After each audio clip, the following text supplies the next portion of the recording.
Yo, hey guys, we are back. Time for some MGS4, huh? So here's the thing we almost never show. I wish I would have a little MGS4 trailer to go more in depth into this, but um before you even start MGS4, there's a cool menu music, right? Oh, what's wrong with the sub goal, man? I don't know how that happened. I guess we won't have to play MGS5. Alright, fuck it. I was hoping you guys would notice right away. Okay, let's fix it.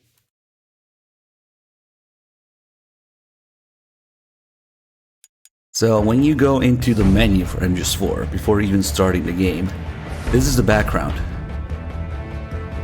It's Snake disintegrating and falling apart. Keep that in mind because that's MGS4 and Kojima. All right, let's do it. It's a neat little. Oh, for fuck's sake! We got one of these license bullshit things going on. Hold up.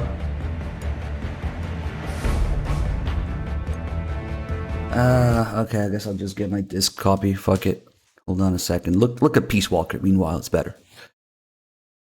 Sony fucking changed their login authentication bullshit system, and now we're having all sorts of trouble with licenses and logging onto the same account and activating PS3s. Sony's a shit in our mouth. Actually, I guess we'll let this play for a second. Hold on. Fucking bullshit.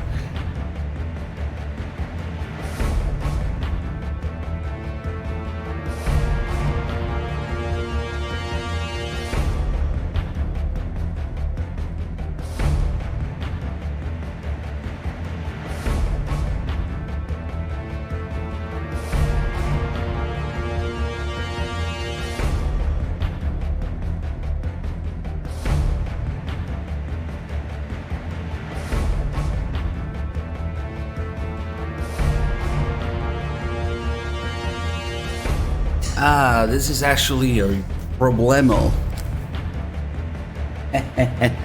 Wonder Three Dog is still there. Hopefully he was wise enough to not leave until the game actually starts. Hey. I got too many copies of MGS4, and I'm pretty sure we're gonna have to patch it. Hold on, I think we want a US copy.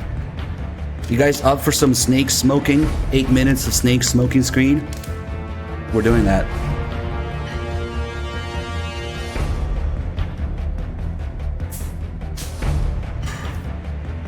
And then we're gonna have to patch it. No. Fucking Sony is a shit in our mouth. So this digital copy is kind of useless right now. But let's see. So this disc, well, parental control level 9. What the fuck does that even mean? Well, let's find out if this is version 1 or 2. Thanks, Fox Engine. Oh, wait. Wait. Thanks, Sony. We should make just Sony's a shit in our mouth a sub sound or bit sound. Hold on, before I actually start the game.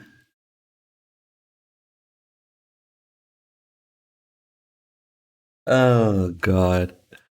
The Elgato thing is normal. It's just switching resolutions. That's why.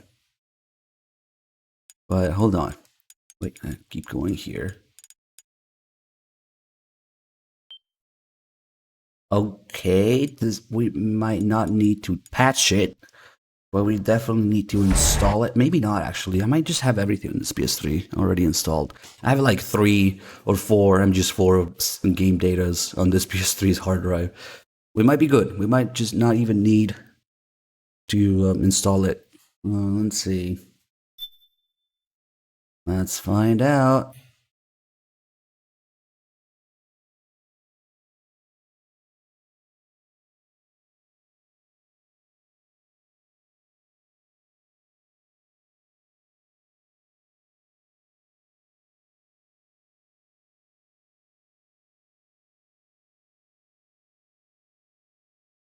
Oh shit, Three Dog. I guess I should have changed the game, huh? We're still in MGS3 on Twitch.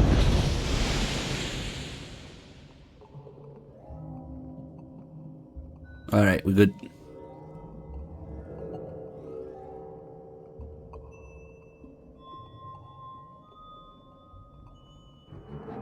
Do we stretch during MGS4? Dude, I've gone grocery shopping during MGS4 cutscenes.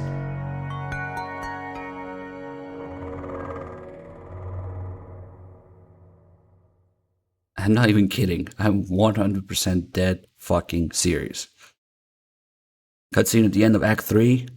You can go on a grocery run. Okay, I think we're good, right? Yeah. It's not asking me to install. Okay, false alarm. Alright, let's do it on New Game Plus.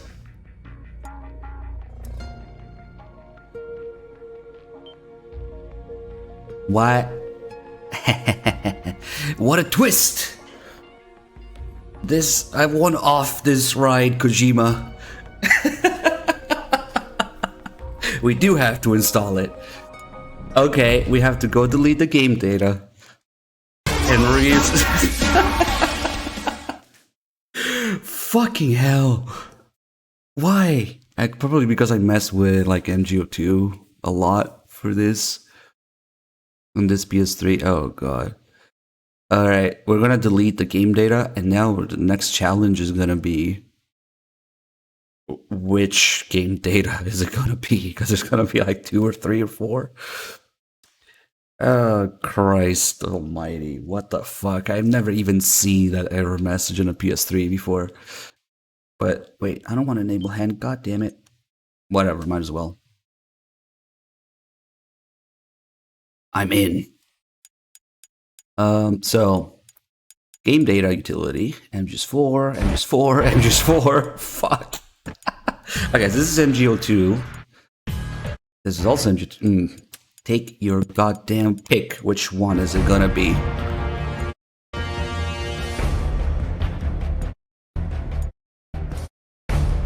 $50-50.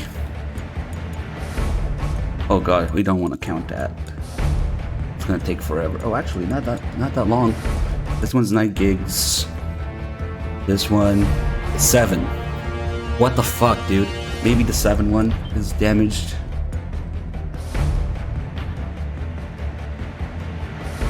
And I want to delete both. It takes a while, and these are probably 2 different versions. And I don't fucking know, dude. We'll probably have to come back to this menu and keep deleting them until it fucking lets me install it. Deleting stream. We're deleting MGS4. We're doing the world a service. So, this is the MGS4 stream now. MGS4 deletion. Now, if only we could do the same thing with Phantom Pain, would be good.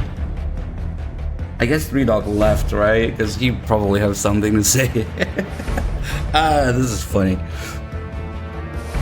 Wipe this meme from the face of the earth.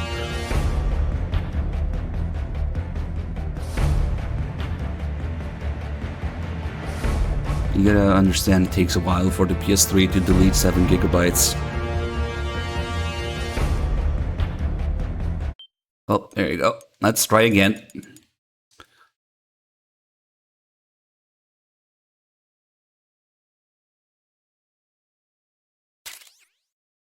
The flail. Thanks for gifting the sub. The MGS4 is a disaster. Oh.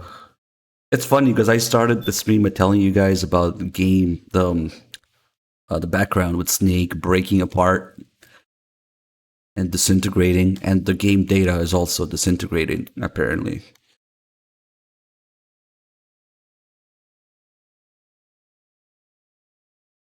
What capture card am I using? Elgato 4K 60. There you go. That's what I was talking about. The 8 minutes of smoking. All right, everybody. I'm gonna get some noodles. But this is the real experience of playing MGS4 for the first time back in the day. That's what you do. You install the game, and back in the day, you had to install each chapter. Oh fuck! I wonder if I deleted the. Oh, I probably deleted the update too. So we might have to do that.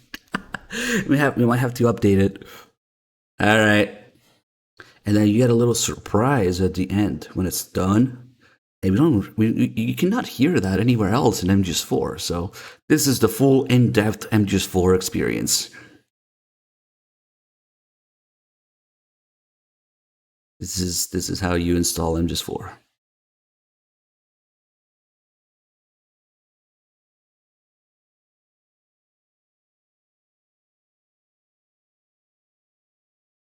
Be sure to take a 15-minute break every hour. All right, I'll be back. Oh, I know what we can do. We can make it even a little bit more chill.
All right, so just wait here, 8 minutes.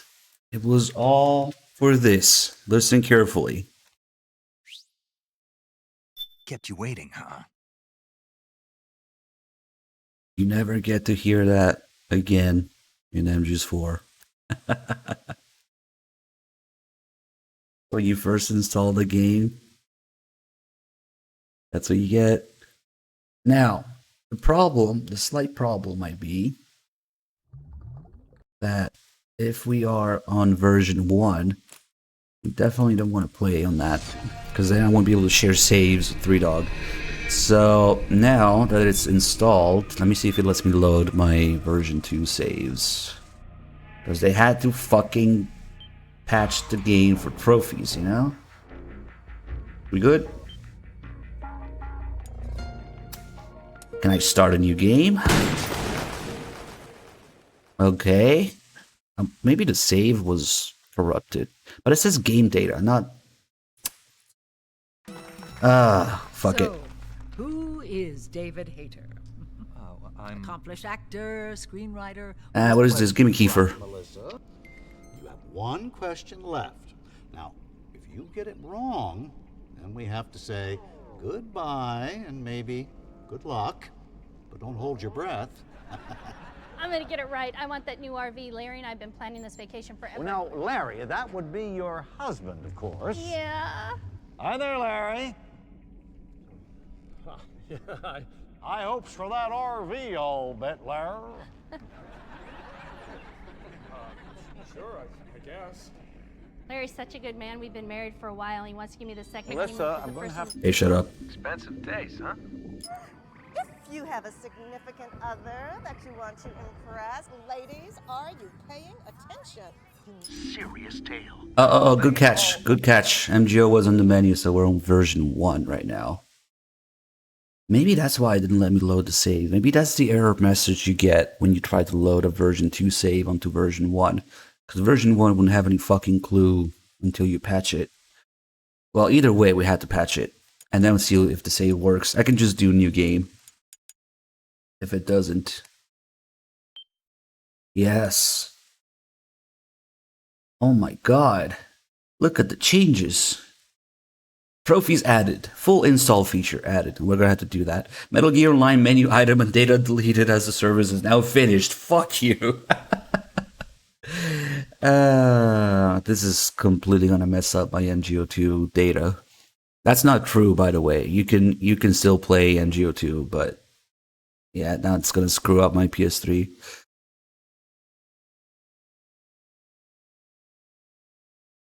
Because of fucking trophies. Yeah. We now have 2 versions of MGS4 and the install thing. Well.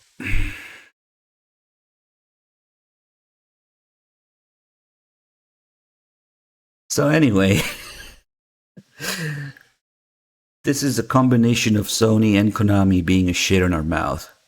Sony for changing the licensing and logging in process, and Konami for doing this shit to MGS4. Whatever. Exactly. Well, I'm sharing the full experience of getting MGS4 up to date. Fuck.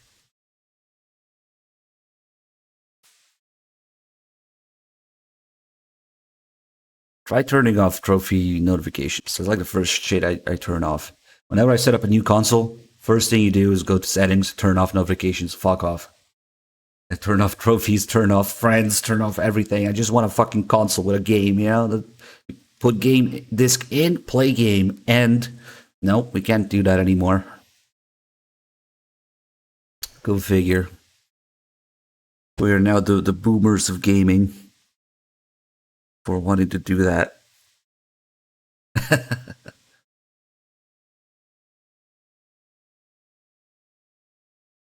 God damn it. Well, it's no wonder it wouldn't let me load on the version 2 saves. But the thing is, I checked for an update, didn't I? And it said it was, I don't know, maybe my save is corrupted too. Whatever, it's not that big a deal, MGS4. We can just do new game.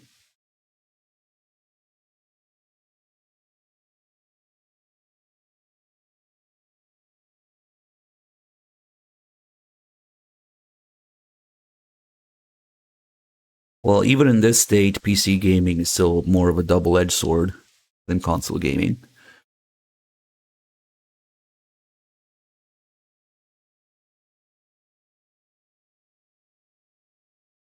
At least we had the boss extreme unlocked, so it's seeing whatever saves I have. Because that would be a huge pain in the ass if the difficulty wasn't unlocked.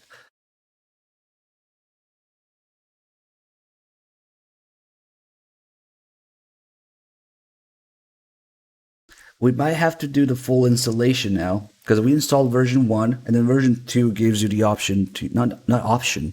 Well, yeah, I guess it is an option. You install all the chapters at once. So we're going to do that. It's going to be like another, well, I don't know. How long is that one? God damn it. But now, where else are you going to get the full experience of installing MGS4 on your PS3 for the first time? You can really immerse yourself. It's 2008.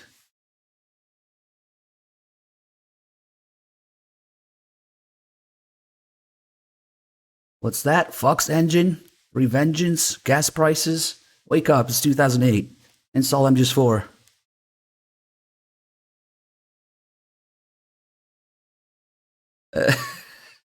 God damn it.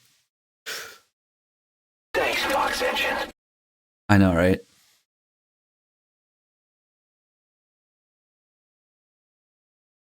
Only disadvantage is there's no Peace Walker in 2008. Alright, can we fucking play now? Level 9. Wait.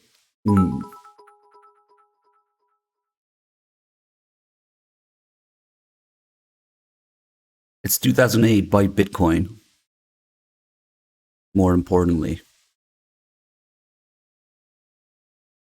You blew away with the bits.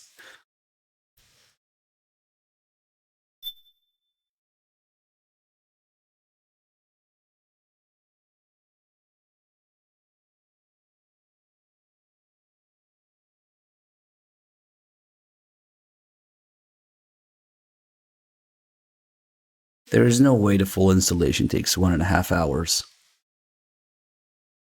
I want to say maybe 15 minutes.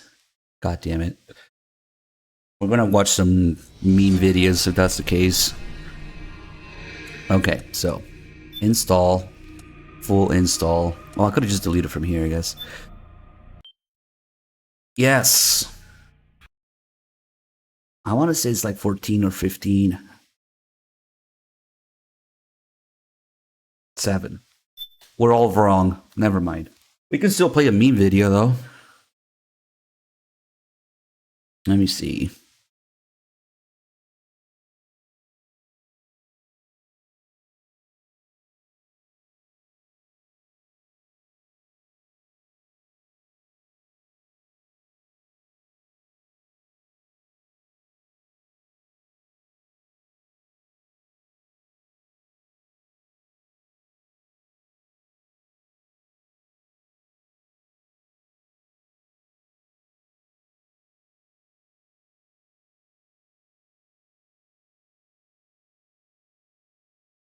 Well, since we're going to play MGS4 soon, this is only appropriate.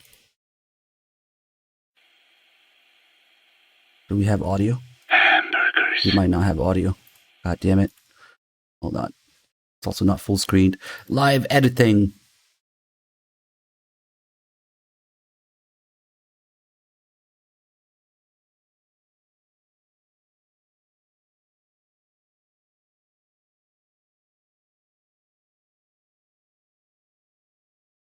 You guys had audio, but I did not have audio. Okay, interesting.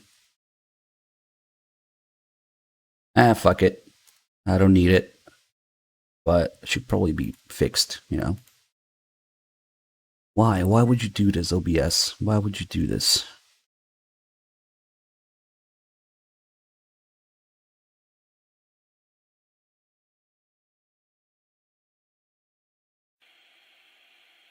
Oh, I know why. Hamburgers. Hamburgers have changed. In been seeking coexistence with nature's blessings. Not everything can remain in its natural form. Chemically modified customers eating chemically modified beef and chemically modified lettuce, and between chemically modified buns. There is nothing mysterious or spiritual about good flavor.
We have suffered more than you can know. But I do not see hamburgers as an accomplice. A single dish, providing a balanced helping of nature's blessings. Meat, grain, and vegetable. How could anyone hate such a magnificent thing?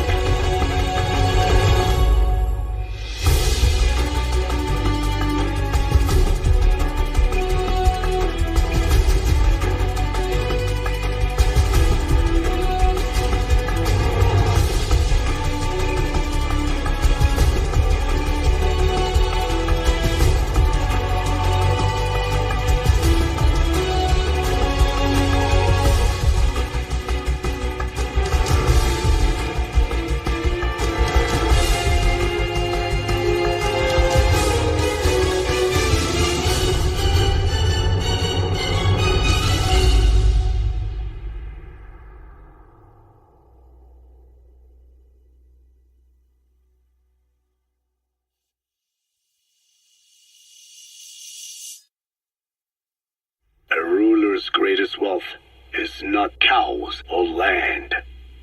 It is the number of customers under his control. Subjects who work, consume, are there to be used as pawns in the fast food wars. For a capitalist ruler, his people's money becomes his money. And what do rulers use to bring people together? Hamburgers. In the Old Testament, it is written that only one single dish was eaten in Eden. A shared dinner that united all of humanity. Mankind eventually grew aware of its power and harnessed that strength to build a tower to the heavens. The mighty Tower of Burgers.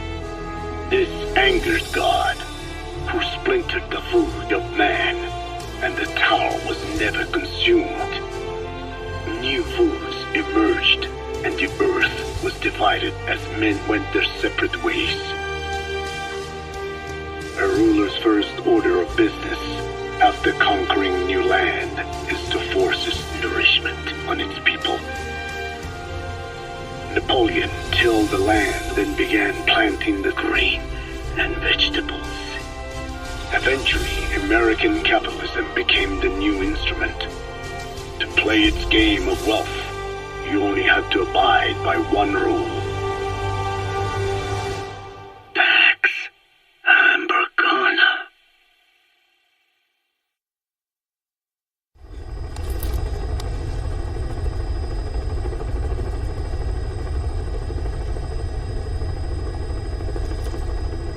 I gotta say, the timing is perfect too. We're just about done. Oh, God.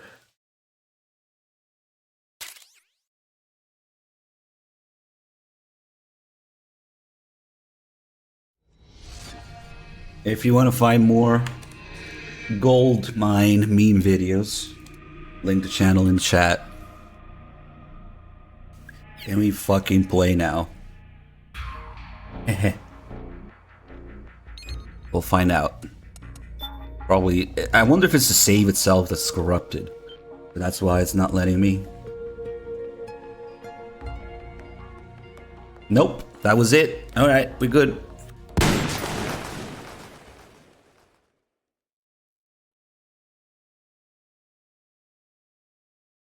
Bunch of the Patriots. Now, if you're just tuning in, you must be thinking, these guys are crazy. What are they staring at that pile of seaweed for? Sure is what I'm thinking. Well, what you're actually looking at is an octopus.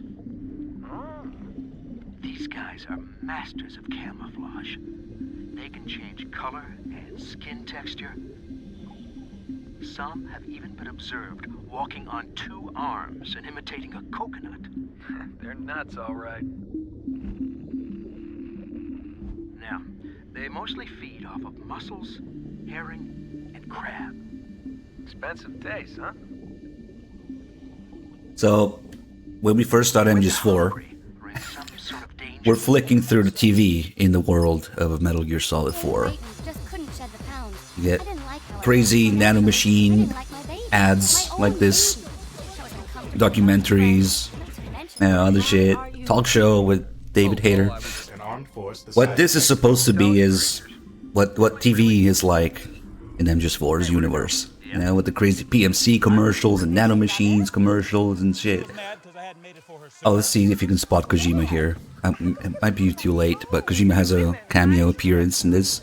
Well, no, I was just kidding. And of course, there's a whole lot of symbolism to each of these, especially this one. Wait a minute. The cooking show with the fucking nasty, gross shit everywhere. For the ceremonial snake. I think it's past Kojima already. You know what that means. We need a member of the audience to come on down and test out the chef's new knife. Not terribly subtle. Come on down, Chief. Don't be shy. Last chapter in this snake's life. This guy might. This is the last chapter in this snake's life.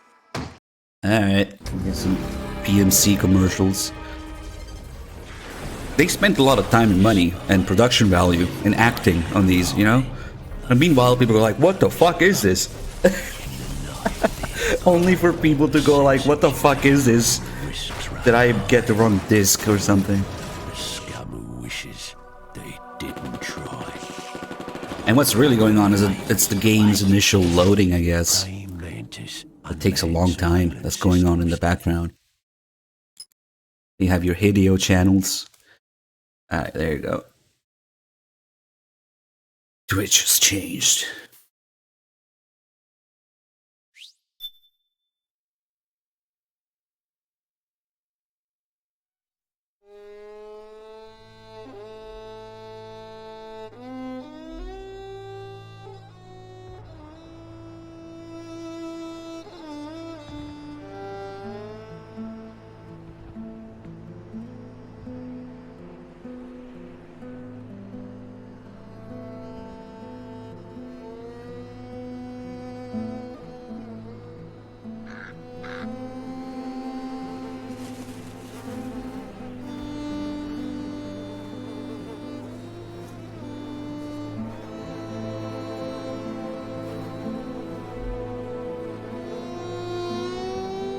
Hamburgers have changed.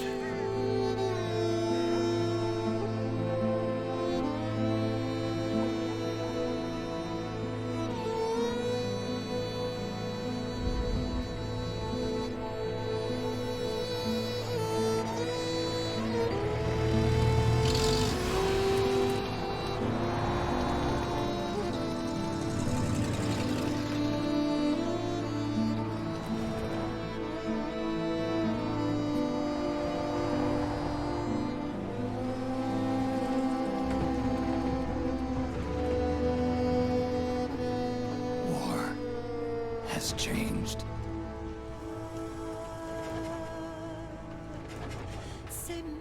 It's no longer about nations, ideologies, or ethnicity.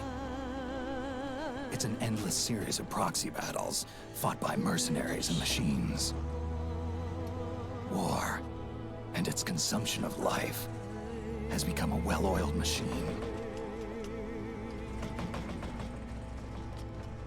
War has changed. ID tag soldiers carry ID tagged weapons, use ID tag gear.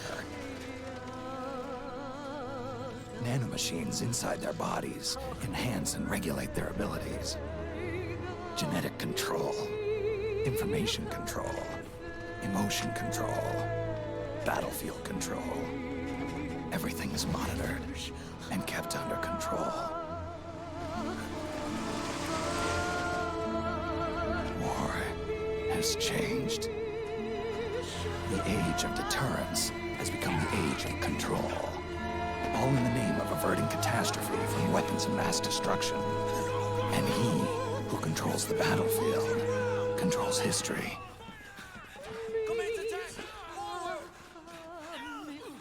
War has changed. When the battlefield is under total control, war becomes routine.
Now this is a nice transition, but within 5 seconds we are introduced to the best feature in MGS4. Are you okay? Otacon nagging in your ear. Stay in one spot. Get prepped, then get out of there as soon as possible. And of course, if you don't do anything, I'm not touching anything right now. My controller's on my desk, and the game will literally play itself if you don't move. Try this next time you play MGS4. Don't do anything here for a few seconds, and Otacon will take over. The truck, Snake. Try going under it. Yep. If only the rest of the game did that.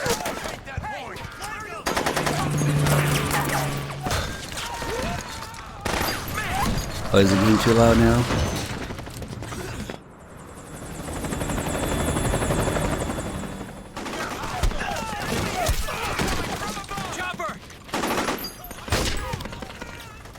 We're surrounded! Damn it, they've got us surrounded! We're being followed! Use the RPGs! Everyone, keep cool! Get a hold of him!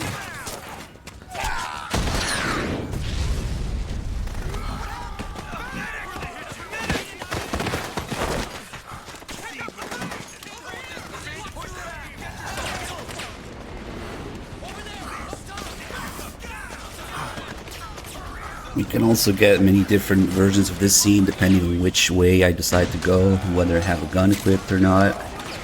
And the game isn't giving me a notification because it's New Game Plus that we picked up. EK 102. If we have it equipped, if we go that way, we'll get one camera angle. If we go this way, we'll get a different one. So this one. I haven't done this one in a while.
frames.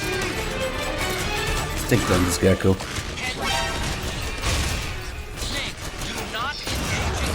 Yes, Otacon, thank you. Thank you for the frames, too. If only these guys knew how to do it, you could totally take down a gecko with any ammo, though. There you go. With just any weapon. Stop fighting. My god, the frames. Let's take this ration, too.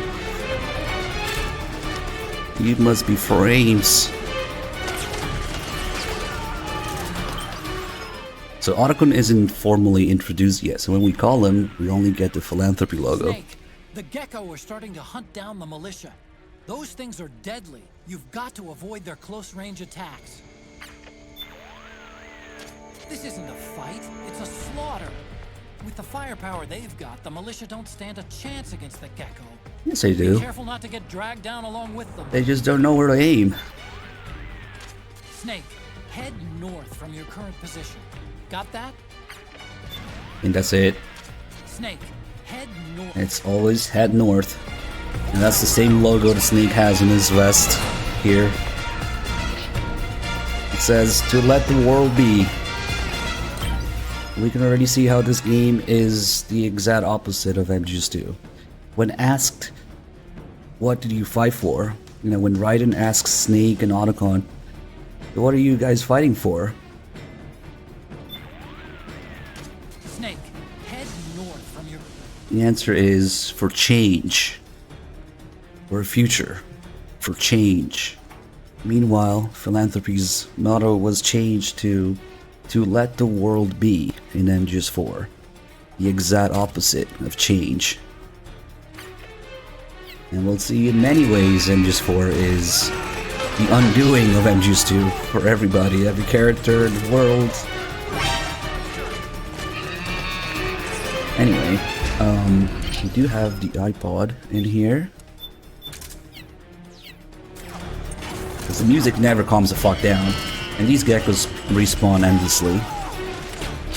So if you want to take a little bit of time, eventually the geckos will kill every single one of these militia people and take over the entire area. And it actually kind of calms down a little bit, except the music doesn't calm down. Didn't you hear me, Snake? Otacon. Let's put on some other tunes, as 3Dog would say. Just chill, you know? You have no chance of winning this fight. Run away. Gecko legs are pretty glitchy when they're down. Look at this shit.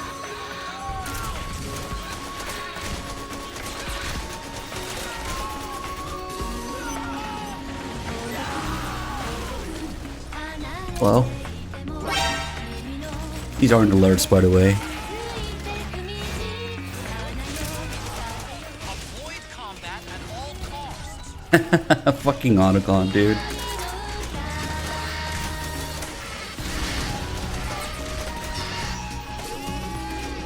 Oh shit, there's another one. Hey, give me your ammo.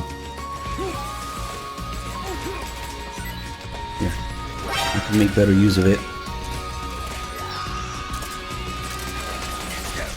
Oh shit, I forgot we don't have rations equipped. So here's the thing. See the big difference between MGS3 and MGS4 on Extreme? On MGS4, they will fucking destroy you when they start shooting. You will fucking take a lot of damage. So that's one of the reasons I think MGS4 isn't quite as easy as 3. Pretty close though.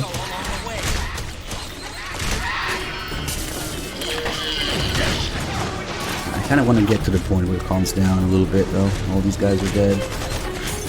Dude, give me your ammo.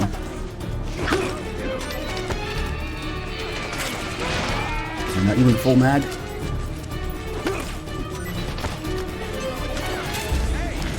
Hey! Ooh, that guy got wrecked. Oh, punch the gecko. You can do it. Oh, he's freaking out. Oh, he's dead. Yes, the AK-102 is indeed a 5.56 AK. Kalashnikov USA has these models, the AK-102, the AK-105, I think the 104 as well. Unfortunately, it's a pain in the ass to get the actual MGS4 AK-102 because it's an SBR. It's only got like a 14-inch barrel or something. And the AK-105 is the full like 16-inch version. But never doubt MGS4 gun details because they are the absolute best in the series. MGS4 gun porn, gun details, calibers, mechanics, the way Snake handles each gun, and the way each gun's operating mode is portrayed. They are the absolute best in the series. Oh shit, hello. Maybe take this one down. Or maybe if we climb up the building here. Oh, hello. Yeah.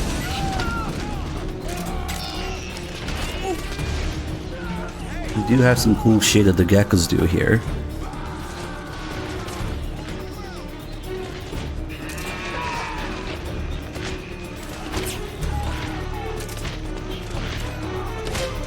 You can actually take this guy down from here because that's the weak spot, the weak point, the weakness.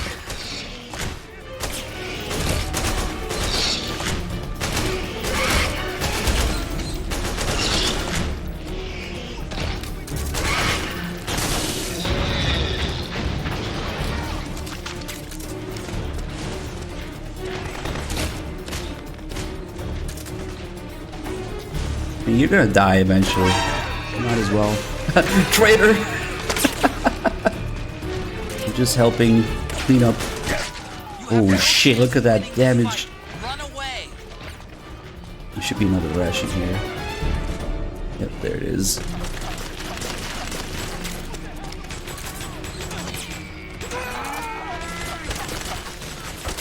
There's a gecko scripted to appear here. Yep, there it is. Get away, get away, get away!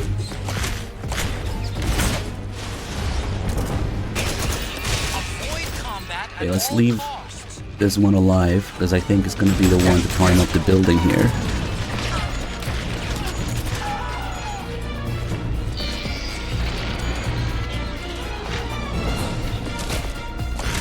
If we hide here, he's going to do, you know, the thing they do in the cutscene ahead? They climb up like that. Ooh, hello.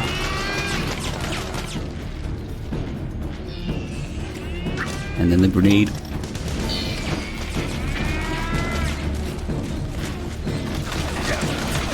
Oh shit, I ate through the rations. Alright, let's fucking leave. Also, when you die, very difficult to notice, but you have to be paying attention as you die. A snake kind of ragdolls all over the place. If you pay attention from the very beginning, this is the very beginning of the game, if Snake dies, look at his character model, you will see strings attached to Snake. Come in, Snake. What happened? They're really subtle. I don't know if you guys noticed. We can do it a couple more times. But when Snake ragdolls all over the place, there are little strings attached to Snake. Oh fuck, I had the ration equipped. See them? Snake? Please tell me you guys saw him this time. So that's supposed to imply that that game over was driven by Screaming Mantis. Because those are Screaming Mantis's strings. When she controls people, it means that Screaming Mantis led you to be a fucking idiot and die. It's really cool from the very beginning. You can see that when you die. Anyway, let's leave.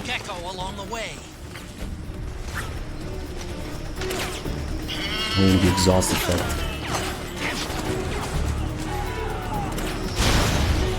Alright, let's leave.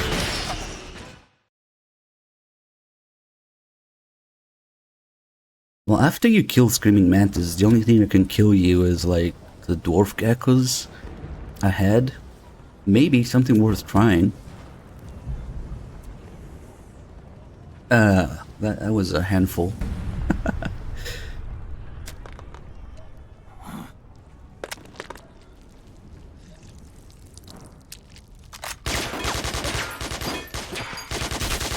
But I think they might show up even if you like blow yourself up or something.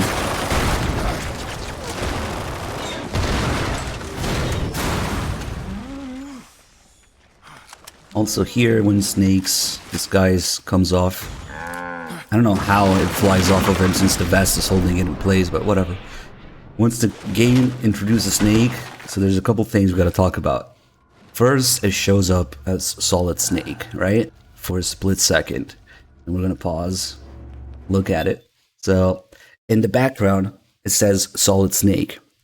It already says Old Snake in the text, but the background, you know, with the MGS4 font says Solid Snake.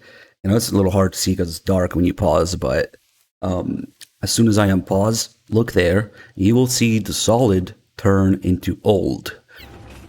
Like that. So, Kojima really had a trip for this one. The word solid and the word old, you know, they are missing. The word old is the word solid minus S and I. And S and I is the word is. So doing this, Kojima's words, he had a bad trip. Taking the is out of Snake is the essence of MGS4, taking his being away. There is significance to solid turning into old. And the I and S taken away are is the Snake's being taken away from him. And we'll see this throughout MGS4, and really every single fucking character takes their entire being and, you know, twist it 180 degrees and 360 and walk away. Because every single character with every single character development and purpose that they had in the previous games does a complete 180. And MGS4's one of the many things that we'll talk about is that all the characters are basically shown to not have learned anything and do the exact opposite of what they were supposed to be, you know, created for. So that's a little bit of that already. But we see that a lot, especially with Raiden being the biggest offender, of course. But we see that with Otacon, Naomi, and Snake, of course. So the being is taken out of Snake. I forgot to hit R2. Another thing you can do when those little labels show up, when characters are introduced, you can press R2 to switch from the voice actor to the motion capture actor. But that's okay, we can do it for other characters as they show up. In many ways, MGS4 is the undoing of the series, the undoing of the characters, and the undoing of Snake's being. And still in this scene, we'll have to look at another little something. See that box? There's a lot going on with that box. The stuff that's on it. Let's see if we can pause, take a look at it. Obviously the box says no place for Hideo. It's the main thing you can see on it. Let's pause when it shows up. Okay, you can kind of see it. No place to hide on one side. And then the other side says no place for Hideo. Which is a play on no place to hide. But also, of course, signifies the fact that Kojima did not have creative control over this. Kojima was forced to make this game and tie things together that were never supposed to be, you know, tied together. There it is, no place for Hideo.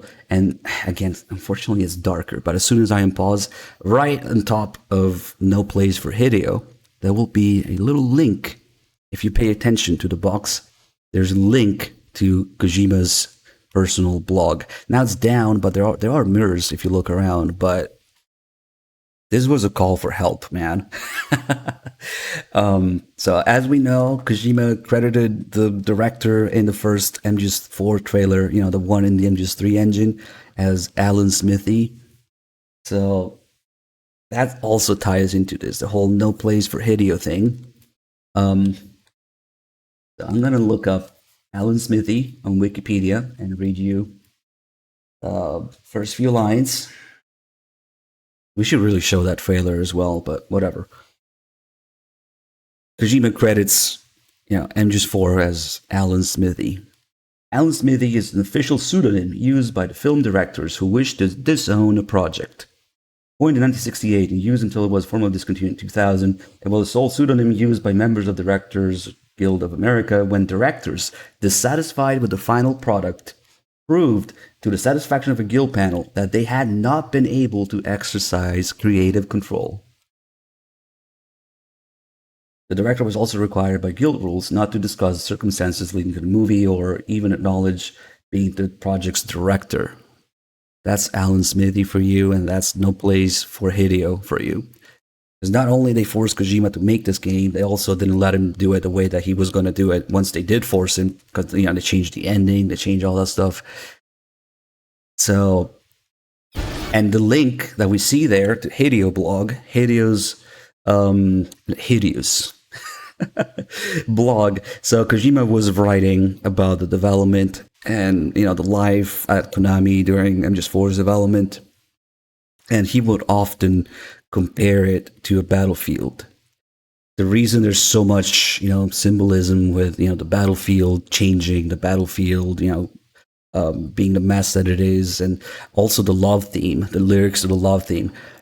This is a cry for help, man. This is Kojima trying to give people the link to his blog so they can go and see that he was not having a good time developing this game.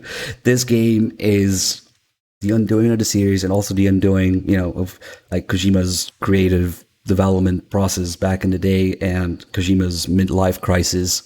Kojima was 42 years old when he was developing this. Snake is 42 years old in this game as well. Not a coincidence. So, like I said, the blog is down today, but I'm sure there are mirrors, and you can find all the posts where Kojima compares the development and Konami specifically to a battlefield.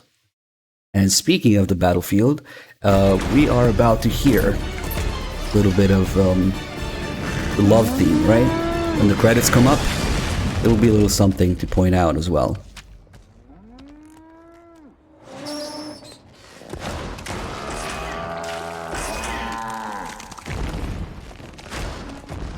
We'll get the cool MGS4 logo and we'll get the credits to the love theme. So we're gonna pause and take a look at that as well.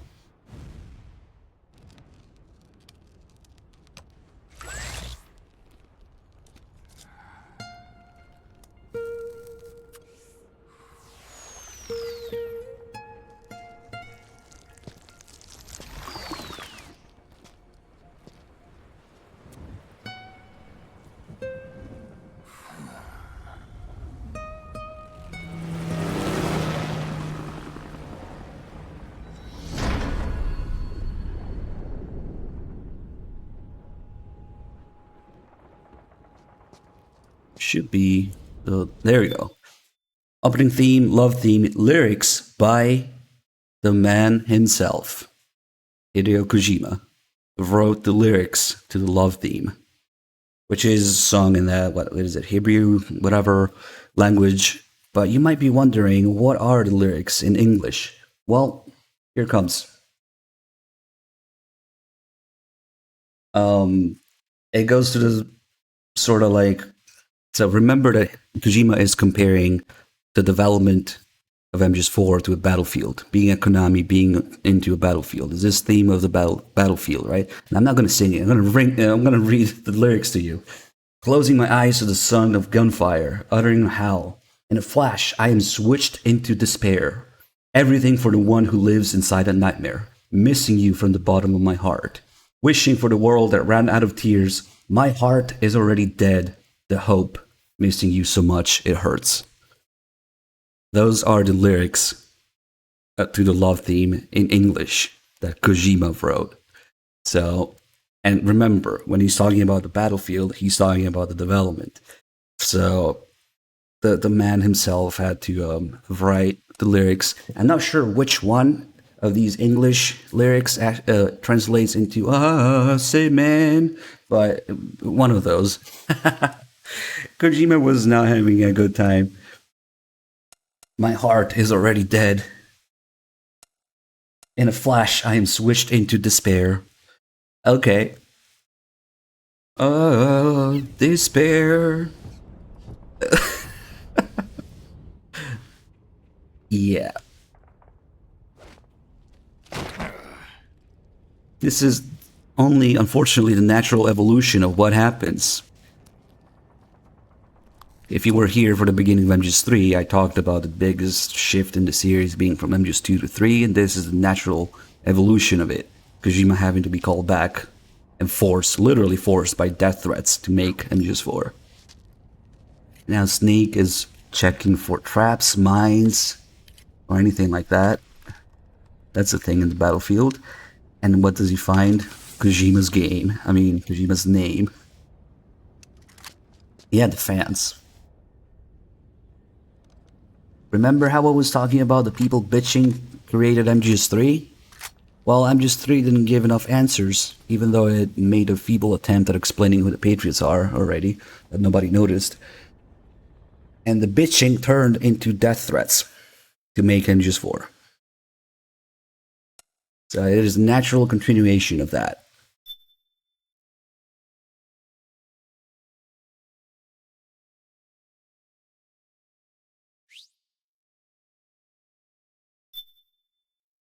Anyway, for some fucking reason Snake decides to go to Big Boss's grave. You know, the characters just do things that they would never do in MGS 4. They just do the exact opposite of what their character development was leaning towards. So, okay. That's just one of many things. The war criminal, reinvented as a hero. Oh, I can't wait until we get to that part. That's the best call in MGS 4. Okay, now that I introduced Otacon, let's try and take a look at the motion actor.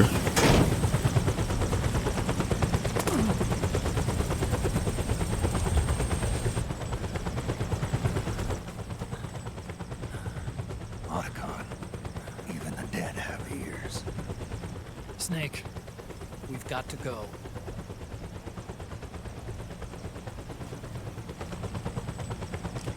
There you go, you can change. Now at this point, Snake has no fucking idea who the boss is. That's Big Boss's grave. The test results. Proteome analysis was positive, but the mRNA analysis turned up negative. The wrinkled skin, the hardened arteries. Your early aging symptoms look like classic Werner syndrome. But none of the tests were able to pinpoint the cause. So? Well, judging by how rapidly the aging has progressed, I'd say... a year at best, right? Yeah.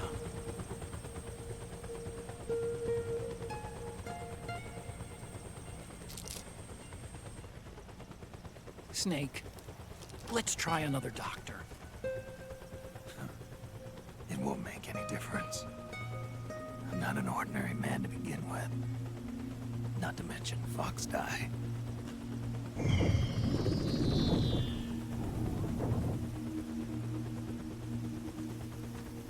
You're right.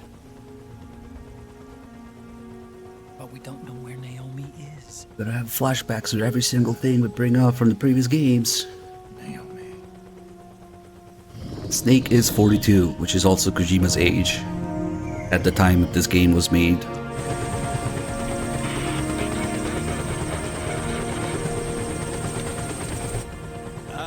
Snake. Colonel. Good to see you. Foreshadowing to the wedding right from the beginning. Well, I'm not a colonel anymore, Snake. I figured the only place I'd see you dressed like that would be at your daughter's wedding. What are you doing these days? I'm working for an organization under the UN Security Council. The analysis and assessment staff of the PMC oversight and Also, I'm inspection- banging Rose, Yeah, I Snake. remember the resolution being passed a few years ago. Snake, I came across some information in my work. Huh? We found him. In the Middle East. What?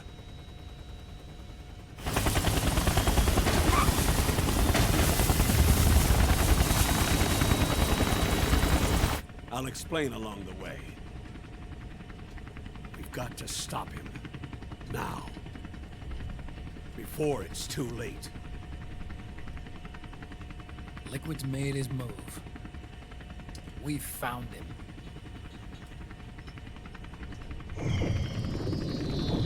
He's preparing to unleash his insurrection. Liquid is lying in wait in a Middle Eastern war zone. Track him down.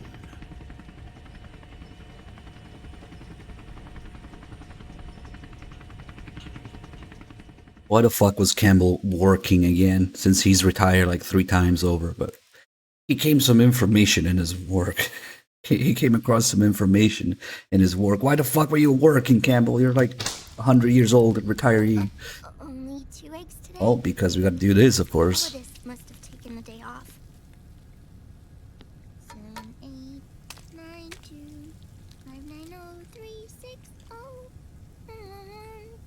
3, 3, 0, 5, 3, 0, 5, 4, 8, 8, 2. Nah, you learn Campbell's name in MGS1, man. Not even close. Simmons.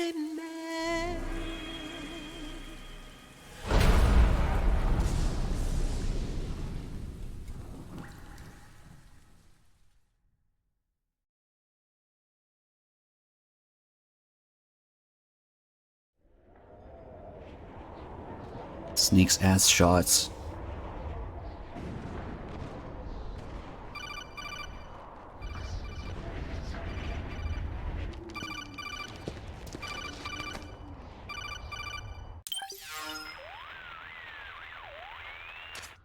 This is Snake. Do you read me? What's the situation? I'm just inside the city limits. This place is crawling with lizards. Ah, AT Corps' unmanned bipedal weapons. Officially designated Irving by the US military. They've spread like wildfire among the PMCs. There are more of those things now in service than tanks. They've got tough armor plating and are highly agile to boot. Your best bet is to stay out of their sights. Unmanned. Pretty soon they'll have put living, breathing soldiers out of work. Even so, that's an awful lot of gecko for this scenario. Their numbers exceed the war price for that region. It must have something to do with Liquid's arrival on the scene. You really think he's here? You'll have to find the Army's operatives and ask them yourself. Oh, and Snake, I went ahead and used the Mark II to scout out the area before your arrival. You'll find it up ahead. Really? Mark II? It's a remote mobile terminal. Sonny and I built it. The Mark II will provide you with a map of the area as well as any battle situation data. You should find it before you do anything else. Okay, got it. The rendezvous point is marked on your map. I'll be waiting for you there. Really, Otacon, we gotta find the Mark II, because that is where we're using the Mark II right now to talk to you. Your entire pause menu and the codec screen is the Mark II. It says so on the left. Metal Gear Mark II. But I guess whatever, man. We already have the Mark II interface, but we gotta find the Mark II. Whatever, dude. It'll make sense once we get it. But yeah, you guys saw Sonny's hands there? Those are live action. That's an actress. It's not the powered PS3. They couldn't do that on PS3, so they made it live action, and there's credits for it and everything. And at the end of the game, that's live action.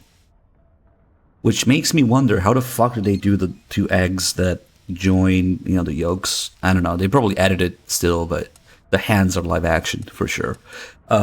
So that Sonny's eggs thing, that was the beginning of the briefing for Act 1. But instead, the game just plays Sonny's eggs and then takes you back here.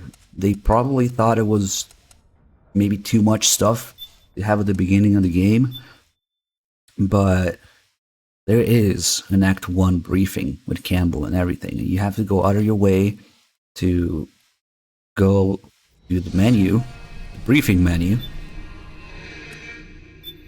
and play it from here. And then we'll see that, after Sonny's eggs scene, there's a whole briefing in the Nomad that we don't get to see otherwise.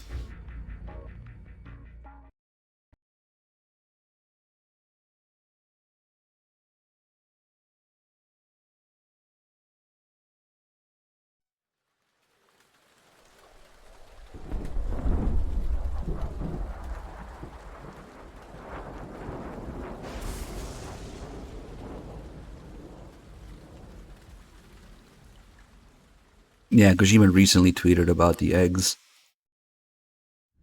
Really makes me wonder how they made the two eggs join, but whatever. Holidays must have taken the day off.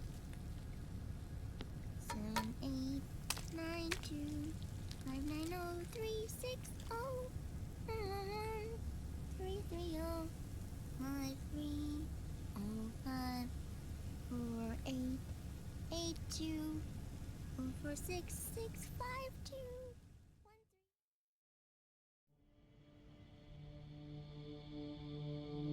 The Manhattan incident triggered a serious public backlash. Now the U.S. has to think twice before intervening militarily in other countries' affairs. This has fueled a push towards military privatization, with PMCs at the heart of that movement. PMCs? Private military companies? That's right. PMCs have no basis in nations or ideologies. They are private enterprises, driven by profit. In addition to dispatching mercenaries to war zones, they secure weapons and train local soldiers. They're contractors for war itself, and business is good. Their clientele includes developed nations like the US, rebel factions looking to seize power by force, smaller countries lacking armies of their own, even terrorist groups. They're in the Americas, Asia, the South Pacific, Europe, Africa, the Middle East.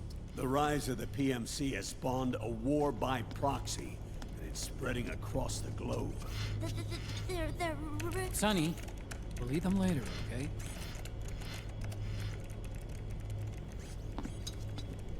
Every age has its mercenary. These PMCs are nothing new. We've been dealing with them since before the turn of the century. No, Snake. They're nothing like the mercenaries of the past. They're ready. Sorry, I'm a little busy right now.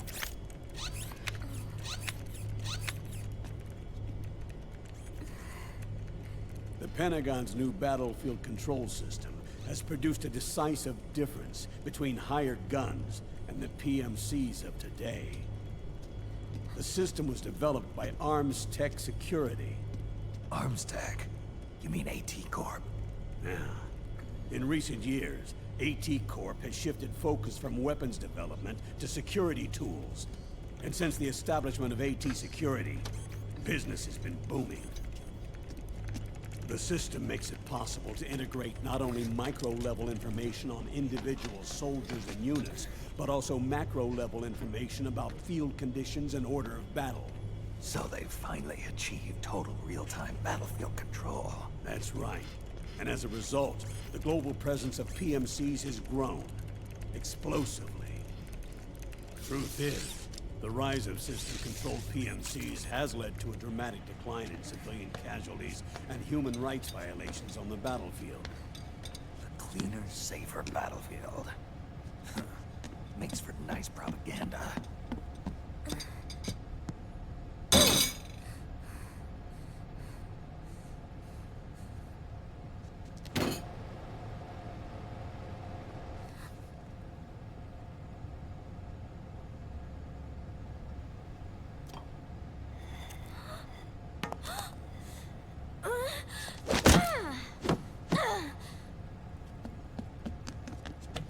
Snake! You were smoking again!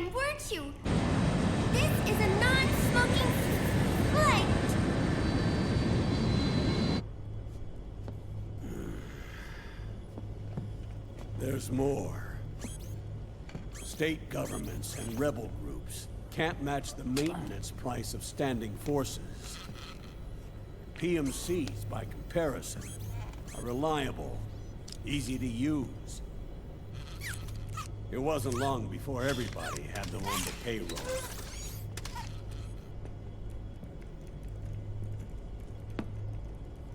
And, as a result, regular armies began to decline worldwide.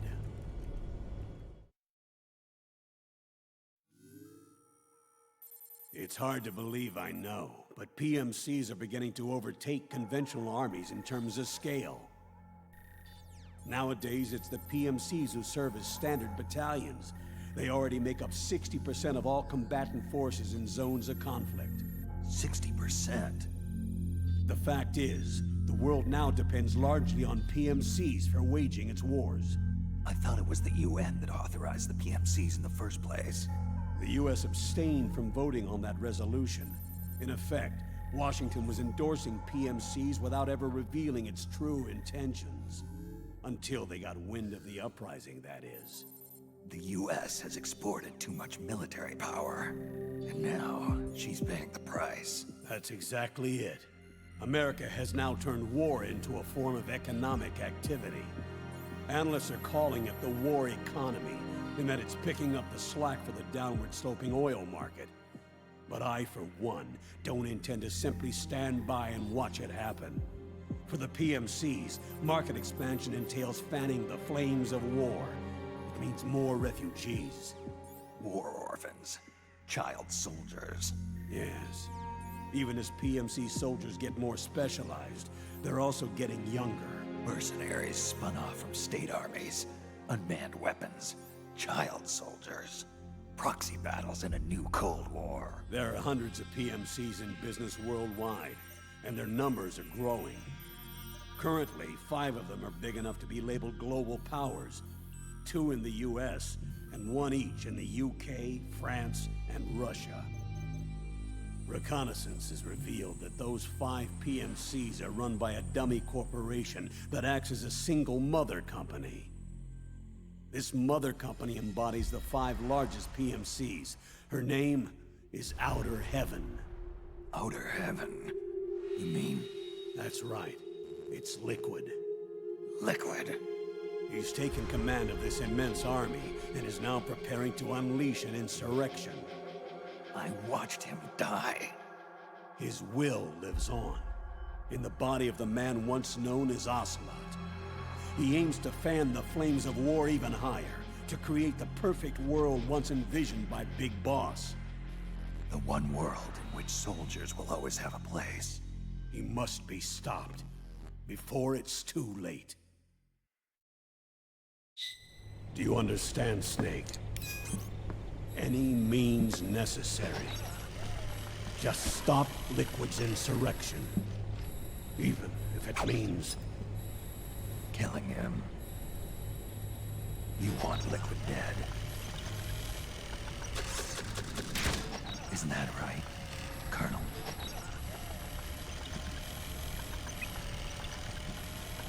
I'm sorry. I know. This isn't justice. It's a covert assignment. A hired hit. A wet works op targeting the head of a major multinational corporation. Why me? Because of the military might of the PMC and the effect they have on the economy. War is to the 21st century what oil was to the 20th. The pillar that supports the global economy. You'll recall a rather alarming report issued by that American think tank during the Cold War. One that described a new model for perpetual war. What we're facing now is a whole new ballgame. Iron Mountain's Delphi technique. That was fiction. It existed only on paper. Reality is far more serious. The global community is concerned, but they're all too afraid of the war economy collapsing to do anything about it. The UN, too. Sounds pretty self-serving to me. Snake. This mission isn't an order from Washington. Not like the old days. And it's not something the UN can officially sanction either. But we can't just look the other way while Liquid plots this insurrection. If we fail to act, he'll become the greatest threat the world has ever faced. Snake.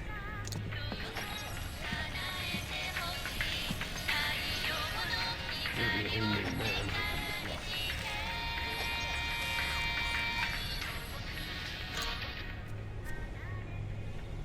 Fine. Let's hear it.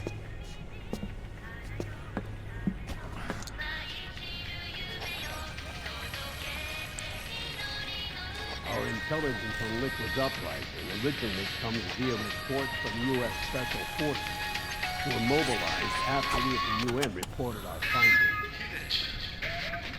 They're tracking Liquid's movement. About 18 hours ago, he was spotted in the Middle East. There's a rebel army made up of ethnic minorities, waging civil war against the regime in power. The core of that regime's army is provided by one of the PMCs under Liquid's control. What about the rebels? The local militias have hired small numbers of operators as trainers and field commanders. And of course, we got help from the local PMCs. Right. A proxy war between hired guns. PMC versus PMC. A quagmire of war. All too typical victims of the new world economy.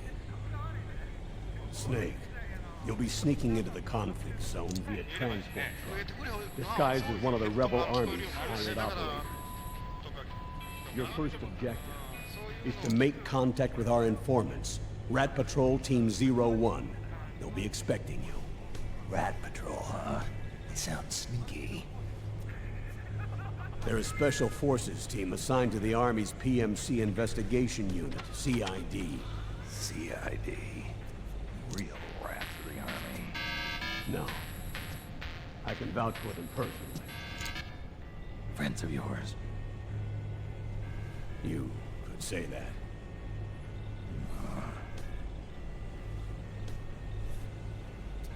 Transportation to the area will be provided under cover of a UN humanitarian aid mission, with support from the US military. From there on, though, you'll get no protection, and no guarantees from anyone. And you must not leave behind any evidence of your involvement in the area, let alone that of the UN. If word of this ever leaked out, it would spark a global firestorm.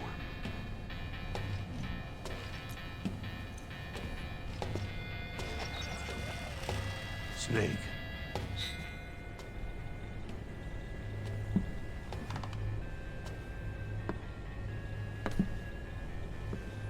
Will you do this for me?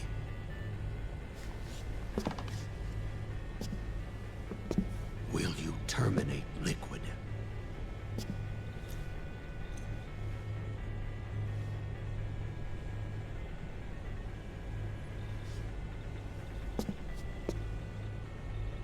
I'm not like the PMCs. I don't need your money. Thank you. But if you're going to spark something, spark this.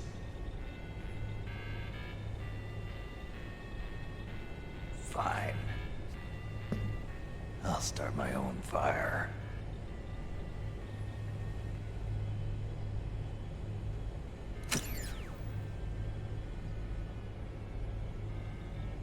Wow.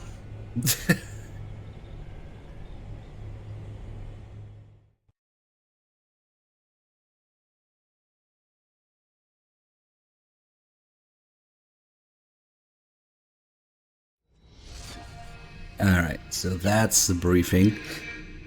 Now, we can save because we picked up an item in there. And we go back here.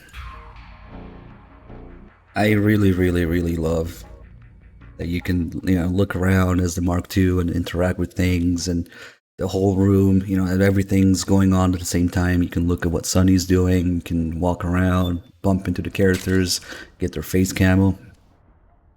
And everything is going on, in real time around the player, and you're controlling it, and you decide where to look and all that stuff. I can think of another game that could have used such a feature, but let's not go there. Instead, let's put on some music and cigarettes. The Boss brand.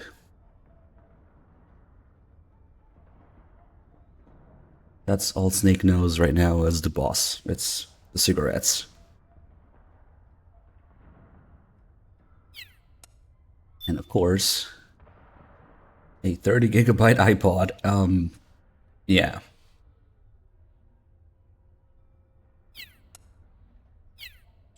Alright, we're gonna do all the calls and all the little interactions and shit here, so we'll take our time. First order of business is, of course, to get into the dumpster. Maybe let's do some other auto calls first. Not like you can do any other calls, because there's one frequency. Snake, your first order of business are the enemy. Octocamo is a newly developed camouflage technology that's capable of almost exactly mimicking the appearance of objects and surfaces. It's easy to use, too. All you have to do is press up against a wall or object, or lie flat on the ground while wearing the suit. It can be a powerful tool if you use it right. So tell me, how does it feel? Not as itchy as I'd have thought. That suit can mimic the color, pattern, and even the surface texture of walls and floors. Kinda like procuring your own camo on site, right? I do just fine with the regular stuff. I'm not a chameleon. You've got it all wrong. We're not talking about lizards. This is Octocamo. In other words, it's based on the camouflage capabilities of the octopus. Octopus are sometimes called ninja of the sea.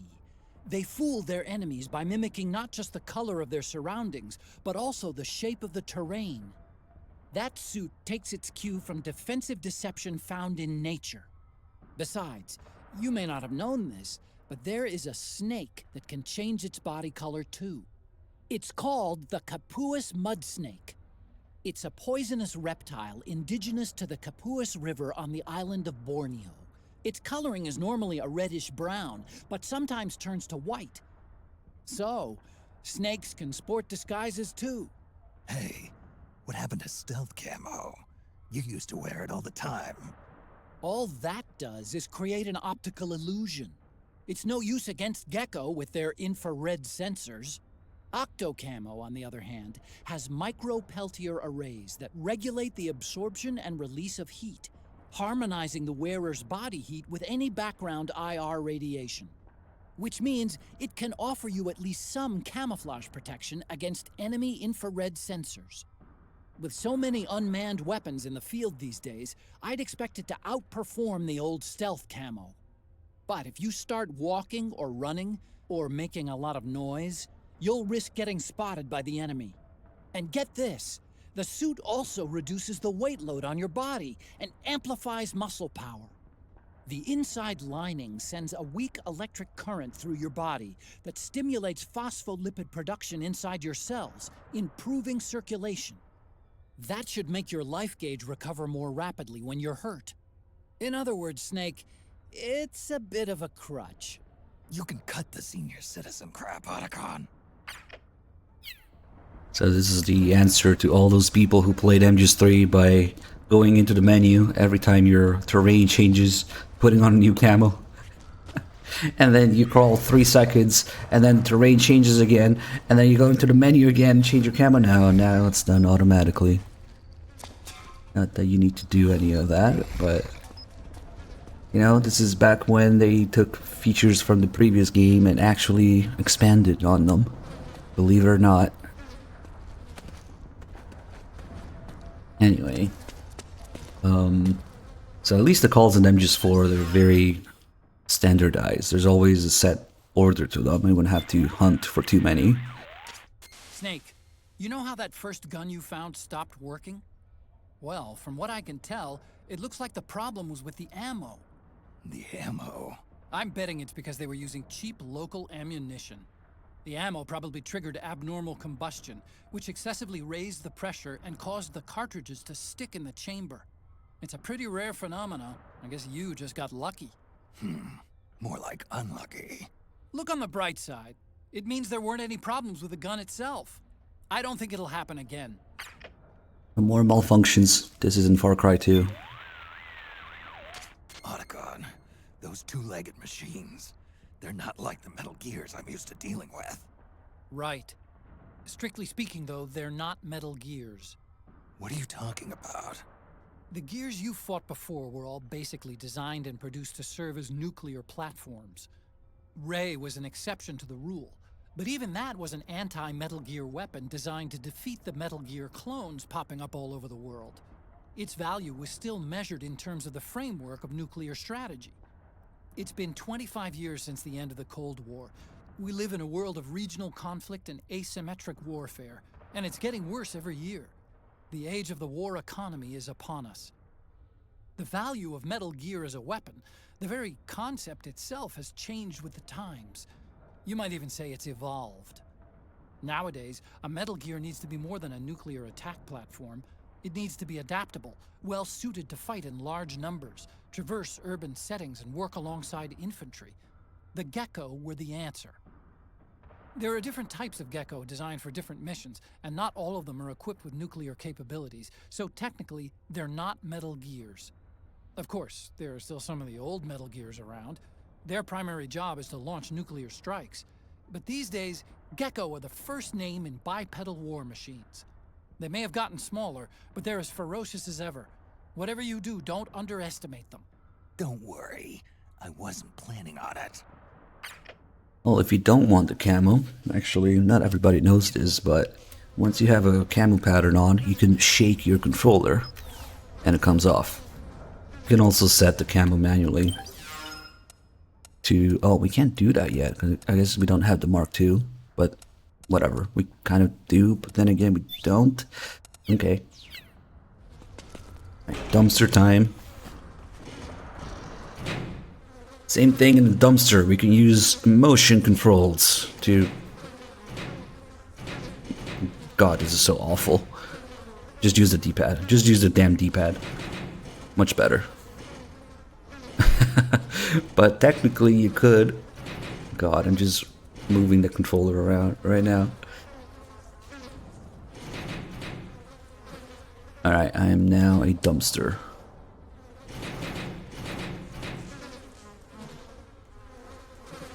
Hello, Metal Gear fans. It is I, Dumpster.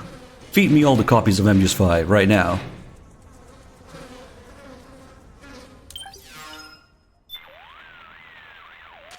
Snake, where are you now? Trash can. A trash can? Looks like this is where they dump their household trash. Huh.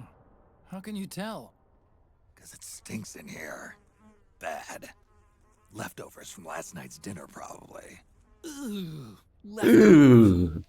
And there's some bugs crawling around on my face. It feels like roaches. There's a whole bunch of them scurrying around. Make sure you get the smell of them off you before coming back here. Yeah, I'll see what I can do. Ugh, seriously, doesn't it make you sick? I'd crawl into a toilet if it kept me out of sight. Something crawling up my leg. I can't even imagine. Ugh. Ew. You might want to get out of there as soon as the coast is clear. Yeah, not the best place for a nap. No Otacon's fucking reactions. Ooh. Oh. Joker 66 in the 5 months. Thank you. Yeah, we also have all these little environmental factors in MGS4. causing stress. Right now the stress is going up because it stinks in here. And once we come out, we should now have flies all over Snake. Now, that's also causing the stress to go up. Snake stinks.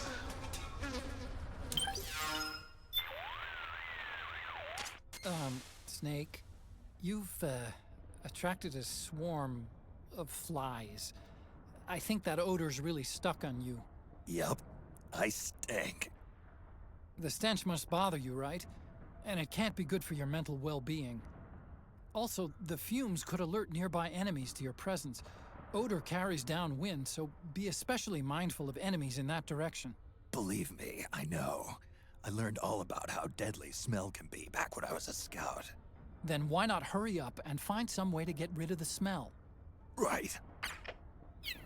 But we don't know how to do that. And yes, enemies do smell the stink, and they also smell cigarette smoke. If you're smoking around enemies, you can smell that. But Snake doesn't know how to shower, so what do we do? Snake, I really think you should get rid of that odor you're giving off as soon as possible. I know, but how do I do it? Good question. I don't see any showers around here. That's it. I've got it. All you've got to do is get whatever's causing that smell off your body. How? Well, by rolling around on the ground. Rolling around?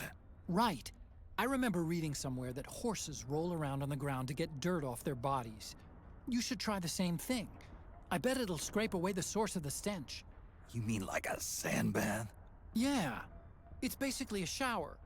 For horses. Okay. Give it a shot. I'm sure it'll work. Here goes nothing. Okay, let's do it. So the stress is going up, and then we're gonna start rolling in the dirt. Stress goes down. No more stink. Now we're good.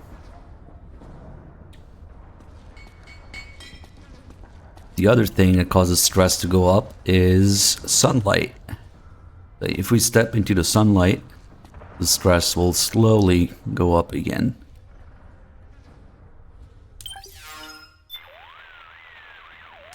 Snake, that circle that appears around your body is called a threat ring. It's a visual display of the sense you get from entities all around you. When you're crouching or lying down and concentrating, it forms a perfect circle. Your sense is represented as waves. The stronger the sense, the greater the wave. Hostile entities are displayed as colors. Get acquainted. It'll save your life. Oh, and one more thing.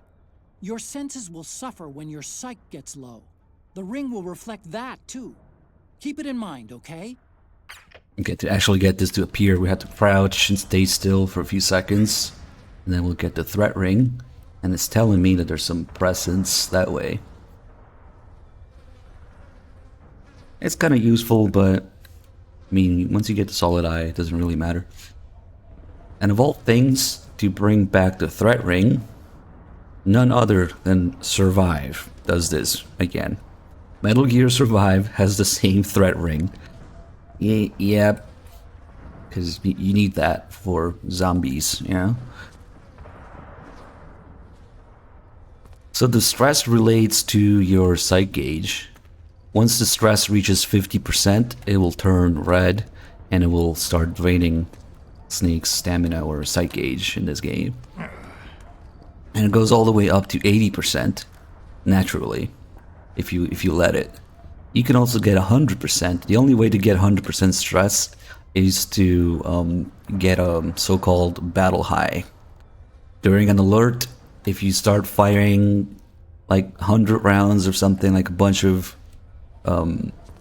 like full auto fire or whatever, within a single alert, a certain time frame, then the stress will reach 100%. It will have the opposite effect. Like the psych gauge will start flashing and not go down because, you know, it's a battle high. It's the opposite. Then, of course, when the alert is over, then it will go all the way down. Snake also has these little old man moments right now that drain your psyche.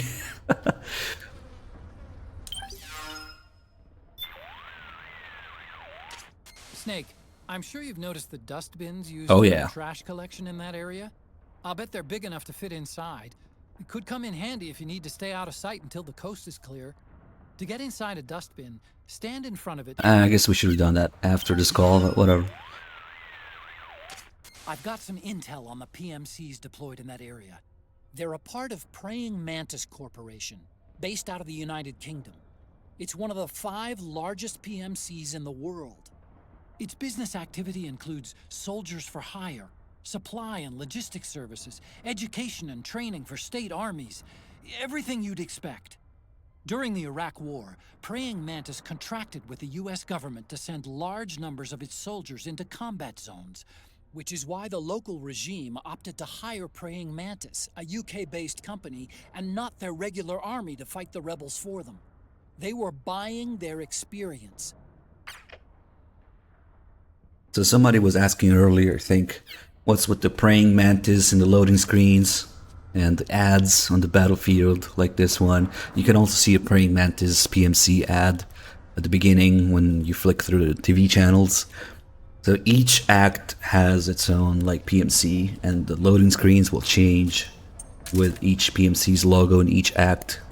So you have Praying Mantis in Act 1, and then all the way to Act 5 there's actually the mother company, you know, Outer Heaven. And then you get Raven Sword in Act 3, the Pure Armament, pardon my French, in Act 2.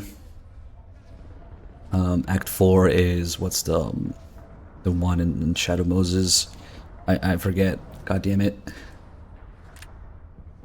But anyway, it will change, and we have this constant, you know, there's even a call about this, we can get in a little bit. You're constantly bombarded by these battlefield ads all over the place.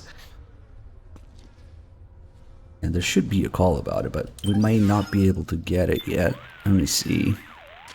Snake, I've said it 100 times already, and I'll say it again. Yeah, Do not let the enemy see you.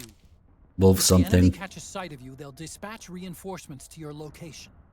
You're on your Okay, own. okay. Rendezvous with the Mark II. I think that's it for now. We'll move on. Slowly.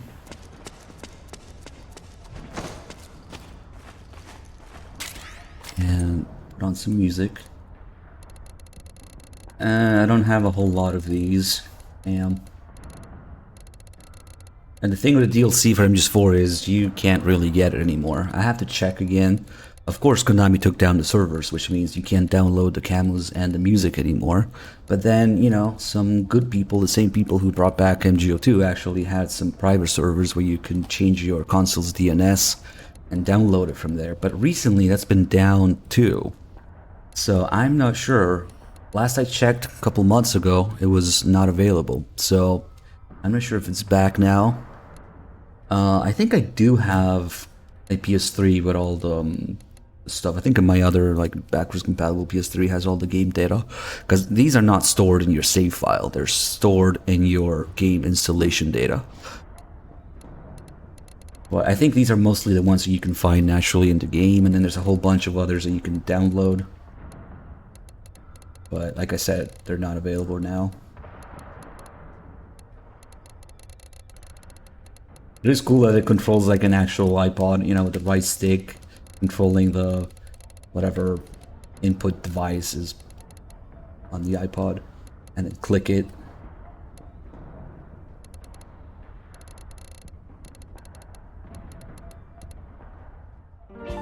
And these songs also have effects, depending on whether you're trying to regenerate health. This one lets you regenerate faster. Or many of these have effects when you grab somebody in CQC, or they steady your aim, and stuff like that.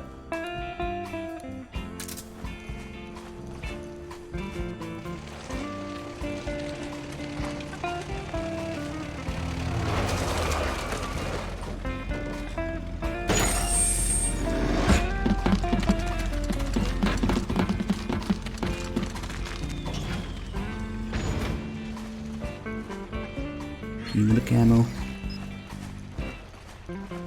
Get some old man medicine compass here. Take a look at it.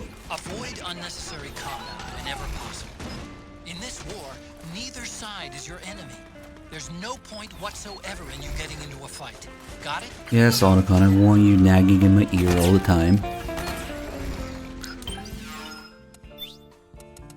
So this is to fight sore back and the stress going up. And it is modeled after fucking Arsenal. Okay.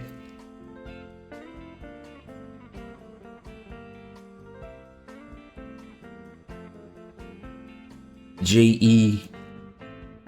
Junker Expensive of America. Same thing in the Ghost Babel thing talks about. Nice. You know that call with the Colonel? J.E. Nice.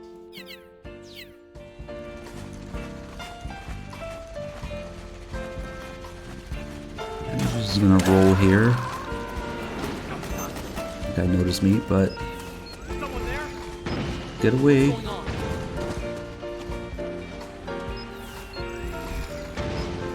Right now, even under perfect conditions, we get only up to 85% camo index because we don't have the face camo.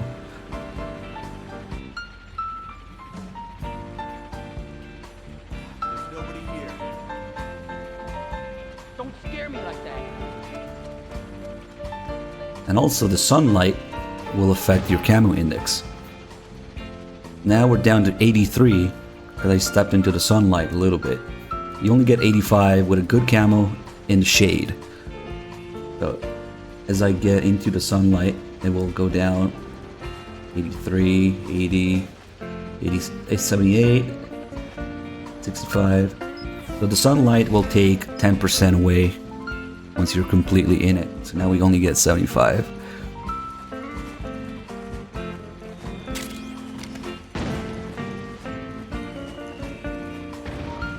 I'll take that.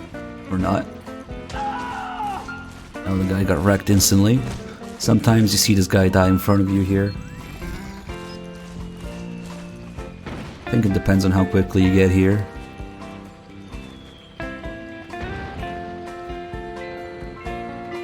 Oh, these guys are already here. There's a battlefield ad again.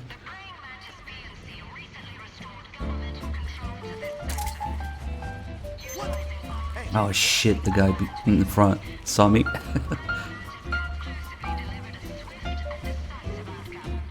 Yeah, the timing is off because we took so long to get here.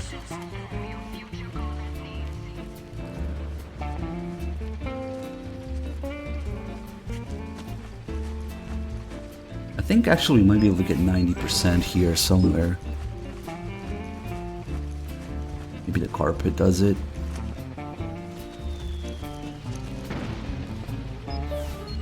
Yep, that goes up to 90 for some reason.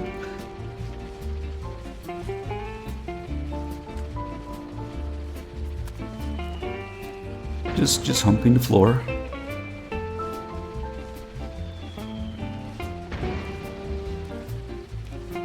I want to get this guy. But what we want to do is we want to look in here and find some regain. MGS4 is equivalent of the calorie mate. MGS3, you had the calorie mate, you know, the real life product placement thing. MGS4, you have regain, which is a real energy drink in Japan. The only drink that can keep Snake going 24 hours a day. Quasi medicinal. 50 milliliters. It's an energy drink. There's also an energy regain ad featuring Snake turning young. You know, it goes to from his old phase to his young face camo when he drinks it. Oh god. That's the other 2 months. I'm just V coming up. Oh god, no. Peace Walker first.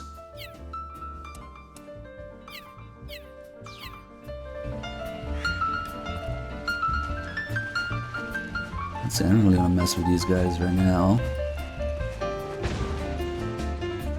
I don't know what it is with this carpet, but it's really effective as camo.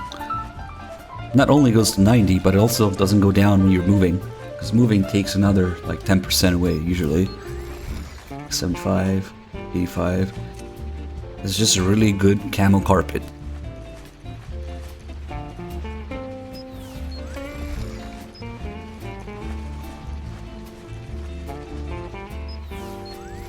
I don't know where these guys are now. Should be okay though. Or not. I got the shitty camo. What's going on?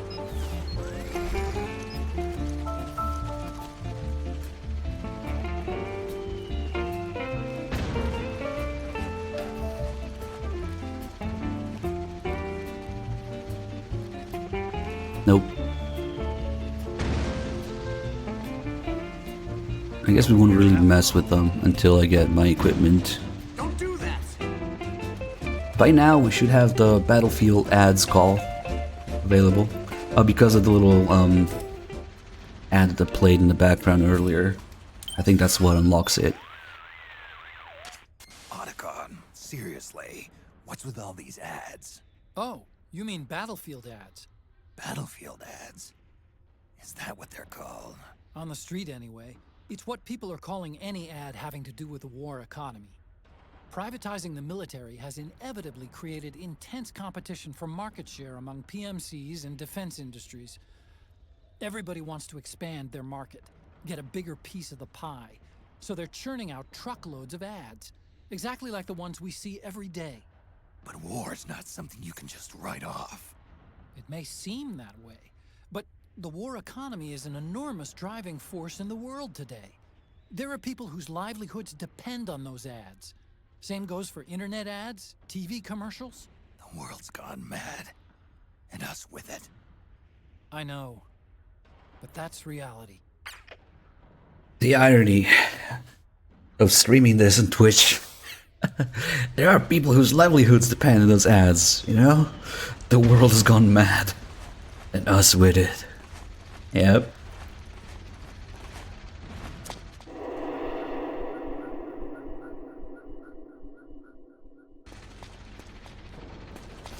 Alright, let's chill a little bit here. Snake, press the crawl button while running to execute a roll. Rolling can help you dodge enemy attacks and get past small gaps and obstacles.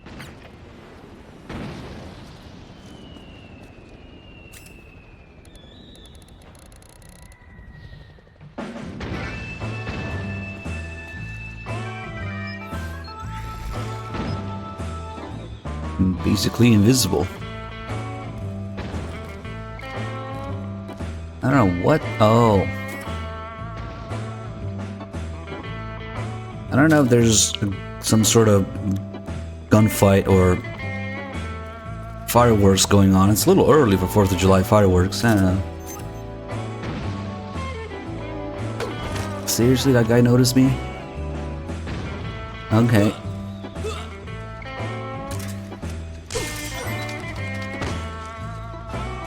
Damn, now he's coming all the way here.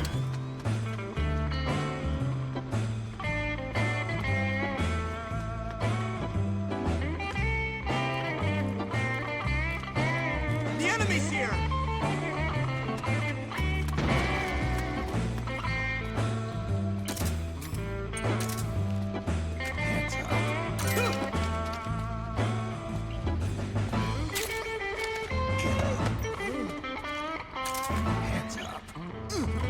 Alright, we got some new and expanded CQC moves in this game. Can you body check somebody? Find what you're looking for. Ooh, regain.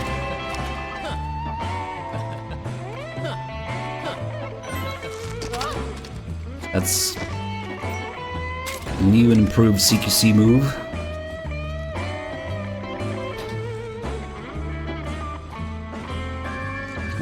Oh wait, not him.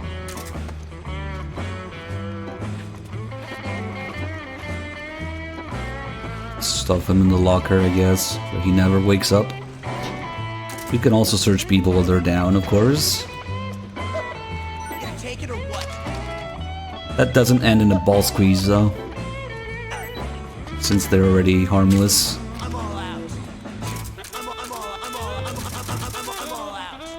They let you know when they're done.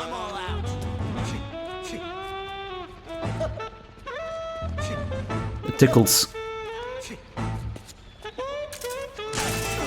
Oh shit! Don't stab the lockers. Oops, that hitbox. Well, only one locker and there's two of you now. I mean, somebody's gonna die. But first, some Playboy. Evolution of the porn in the Metal Gear series. Yeah? MGS2, you get a little book with nothing on it. Just innocent stuff. And MGS3, you start seeing some skin. And MGS4, it's a full-blown Playboy. Babes of the world's top PMCs. Games and beyond. Hideo Kojima interviews. Not a boost or not a bust. The truth behind Nanodrome. The best FPS of the year. Can you believe we used to pay for these things? That's what Eva talks about later in Act 3. These FPS games are distributed for free by these companies. The Seventh Circle. Sadistic joke becomes primetime sensation. What? Seventh Circle, I think, is a TV program. Like the quiz show or something you see at the beginning, or maybe it's the talk show with Hater. I don't remember, one of those, but it's in the TV at the beginning. Entertainment for men. With the amount of licenses this game has, rest assured it's never going to be released again. This is just one of many licenses. Apple, Playboy, Triumph, Assassin's Creed, probably forgetting a few. There's a lot more. We can look at them in the credits. Alright. Let's get this guy up. Oh, come on. That's problematic, because now everybody knows. At least I have an excuse to know, though. Maybe SOP. I guess I shouldn't have just been in front of him. Ooh, look at that fucking damage! Yeah, shit hurts in MGS4, unlike MGS3. God damn. Okay, let me put on Sailor, so we can regenerate faster. But now the stress is going up, so we'll take some medicine for that. Damn, that hurt a lot. Can we like calm down? They're just gonna come here and blast my ass.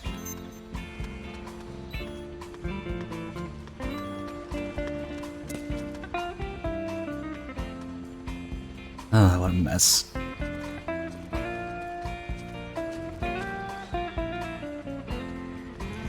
I'm just gonna kill these guys. I was gonna kill them in style, but now there's a little bit too many. We can get the last guy that way, maybe. Fuck it, let's eat our ration. Smoke some cigarettes so the stress goes down. And they smell it now. Yep. But what if we leave one of these here?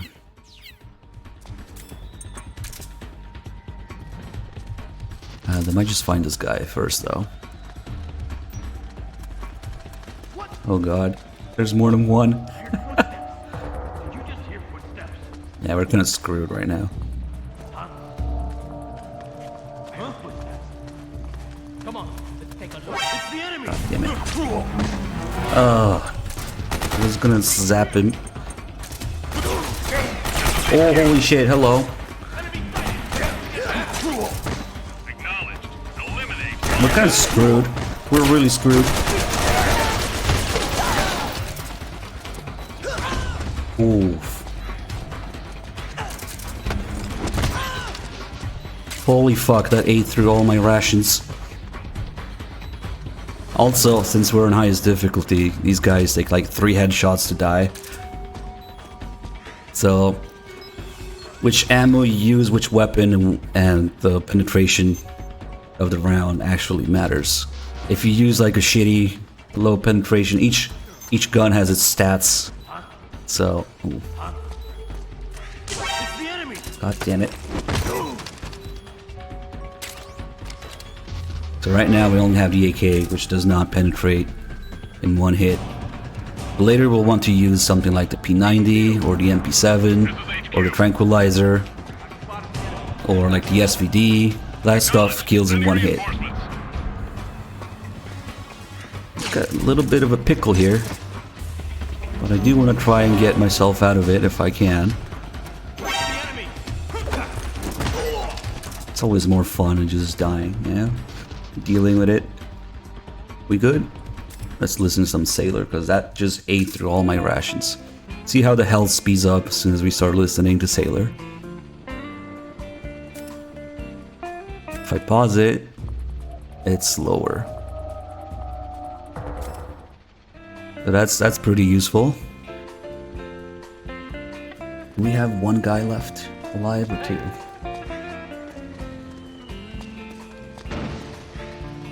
These guys are pretty relentless too. We can't freeze him like here. Hitbox, it is.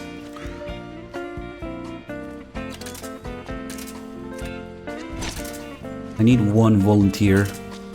I thought I see. Oh yeah, that guy's alive. We can kill this guy.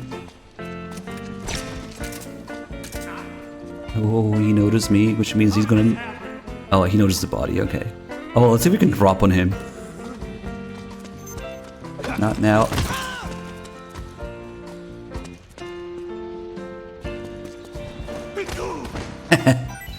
Oh, that stuns him.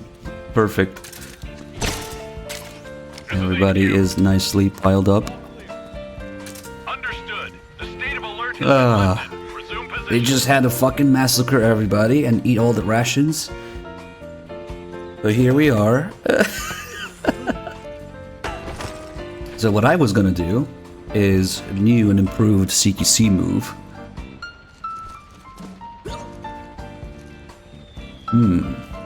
Only dreams now.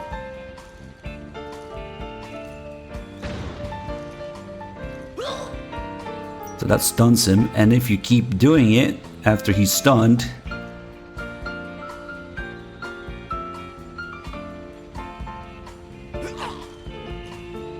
there, dead. God, that was a fucking mess. But I didn't have to use my Playboy, which means we get to look at it now. Because of course, first person view. So, how do I go about losing some of my psyche right now? We don't have the barrel. Maybe we'll save it for later then. Because looking at porn is one way to restore your psyche. Right now it's full, so. It's like a portable healing item. And we'll take a look at it in a bit. What a fucking mess. Let's see if the guy down here is still alive or was one of those that I killed. Oh, that may be him. Come on here. This. There you go. What was that noise? Now he's gonna come up here and we'll see some of the amazing gravity related physics.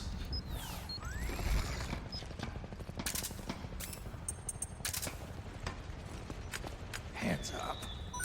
When you grab someone and then just drop him down a hole. See, he's alive right now. I'm just seeing him and I'm like forcing him to look at the Playboy. But then we drop him down here and dead before he even hits the ground. They die as soon as there's any gravity involved. That's not a kill, by the way. I didn't kill him. Gravity did. But we did kill a whole bunch of other people there, so whatever. But that's how gravity works.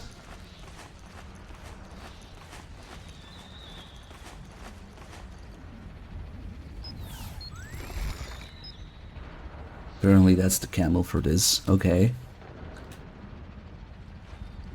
We also have a cool little move that another game could have used that we don't talk about. That can also be used to aim directly downwards from where you are on the ledge. Thanks, Fox Engine. Yes, that one precisely. Oh shit! They saw the guy go down.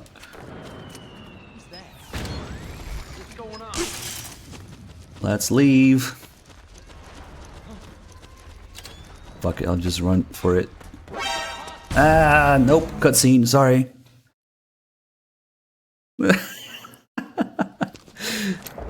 I like trying to get away from alerts and survive, you know? Instead of just going like, ah, whatever, fuck, kill me, restart. Adds a lot more, dynamic. But they really do hurt a lot in MGS4 when they find you. Especially since the fucking body armor equivalent is DLC and it's now impossible to get. So thanks, Konami. Snake. Snake, it's me. Huh? Otacon. Sorry to keep you waiting, Snake. Allow me to introduce Metal Gear Mark II. Metal Gear. That's right. Just like Rex. You also see in the flashbacks, you don't just see MGS1's Rex, of course. You also see Snatcher's Mark II. But nobody knows that, so Otacon says Rex. Where are you? I'm in the Nomad. Where else? I'll be watching you through the Mark II. Wish I was good with gadgets. Hey, I'll be with you in spirit. Anyway, because you had to dress up as a militiaman, I had the Mark II bring you some goodies. Starting with this.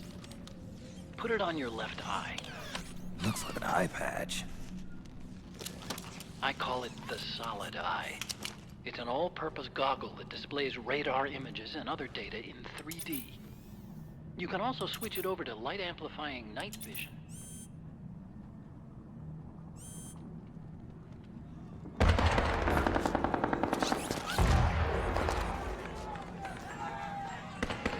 The rebels are out there. It looks like they've got the government's PMC troops beat, at least in numbers. And this is their home turf. Snake, I know this is a sneaking mission, but you'll need to protect yourself.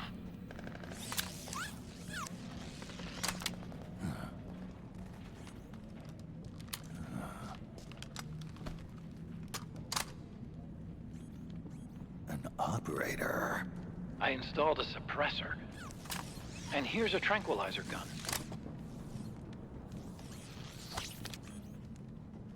How thoughtful. It predates the implementation of the system. By some miracle, it was never recycled. It's getting tough these days finding decent guns that aren't controlled.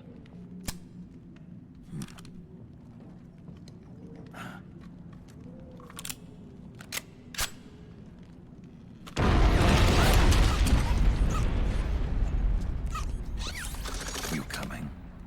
Of course. I'll follow you wherever you go. Like this.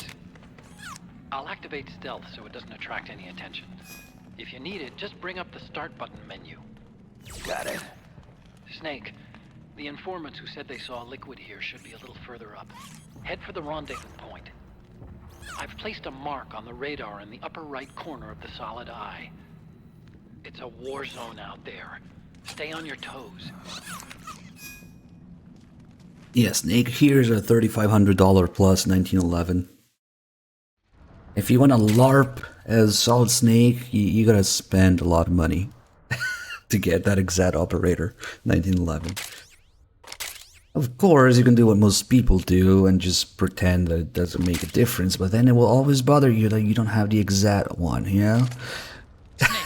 It's kind of a schlep, At least but that's how I I've sent am. you data on an alternate route. Follow the mark on your Trying to radar. get a Metal Gear gun collection. Anyway, yeah, the handgun is suppressed, then, you know, you have most stopping power of 45, and you have higher maneuverability and CPC capabilities. That's what Otacon was referring to. And in general, handguns are defensive guns, and rifles not so much, you know? Anyway, let's see, what should we do? we have a bunch of stuff to do now that we got the equipment. There's stuff going on, and there's calls, and we got more Playboys. I should have looked at that Playboy. We have so many now. Alright, let's do that. Quick fat break. You can hear Snake grunt every time you turn the pages.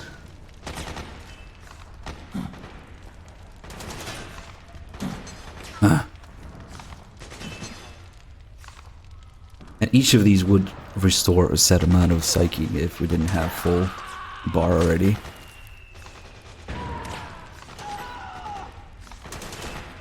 Thanks, Kojimbo. We also have the Mark II now. The Mark II is more than just a communications terminal. It's got a lot of other functions as well. Try taking it for a spin. And look what Snake's using Yourself what it can do. to control the Mark II. A very, very well detailed, modeled PS3 controller.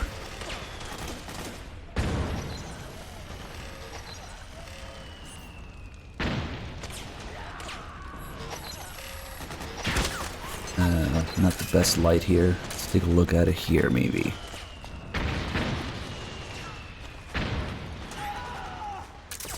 Yeah, it'd be crazy if his thumbs actually moved. But with how well detailed and modeled that controller is, I'm not complaining.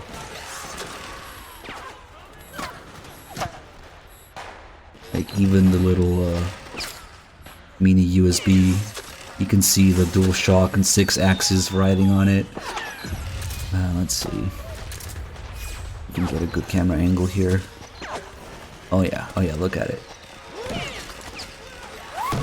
DualShock 3 6 axis. That's insane. You can even, if you look very carefully, see that port 1 is lit up. It's just slightly different color.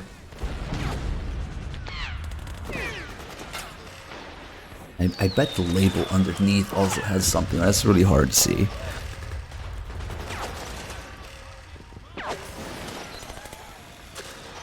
Yeah, nobody doubts the technical aspect of MGS4, you know? That's the one good thing we have to talk about. MGS4, as much as it is anti-MGS2, you know? For the characters, for the story, for the development, the character development, and, you know, Kojima, and everything, it does have one thing in common with MGS2. They were both, you know, for both games trying to experiment with a new console and see how many little details and things they could get away with. So, when the PS2 came out, MGS2 had that amount of love and care put into it, and MGS4, at least the technical aspect of it, is also praiseworthy in that aspect with, you know, the PS3. Maybe one of the two games in existence that uses the Cell processor, and the game will actually run at 60 FPS in certain areas. It's constantly trying to output as many FPS as possible in chunks of, you know, 15, 30, 45, and 60. So if you're in an area where there's nothing, and you're looking down in an enclosed hallway, the game will actually run at 60 FPS. That and the gun porn, the gun details, the models, you know, the technical aspect of MGS4 is the one praiseworthy thing about it. I like that controller. Alright, let's zap Snake now. Oh.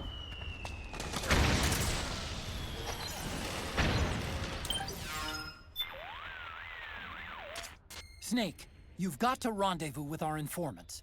Listen, the fighting around you is getting more intense. Use radar and the Mark II to make your job easier. I created the Mark II to provide you with mission support. It's outfitted with a full suite of support functions. It can transport weapons and items, assess your condition, conduct recon, provide map data, and analyze the state of battle. You can also use its menu screen to adjust camouflage settings and change equipment. To access the menu screen, press the Start button. I've set the Mark II to shadow you at all times. It'll be there for you to call upon whenever and wherever you need it. Tell me something, Otacon. What possessed you to name it Metal Gear Mark II? I named it that so I'd never forget that I was the one who designed Rex. But the Mark II's no weapon of mass destruction. It's a remote mobile terminal designed solely to support you. I want to show the world that technology can work wonders when it's used the right way. I'll bet that 50 years from now, robot buddies like the Mark II will be a vital part of our society. Even now, 30% of all snipers use robot spotters. I don't think it's quite what Asimov imagined, but we may already be living in the caves of steel. Yeah, MGS3 didn't have as many gun details, but you know, MGS3 is when they started adding recoil, different recoil and different amounts of penetration to different guns, and you know, between rifles and handguns and stuff. And then MGS4 really took that to, you know, 11. It's like insane. MGS4 has the best gun details in the series. But yeah, if you do the magazine call with Sigint in MGS3, it says something like, a magazine is what's left when you empty the clip of a gun. Like, what? Oh god. Okay, so if you run around with the Mark II a little bit and twirl around, there's a little cute confused animation. If you spin around too much with the Mark II.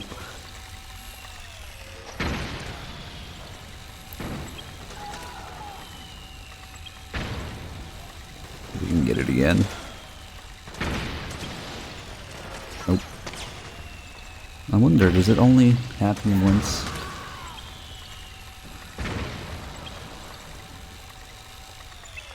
Okay, well, if we spend some time in stealth camo with the Mark II, Snake will notice, it's like, oh, what the fuck, I want stealth camo too, right? Let me give you a brief rundown on controlling the... Nope. Snake, the weapons you pick up will be temporarily stored in your backpack. Okay. Snake, the PMC soldiers are using ID guns. ID guns? See how the word locked appears in the weapon list? Yeah. ID guns are equipped with locks. As long as the lock is engaged, you can't pull the trigger. Any suggestions? The locks are only disengaged when they recognize the nanomachine ID inside a soldier's body. Anyone not possessing nanomachines keyed to the system, or anyone who's keyed but not authorized to use that weapon, won't be able to pass the ID gun's verification process. So I can't use PMC guns? I'm afraid not. You're not registered with the system. And it's not just weapons either. Vehicles, buildings, everything used for military purposes is secured with this ID control system. Without the proper IDs, it's impossible for PMCs or state armies to fight. Think of it as a soldier's dog tag, only at the nano level. So, I shouldn't even bother picking up ID guns. For now, at least. But they might come in handy later on.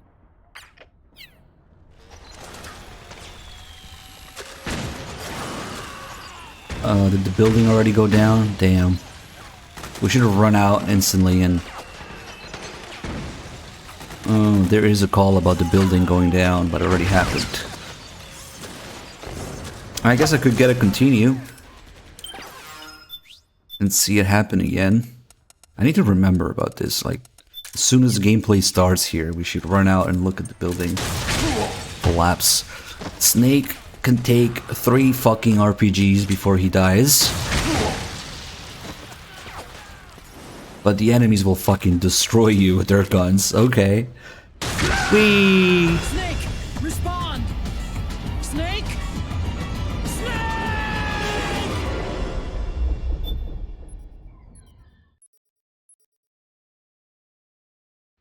Let's run out with the Mark II in stealth and watch the building collapse. Snake. I hate the stretching animation. Come on, I want to go. Holy shit. Try taking it for a spin. See that building in the back? Wasn't there earlier. And it gets bombed.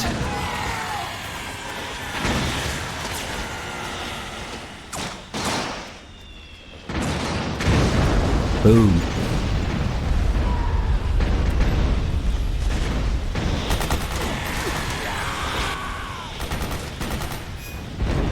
The whole fucking thing collapses. Yeah, there's a call about it, but now we're gonna have to skip the calls we already did. Snake. I created... Let me give you a... Snake, the weapons you... Snake. Don't forget, Snake. This is a battlefield. Conditions are changing all the time. Sometimes those conditions make it easier for you to lay low. Sometimes they make it harder. Always be on the lookout for the tides to turn. If you see an opening, grab it. For example, if the enemy is locked in battle, they won't be watching their backs. You might try sneaking behind them. Yeah, the enemy AI acts differently when they're engaged in combat. And there's two factions going at it, you know? What other game, possibly open world, could have, you know, used this feature? Let's not go there. During manual control, the Mark II maintains a wireless link with you. But the control signal range is deliberately kept short by an attenuator on the transmitter circuit. The distance varies by environment, so I can't give you an exact figure, but even under the best conditions, it can't exceed 50 meters. 50 meters? That's pretty short. Why impose a limit like that? Seems more useful if I could control it from further away. Of course, I need plenty of signal when I control it, but in your case, you have to be conscious of the danger from DF. You can't risk using a high-power electrical signal for too long. It's like holding up a big sign saying, "Hey, I'm over here!" So try and keep the Mark II close to you when you use it. Keep that in mind, and the Mark II should serve you well. Oh shit, mind blown. Donkpogs said, is that the building you go through after the Drebin cutscene? The collapsed building? Shit, it might just be, you know? Because that's the direction. And then you go past the militia hideouts. And maybe, yeah, that actually makes a lot of sense. See, I never even realized that myself. But that does make a lot of sense. It is in that direction. Nice. Snake, this should go without saying, but just so we're clear, you're practically defenseless while controlling the Mark II. So if you're going to use it, you should do it from someplace you're not likely to be found. Right now, the militia and PMCs are at a stalemate, and just about the whole area is lit up with gunfire. Things are dangerous there, even for a guy like you. But if you could somehow tip the balance... I might be able to divert the hotspot elsewhere. Bingo! I'll bet you could shape battlefield conditions to make sneaking easier. Maybe by destroying a key weapon that one side relies on. Wow, imagine being able to have an active zone battlefield with two sides going at it and being able to influence the outcome in real time by your actions. Wow. Again, I can think of another game that could have used such a feature, yeah? And initially this was going to be much more involved and detailed and larger scale, you know? They had to really tune it down to cram it into the PS3. They had much more, much bigger picture in mind at first, and they had to really dumb it down to cram it into the PS3. So this is just a small portion of what could have been, yeah? But of course, we don't need any of that in a certain open world game. Nah. I see you found yourself an operator uniform. As long as you're wearing it, you can do what you need to do, and the militiamen won't suspect a thing. It'll be a useful tool in certain situations. But be careful. Hurt a fellow militiaman while wearing the uniform, and you'll blow your cover. Got it? I wonder if we had to be there with Snake for Autumn to talk about the building. Yeah, I think we have to be there with Snake. And just for the record, I'm never gonna stop pointing out things that were done better in the older games and have no fucking excuse for not being in you-know-what. That's a large part of the problem. They should not get away with it. I'm pretty sure the call would trigger around here. Otacon, you gave the Mark II stealth capability? He's like pissed about it. The Mark I want stealth too. About damage from EM waves because it's a machine, and its surface area is small enough that cost isn't a problem. The trade-off being that it can be easily spotted by heat-seeking unmanned weapons. Keep that in mind, okay? Snake, you need to rendezvous with our Oh, don't tell me we had to be there with Snake when the building collapses. Why is it such a pain to get this call? Come on. Those guys really know how There to you put go. on a show. I'm sure it was old and decrepit already, but I've never seen a building go down like that. That's it. Just that's the call about it. But it's cool if there is a call about it. You really have to notice. Oh, what the fuck? There's a guy up there? I never noticed that they're up there too. Oh wow. Okay. So we'll go over how the whole faction and reputation points and influencing the battlefield mechanics work. I never noticed that there's militia up here too. Oh, he fucking died. Well.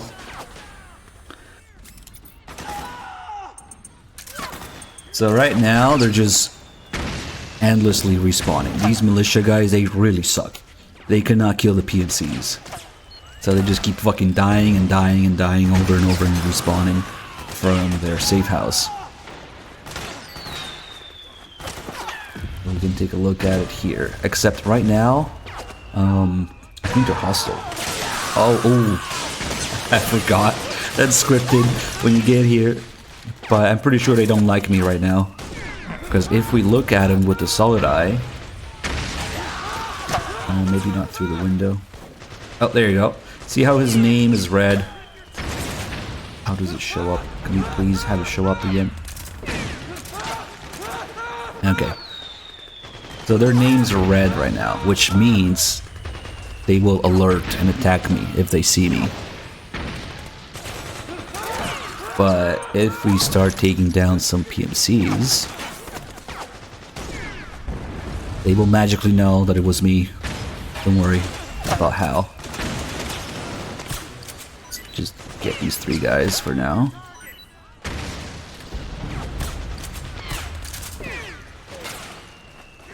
Let's see.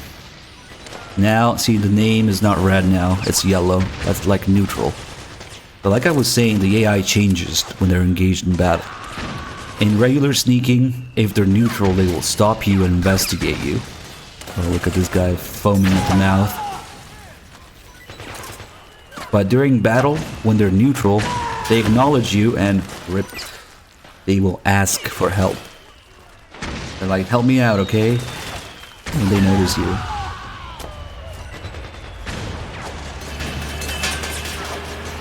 And then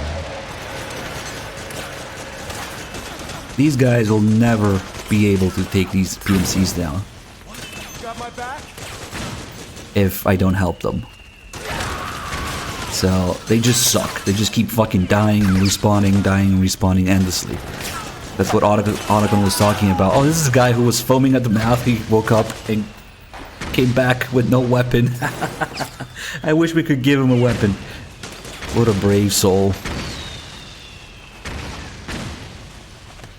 But yeah, that's what Otacon was talking about. It's just a stalemate right now. So... Oh fuck, the vehicle spotted me. Well, whatever, doesn't matter. So if you don't have like a New Game Plus save, this is where you'll find the first RPG, alright? So there's these two vehicles here. And there's two RPGs in here. So you don't have to be a New Game Plus to do this.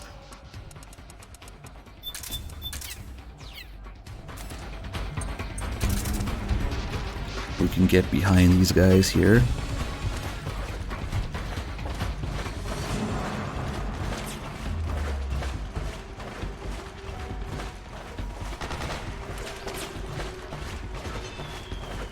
General SL, thank you so much for the Prime sub. Welcome aboard. Glad you enjoying the stream. Now that we're behind these guys, we can just put them down. Tranquilizer doesn't take too long to kick in MGS4, so even if we don't get headshots, whatever. And more importantly, we can take the vehicle out with the RPG that we technically just found. And that will shift the battlefield. Now these guys will move forward as soon as they realize, oh, there might be another PMC. Yep, that's why they're not moving yet. Once we take everybody down and the vehicle,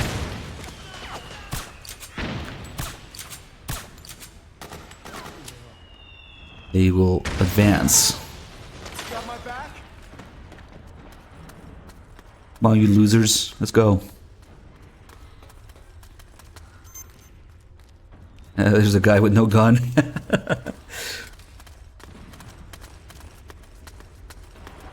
And now the battlefield has shifted. So even just doing this would be enough to free the way to where we need to go, I guess.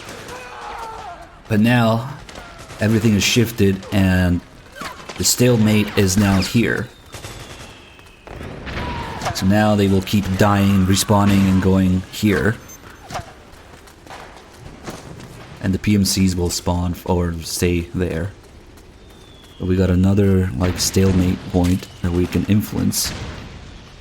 So if we go in here, there's some stairs somewhere.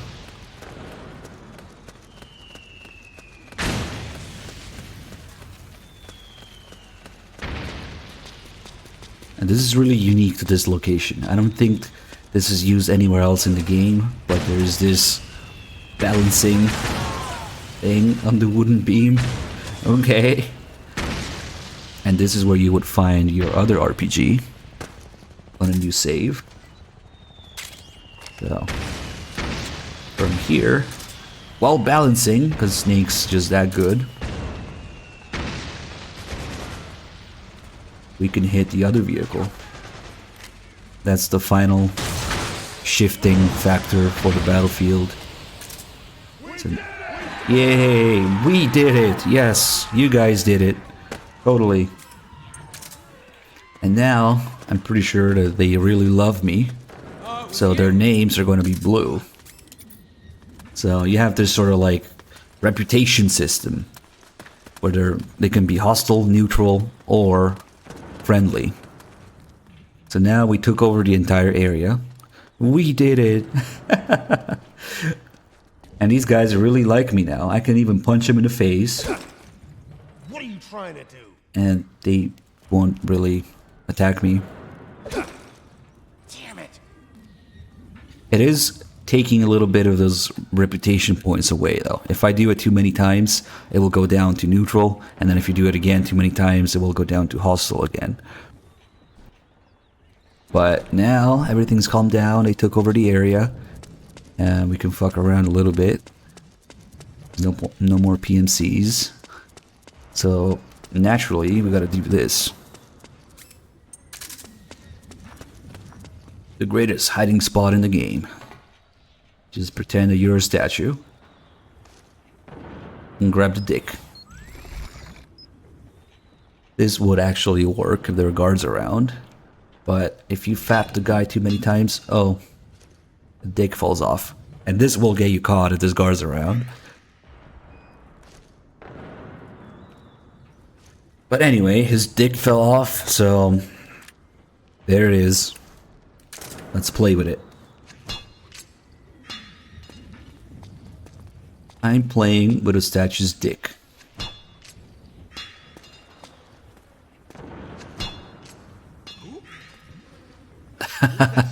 He heard the dick. Go investigate the dick.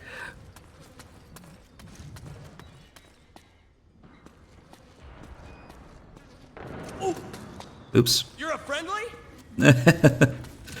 There's a lot more we can do with these guys now that they're friendly. But first, some more dick. is just satisfying. The sound, the physics. Alright. So let's grab all my healing items now. We got... Okay, let me just clean this whole thing up because it's a mess.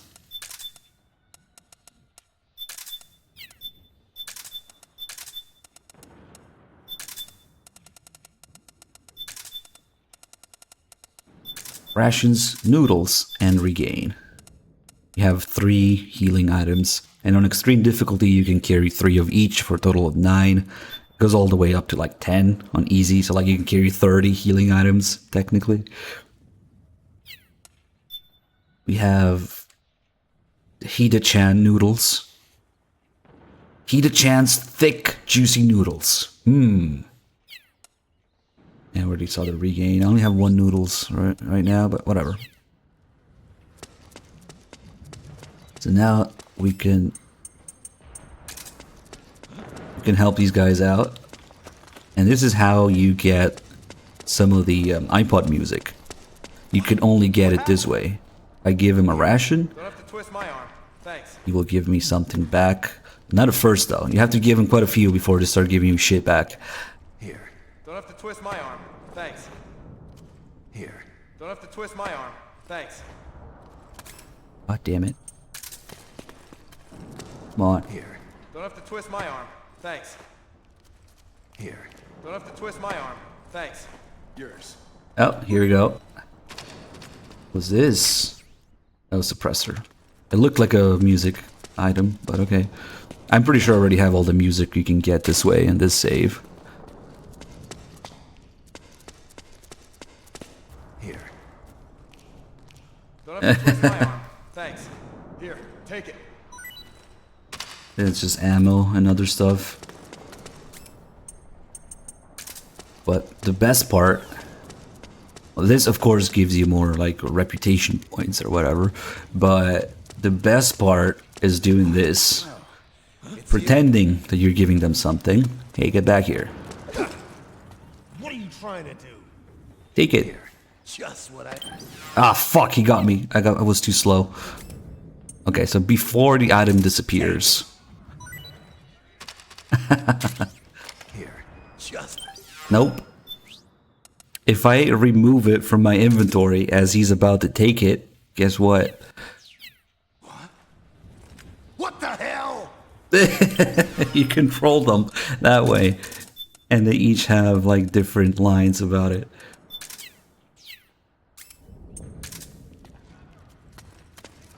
Oh, let's find another ration here.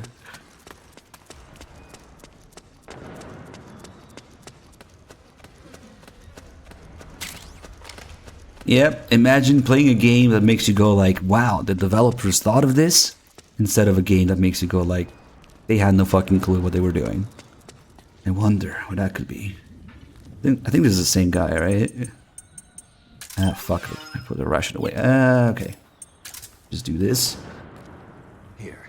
Hey. Nope. What the... It's not him. This is the guy with the line. What the f... You can clearly hear the F. It's not in the subtitles, but you can clearly hear that he's about to say, what the fuck? Here. Hey.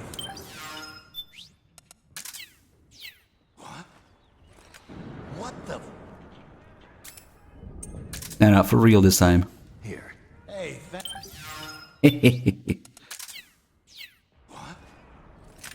What the... Let's see what else they had to say. Fortunately, we gotta go into the menu every time.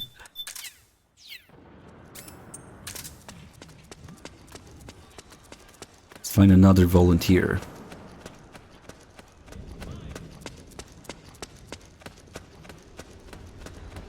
He's our guy. Hey. Damn it. Here. Oh, fuck. I double tapped it. What? You tricked us!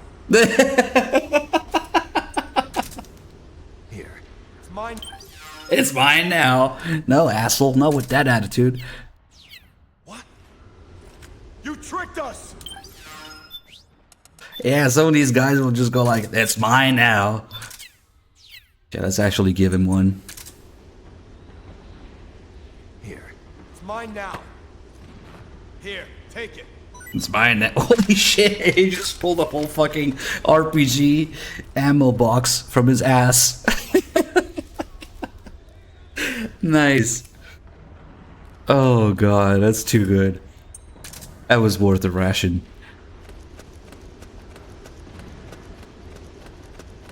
Yep. Do we have the Tanegashima on this save? Yes, we do. Alright, just in case you need more rations. Yeah. This is the greatest weapon ever. All we need is a couple dead bodies. Perfect.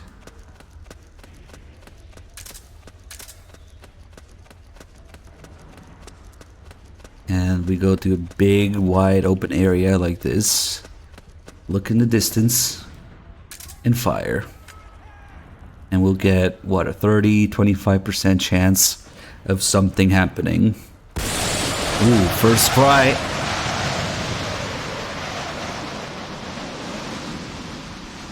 And when the dead bodies get caught in it, look at them go. You also hear all those item sound effects. Look at all the rations and ammo. Alright, now we got a lot of rations to give people. The Divine Wind.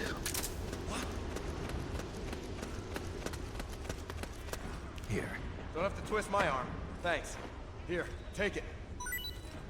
Oh, noodles. Nice. Don't have to twist my arm. Thanks. Yours. The tranquilizer ammo. Yep. Here. And finally, we do a little trolling. Oh, that was too early. He just turned back around. Hey! What's up with you?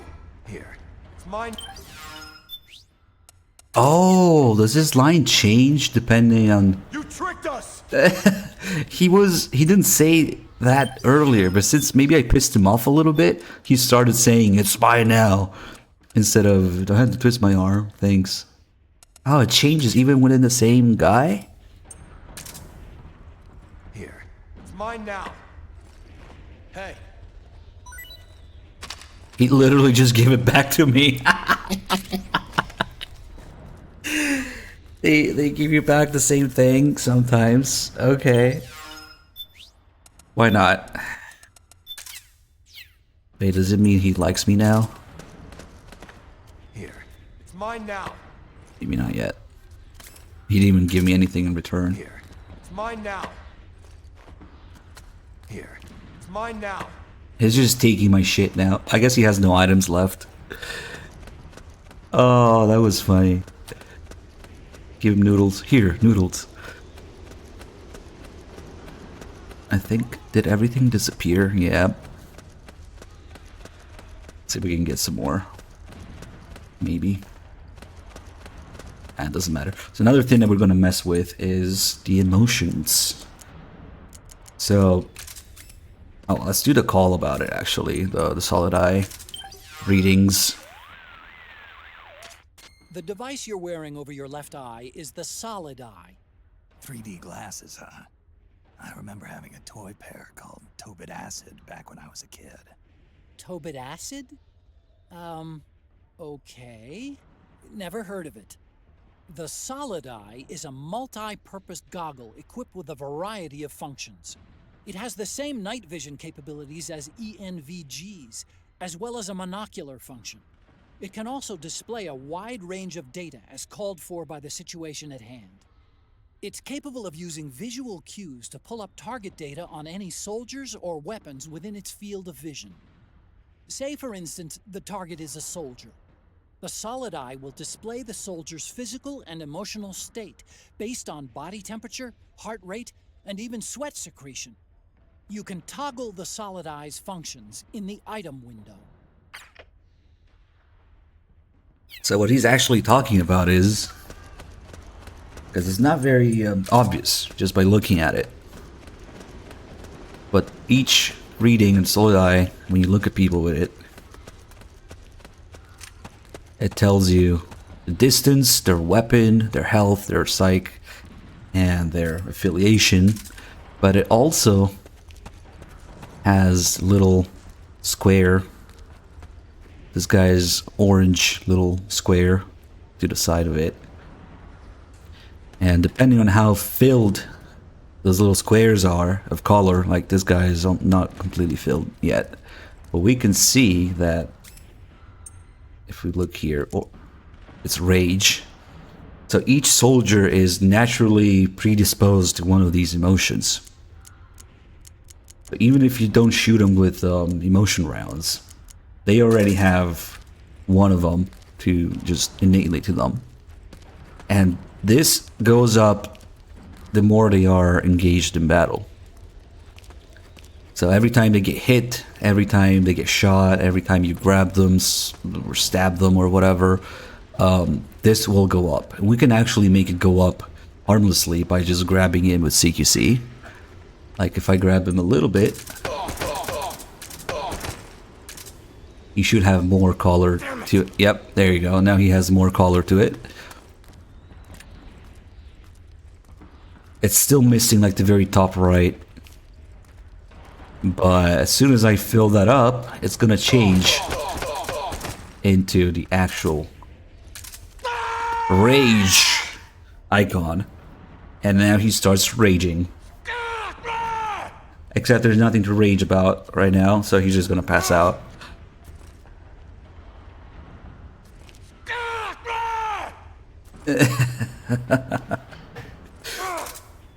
So what the rage emotion actually does is that it makes them shoot more aggressively if there's enemies around. And they always pass out after a while, and then the square, it resets to whatever color. So if there were any enemies around, you know how NPCs gonna shoot conservatively, like they only like do a little short burst, they take a while to in between the bursts. If they're raging, they will fucking empty their entire gun and shoot more aggressively. But they still make a distinction between enemies and friendlies, you know, so he didn't attack anybody there. And of course, we can also change his emotion. This is New Game Plus stuff. Once you have the emotion rounds, you can change their whatever emotion they're predisposed to have. So like right now it's orange. If I shoot him with the yellow one, which is laugh, it will change. It didn't fill completely because it wasn't a headshot. But now if I grab him a little bit more, he's gonna start laughing. Oh, a little bit more. A little bit more, I guess. Come on. There we go. So what laughing does, it actually makes them attack friendlies around them. He doesn't have a gun right now. He might try to punch me. Maybe not, actually. I don't think it applies to Snake. It only applies to, like, other people in their faction. And I guess there's nobody around right now, so it doesn't matter. And then, remember we saw that guy with foaming out his mouth earlier during the actual battle? That's because he got hit so many times that his whatever emotion got triggered. That's why you randomly hear people screaming and crying and whatever during, you know, when the battle is going on.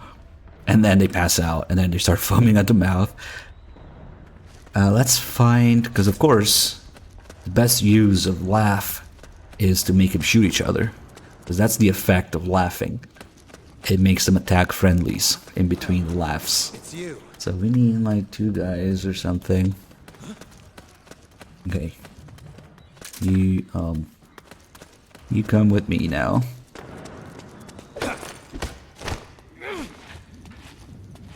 I don't want him to drop his gun though. So, how do I do this? You mind explaining? His stamina went down. Do they maybe? I think we'll have to stun one of them. There goes his gun. That guy just woke up. Let's put this guy in the other guy's path.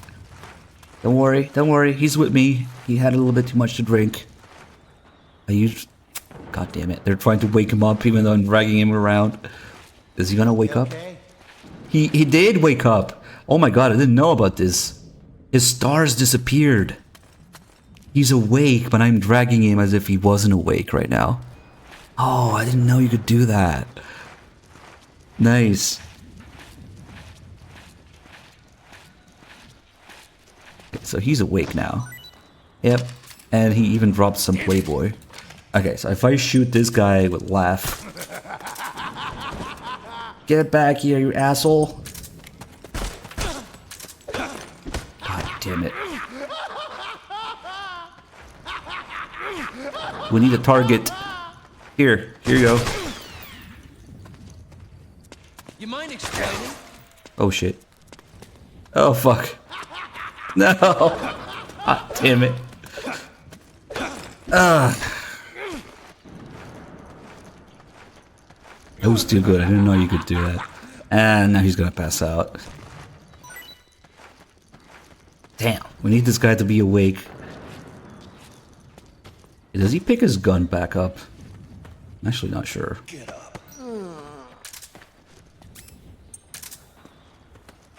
I think it might even apply when they're down, so. You mind Yeah, they just leave their gun behind. Good thing I crippled him because we can't have him we can't have him getting away, yeah? I'll only make this guy laugh. Hey.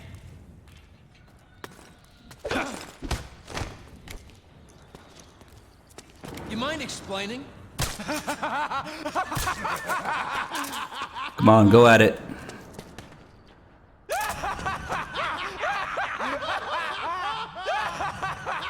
Maybe they're too far. They're not punching each other. Damn it.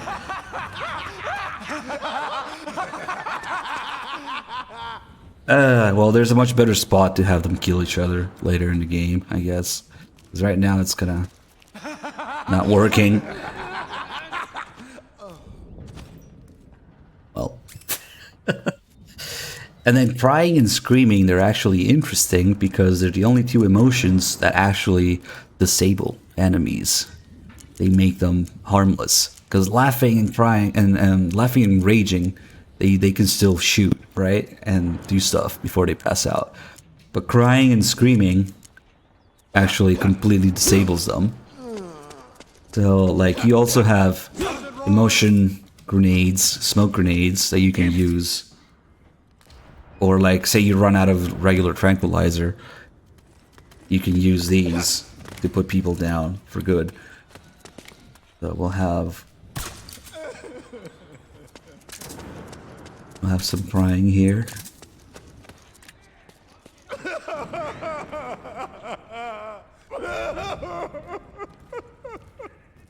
I know, come on, MGS5 wasn't that bad. These rounds contain concentrated MGS5 development process experience. Directly zapped into your brain.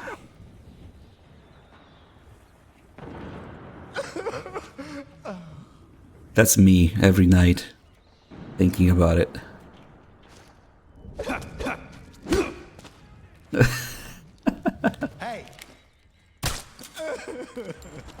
Okay, bye. And then screaming, they're just scared. They start freaking out. Let's find the other guy.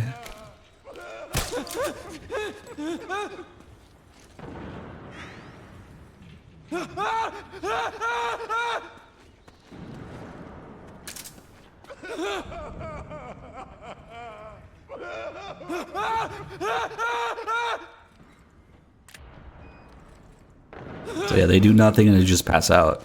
with these two emotions, so that it's actually kind of useful, especially as smoke grenades. Because this game doesn't have sleep smoke grenades or sleep gas grenades, but it does have emotion smoke grenades. So effectively, a blue or green, screaming or crying smoke grenade will disable people.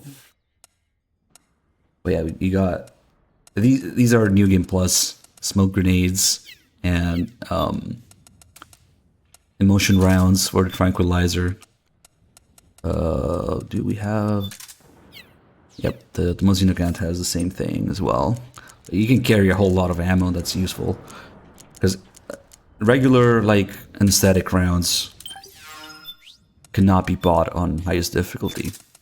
If you're trying to do something, it's completely possible to run out of ammo if you don't know what you're doing.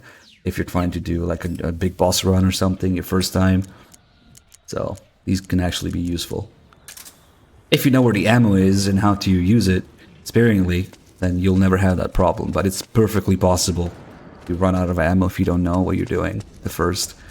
Actually, MGS4 is the first game that prompted me to start doing big boss runs. And then I went back and did all the others, once I realized that was a thing.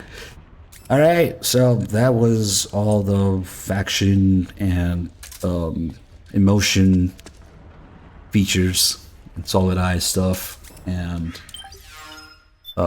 reputation points, I guess.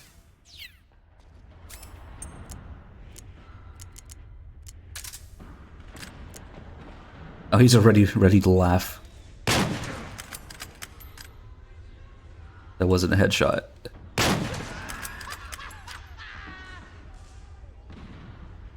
This guy just read the script from MGS5.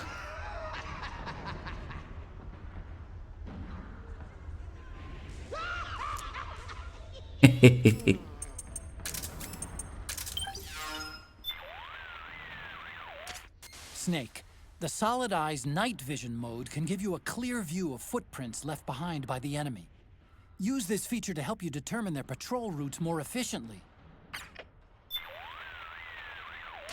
Snake, you need to rendezvous with... Oh, don't do this to me, Otacon. Head for the building where... Maybe we need to do this. I designed your radar exactly to your specifications, Snake.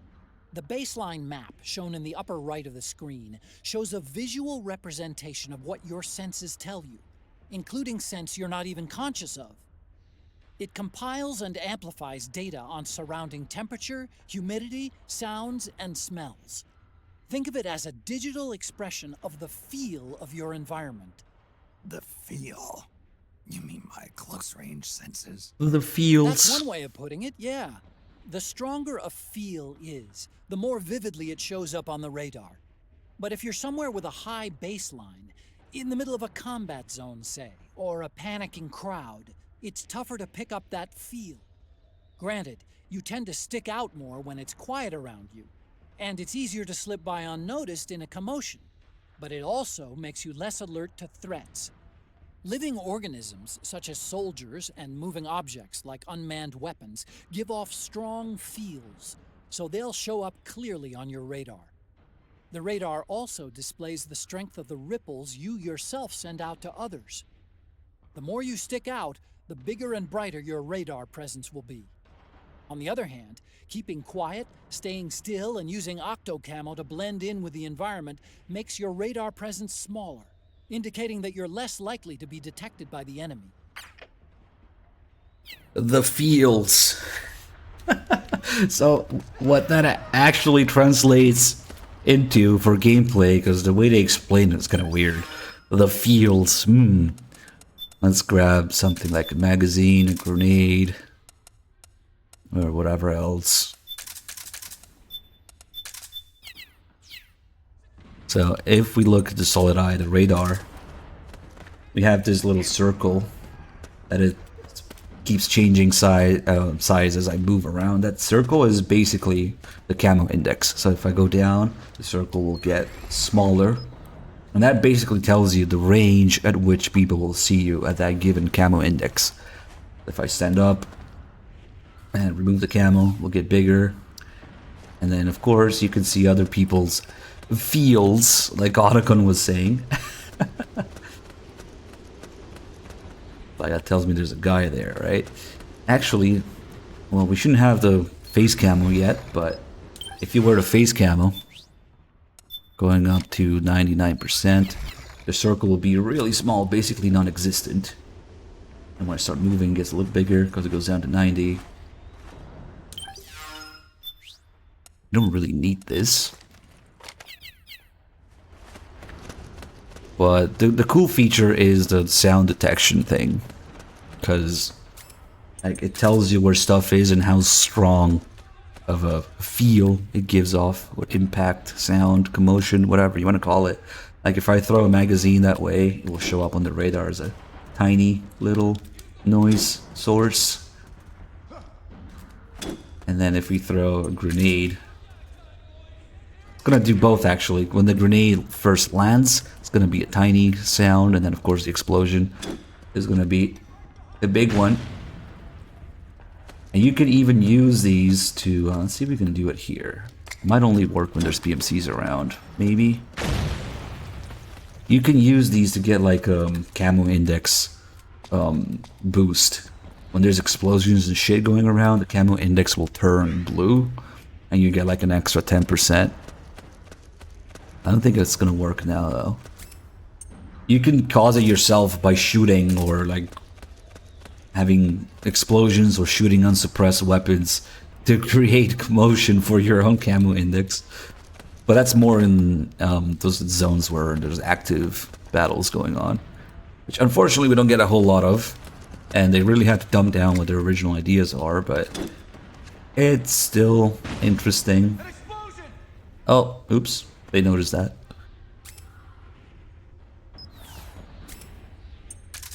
Let's see.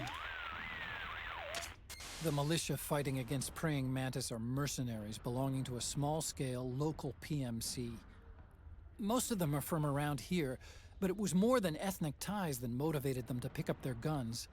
The country suffers from chronic high unemployment. There are lots of households just barely scraping by. Kids that grow up in that environment don't have the chance to get a decent education, and there aren't enough opportunities for them to go abroad and find work either. PMCs are one of the few options they have to earn a living. And for that, they go out and risk their necks. It's not a respectable trade by any measure. Still, for some reason, I can't bring myself to condemn them for it. It's complicated, you know? Oh, these poor militia guys. We should just put them out of their misery. Is it possible to get the Heaven camo? You mean the Haven camo? The DLC, I was talking about this earlier. Of course, the official Konami servers are long gone. And I think even the people who brought it back with, you know, the private DNS servers and all, last I checked a few months ago, those were unavailable as well. So you would have to check that. Fuck. I actually hit him with the grenade itself, so he turned around. Like, hey, boom. And he survived that. He survived the explosion, and he's still friendly. Look at that. He's still blue. You good? What's that burn mark?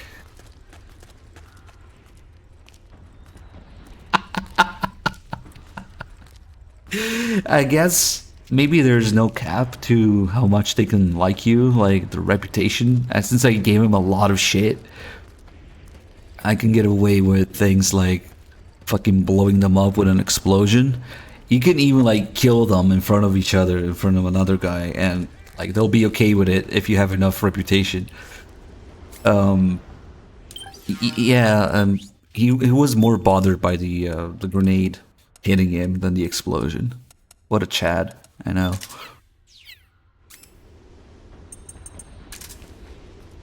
Can we put C4 on people's backs? Oh yeah.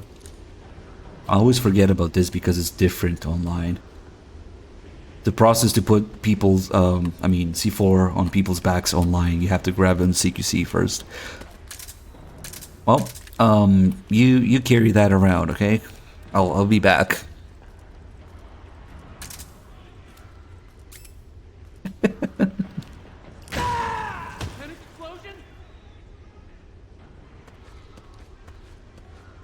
Are they at least neutral now? Please tell me they're at least neutral.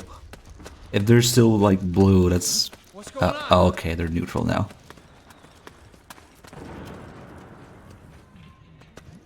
Can I should probably try to get them back to friendly though. Damn it! Oh, it's you. I mean, they still know me, but they're not as friendly now.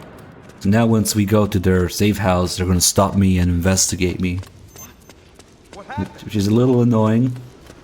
But we get around that with the disguise. Actually, that's what the disguise does. It completely overrides that and just makes you friendly. Unless you do something stupid in the disguise, of course.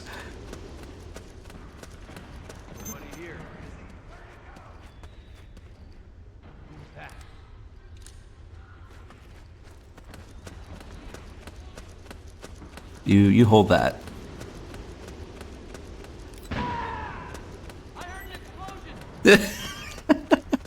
They're probably hostile now.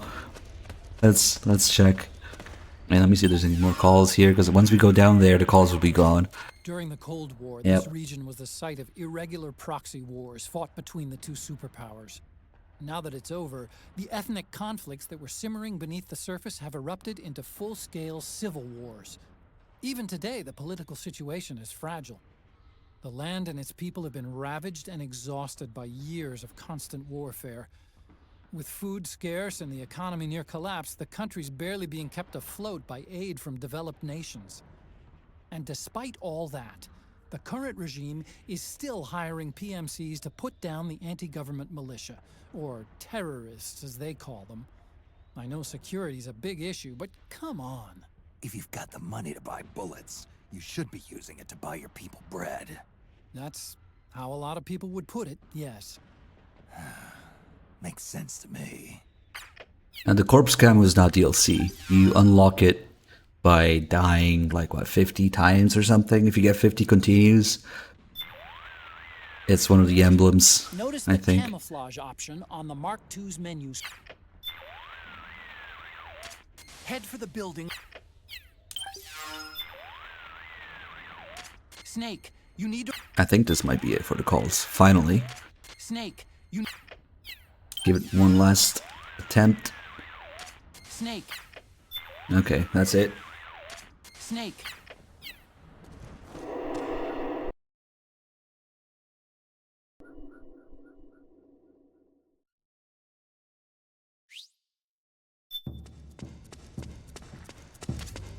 It's pretty dark in there. Switch the solid eye to night vision mode. I hear footsteps. Who? I hear footsteps.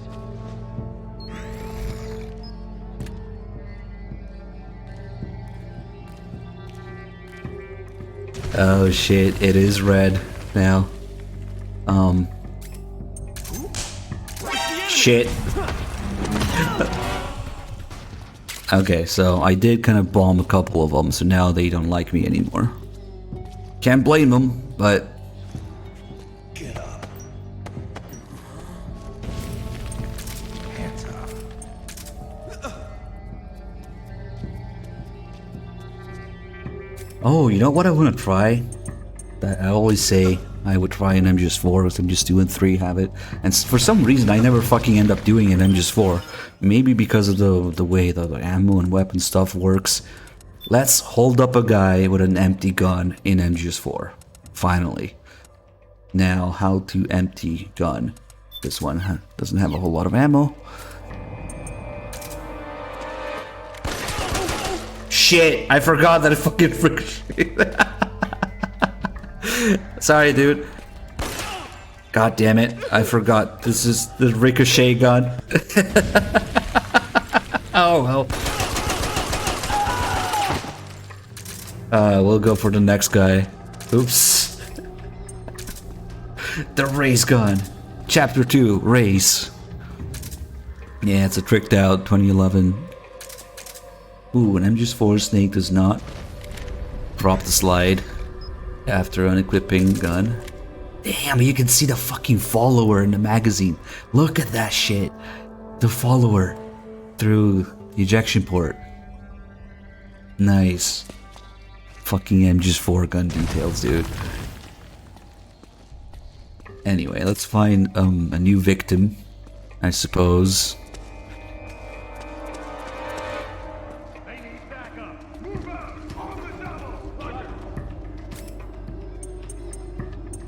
And these guys are gonna run out, but they're gonna find the guy that I killed. Ah, well, whatever. Whatever. Okay, you're coming with me now. We have business.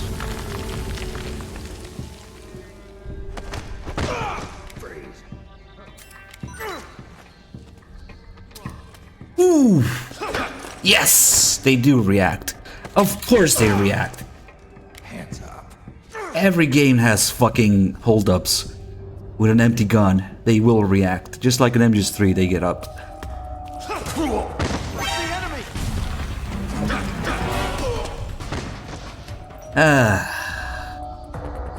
One more game to mention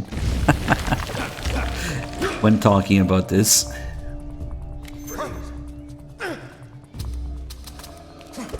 Yep. Okay, bye. Son of a bitch. Whatever. Yep. Anyway, let's put on the disguise now. Except, we probably fucked every little scripted sequence ahead because there's dead people on the way now. Okay, let's... Guess which game has holdups?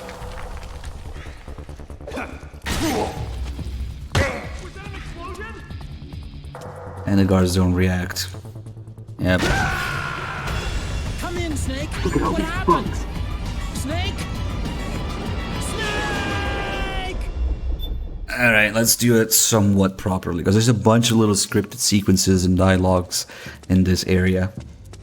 So, I don't want to mess with that.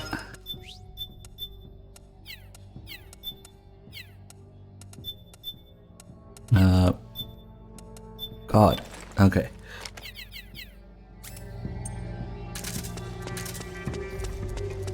We're totally friendly. What are you doing here?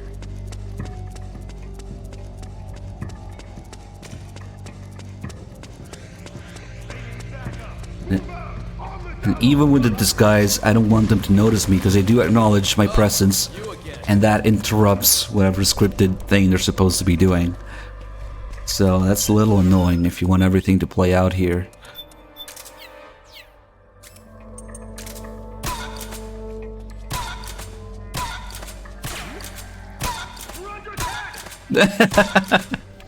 We're under attack!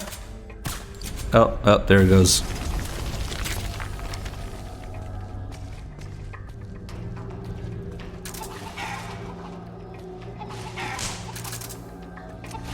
Probably doesn't go through.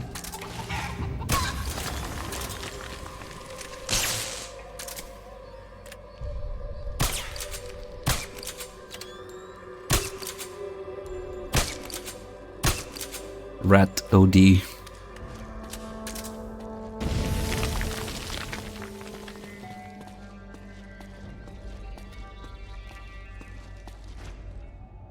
they need reinforcements up top. You ready to roll? Yeah, I'm good. Great, let's go. Right behind you.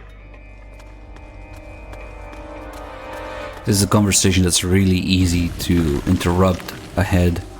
If you just rush in there, the guy will notice you and not talk to the guy anymore. Not that bad. Just hang in there. Oh, man. It hurts bad. We'll get you patched up. Just hold on a little longer. Damn it! What the hell were those freaks? What's that? You didn't see it. There's 4 weird looking. What are you talking about? The way they moved. More like beasts. They slaughtered us. Beasts? So many of them. So many of them. Yeah. Okay, take it easy. Just don't try to talk. Hang in there!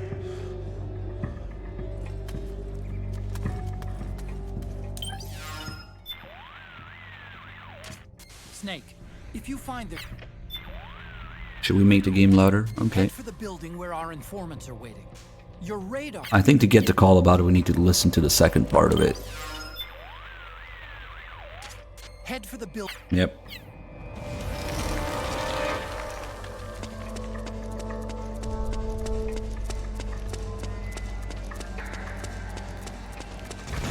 What's going on? Intel indicates the enemy's deploying some sort of special unit. Outfit is unknown. And those 4 ugly sons of bitches? Sir, their appearance may be strange, but they demonstrated incredible combat. They messed a little something up here. Notice how the guy with the operator uniform is calling the other guy sir. But it should be the other way around. These guys with the same uniform that Snake uses as a disguise, these guys are the ones who give directions and orders in the field. There's a call about it. I don't know if you can still get it. So they either messed up their character models or, you know, their voice files or whatever. It should definitely be the guy in the regular clothes calling this guy sir, but they messed it up. One of them does indeed seem capable of flight, sir. At the same time, it also maintains control over several UCAVs, increasing its air attack capability. One of my men recovered what claims to be Actually, I need to get the call, but I need to double check. Let's see. The more intel they have on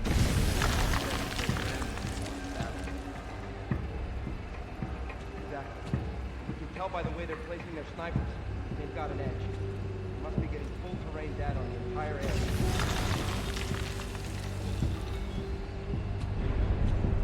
In other words,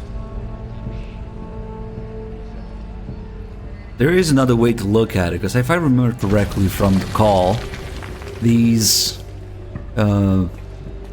militia people, I think they hired the operators.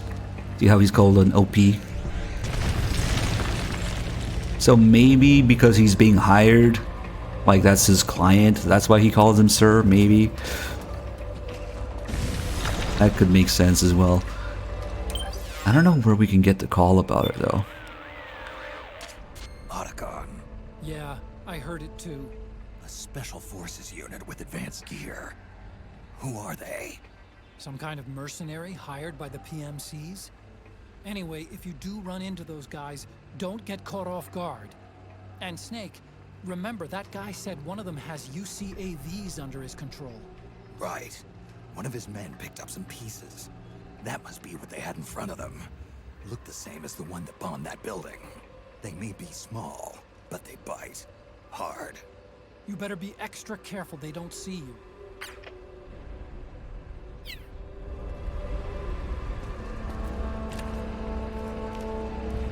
It's still moving.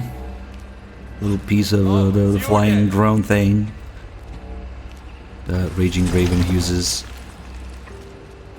And then, my god, that's like $1,000 worth of ammo right now. It is a little shitty model though. They expect better because they have better models for other things.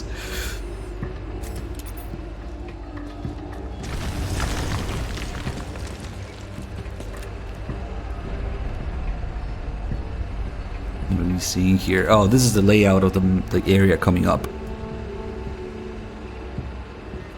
You can see it ahead of time. You know, it's also that MGO2 map. So we're going to be coming from that side, I think. You can see they're... Oh yeah, because they're trying to... you can actually see the path that they're going to take in the next area once we follow them. That's highlighted. Nice. Oops. My bad.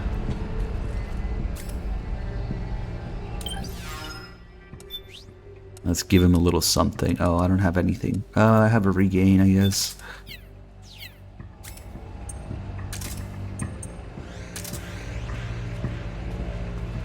How do you do, fellow operator? Don't have to twist my arm. Thanks. He just took it. Oh, he's neutral now. Nice. But it's still annoying when you're sneaking around, even if they're neutral, because they do the whole thing where they have to stop you and sniff you. So we can take this off now. But what are you doing? Hello? He really wants to look at this. Maybe he doesn't do it.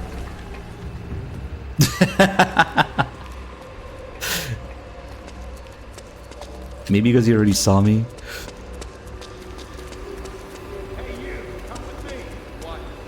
Yeah, it literally just happened. Reputation went up. Even though we were disguised. Now they're neutral. They're not hostile anymore.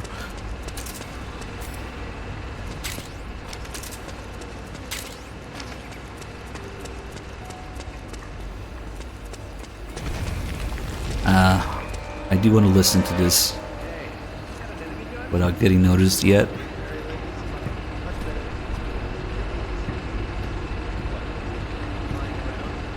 This guy's happy about his new gun.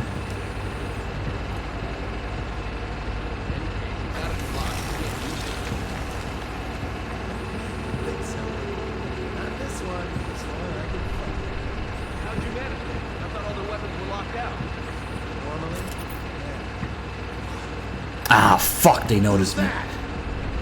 Oh, whatever, it was just foreshadowing Drebin. Literally 3 steps ahead. Until he's done noticing and sniffing me, he won't let me go. If I move now, that'll alert.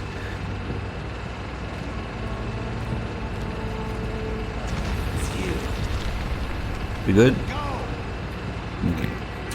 So you like your new gun, huh? You're ashamed something happened to it. He's not gonna like this.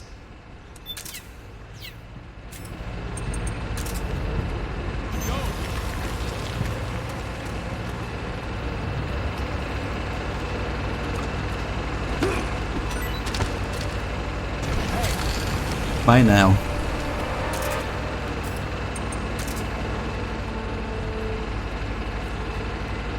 Well, they didn't finish the conversation, but he was just gonna talk about Drebin.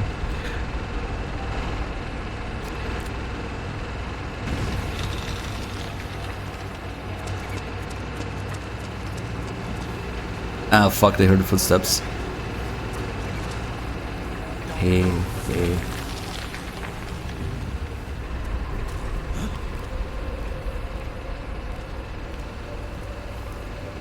I wonder what happens if you put on the disguise in front of him right now.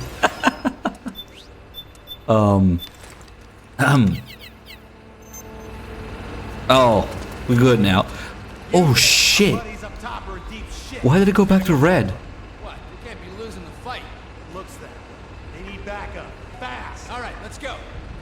Is it because I moved, like putting on the disguise counting as moving? So now they're back to being hostile. But since I have the disguise, they didn't attack me. That's weird. Hey, they're not really going upstairs though. Alright, I have an idea. Everybody, do a little dance.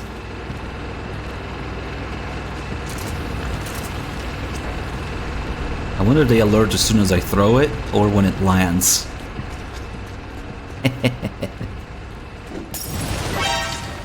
When it lands.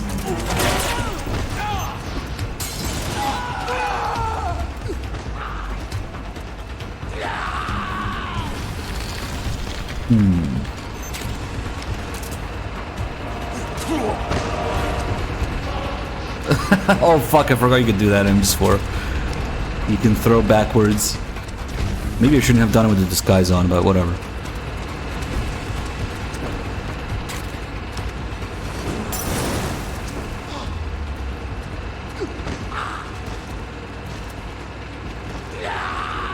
They do try to roll, but yeah.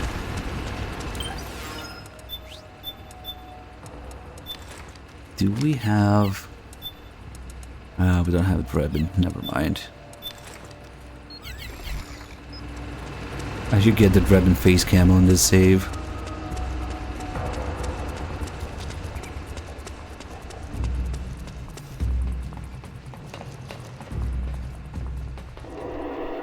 The way they make it look like it's the monkey talking to you at first, there's no way that's not on purpose.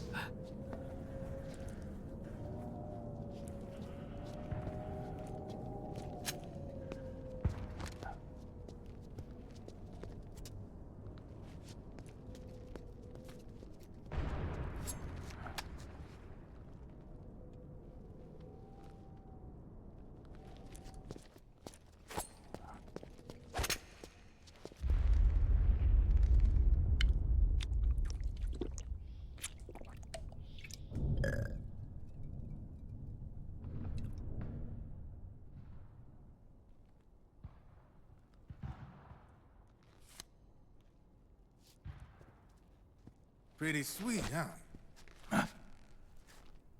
Whoa, hold it. Watch where you pointing that thing.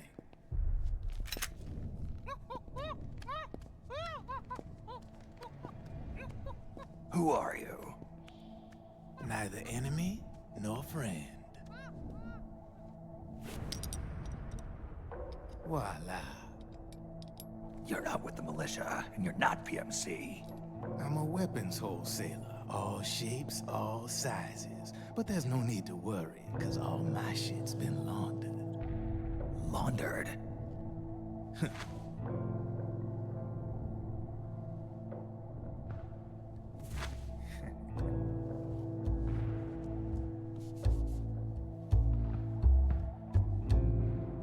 You see, I take ID guns like the PMCs use and make some mods. Then you can use them without having to match IDs. In other words, I'm a gun launderer.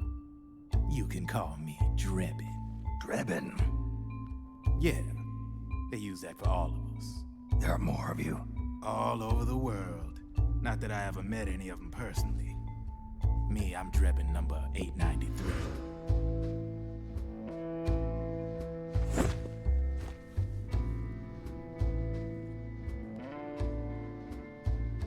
You ain't a registered PMC employee, are you? You need a guy like me.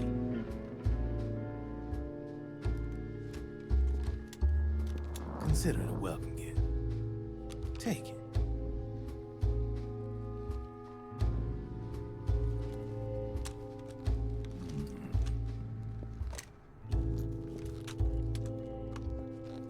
The M4. The official carbine model used by the U.S. Army, developed from the M16 service rifle. This one's a top-of-the-line model, real popular with the big PMCs. High precision, not like that government-issue shit. It's, free-floating, of course. Relax, that barrel's clean. Is the hider CQC compatible? The beauty of this sucker is that it's got a lot of customizable parts. Change it up the way you want to meet your everyday needs. Flip-up sight, rail system.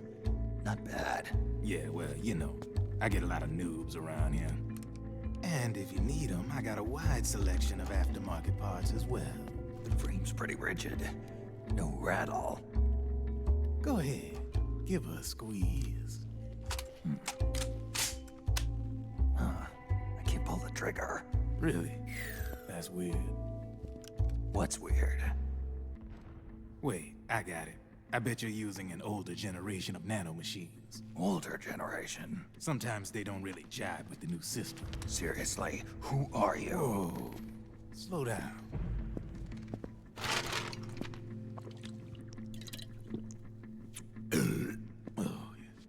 My day job's working at AT Security. I'm in charge of production control. So I get my hands on all the ID chips before they even register. Have a sip. It's a side of AT the public don't see. From the looks of it, you ain't with any state army. But you ain't exactly green, neither. You've got last-gen nanomachines. So I'm guessing former U.S. Army. I don't know what you're here for. But you want to be well-equipped, am I right? So, Can we talk business or what? You won't regret it.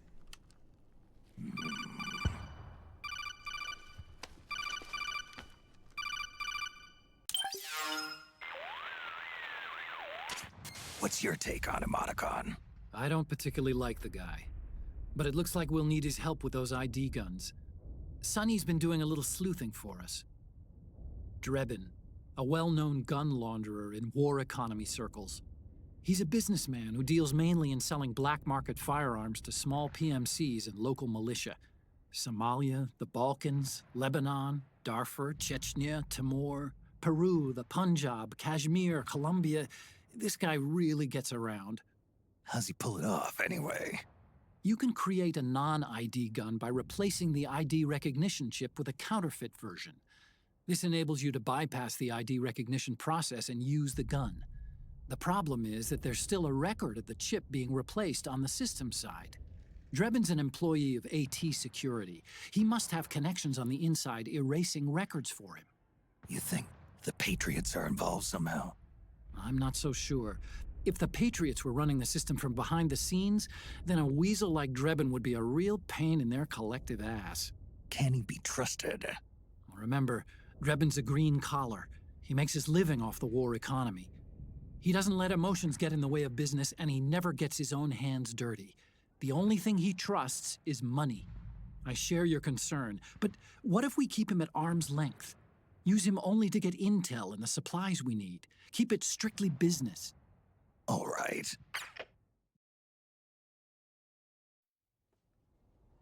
So, we ready to make a deal or what? Okay then, let's talk business. This is a war zone. There's product coming in here by the truckload. And you'll be picking up a lot of guns in the field, I'm sure. Whatever guns you don't need, I'll take and buy them off you. That'll earn you points you can cash in for services. Like what? I'll launder your ID guns, no more locks. And I can also sell you the guns I've got in stock. Let me show you.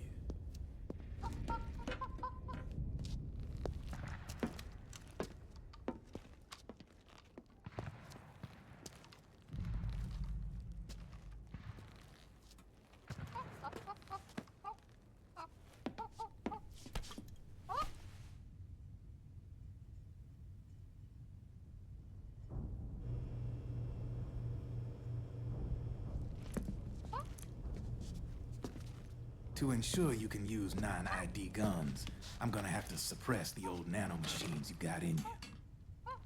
Otherwise, they'll interfere with the system. Here, stick yourself with this. It's full of suppressor nanomachines. Relax, it won't hurt.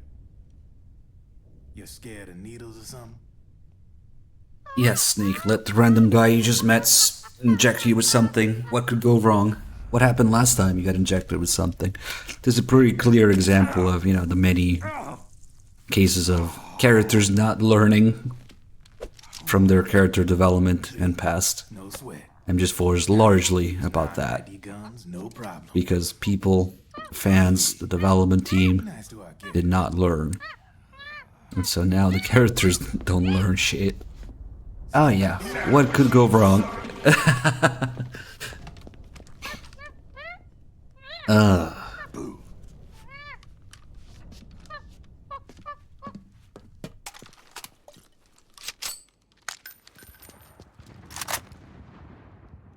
And why? For guns? No problem. So we can have more guns? The irony of it. When you pick up an ID gun that says lock, you just let me know. You name it, I can launder it. Of course, it'll cost you. The going rate depends on the war price at the time.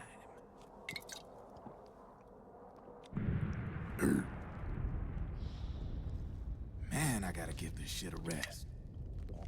Looks like you're doing pretty well for yourself. You might say that. What with the war economy and all, and the system clamping down on things. System codes are the law now, and control's essentially absolute. paving the way for fat profits if you're willing to bend the law. Demand keeps on growing thanks to the war economy. I sell ID guns to the PMCs and state armies, and naked guns to terrorist groups and paramilitaries.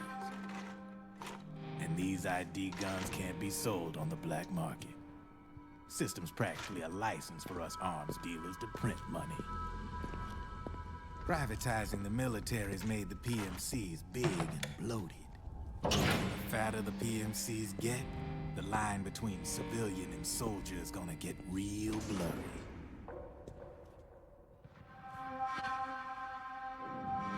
Sooner or later, the whole damn human race is gonna be green collars. More like we're all gonna be fighting proxy wars. But hey, this war economy puts the food on my table.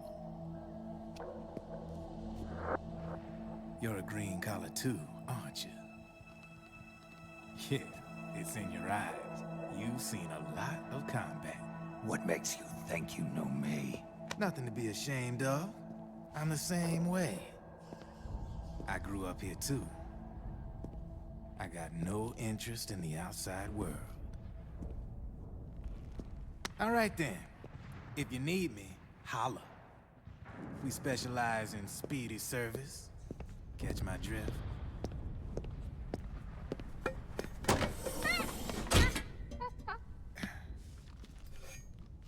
I have you.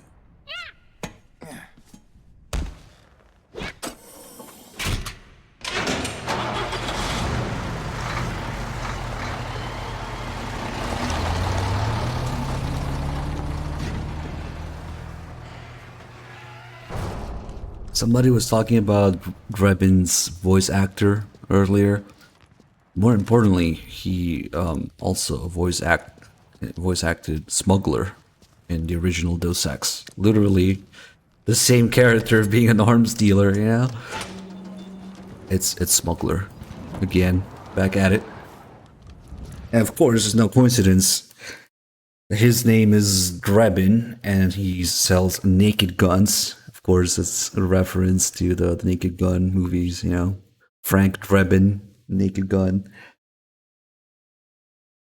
And Drebin's outfit as well is supposed to be, you know, an indication, because he's half business suit and half camo, like uniform, right?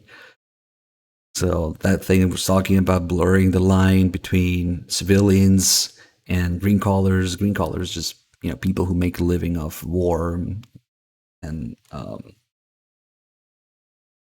so Snake is definitely, and so his outfit is a symbol of that, half business suit and half camo uniform.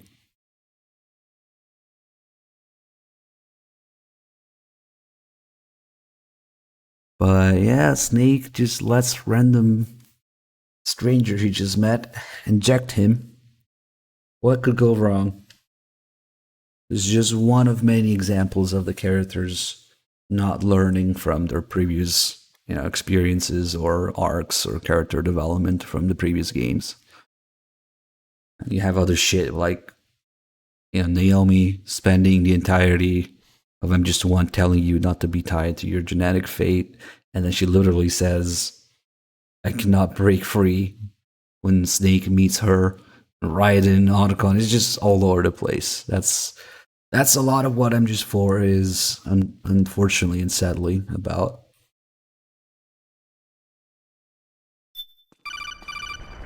Because people didn't learn, and so the characters don't learn. I know what you're thinking, but Drebin does have a point. The world depends on war, on the war economy. Can you imagine what would happen if war just disappeared overnight? Otacon, you and Drebin both mentioned something about a war price earlier. What did you mean by that?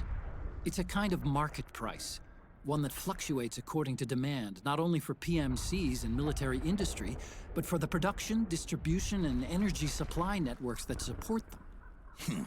It's been growing by leaps and bounds, and investors are really starting to take notice. As the fighting in any given area becomes increasingly intense and prolonged, The war price goes up. No doubt Drebin's rates are linked to that war price. The longer and bloodier a battle becomes, the higher service prices are gonna get.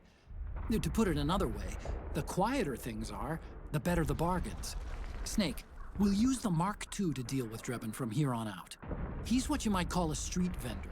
The Mark II can act as a kind of delivery boy, connect you with him. I'm adding a Drebin menu item to the Mark II's weapon menu. Whenever you pick up multiple units of the same weapon, any extras will automatically be sold to Drebin. Any ammo that's inside gets added to your cache. In other words, you keep the ammo, and the weapon itself gets traded to Drebin for points. I see. You can then use the points you've earned to unlock ID guns or buy new weapons. Sounds good. We should assume Drebin has other agents collecting guns for him besides you, Snake. You know, freelance green collars who collect weapons in exchange for services? Guess I'll have to rely on him for now. Okay. Now go meet up with our informants, Rat Patrol.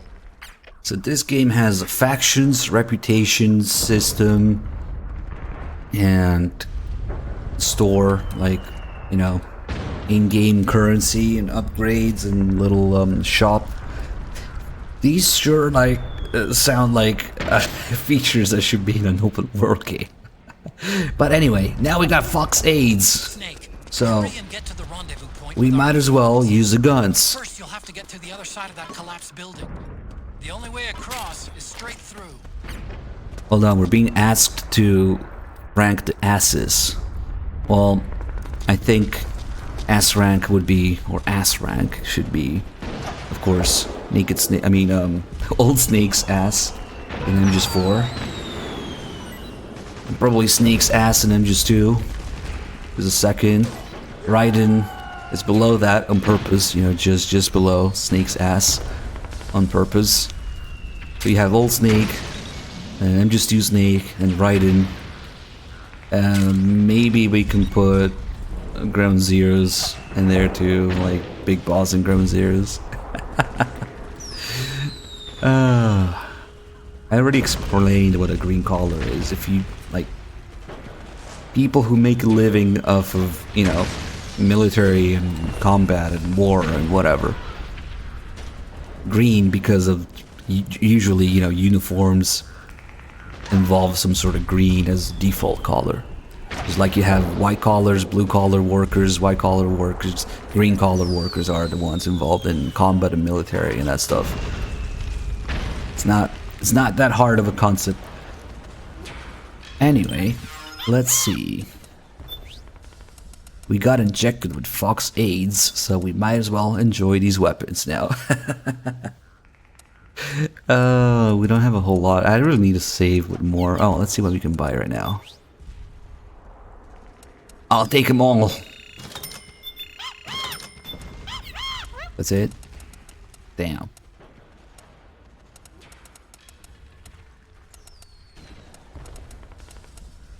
I really love how they have all the different calibers, the, you know, the scale, the shape of the round, and the stats for each weapon. So these stats actually matter, unlike some other game. You have damage, shock, penetration, stability, reload, and lock-on distance. So like, if we look at something like, unfortunately the M4 is fucking useless on extreme, because it takes like 3 headshots to kill somebody with a helmet. So you want something like, do we have the Pro 90? Yes, we do. Okay, I don't know why the penetration is only a B. It should really be like an A or an S, but whatever. But in contrast with the M4, which is a C, that makes a difference between, you know, penetrating helmets or not penetrating helmets. And the calibers are all reflected, you know, more or less for their real-life properties and counterparts. So, like the P90 has more penetration, but you know, if you hit soft tissue, it doesn't have as much stopping power, and it doesn't have as much like stopping power and wounding like potential. So they really I think took some time to make the different calibers work differently, which is also something we see in Peace Walker. And we have all these little gun details that I like to show off, but I really need to get more guns in order to do that. And so we have a PKM, we have... I didn't notice earlier, I just noticed for the first time earlier that you can see the follower on the race gun. I wonder if you can see on other guns. I'm kind of curious. Okay, let's take a look at the Mark 23. I want to empty it. And to empty it, of course, you also have the shared ammo, like the MAC-10 and 45 and the Mark 23 and 45, so we can empty it more quickly that way.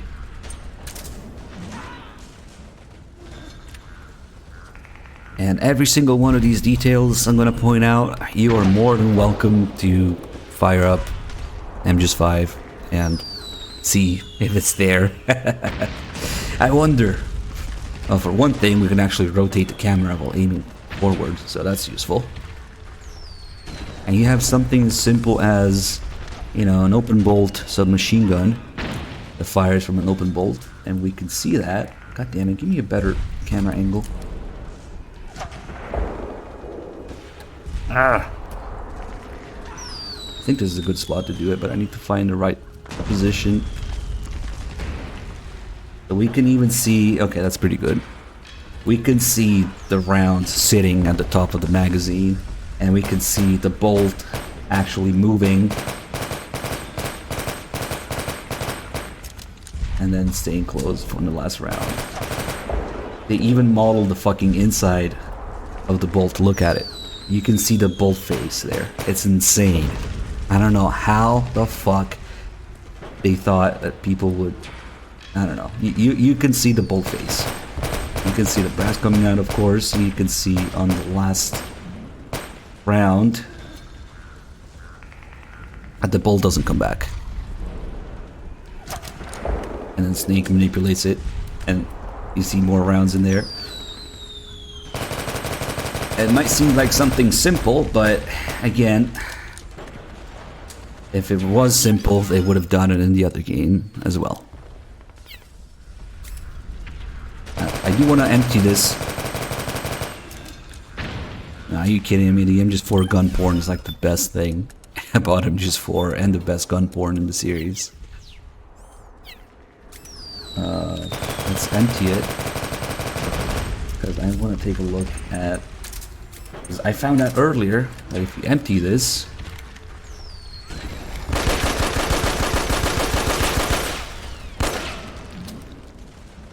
you can see the fucking shape of the follower from the top. Never occurred to me.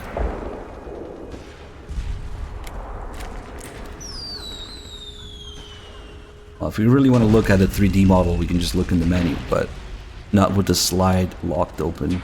Nice. I wonder if the Mark 23 does it too. Oh god, it's so slow compared to the other gun.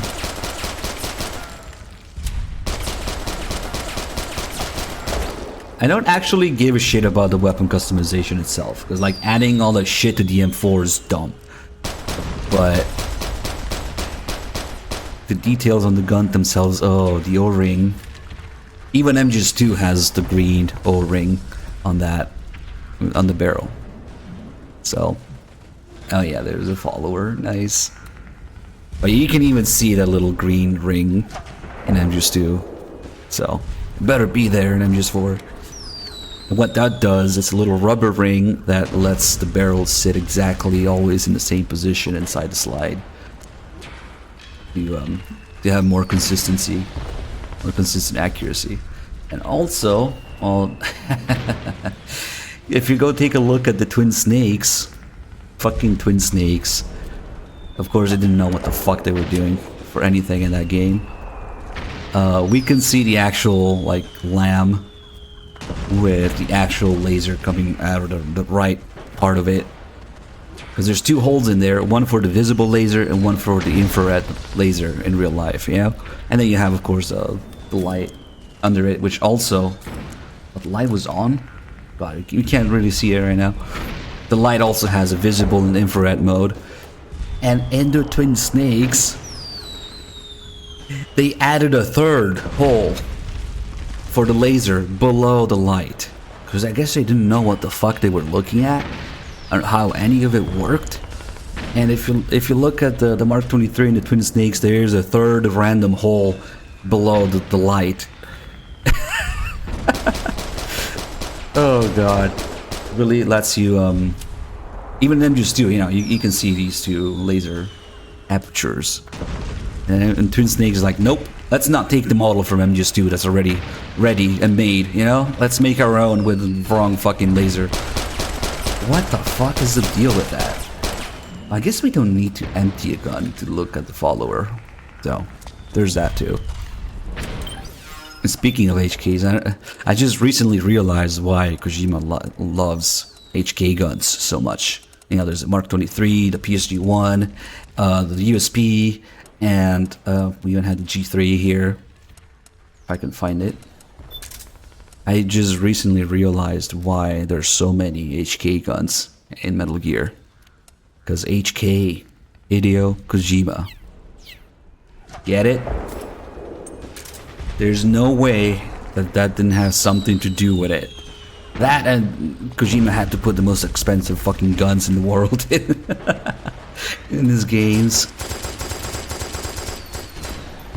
Also, the way that the calibers work, especially when you play online, it's much more detailed. And you really feel the difference between a full power cartridge and damn it.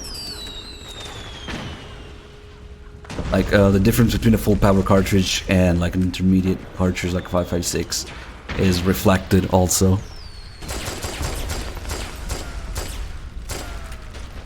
I think the snake lock back the action before reloading. Yes, that's how you're supposed to do it on the G3. He doesn't do the HK slap though. Oh, kind of, maybe. And for the PKM, we have, of course, the front is not a handguard. It's all metal and bipod, you know, so it gets hot. You're not supposed to hold it like that. What you're supposed to do is, like what Snake does. You could just use the bipod, you know, when you're laying down, but nope. Instead, you have this little armature in the back to keep the gun steady.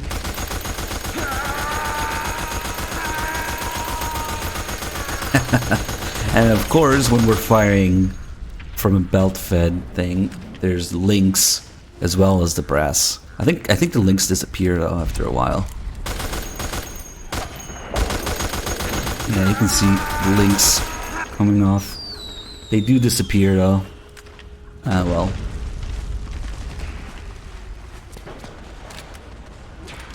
Oh yeah, oh absolutely. The new Fury cartridge, that is full power cartridge. It's even, you know, more than 7.62 by 51.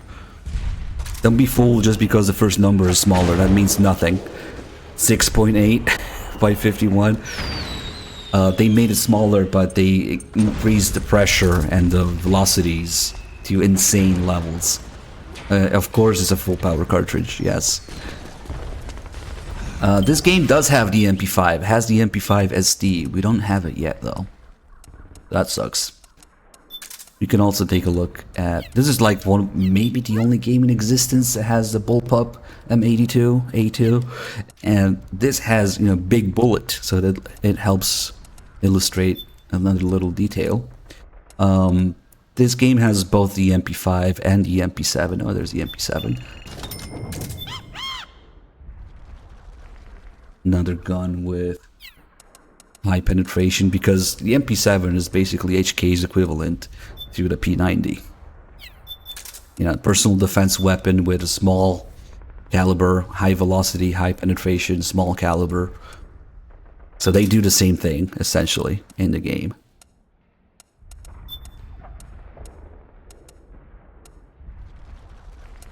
I don't know if it's lower in weight. Depends, because they have all these different lows and training rounds and whatnot, but the actual military cartridge, the new one, the 277 Fury, I think it's called, the fucking pressure is through the roof, so much that they have to make the case part metal. the case head cannot be brass because it will fucking blow off if it is. What else do we want to look at? God, I really wish I had a more complete save.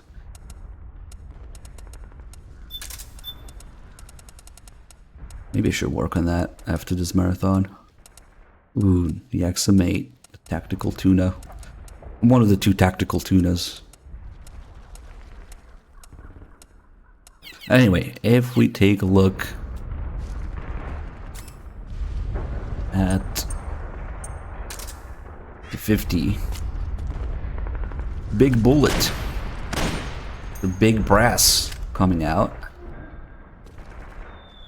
And when we reload, Snake kind of has the habit that Ocelot has in MGS3. Every time he reloads, only with rifles though. Let me just quickly conceal it. Okay. Every time Snake reloads his rifle, he cycles the action, even though there's already a round in the chamber. And so what comes out, really should be 1 wasted round. It should decrease your round count by 1, but whatever. Is a live round. We can see that it's a live round with the bullet still in it versus the ones that don't have the bullet. I don't know why, but the brass likes to sink in the textures sometimes in this game. I think it depends maybe what kind of terrain you're on. Yeah, it does sink a little bit. And also clips. Oh my god, literally unplayable.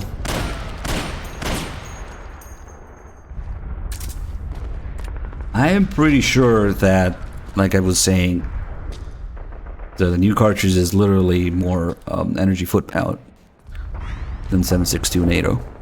So, of course it's fucking full power. And if you really want to get anal and look at all the different sizes for the brass, for all the different ammo, they're all, you know, properly proportioned and everything. And they all have... Actually, it's not as noticeable as it was in MGS2 or 3, but they still have the firing pins right on the back. Where the fuck? Let's just look at the big ones. Okay, we emptied everything now. Let's see if we can find it.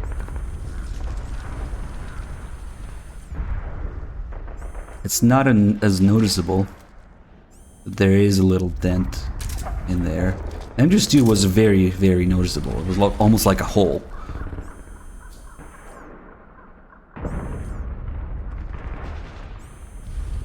But yeah, they actually bothered.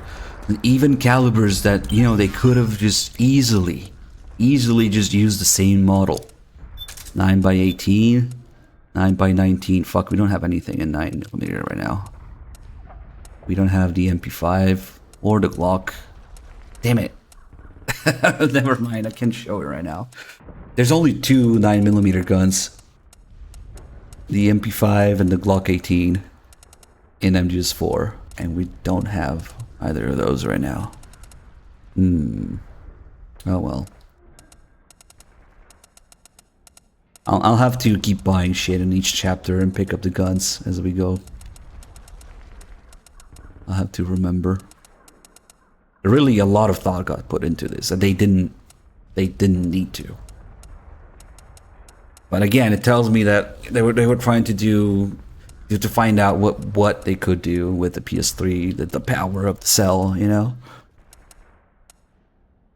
They even have obscure ass calibers like 9x23 for power factor reasons, because this is a competition gun. So they even went with that.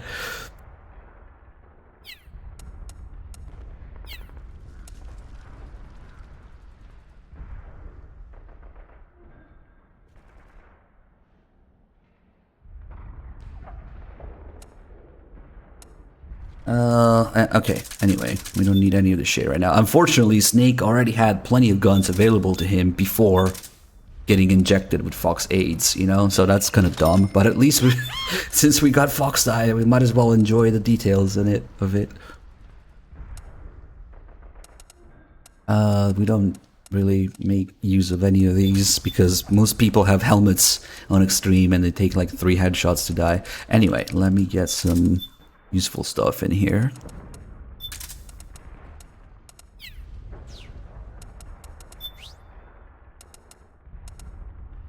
And we had the shit barrel. Okay.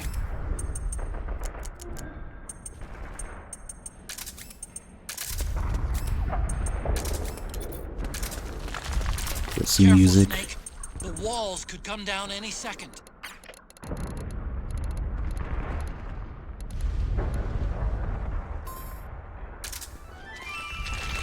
Yay!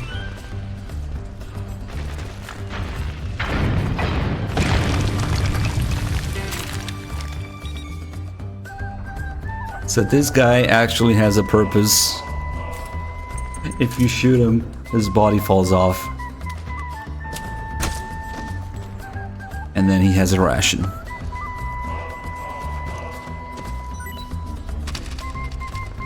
But even shooting the dead body contributes to making the militia hostile towards me. But it doesn't matter because these guys are about to get wrecked. So there's that.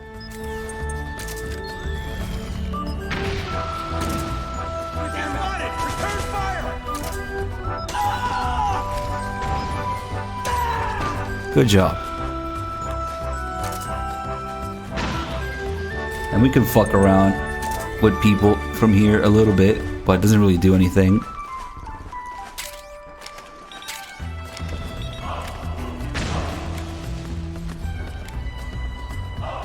I don't think this is gonna reflect, because this is the exact area that we're gonna go in a little bit. But first, there's like a checkpoint and loading area, and like Johnny is right here right now, taking a shit in his shit barrel. You know, I don't think, yeah, especially since these guys keep respawning, I don't think it does anything. Oh look, we're low in stamina. Whatever shall I do? But bust out the porn. Alright, time to fap in the corner with happy music in the background. Look at it go up. So each page has a set amount that it gives you, and then we have to flip the page to get more. Need some variety in life, you know?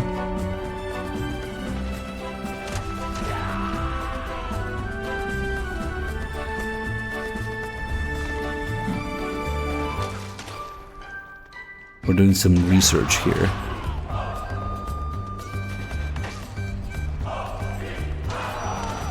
Alright, we're gonna need one more page. For the thumbnail. We need to adapt to the Twitch times, you know? I think that's it. Yep. We have emptied this magazine of stamina. God damn it. We can look at a new one. Oh, they all look the same though. That's okay, that's enough.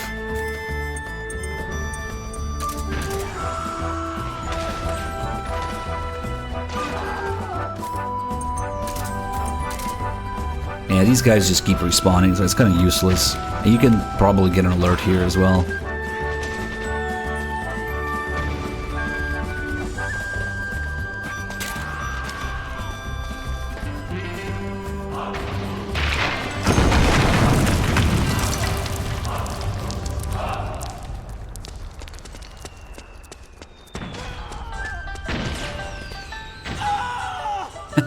Music.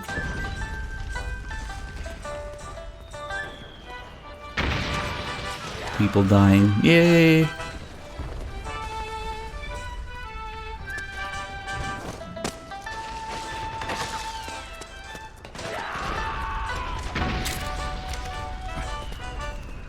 We could just drop down here. But you can also go this way. Actually, you can first go this way. Get some noodles.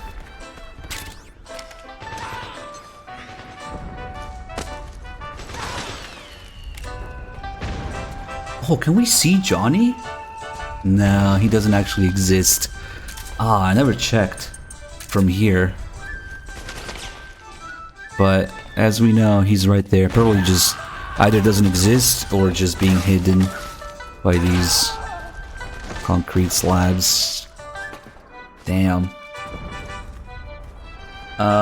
You can kind of see there. No, he doesn't exist. Nope. Would be cool if you could see the barrel there ahead of time, you know? No, he just doesn't exist until you get there.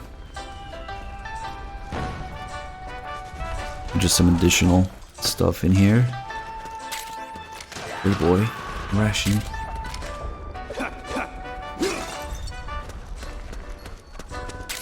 Regain. And there's a weapon light as well. I think I already have it though. You can go back and find the weapon light here. Where that guy's coming from.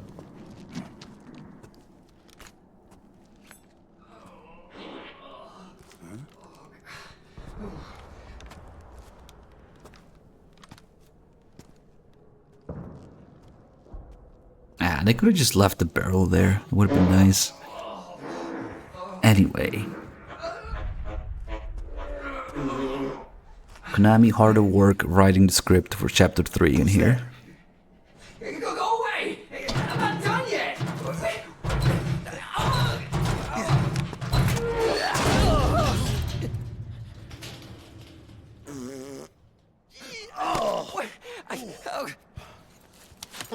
Stop! Stop right there! No! Get back here!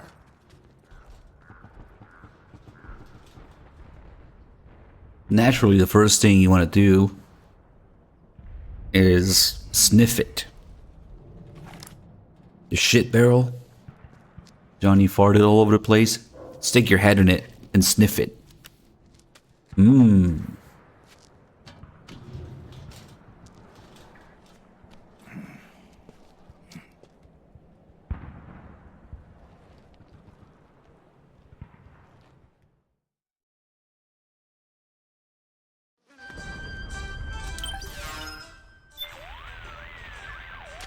Snake, is that a drum? And what, pray tell, do you plan to do with it? It's bigger than you are. That's the point, Otacon. It has to be at least this size. How else am I going to fit? Fit? Oh, I got it. If the enemy's after me, I can hide inside until they're gone. And, unlike a cardboard box, in a pinch I can roll into a quick getaway. Say, that does sound pretty good. To hide inside a drum, simply equip it as an item. To roll, press the crawl button to lie down on your side, then move as you normally would. Nice find, Snake. No wonder they call you a professional procurer on site. Poor calling to the night in the background of this. Oh, this is... yeah, we already have the weapon light. It's kind of useless anyway. Oh. Oh yeah, when we drop down we can't go back, that's right. And these guys probably don't like me anyway. Yep, they're hostile, but I don't really give a shit because we gotta get a lot of kills here for an Easter egg anyway. Yeah, we can play this.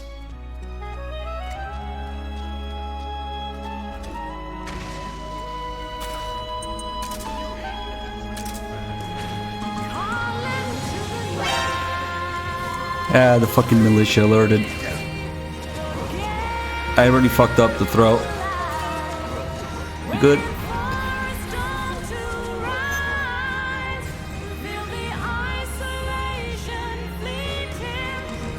Let's take a look at these guys. Pros at work right here.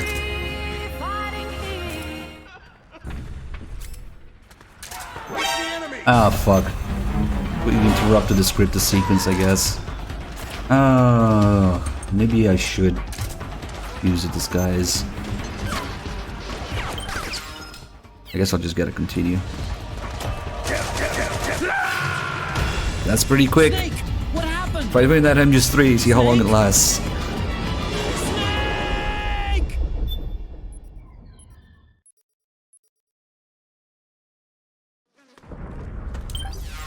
Okay, I'll put on the damn disguise. Just because I blew up a few of these guys. Okay, Snake. Hurry to the rendezvous. There's also a safe path here. We don't have to take the cool guy path. We can take the safe path. And follow these guys around and watch them get wrecked.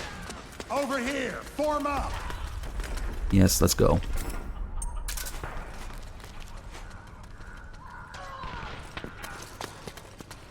Okay, bye. They're already getting wrecked. Sniper, high ground. Hey, the rendezvous point is just up ahead. Back me up. Roger that.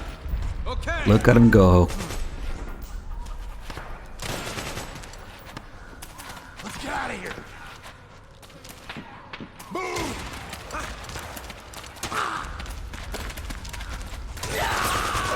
They just jump over it and the last guy tries to get away. But nope. Sag. Watch out. That area is covered by PMC snipers. Boy, this is gonna be tough. If only you could find a route that takes you behind them. Avoids them altogether. It's this guy. This Mega Chad here.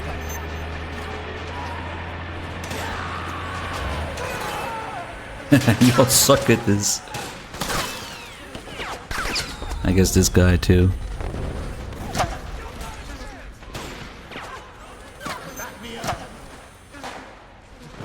There's a little something fun we can do with them. You go get killed. These guys just endlessly keep respawning and dying here.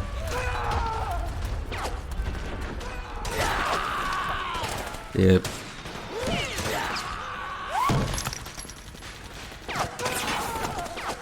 Alright, this is actually quite a delicate task to do without the stealth camo. I could do it with the stealth camo, but whatever. Let's see. Yeah, fuck it, we'll just do it with the stealth camo. I don't want to risk messing it all up and having to get a continue. Because these guys, their positions are scripted. And once you start messing with them, you don't really get another try. So, let's see. We're gonna need the Born. Okay.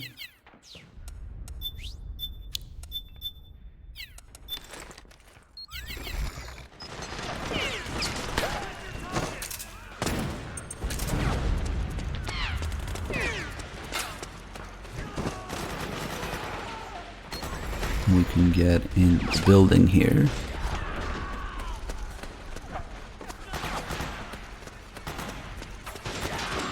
Fucking campers.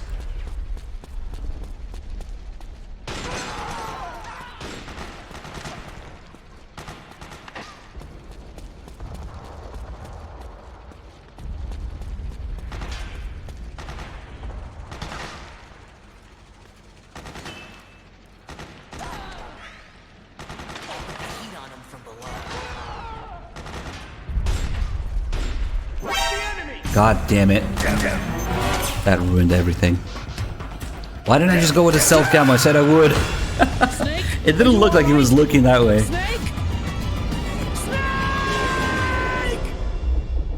I only wanted to use it for the actual sniper guy, not the guy who goes down, but whatever. Fuck. Okay, Snake. Hurry to the rendezvous point. Your radar is I do like how they fucking destroy you. Oh, I forgot that this guy is this time around.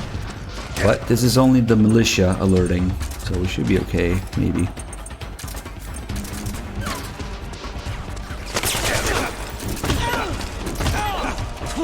Ooh, look at this guy.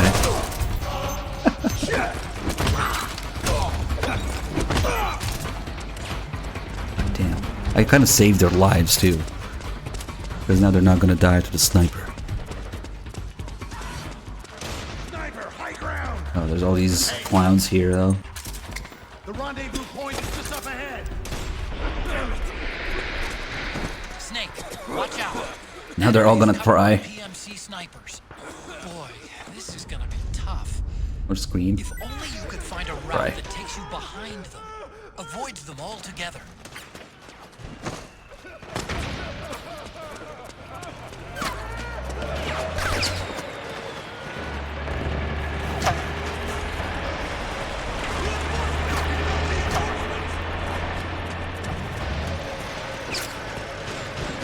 Yeah, there was a typo in the subtitles.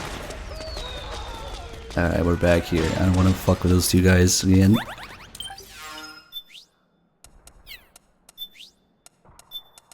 I guess I would probably do it with the face cam. Well,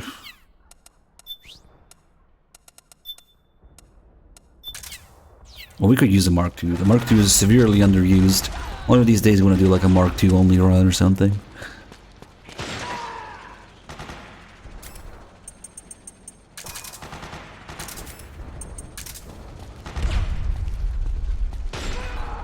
Put the heat on him from below.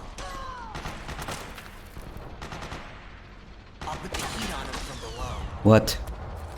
You okay?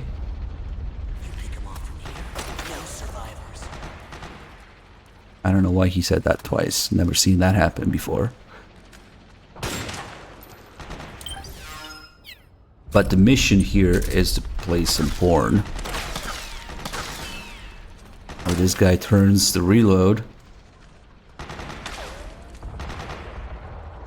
This is just sniping all day, you know, gets boring.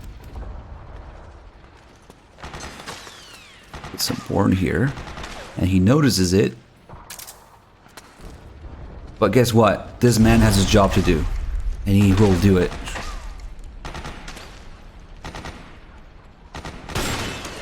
So now he's a little confused.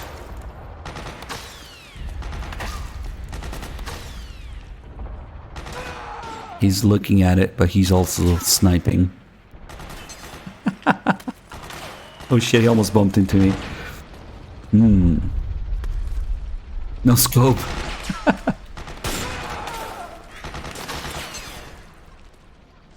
Maybe he's just using his left eye for the scope, yeah.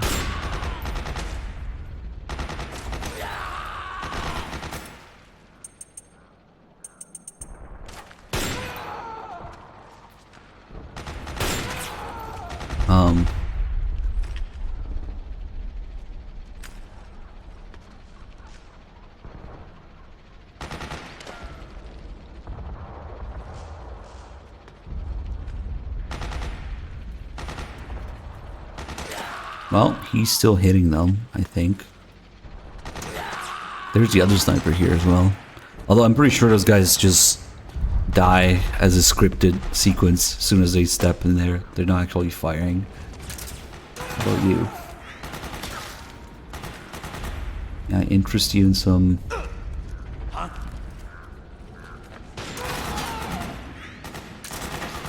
Aha.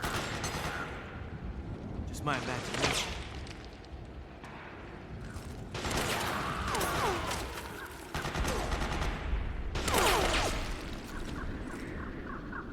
Is he looking at it? Maybe.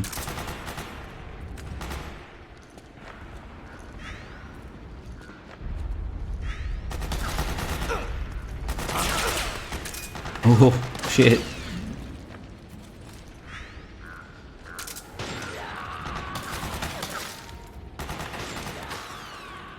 Yeah, he's definitely looking at that one now.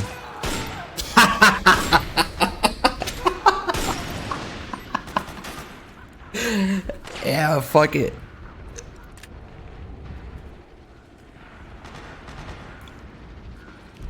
Just shoot a little bit so it looks like you're working.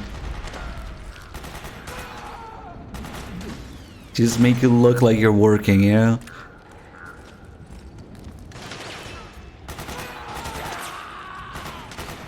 What's he doing now?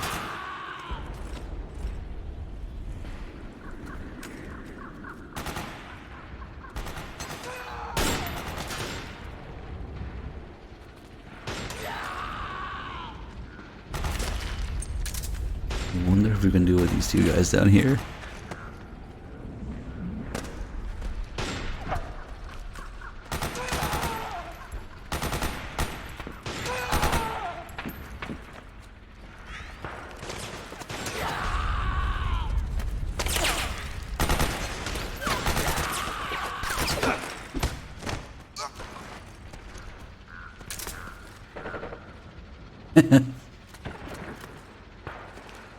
Oh god.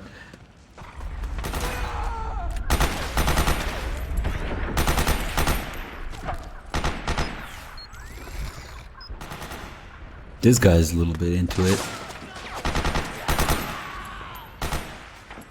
Not anymore.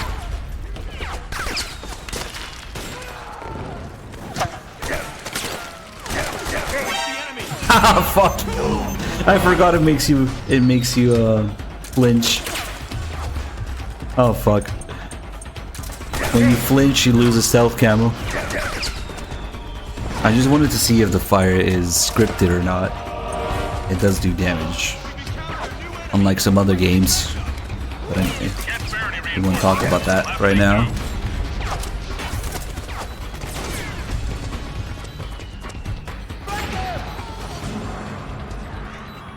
Oh, that was fun. So we're gonna throw the score out the window here because this is where we get the Easter egg for killing a lot of people anyway. So it's gonna be a small genocide, I'm afraid. So let's trigger the... Oh, hello. Why did you have to have a friend? Okay, 1 second.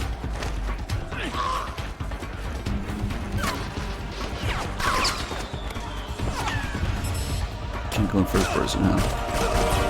All this will have to do.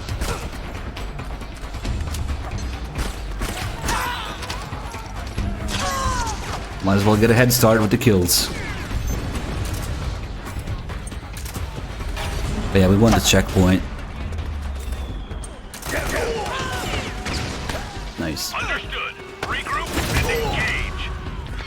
I hate when that shit happens. Clearly in CQC range.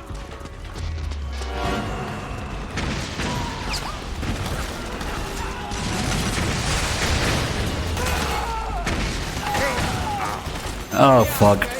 I got stunned. Let me just get the checkpoint.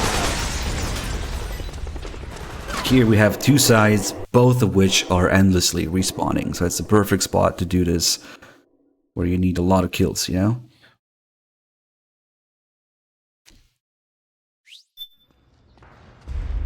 We'll take a look at the building later. We just want a checkpoint.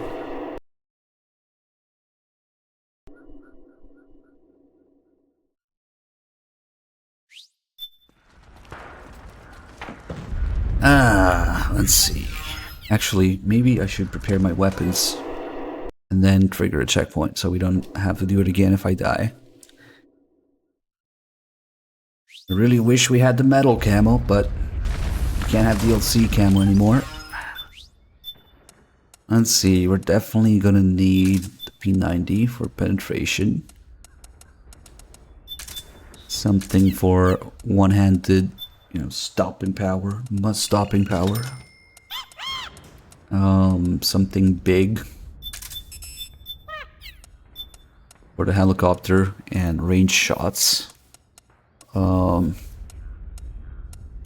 Maybe, oh yeah, this one for rations and a knife. Alright, we don't have any healing. Oh, we have 2 rations, not bad.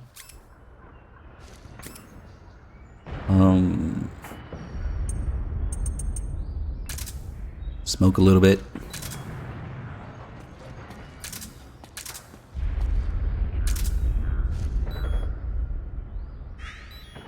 The smoking makes the psyche go up, and of course makes health go down. It's a little bit of a trade-off.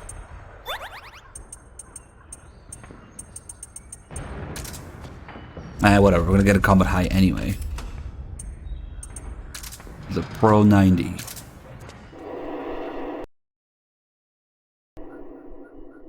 Add unmetal to the marathon? What? Yes, it is I, 3Dog. Indeed. Okay, let's get some rations first.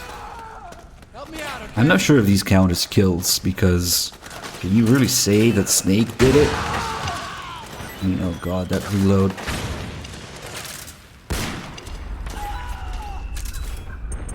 We need music for this.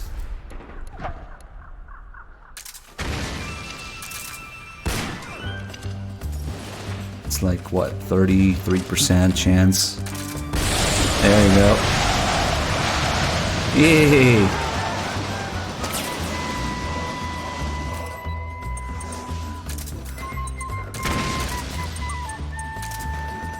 Give me some of these.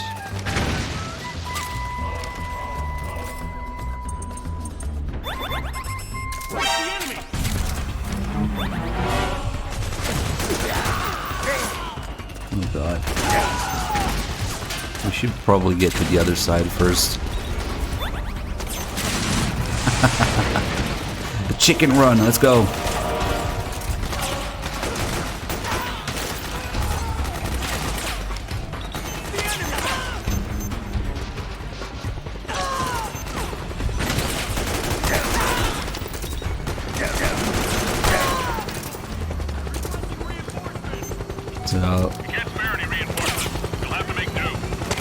Oh, I know what we can do. We can do some drugs, of course.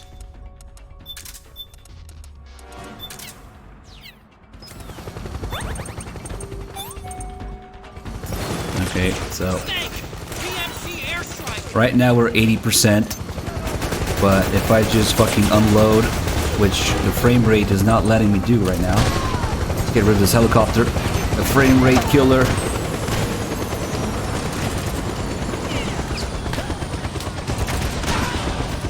If we just fire a lot during an alert, we'll get a little thing called a combat high. Stress actually went past 80%.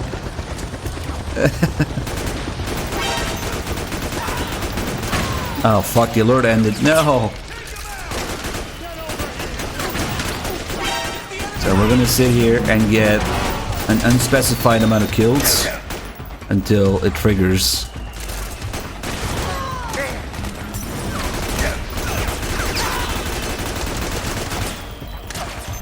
Damn it, I really need something I can fucking unload, I guess. Let me think about this. M60, it is. That's gonna do it. God, the frames. There it is, combat high, stress shooting up to 100%. I can totally aim with this thing.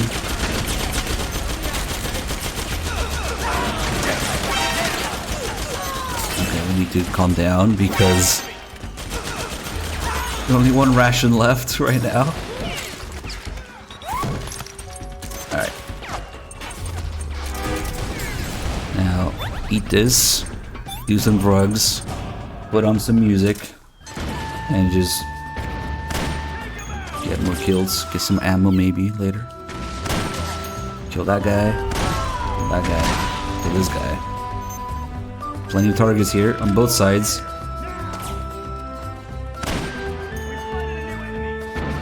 Oh, it is an alert, I guess. Doesn't feel like it for some reason.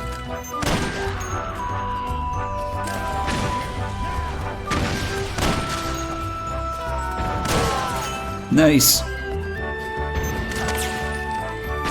Oh, what? He didn't die. I guess that's what happens after it goes through one target, you know, it loses velocity.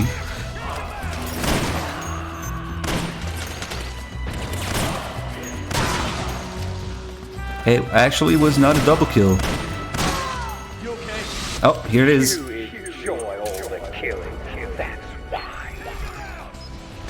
Fucking Twin Snakes flashback. Oh, I pressed against the wall.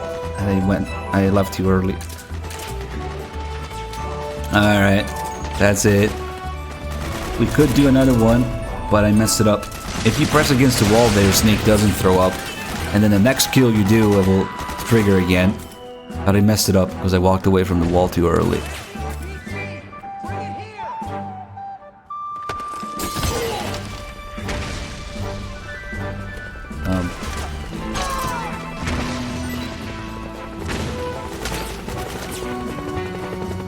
The frames. Oh, I think since we went in. Snake, what Yep. are you doing back outside? You need to rendezvous with our informants. Go back into the building where they're hiding. Hurry, Snake. The rendezvous with our informants is just up ahead.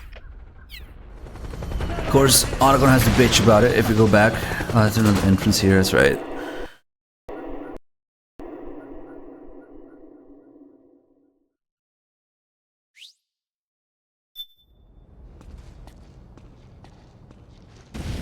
Alright. I wonder... Oh. Do I have any... Metal Gear Solid 4 Integral Podcasts? Nope. We only have...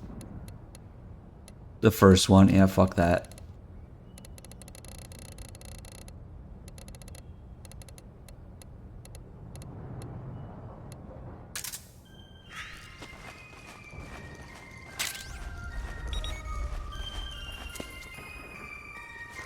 I guess we'll just go to Merle. Here it is, a clever trap. You know, Johnny set these up. Playboy and a claymore. Just in case. You don't see it, you get a little bit too excited. This entrance is actually kind of more useful, because this is the right way to go. But whatever. So if we follow the sleep gas mines, that actually is the correct way. And the claymores are the wrong way, but there's, what, smokes and stuns here? Yep. We already have enough, whatever.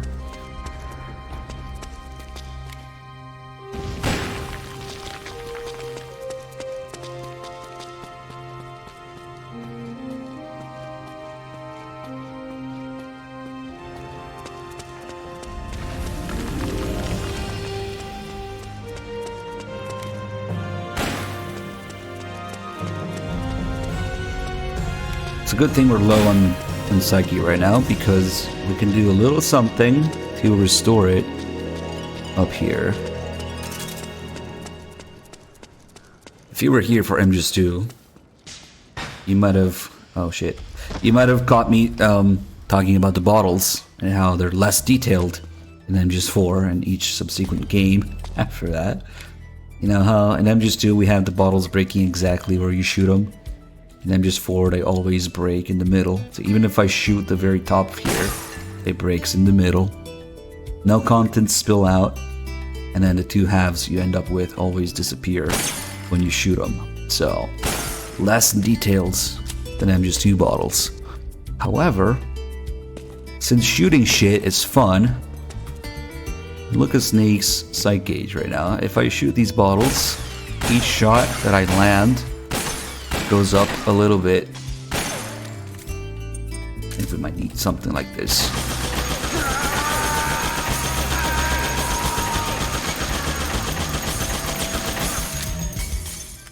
Snake is having fun shooting shit.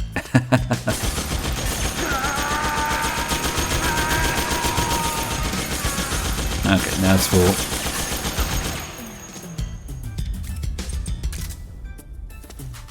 Better regain here some noodles.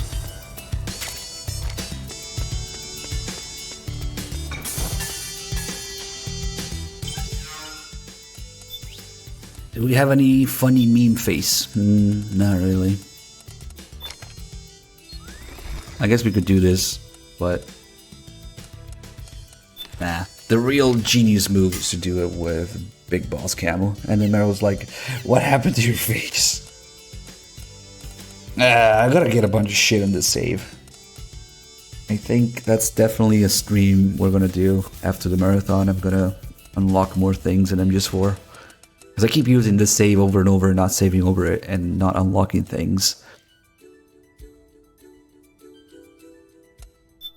Anyway, let's prepare for the fight ahead, and more importantly, the nanomachines ahead. What do I want? I forget. Smokes, maybe.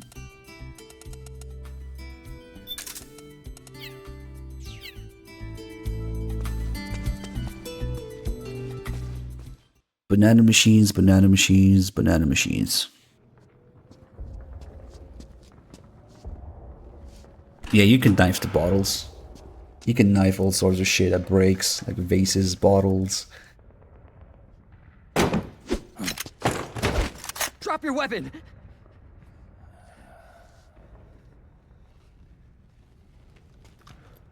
Drop your weapon!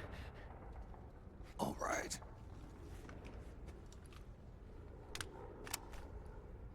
Here. Easy now. Hey guys, remember MGS1? Repeat times 100. Don't move. Throw in some MGS3 there for Eva. You haven't even taken the safety off, rookie. Careful, I'm no rookie. I'm a 10-year vet. You hate the tactical tuna? Another expensive HK gun. I'm telling you. Hideo Kojima guns. You ever survived 10 years? Well, expensive, more like non-existent unicorn. CQC. Real big boss, huh?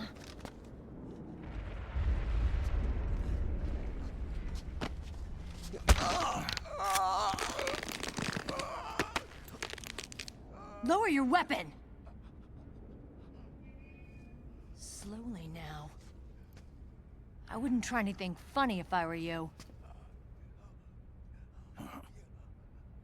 Fox. Snake? Well, remember the XMA kind of tried to be modular before the whole, you know, craze for rails and whatnot, so.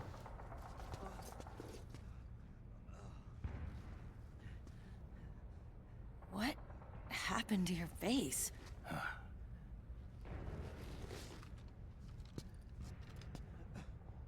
Accelerated aging. They don't know the cause. Oh my god. Meryl, you're my informant in the U.S. military. And you must be the inspector sent by the UN.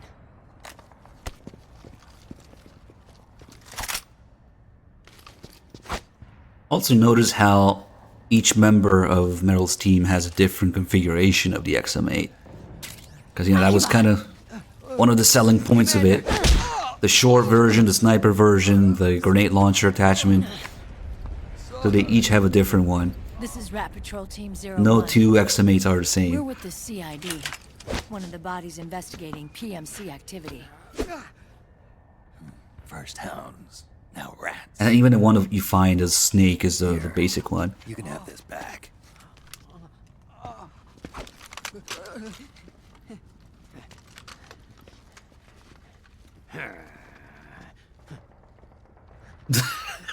The fuck, dude? Yep. What is your problem? Do we really need a flashback of this? I can maybe excuse them just one flashbacks, but this? Diarrhea. Diarrhea.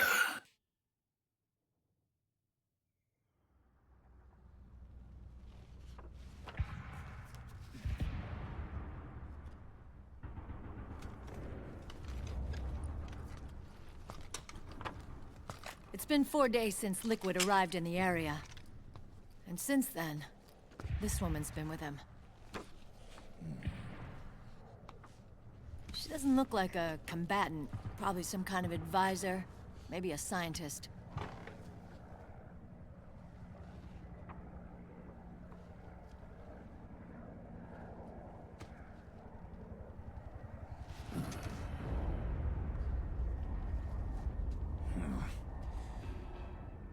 So, you're the commander of this O1 unit.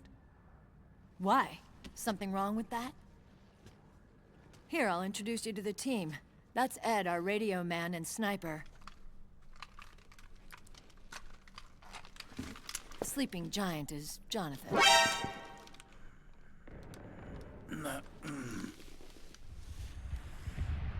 Don't stand behind him. He hates it when people go around his back. And finally... Johnny. Everybody just calls him Akiba. Commander, I've finished installing the sensors. Whoa.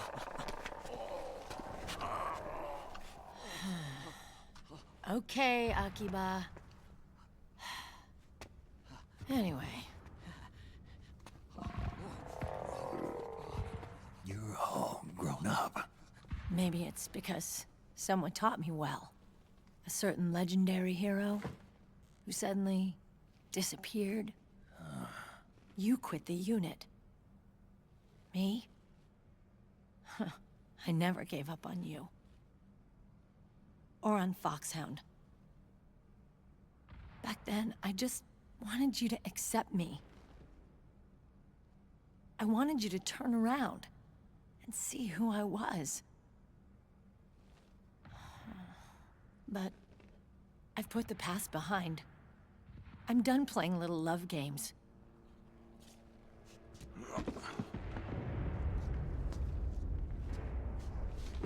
So, what are you here for? Threat assessment. The PMCs. Really?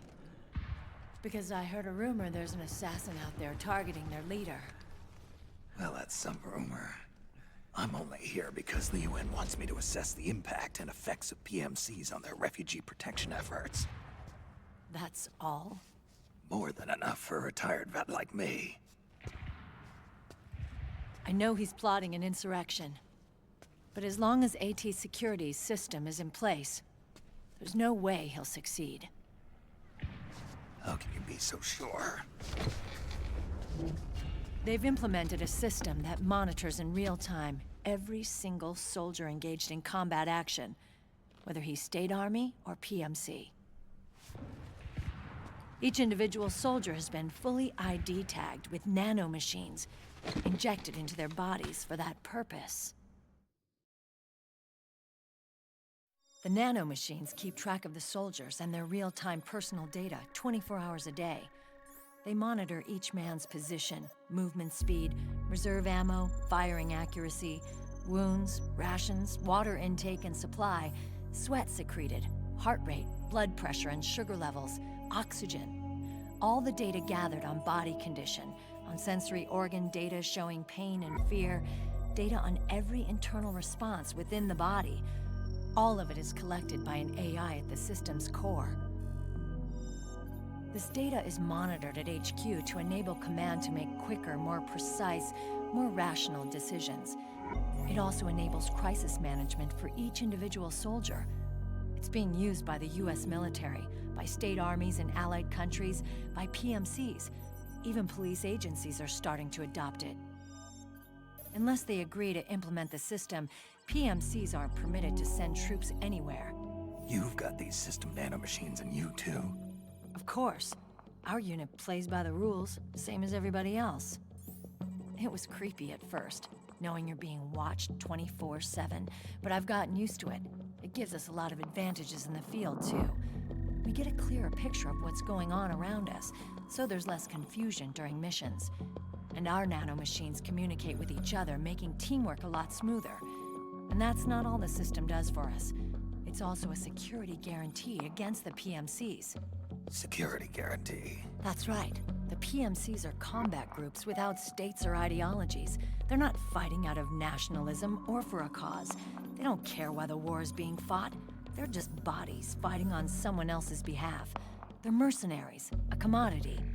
So it's easy to imagine them betraying their clients by joining the enemy or refusing to fight, or committing humanitarian atrocities. To keep these things in check, they ensured that no one can use firearms or military vehicles without the proper system ID. It's true for every piece of equipment out there. So even if the PMCs tried to mount a terrorist attack or coup d'etat, their weapons and equipment would automatically be locked out. They They wouldn't be able to move, attack, or engage in combat of any kind. And there's more. All the data on their position, personnel, and combat strength is leaked to us by the nanomachines. Even if they managed to circumvent the system by getting the nanomachines out of each soldier's body, they'd be losing their IDs in the process, so they couldn't use their weapons. And the Patriots are behind this.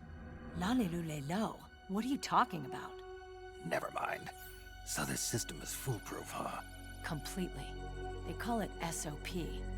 Sons of the Patriots. The AI that controls it is a tightly guarded secret, both at Arms Tech Security, where it was developed, and at the Pentagon. There's no way a third party could get control of it. I just met a guy who said he can launder ID guns. The system does have holes. There can't be more than a few hundred of those gun launderers. It's just a grassroots movement. It's not like they can affect the entire PMC war machine.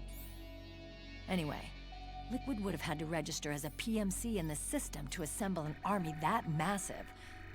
His PMCs might even exceed the US military in terms of numbers, but as long as they're registered, their soldiers' activities are constantly being monitored. So long as the US responds immediately when Liquid makes his move, we can take them down by force. By force, huh? When RSOC heard about Liquid's plans, they sent us to sniff around the PMCs. Even with this SOP keeping an eye on things, there are always trouble spots to deal with in the field. Disorderly conduct, disobeying orders, contract violations. We act as backup for the system by monitoring the soldiers.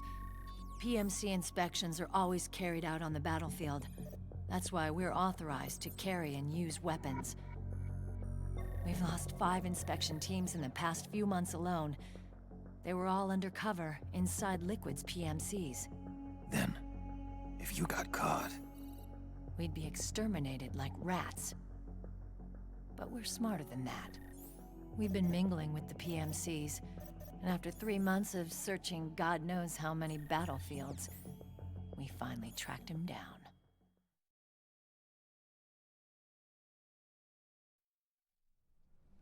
When we reported that we'd found Liquid, our superiors ordered us to provide the UN investigators with intel.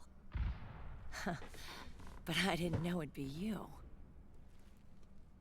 Didn't the Colonel tell you he was sending me? Colonel?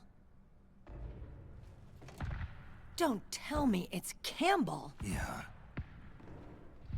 He put you up to this? You didn't know.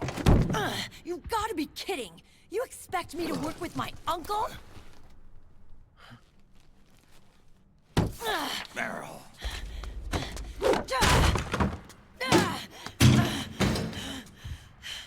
This is bullshit! He's not my father.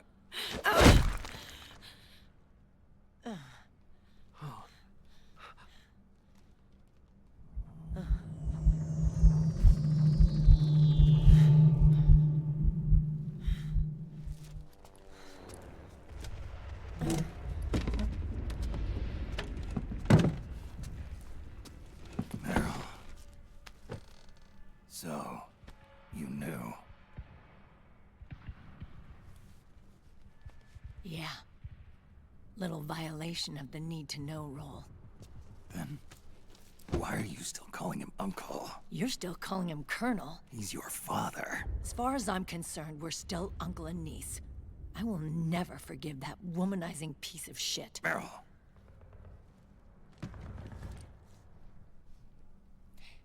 He, remarried. Really? His new wife's about my age. I hear she's even got a kid. It's as if he's given up on making up with his own daughter. Men. Selfish, egotistical pigs.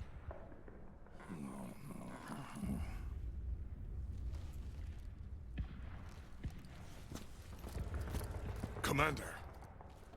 What is it?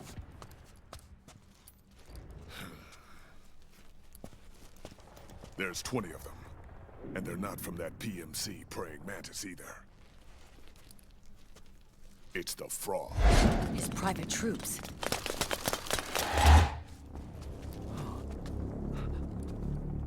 crap. This is not good. Were you being followed? No.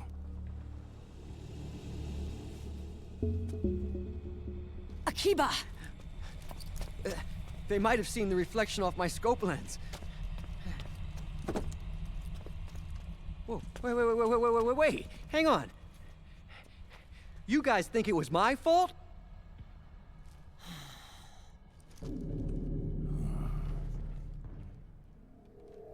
Oh, no. Oh, it wasn't my fault, I swear! It wasn't my fault! Oh, man. Oh, look, Dumbass! We're moving out. Meryl, where's Liquid? At a camp up ahead. I'll fill you in later. If we're still alive.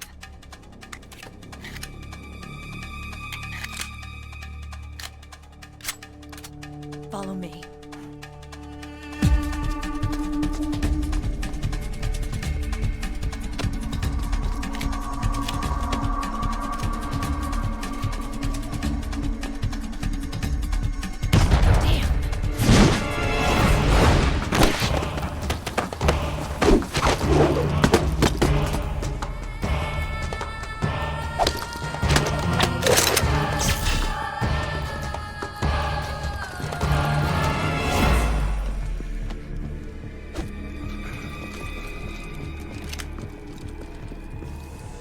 Eye contact.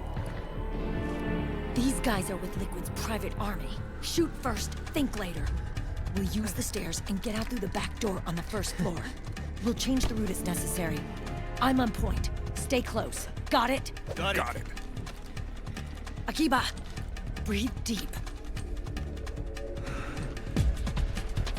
Got it. We've got a real live legendary hero with us. Try not to choke. Move! The music.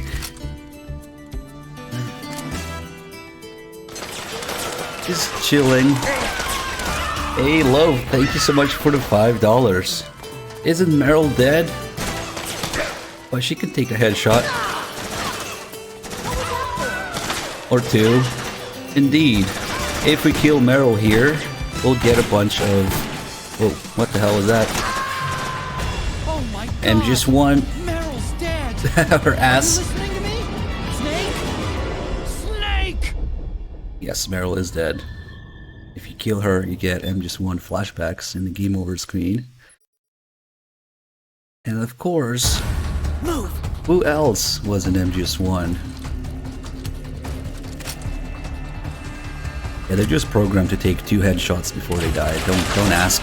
Doesn't matter what weapon. 50 caliber.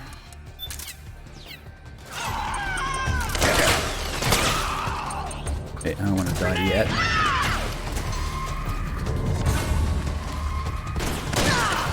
Oops. Who else was in MGS1?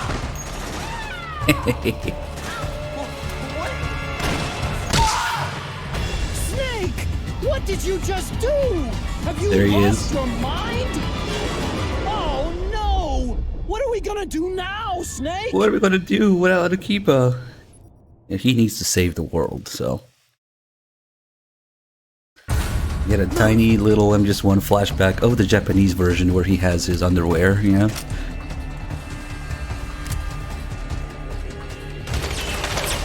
Alright, let's do this. Let's see.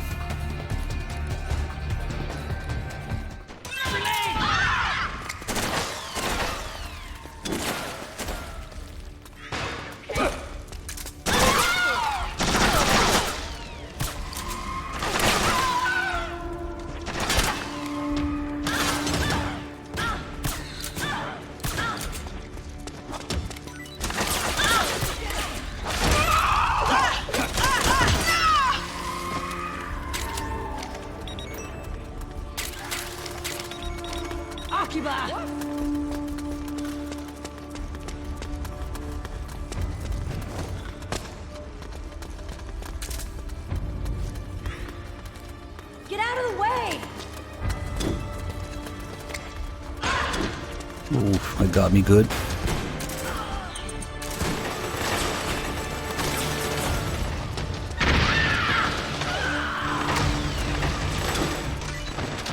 Was supposed to be a low throw.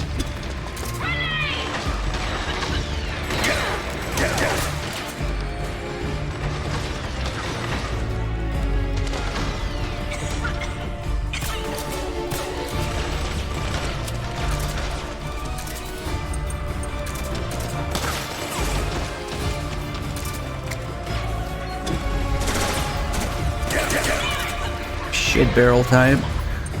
It's too useful. Ah, fuck. I hit. What's his face? Oh, shit. That means he's... Oh, God. That went horribly. He might die now. Yep. Jonathan's not moving. Oops. Snake, he's... So they're programmed to die after a few seconds. Stunned. And he just happened to be in the hitbox of the barrel, even though he was behind me. Yeah, after they get stunned, I should have just woke them up right away. Because they just fucking die instantly if you leave them stunned for a few seconds. It's a little annoying.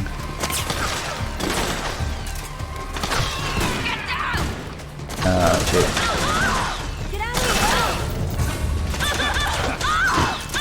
Sure, why not? She's still alive? She's still alive.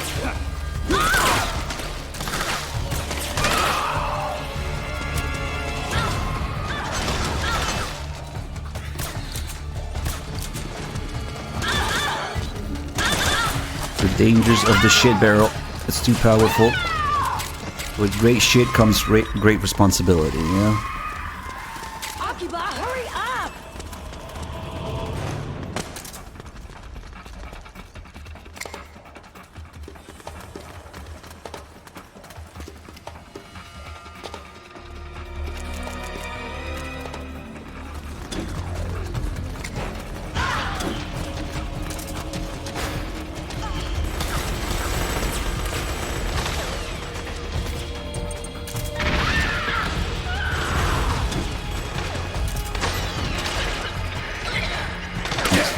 Again.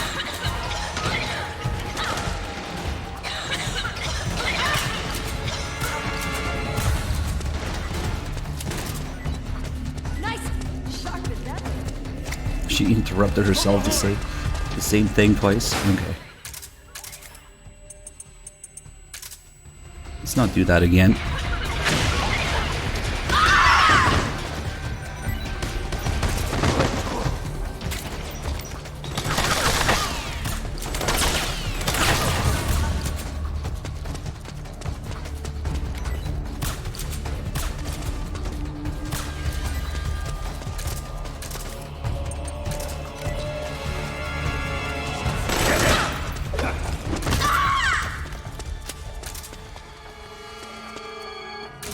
Quick look at Snake's ass.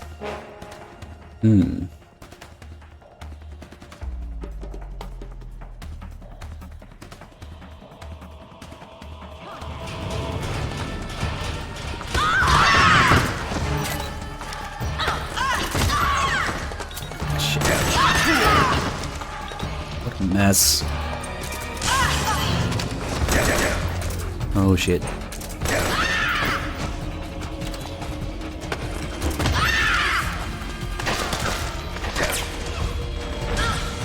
Time for the crazy grenade launcher, bitches. They're scared because they will grenade you even up close. They don't care.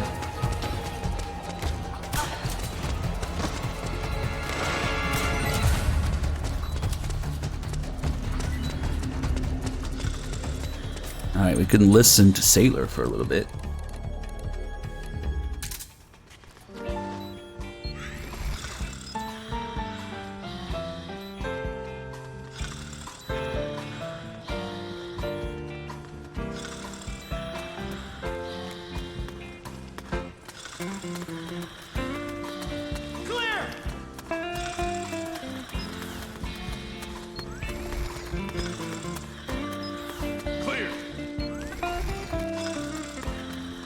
Now the next sequence really highlights how important Johnny is. For real.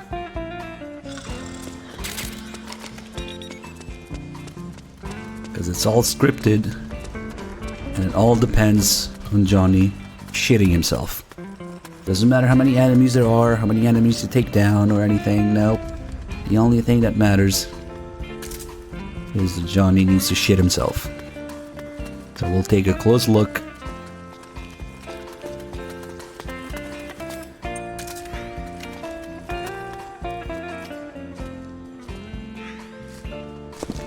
Contact! Oh, here it comes.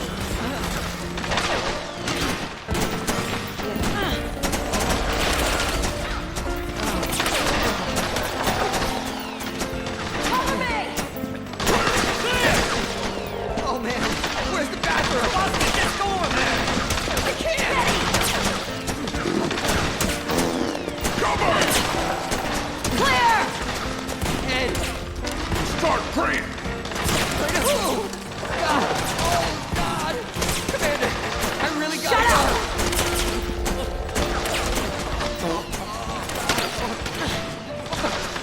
I can't hold it anymore! Get out of the way!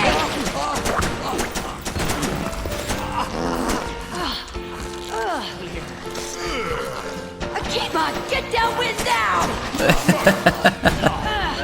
Shooting Desert Eagle one-handed to plug your nose. And he's proud of it.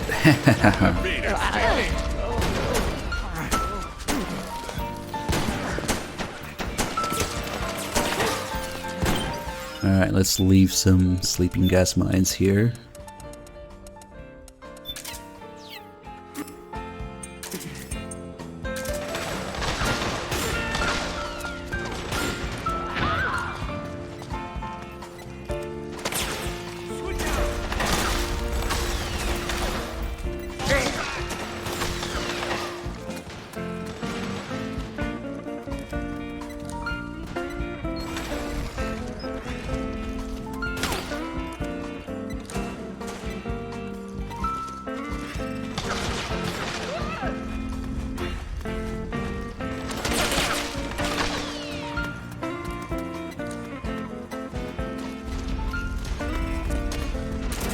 Out of the way!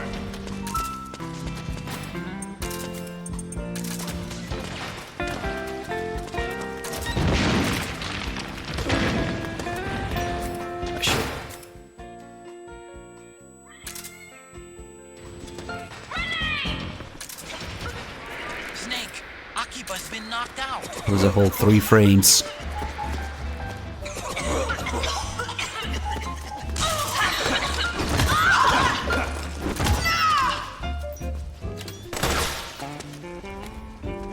Right on his shit stain. Sharp as ever. You take it from here, Snake. Get out of the way. Make up your mind, woman.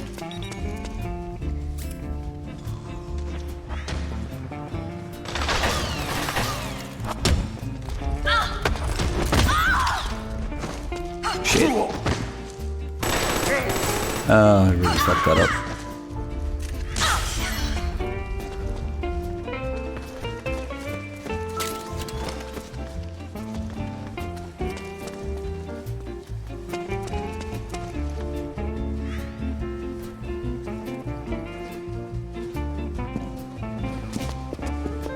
Just in case you missed it, the game really wants to make sure that you notice. Chocolate.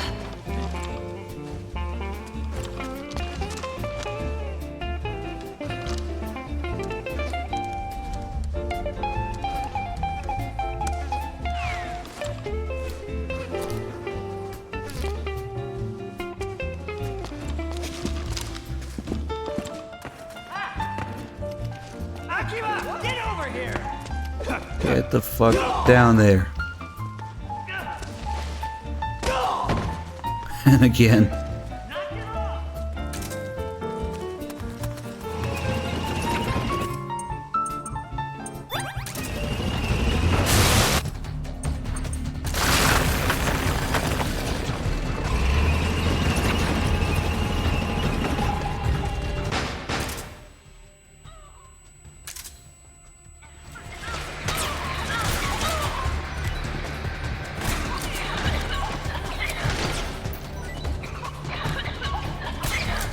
What?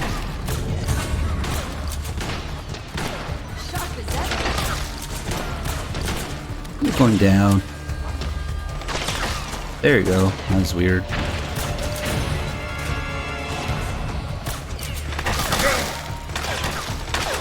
Those mines should have taken care of those snipers, but maybe they didn't put enough.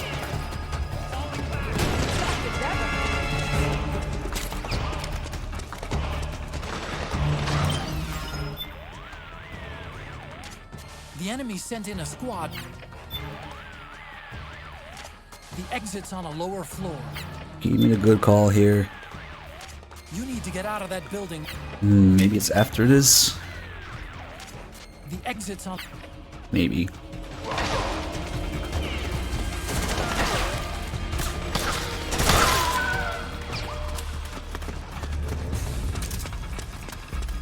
Smoke rake.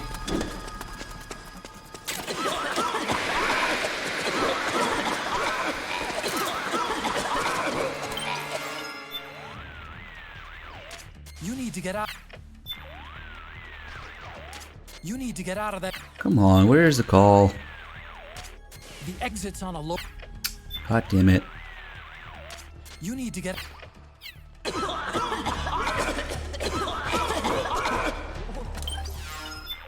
There should be a call here, but You need to get out. maybe it's after. I don't remember.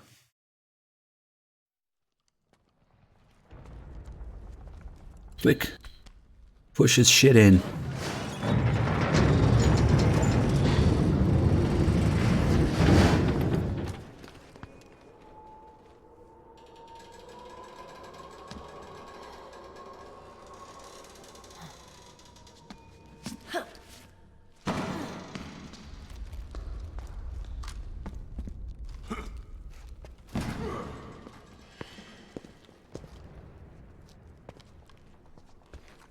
Hey.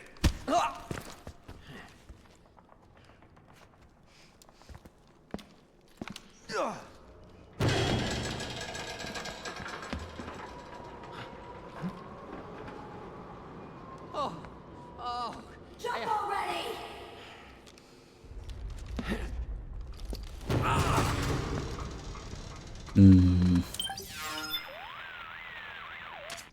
Snake. Oh, there you Are go. you watching Meryl's team? Yeah, they're incredible. The best of the best in special forces are pretty deadly, but Meryl's team is even better than that. They're like a well-oiled machine. I don't know if that's oil, Snake. Patriots. What a system. I'll tell you one thing. I'm glad they're on our side. Then you better not make Meryl mad. For all our sakes. No kidding. You gonna be alright? I mean, you two do have a history. They have their gears greased, but not with oil. That's not oil in Johnny's pants. Little unique pose here.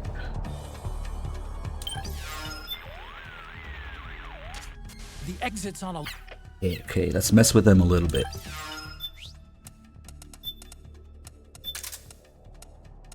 I'm gonna need a couple grenades, maybe.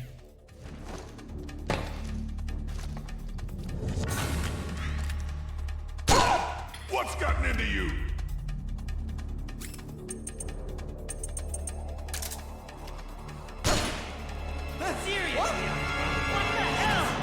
I love it. They blame him.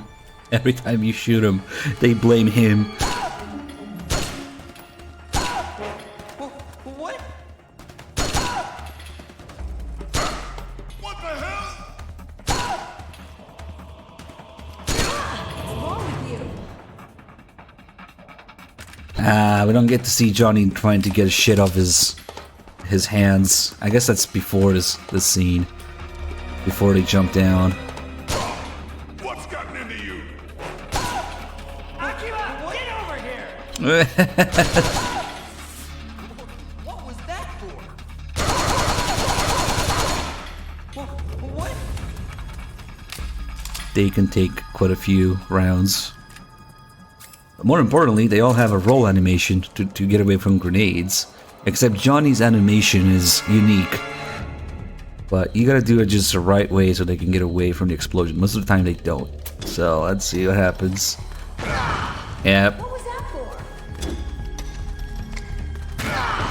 What's wrong Nope. with you? Come on. We saw one person roll. Oh shit. Oh, there's another roll. We want to see Johnny's roll. Except he's really slow at reacting. Hey, Dr. Hubbies with the Prime sub. Thank you. God damn it. Hold on, let me get some more grenades. Somehow, from Drebin. What's wrong with you? What was that for? Stop! What was that for? Stop! Guess we're gonna have some casualties before they do that. Come on, I don't know why he doesn't even try to roll. Oh yeah, you're gonna die. Yeah, you're gonna die now. Oh well. Let's see who dies first. Meryl! Oh my god! Meryl's dead! Are you listening to me? Snake? Snake! They're like a well-oiled machine. Ah, fuck. I really do want to get Johnny to roll and somehow see his animation. Because of course it's unique. He's not like the others. There you go. Falling on his ass like that. That was perfect.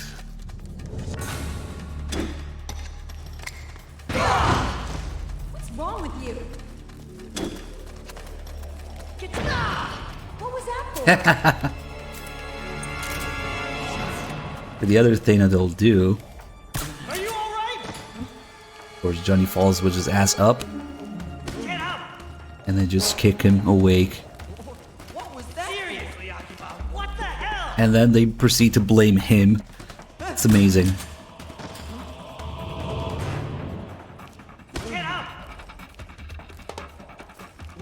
What was that for? Are you alright?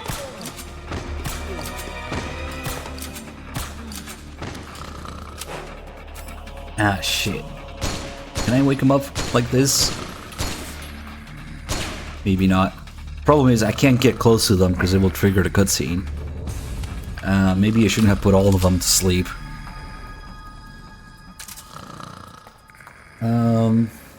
Yeah, I don't suppose there's any way to... Can I maybe drop down here without triggering the cutscene? Probably not. Oh, you can. Nice. Can I go there with the Mark II? Ah. I never tried doing this, actually.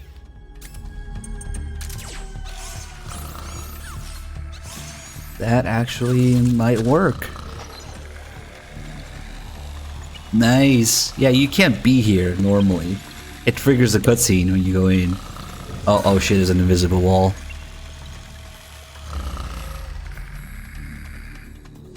Interesting. It never occurred to me to do this. But I don't think I can wake him up with the Mark II either, so... You can maybe hit Johnny because his ass is up. Hey! Hey! You can't keep abusing the Mark II like that! Make noise.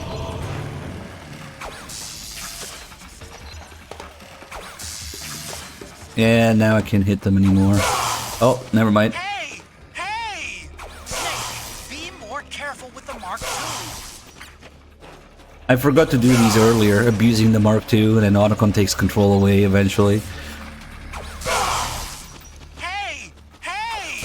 You can't keep abusing the Mark II like that! I didn't know this counted as abuse. Whoa!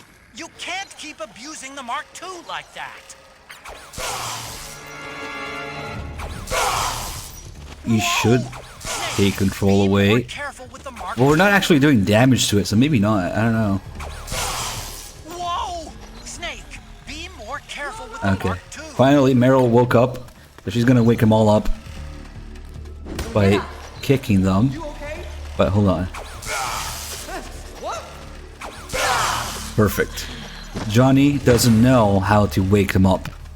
He just sits there and freaks out. And he doesn't wake anybody up. A fucking snake in the background with the controller.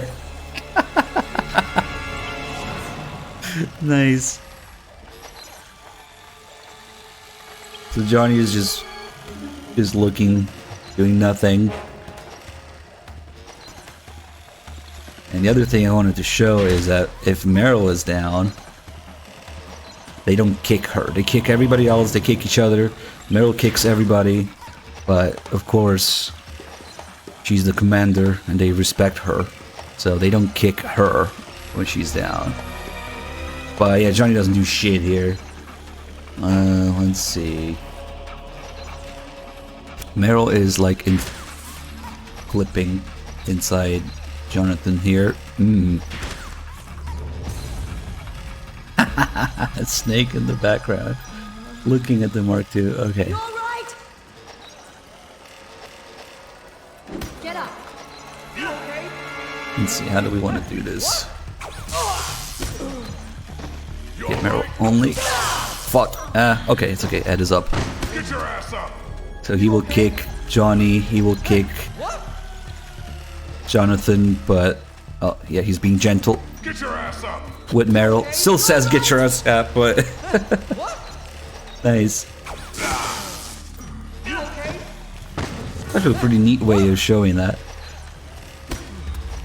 What's gotten into you? You okay? Get your ass up. Gentle with Meryl. What?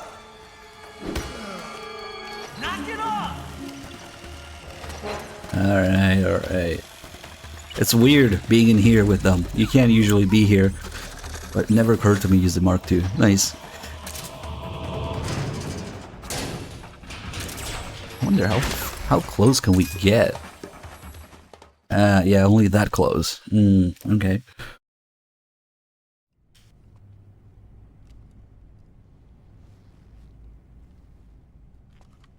Now, I tried entering the door and there's an invisible wall.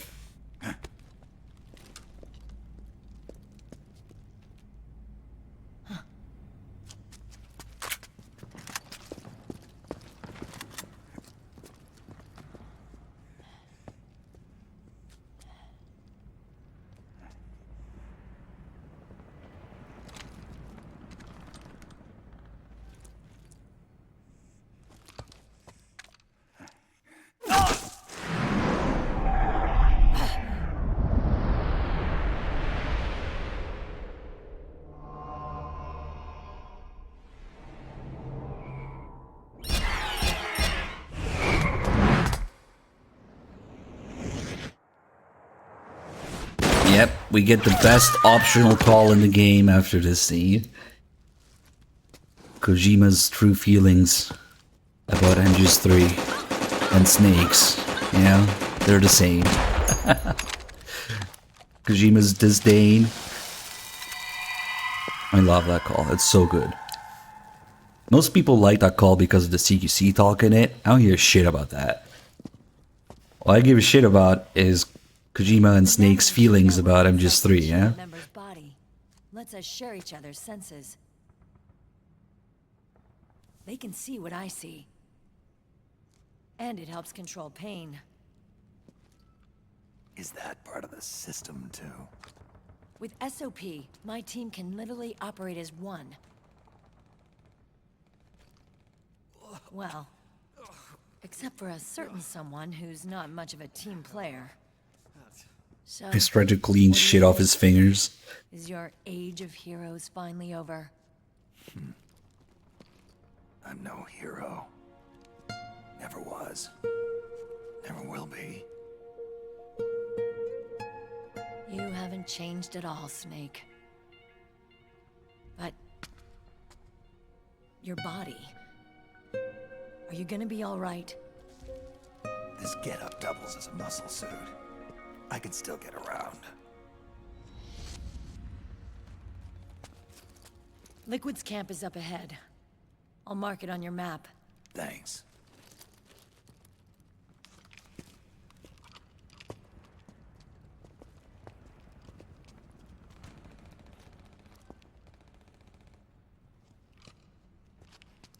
Akiba! One man's blunder can compromise the whole team. I'm sorry, Commander.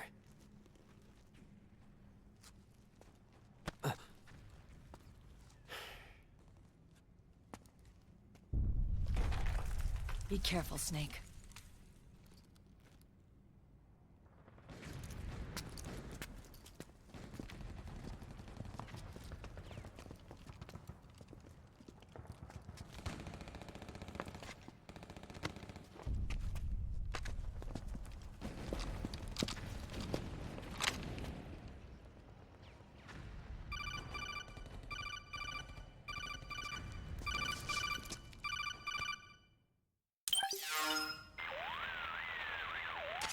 Otacon, I know where Liquid is.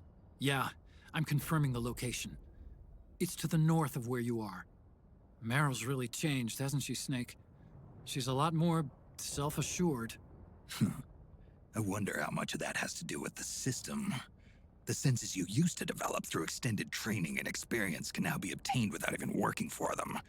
Seems once you're under the system's control, you don't even need experience at all. It even beats that VR training that was all the rage a few years back. Yeah. The growing need for PMCs has led to the creation of a more reliable, cost-effective supply of elite soldiers. It's also made the child soldier phenomenon more problematic than ever. Can the nanomachines do anything to counteract post-traumatic stress disorder? Good question. They might provide a degree of psychological stability. You'd think so? That geek kid, Akiba, he was really starting to lose it. And technologically, the system should be able to optimize each soldier's personality traits. And that big guy, he didn't seem to be feeling any pain at all. Augmenting the soldier's existing experience and psychological fortitude. But a soldier's gotta have more than that. The times have changed, Snake. Just like Meryl. Snake, hurry to the PMC camp. Based on what Meryl told us, Liquid should be there. Well, the thing with Johnny not being in the system at all, most people tend to forget that he does have data from them, and presumably even is able to send his own, who knows. But it's not through nanomachines, it's through his little wearable computer that he has. There's a point later where he says, I tried to keep track of everybody's data on my wearable, but I could never keep up. So Okay, time to head for the surface. maybe that makes it a little bit better. Like, I don't know. Like, maybe, I don't know. If you play MGO, you don't see anything about Johnny and the SOP system, so maybe not. But also the fact that, you know, the guy in Act 3 that fucking disguises himself as a PMC and is clearly not in their system, he gets away with it too, so whatever, man. I'm just for stuff. Anyway, let's do the calls here because they're really good. Snake, start by going... Hey, Snake. That emblem on Meryl's uniform, that's Foxhound, isn't it? Yep. I thought Meryl was with the 01 unit. I mean, I know she's attached to Foxhound and all, but still... Covert Special Forces units do this kind of thing all the time. They use emblems that don't mean anything, like skulls and stuff. Like disinformation? Something like that. I wonder if that's really all it is. Maybe she's still got some lingering attachment. You think so? I meant to Foxhound. I knew that. It's okay if Meryl wants to cling to the past. I just want her to be happy, that's all. CQC call. Snake. Coming up next. Snake's disdain for the war criminal reinvented as a hero. This is my favorite optional call in the game. It really tells you a lot. draws a parallel in the game universe with, you know, what happened in the real universe. And Otacon talking about MGS3's events, making Big Boss famous and loved by the masses. And Snake answers with, the less people know about the truth, the more they can fantasize. The war criminal reinvented as a hero. It's exactly what happened in real life as well. Hey, Snake, since when did you learn how to use CQC? I got the training back when I was in Foxhound, but I never used it in actual combat. You had those skills all this time and never used them? Why? The man who taught me was my former commander in Foxhound. Big Boss? Never felt right using a technique learned from a man who had betrayed his unit. Thinking back, CQC as a concept was way ahead of its time. Nobody was using it yet. Not the Green Berets, or the SEALs, or the CIA paramilitaries. And then earlier this year, the Pentagon declassifies Big Boss's file for some reason. All of a sudden, his story is the stuff of pop culture. Books, magazines, the net. And now people are taking another look at CQC. The war criminal, reinvented as a hero. Big Boss's exploits as a Cold War secret agent back in the 60s have made him a legend. The less people know about the truth, the more they can fantasize. Is that why you finally decided to use CQC? Because it's no longer just his anymore? The CQC soldiers use nowadays is a pale imitation. They're learning from reading about it. I learned through doing, and there's a world of difference. Then you want to teach them the real thing. The way you learned from your Big Boss. That's not it either. Some things aren't meant to be passed down to future generations. When some guy comes at me using that cookie-cutter imitation of CQC, my body just reacts naturally, that's all. Ah, I get it. An eye for an eye. Well, maybe not quite. I reckon they'd lose more than just an eye when going up against you. Yes, now that there's a real-life war criminal, is that in real life they had to take Big Boss's character and readapt it. And suddenly everybody is cool with it. Everybody's like, you know, the masses liking MGS3, liking Big Boss, and Snake's disdain for it. And as we always know, you know, Kojima will often put his thoughts in the game through Snake. And on top of that, this optional call, unlike the other games, was not written by Fukushima, because guess what? Fukushima was not involved in MGS4, which is why we only have like one frequency to call. But that probably means that, you know, Kojima had a hand in it, because there's no way that that isn't real-life commentary on the series and what happened. Because Otacon just pretty much quotes, well, not quotes, it talks about MGS3 events and Snake's disdain with it. And then the less people know, the more they can fantasize. And then everybody suddenly, Big Boss is the cool guy.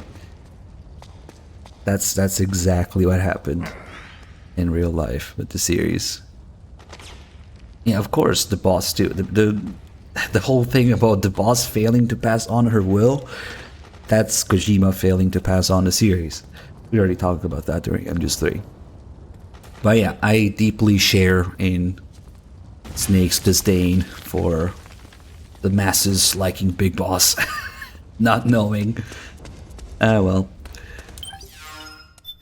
Let's see. Got some smokes. Take it slow here.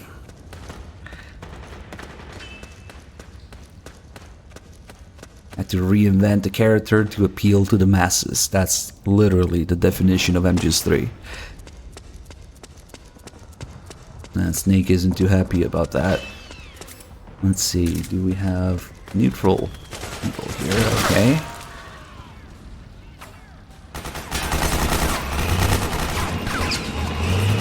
Now, Kojima will insert himself as whoever is relevant in the game. Solid Snake, the boss, Big Boss. Of course, Kojima inserts his shit into Big Boss too. Need I remind you? Got my back? You're Big Boss now. But I'm out of here. Bye. What game is that? Okay, instead of smoking everybody, let's take it slow here.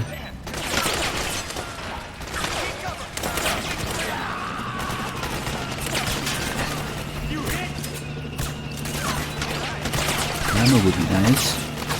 And aiming would be even nicer.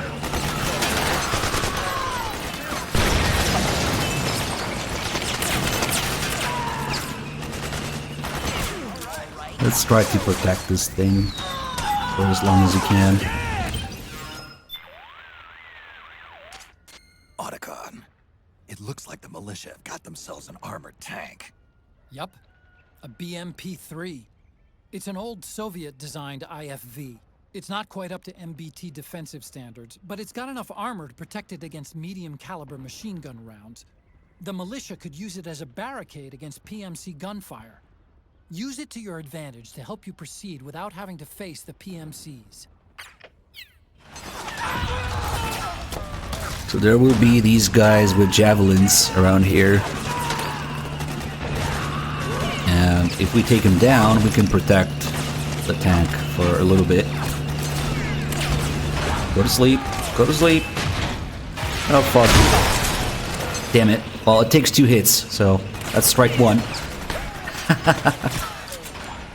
That's the other guy.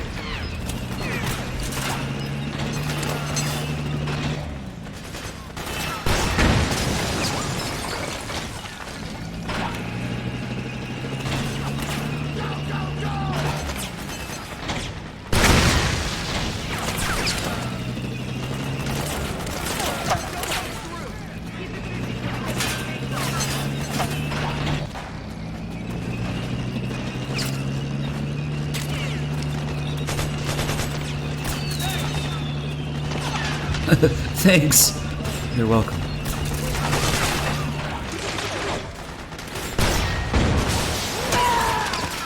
Rip. Oh, I got it. Nice.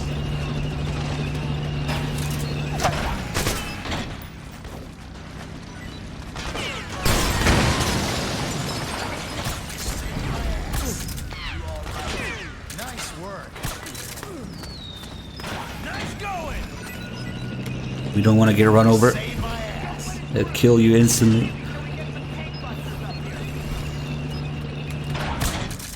Oh fuck, I hit the guy on the ground.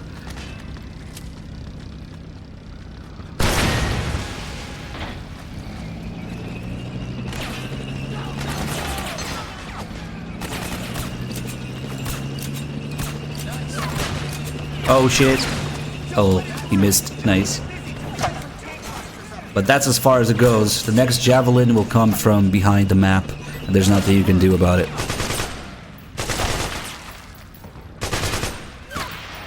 There it is. Bye.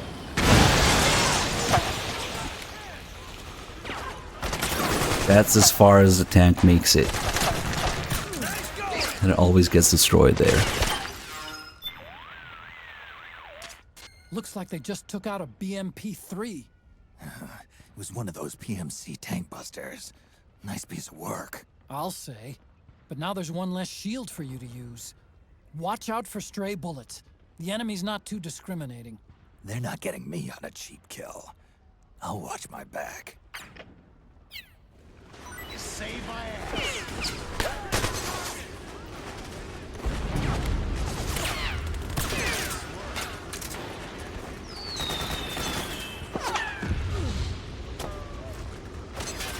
But now they should stop respawning, so. Once we get... I think that's it, actually. Yeah, they just need to go there and be like, we did it! Yay! Yeah, you did it. So doing it this way actually keeps this path open.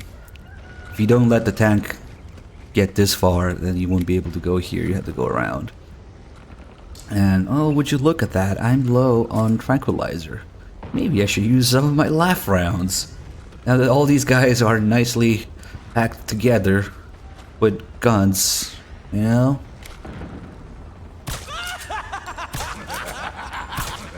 Alright, do it.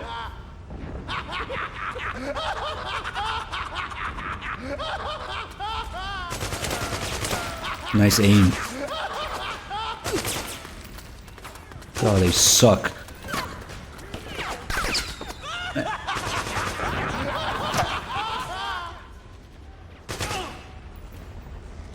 Oh, they even reload.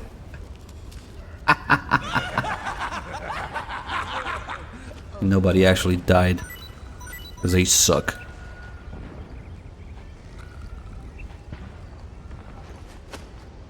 This is also the last time we see these guys in Act 1, so it doesn't matter if they hate me now. Whatever. You know? Alright.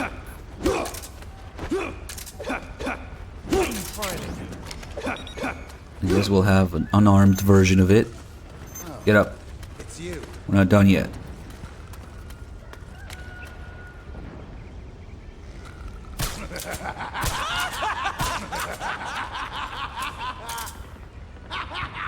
Are they gonna punch each other now?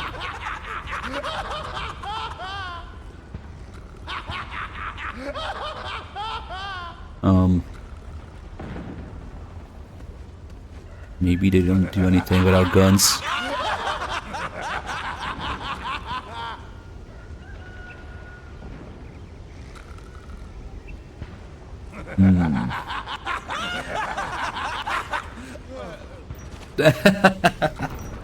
Okay, that was kind of funny. I really wanted to see them shoot each other some more, but okay. I mean, we could kill these guys and then they'll respawn with guns, so... Bye.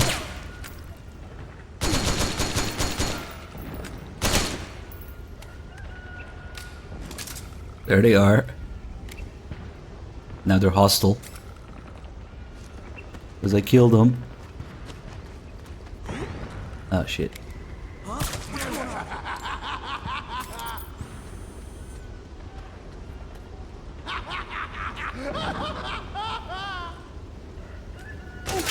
What was that for?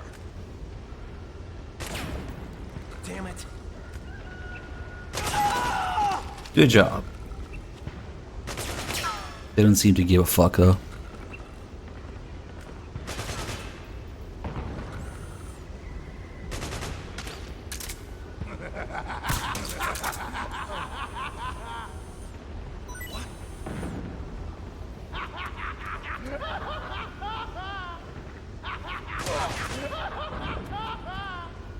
He didn't even turn around. Oh, there you go.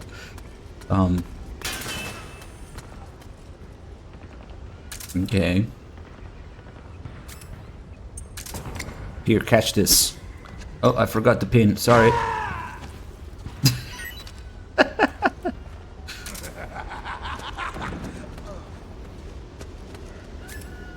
It's like every time you try to give somebody a grenade in this game, Snake forgets the pin. Damn it. They're respawning now. I think there's a guy up there. He needs a grenade too. Where'd he go? I forgot that you can get up here actually.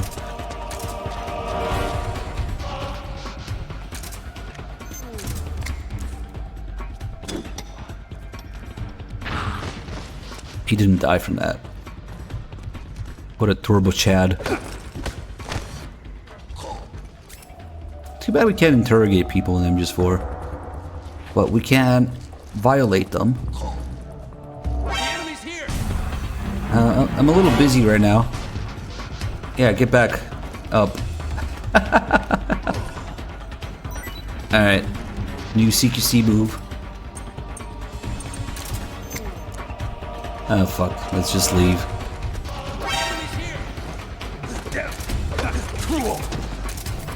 Okay then. God damn it, 45.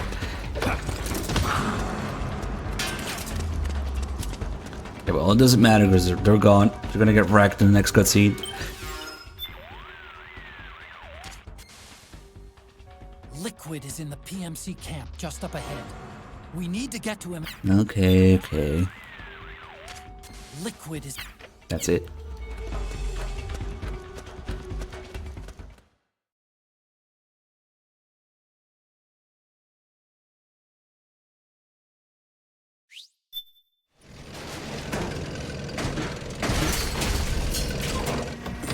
Yeah, they do have nanomachines, just not the same PMC nanomachines. They have like a different system, their own network or whatever. That's why the emotion rounds work.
You know, they could have just kept deploying all 4 of them at once. But now this is like your little introduction to them.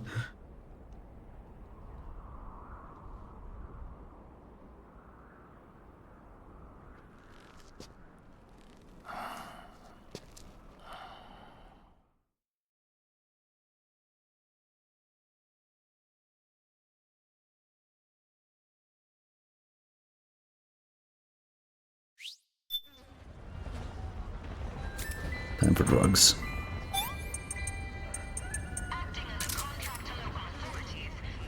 So here the game puts a bunch of weapons that you might want to pick up for Drebin points.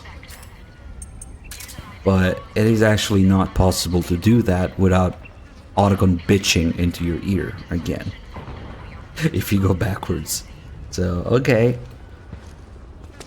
Checked. You get all these weapons. Say that you really care about Drebin points or something. If you go to get the farthest one here. Go northwest. Yes, yes. At least he wasn't as annoying. Sometimes he's like, the wrong way, Snake.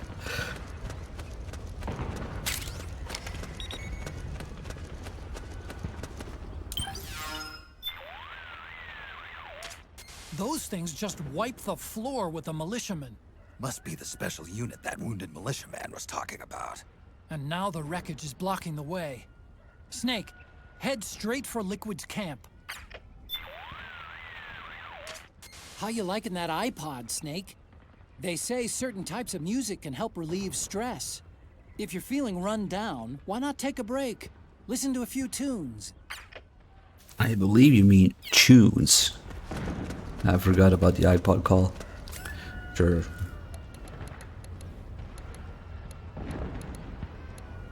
This one you actually find around here. Ooh, 3 rounds. Let's do it.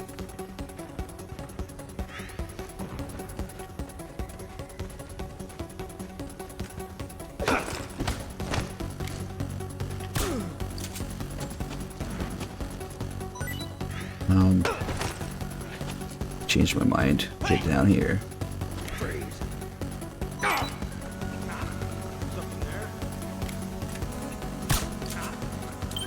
It's okay, we got him. Just need my moist nugget now.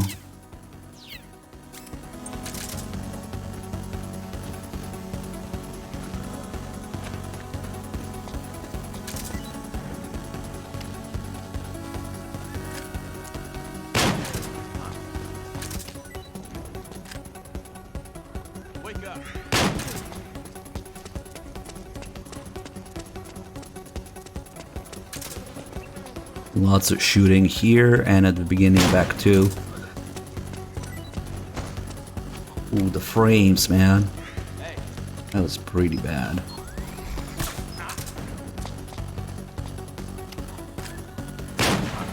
Damn it. Ah, fuck. I had to miss that one shot. Fuck it.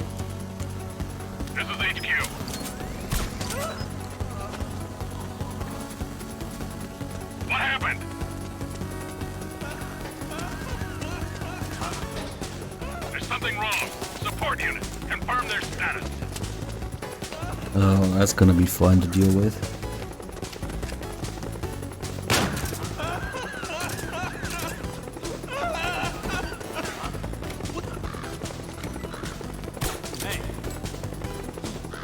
That guy's crying here.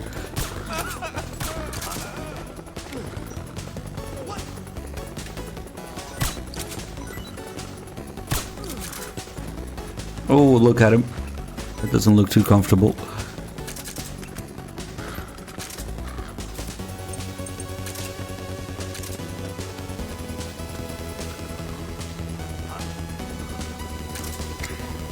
Oops.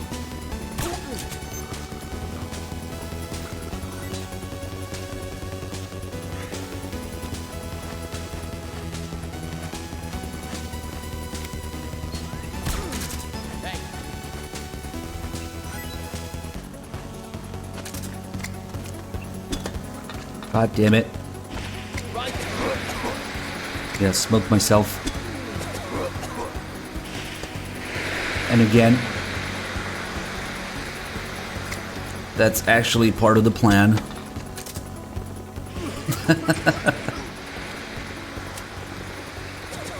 If you try to CQC people in smoke, you get some MGO action. Yeah, that was dumb.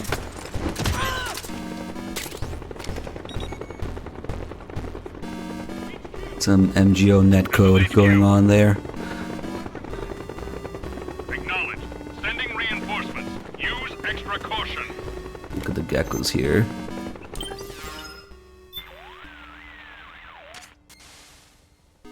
Are those gecko on that truck?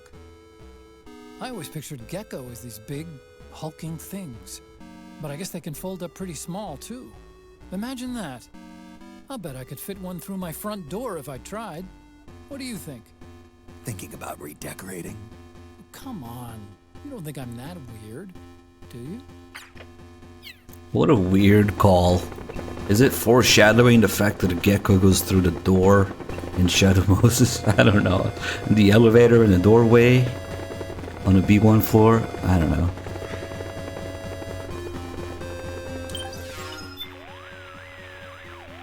Just a little farther. Okay, okay. Oh, hello. Bye.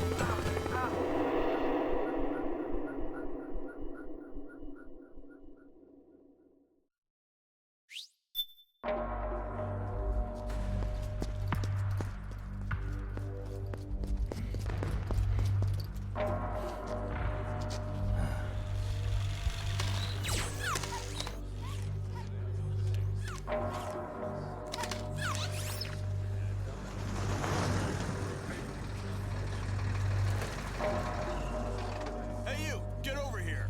Yes? We're having connection problems. Go check it out. Yes, sir. Otacon, wait here.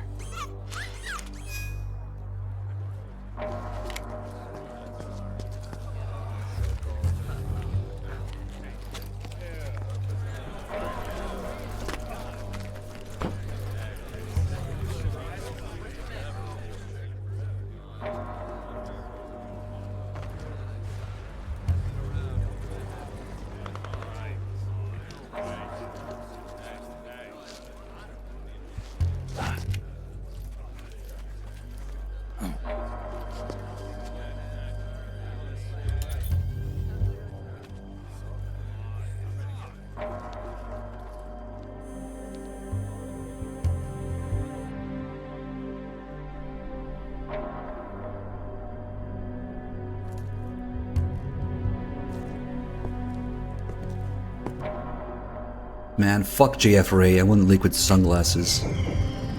They're so cool. They got the little side window. Side panel.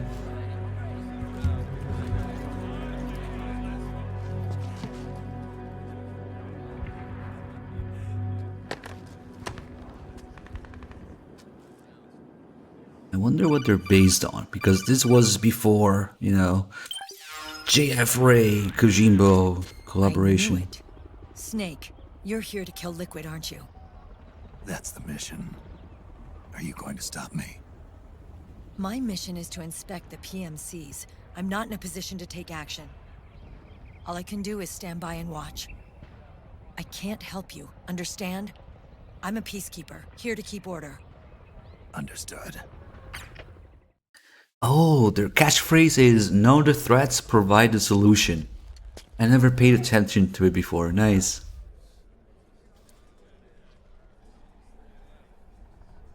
It's a really low resolution, but you can see it in that call. The only time you fucking call Meryl's frequency, of course.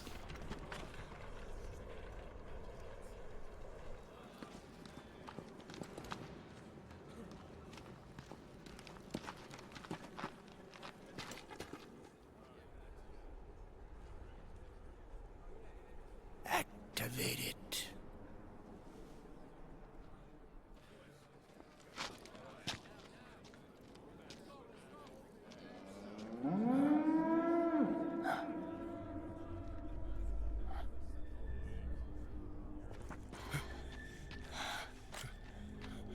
What?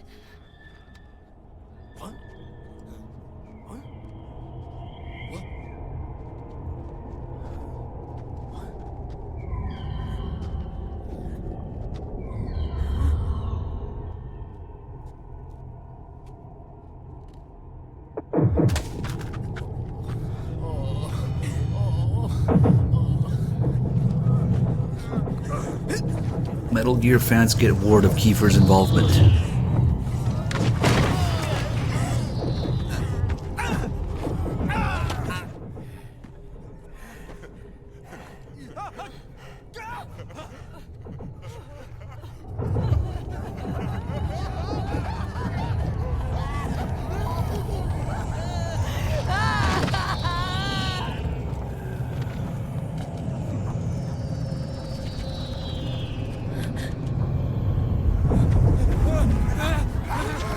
Next, Metal Gear fans discuss their favorite series.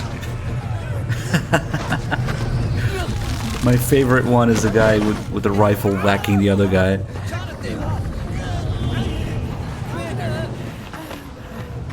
Commander!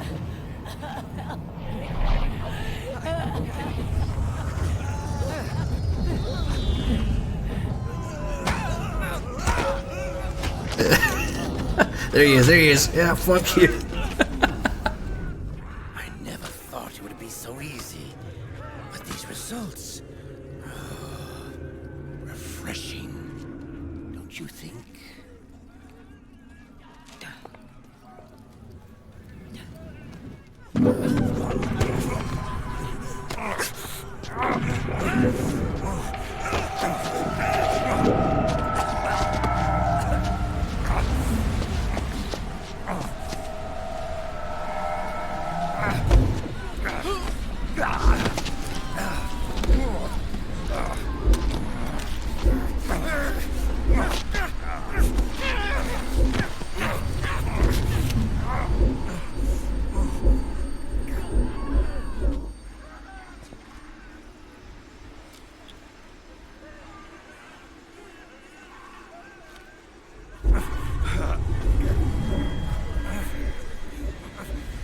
Brother!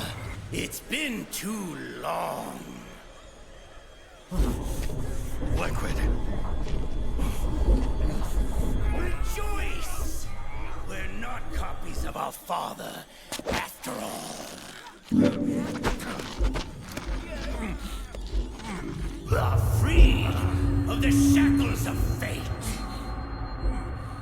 Snake, brother,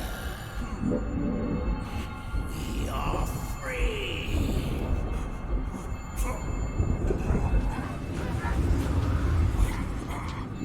Watch, Snake.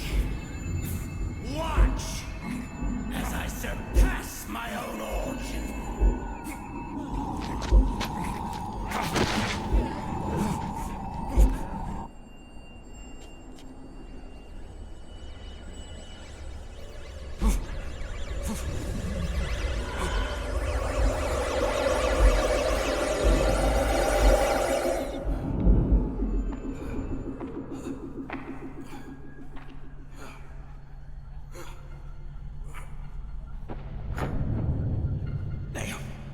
One of the few things I remember from my first playthrough was not recognizing Naomi. If it wasn't for the fucking flashbacks and Snake saying Naomi, like, who the fuck is that?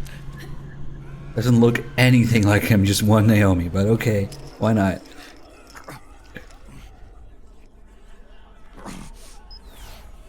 Snake, if you won't be a prisoner to fate, then go. Fulfill your destiny. The accent, the hair, the skin color, yeah, she doesn't look anything like her. Whatever. Why not?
Snake! Hey, are you alright? Grab on. Johnny has to literally save the world by saving Snake. If it weren't for him, that'd be it.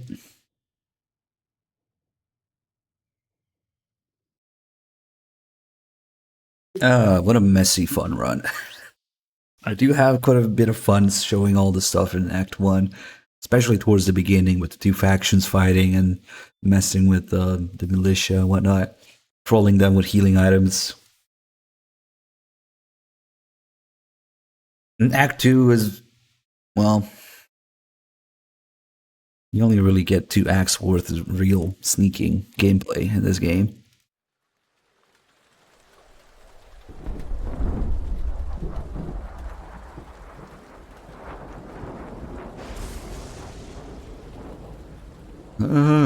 Simon. But you start getting nonsense in Act 2 with Rose and Raiden, Campbell's background bullshit that never existed.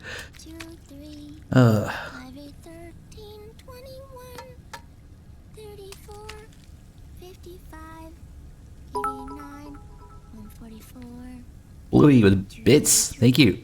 377, Turn on my Naomi inhibitors. 87, 15, 97, 95. At mind, you asked me like 3 times. Probably scrambled, if scrambled properly.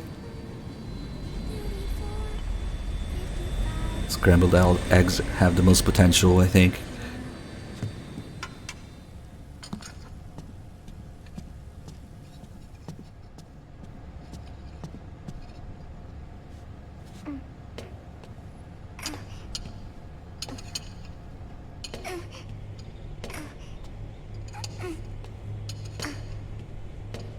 She does put salt and pepper on them, at least. But still, we'll see.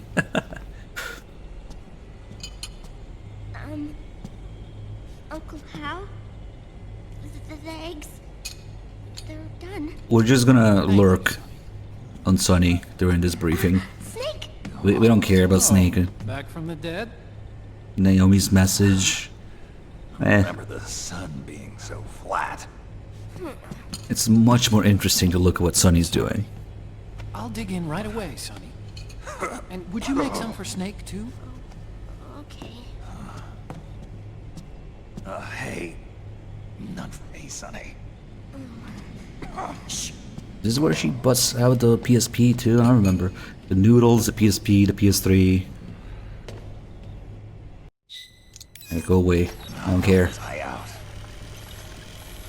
Let's see what Sunny's up to. She is making Snake's eggs now. But Otacon just asked her. And Snake said not to do, but she still does it.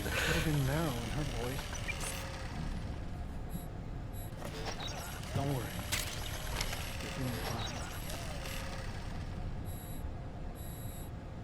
Liquid got away. You okay? My body just seized up all of a sudden. This is normal. It's not my joints or muscles. It looked like the PMC soldiers all went haywire en masse, too. I thought it might be a form of ADS, but I didn't detect any aberrations in the EM field. You were lucky. Some of those guys' hearts simply stopped.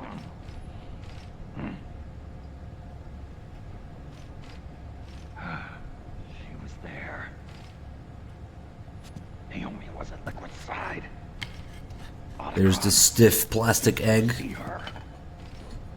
No, but you're right. Naomi was there. Some salt and pepper or cigarette. Does she not start putting salt and pepper until Naomi shows up, maybe? Oh, no, there you go. So she fucking salts the cigarette. She peppers the cigarette too. Let me show you something. She puts the cigarette in first, and then salt and pepper. Mmm. Right after it all happened, I got a video. The salty cigarette. It was sent to my old address.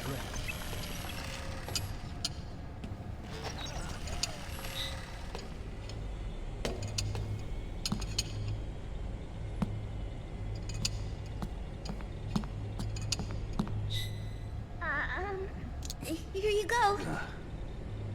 Thanks, Sonny. They're delicious.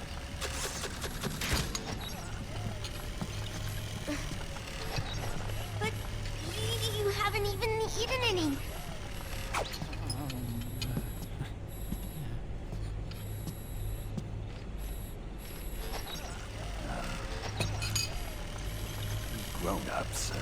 watch our caloric intake, you know. Ah, but thank you. I was looking for this. You're not watching your nicotine intake. Sonny!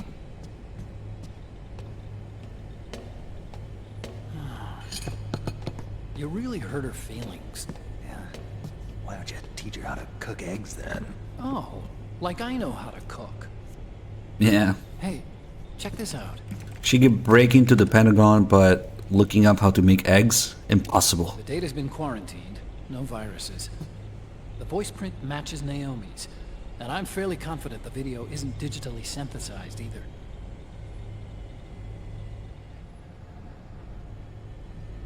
Snake, I'll make this quick. I'm in South America. I've been captured and forced to do research. It's Liquid. Liquid's goal is to seize control of SOP, the sons of the Patriot system that controls the soldiers. And then she goes and gets the nice noodles for herself. She even has a choice. She looks at them to pick. And the PSP. PMCs are third generation. But their design is derived from that of the first generation. And the basic technology is still the same. First generation? I was the one who created the first generation. A nanomachine colony, part of which was Foxdie. 9 years ago at Shadow Moses, I injected it into your body, Snake. The technology used in Foxdie was incorporated, inherited really, by SOP. That's why Liquid has me helping him hijack the system, because I know how Foxdie works.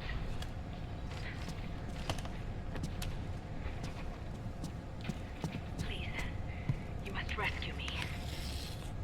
Liquid's found a loophole he can use to get into the system. And look at the detail here. The inside of the noodles, the texture.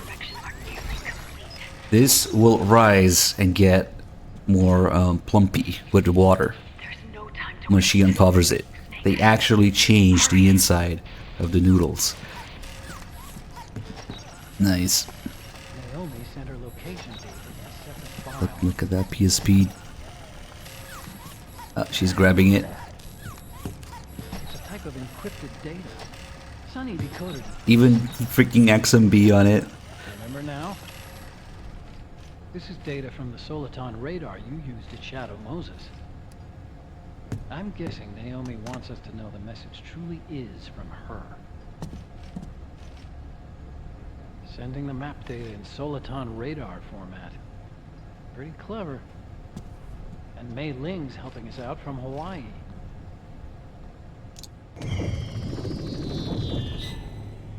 The data she sent was 4D sound data. I don't know how Soliton radar works, but all I had to do was change the audio data into video data. It was easy. This Naomi lady seems pretty cool. Sonny renamed MP3 to MP4. Wow. It's Campbell. Is it though? Damn, Campbell looking good. As you'll recall, He lost weight, following Colonel. the Shadow Moses incident 9 years ago, Naomi was detained by the authorities. But someone arranged for her escape. Yeah. There's Sonny playing Penguin Adventure. The first game Kojima worked on. I suspect it was actually Liquid. He must have taken her prisoner himself and forced her to do research at his facility in South America. Chances are, Little Fox logo on those noodles. is the site Oh of god. his main base. Gita-chan noodle. There's an ongoing skirmish between a new regime put into power by PMCs and a rebel army formed by remnants of the old one. The rebels have hired a small-scale local PMC of their own to stir things up. It's the quintessential example of a war economy market. The new regime is still in shambles, so it's really pure Ramamon, one of the PMCs under Outer Heaven control. It's called Here you go. She remembered about the noodles. Look inside now. It's gonna be different.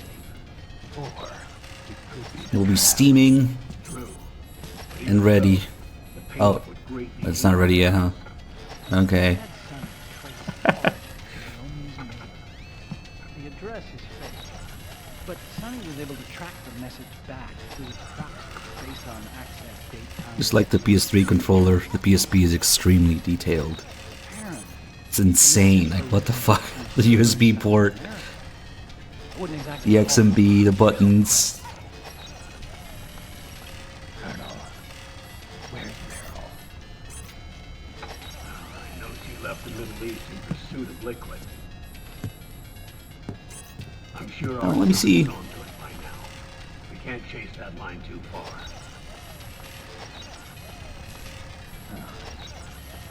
Naomi is our only way in. I secured you landing clearance at El Dorado International Airport. You'll be Where did the other noodles go? South America. That's about 20 hours from here. Then what's the plan? I'll arrange for them to get you Oh yeah, we should get the camera, but we should get the camera after Naomi shows up. Is it even here? a mountainous region surrounded by forests. Use the 4x4 to get as close as possible to the PMC security perimeter. They're on Snake. It'll be a Oh, she's looking at the time, I guess. Here we go.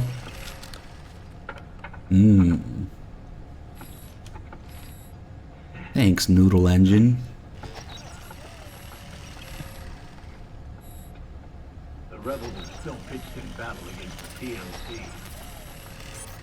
The commotion should help them slip into the facility unnoticed. 20 hours until we land. Got it. I'll have a look at the documents.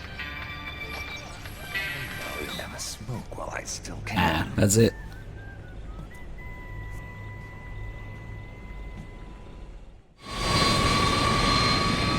And Sunny probably ate those noodles, and she keeps giving Snake and Otacon shitty eggs. Oh, we bumped into her, so we got the Raiden face camo.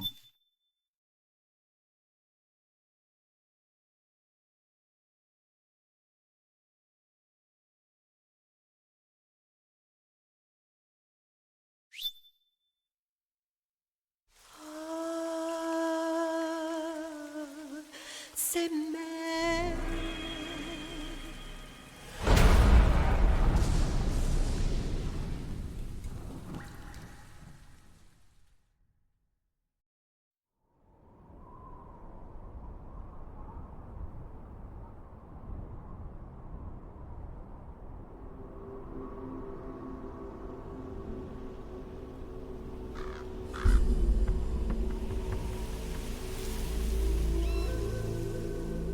Colonel, how deeply are they involved in all of this? The Patriots, you mean?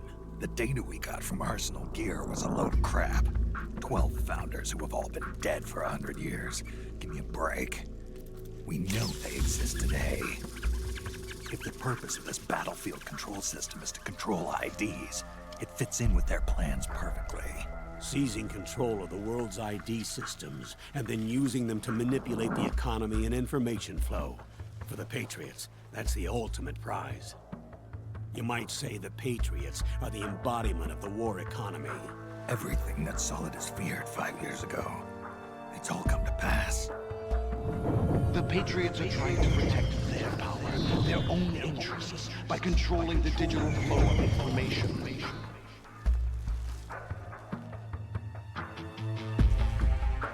Now, with the media and global opinion under complete control, not even the UN can stand up to them. Then Liquid's insurrection is against them. Exactly. It would seem as though Liquid has taken up Big Boss's cause. An age of persistent universal warfare. A world where mercenaries are free from domination. In a sense, the Outer Heaven Big Boss envisioned is already a living reality. You mean the PMCs and their war business? Right now, Liquid is a slave to the Patriots, forced to fight their proxy wars for them. He must be dying to break free of their spell. Beneath the surface, a new Cold War is brewing between Liquid and the Patriots over who will survive. And no matter who wins, the world has no future. Until we stop Liquid and destroy the system, we'll never be free. Snake, what we call peace is an equilibrium kept in check by the war economy. Destroying the system means wiping out the information society, the end of modern civilization. Like it or not, we may have no choice but to protract the system.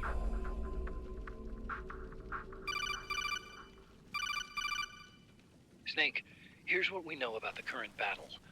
Rebel guerrilla units are advancing on the base of the government PMC troops. That base appears to be Liquid's safe house. According to Naomi's data, she's being held prisoner inside the compound. That's where she is. Assuming the data is correct. And one more thing. What now? The government PMC troops have been operating at high altitudes. We have reports that it's starting to upset the balance of the nano-machine control system. Meaning? Meaning the low blood oxygen content seems to have an effect on their nano-machines, giving them a slight edge in battle. Be careful. Steer clear of altitude sickness. Got it.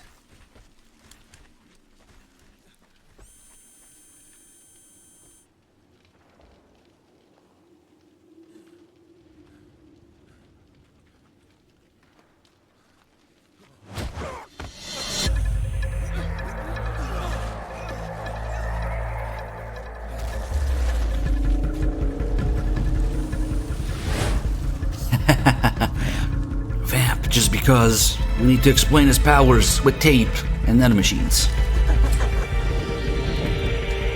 Oh god.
Leave one.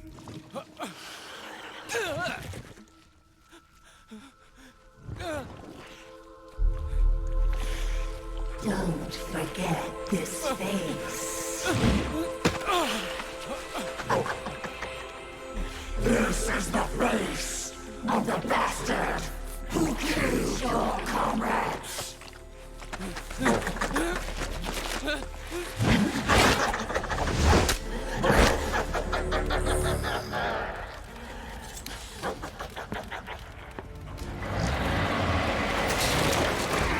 More guerrillas will be coming to storm the safe house. He must be among their numbers. Sooner or later he will come. Don't let down your guard.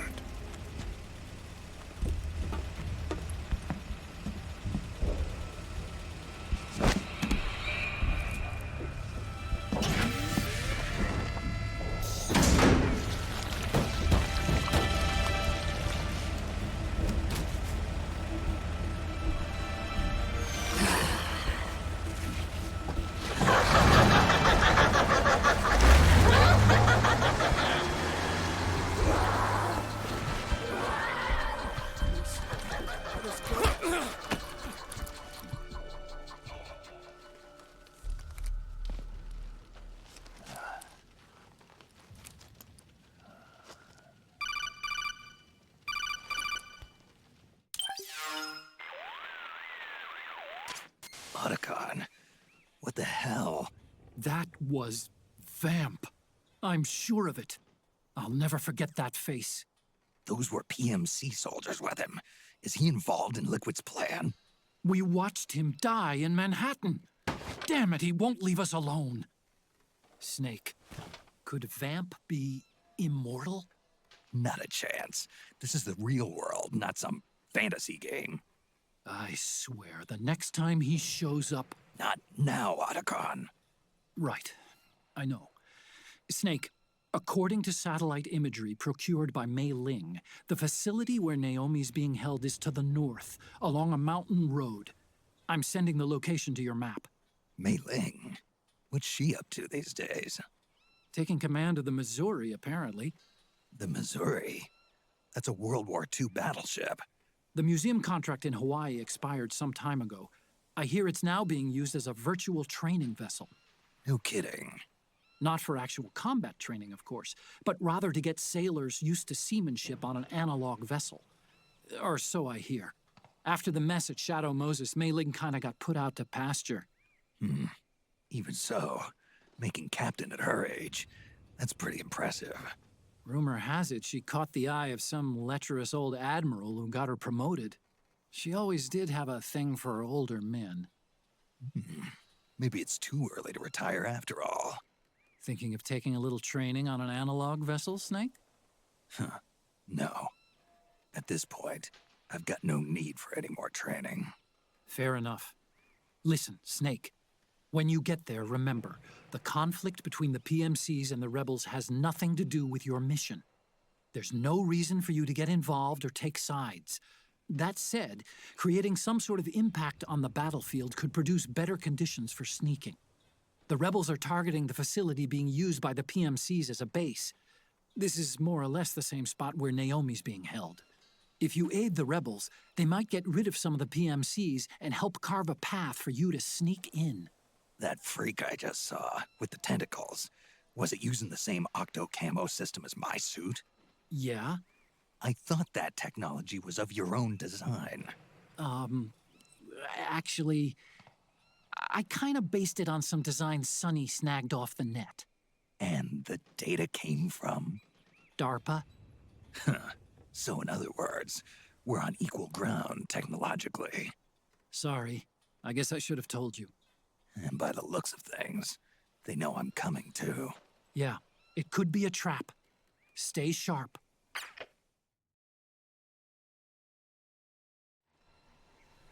Alright, I'm gonna try and let the scene play out here. It's to the north. If we don't interfere with anything, these guys will slowly get executed one by one.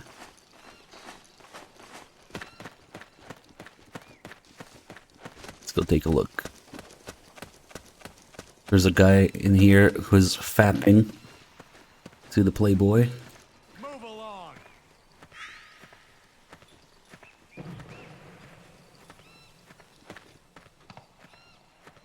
Ah, you know, I completely forgot to do the other call after CQC call about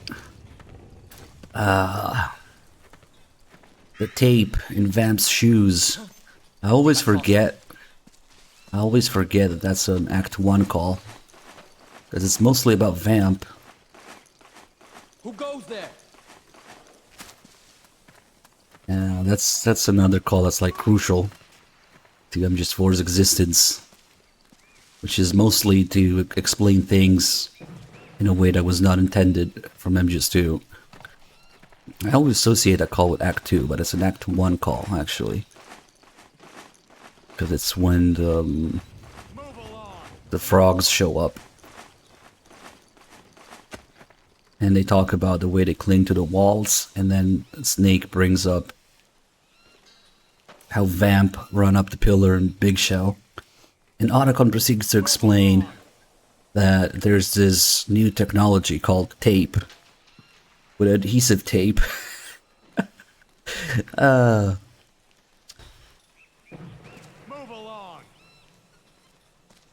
It's a large part of the reason Vamp is even in this game at all. Is to explain his powers with nanomachines and tape. But we missed that tape call now, unfortunately.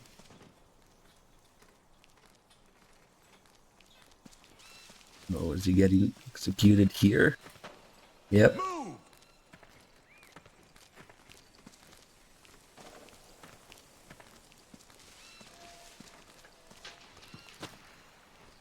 March. I got the shitty camo here.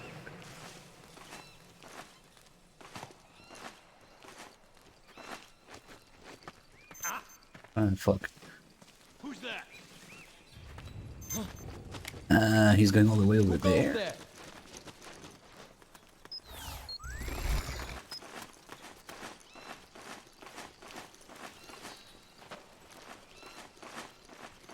Where's he going? No one here after all.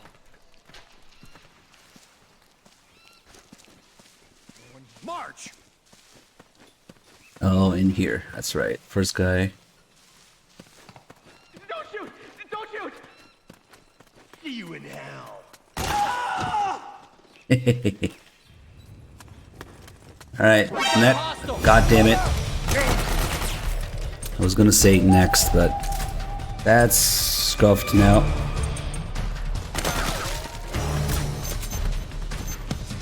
Where's he going?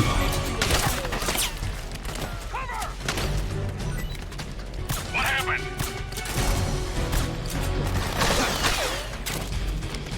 There's something wrong. Support units, confirm their status. This guy are not reacting yet? That's weird. Acknowledge. Sending reinforcements.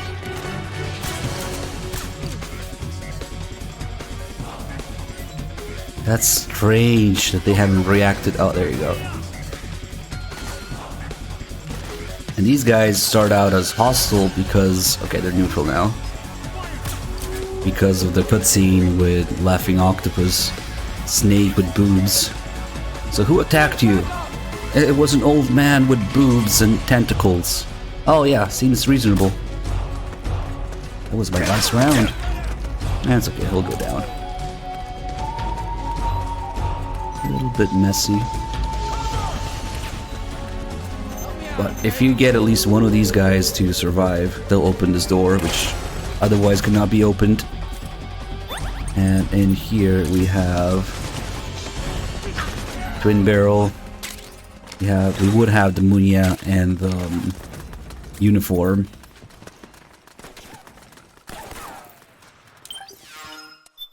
But this being New Game Plus, we already have that.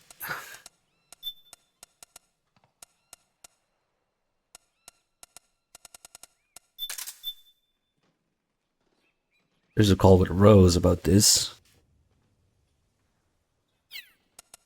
Oh yeah, when she shows up, we're gonna do all the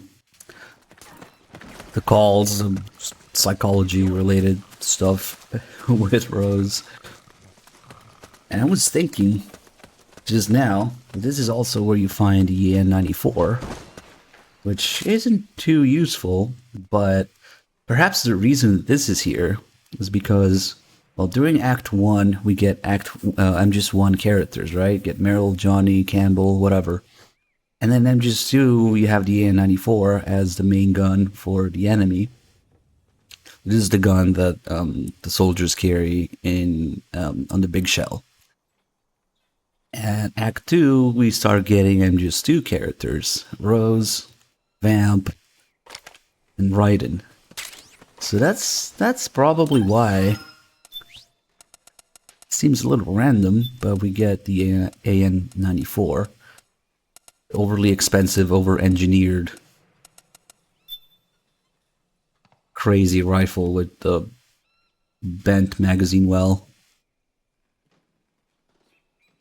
Features a unique 2-shot burst firing with a firing rate of 1,800 rounds per minute.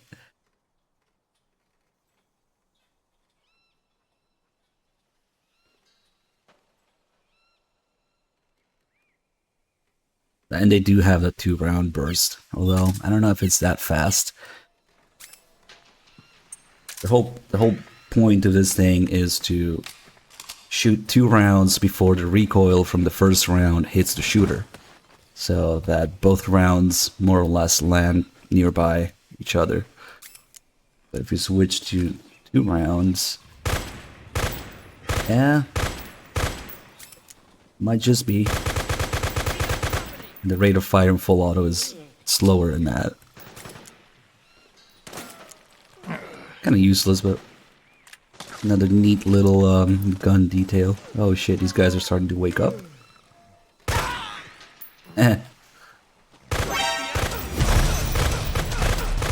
Kind of sucks though if you don't get headshots.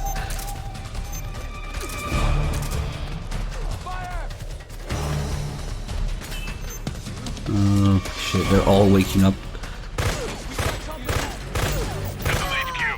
One round.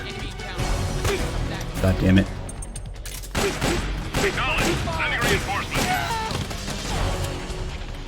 There's another little unique animation here. As far as I know, is only here. If we climb all the way up here... Oh, hello.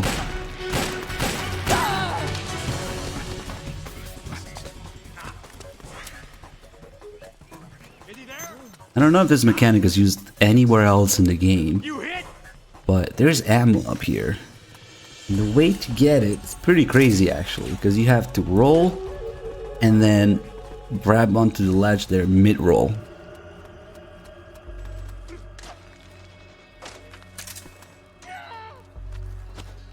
Yeah, it was expensive and it was over-engineered. It was also not an AK pattern.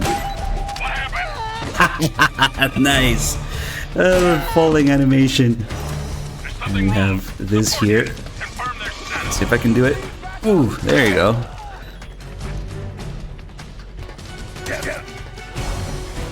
All these guys like respawned or something, so.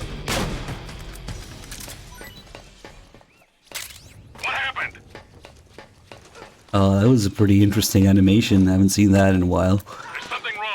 The guy falling backwards.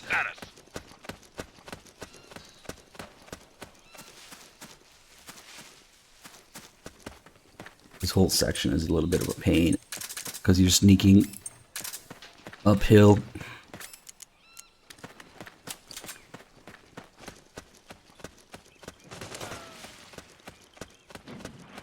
We should probably get some stamina back.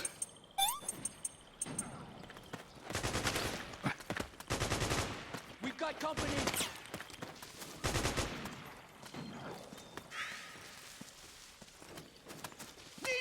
This guy's almost dead. You got my back? Damn it!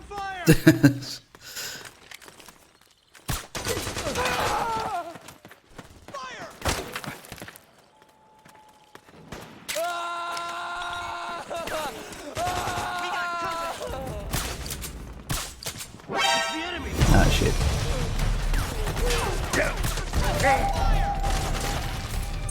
Ooh, but unlike tranquilizer rounds, these don't take effect if you just shoot them somewhere else in the body. Unless you get multiple hits.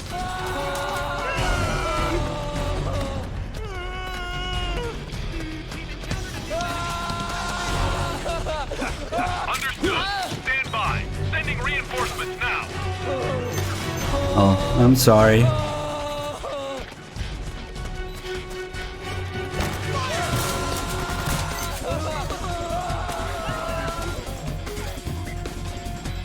Snake was a little mean to that guy.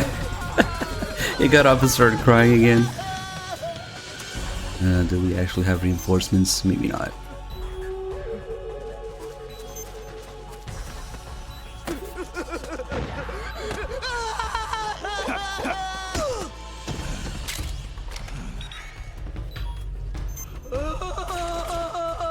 We do have reinforcements.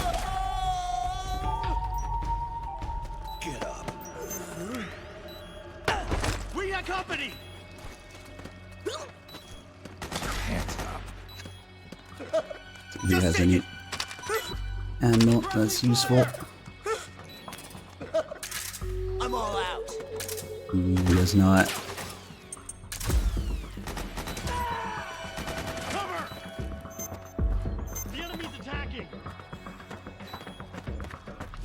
Okay, Rose will come and save us.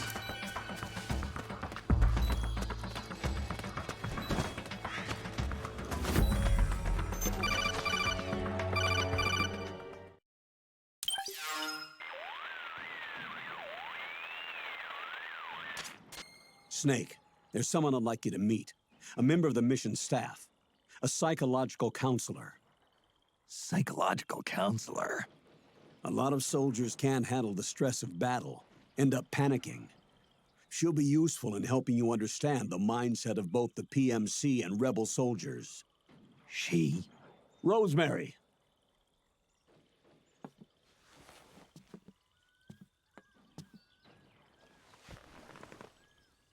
Nice to meet you, Snake.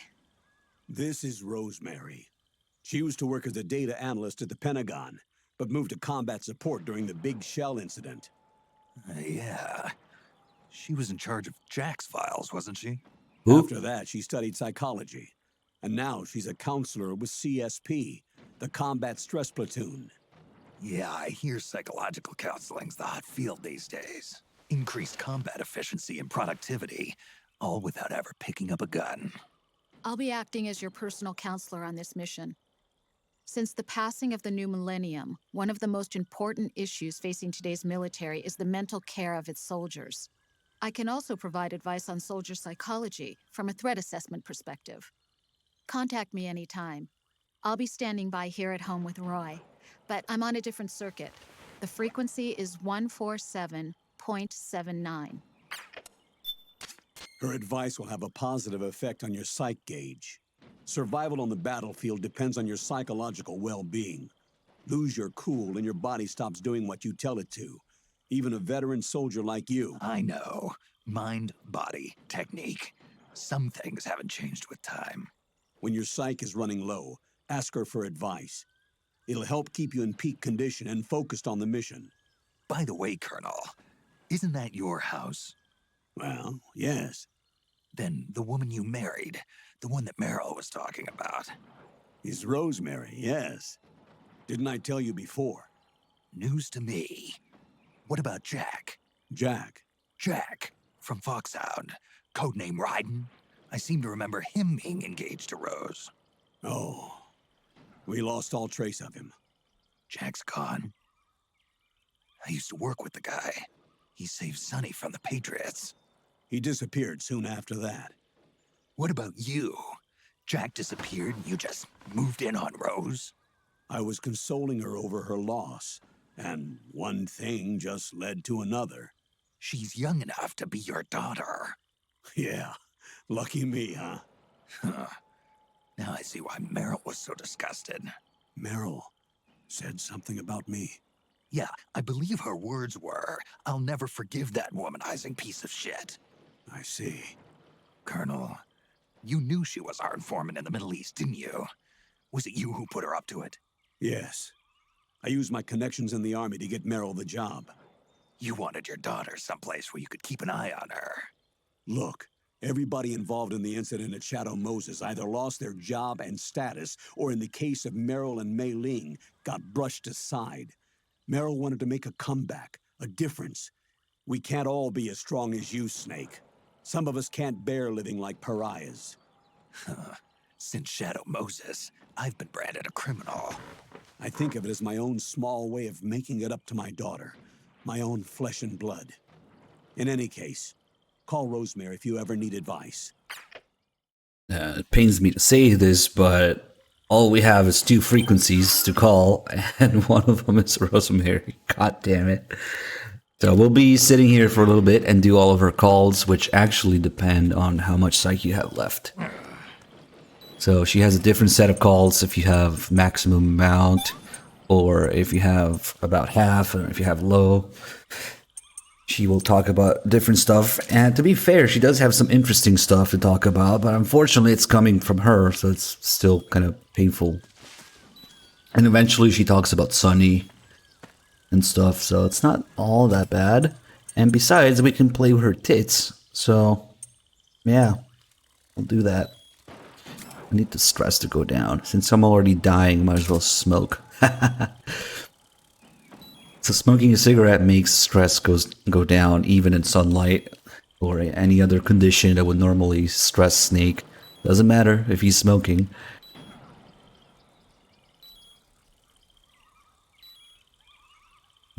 Let's see.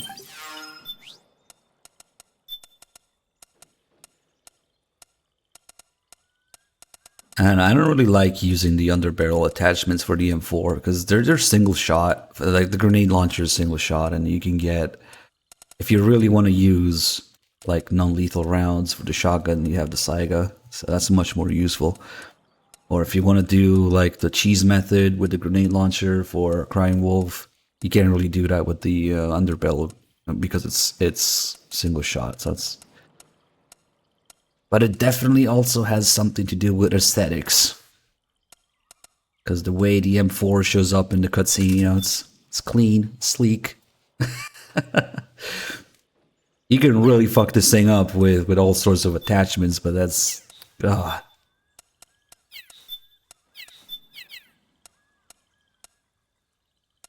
It's not canon. Anyway, let's call Rose. Maybe wait for... I don't think the stress matters, it's just the psych gauge.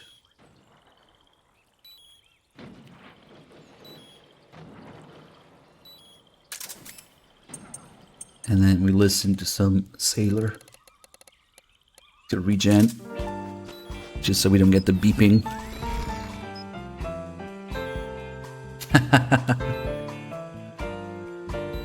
Kind of like the new optics they want to put on the Sig Spear. That makes coffee, ice cream, wipes your ass. Oh shit. The stress is really killing the psych gauge now.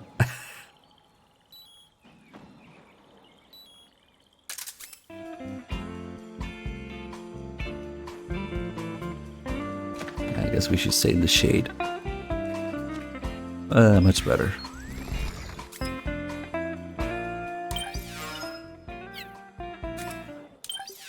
Alright, let's do it.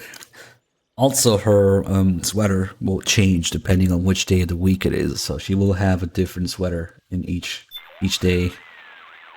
Let's see what she has today. Need something? What's up, Oh, Doc? this Your one. psych is in excellent condition. Everything Oh. looks good to go. Here goes. Thanks. Snake, the gauge below your life gauge is your psych gauge. Yeah, keep talking.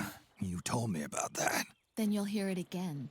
The psych gauge affects the rate at which your life gauge I think she does have one with In other words, cleavage how on fast your some other lungs day. feel. It also greatly Quick, somebody look up which influences day how it well you is. perform various actions. When your psych gauge is full, your life recovers quickly and you shouldn't have any problems doing what you need to do. Remember, your body isn't the only thing driving your performance. Your mind is every bit as important. Hey, I don't let my mental state affect my combat efficiency. You may think that, Snake, but the truth is, you're not as young as you used to be. Could have fooled me. It's your psyche that's keeping you alive inside. So you better take it seriously. Keep a close eye on your psych gauge. All right. If somebody wants to go through the trouble of looking up which day of the week she has the cleavage sweater, maybe we can change system time, yes. To make it more bearable. I think I've seen her cleavage out before. I just don't know which day it is. Hi, this is Rose. I need an update on my psych. You've got plenty of psych. You should be in good shape to complete the mission. All right then. Snake, your psych gauge is affected by the conditions you're in. Staying in a place that's too hot or too cold or being exposed to combat conditions for extended periods causes stress to build up in your body and mind.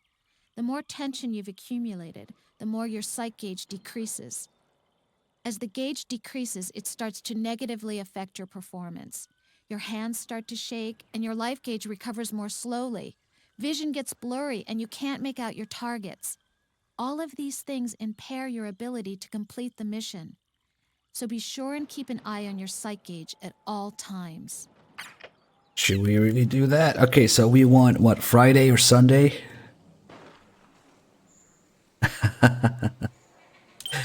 Holy shit. I almost tried to call somebody to save. Yeah, right. Alright, let's do it. For science.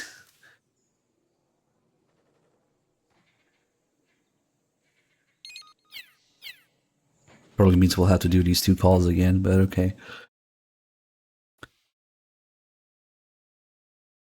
Friday, she's wearing a black and white shirt with pretty good cleavage, On Saturday, she's wearing gray sweater. She wears in premiere the cutscene. On Sunday, she's wearing a thin navy blue top. Okay, we should go for. Let's see. Wait, not this. So today is a Monday. So if we change this to, what do we want? Do we want the probably a Sunday one? So we'll just go back one day. Okay.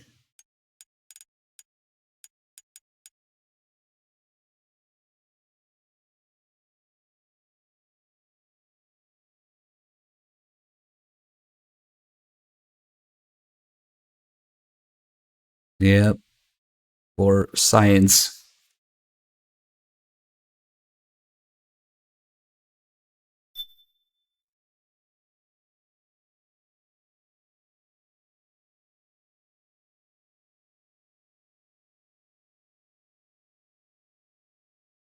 So you want to play him just 4 on Sundays.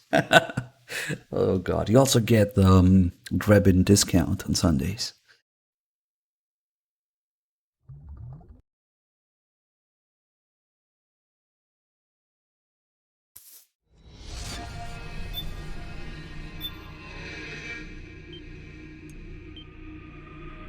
Oh, I hope the date of the save doesn't mess it up. We could just save over it.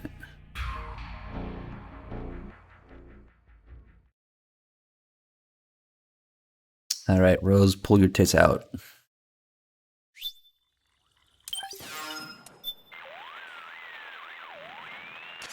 This is Rose. How can I help? I need a psych check. Where's the cleavage? You've lost a large amount of psych. I've been Better duped. Take care of that right away. Got it. It is the navy blue top, Psych's looking awfully low. but there's no cleavage. I can't seem to get out of this slump. You should find a nice, safe place to rest and replenish your psych. God damn it. Make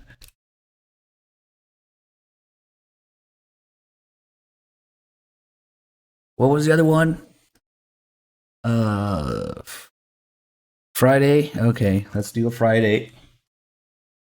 Let's pretend it's the day the marathon started, the 24th. Never trust random internet threads. 12 years of fiddling. Yep.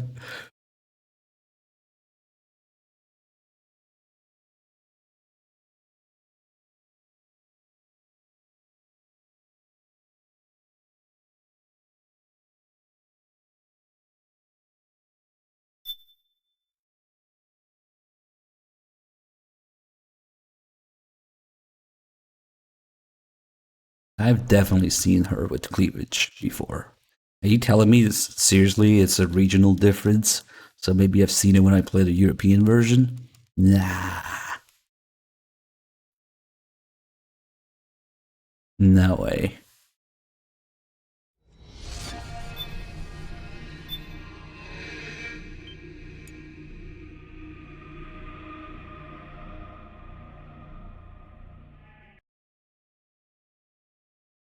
The goal is Booba, yes. Nah, I don't believe it. Let me see this.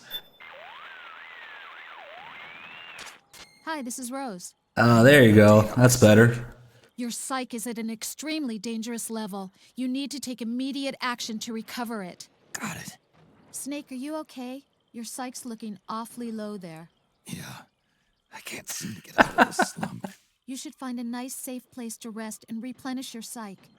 It may Wait, we should actually do that so that she talks about her regular calls. Okay. Eat some noodles.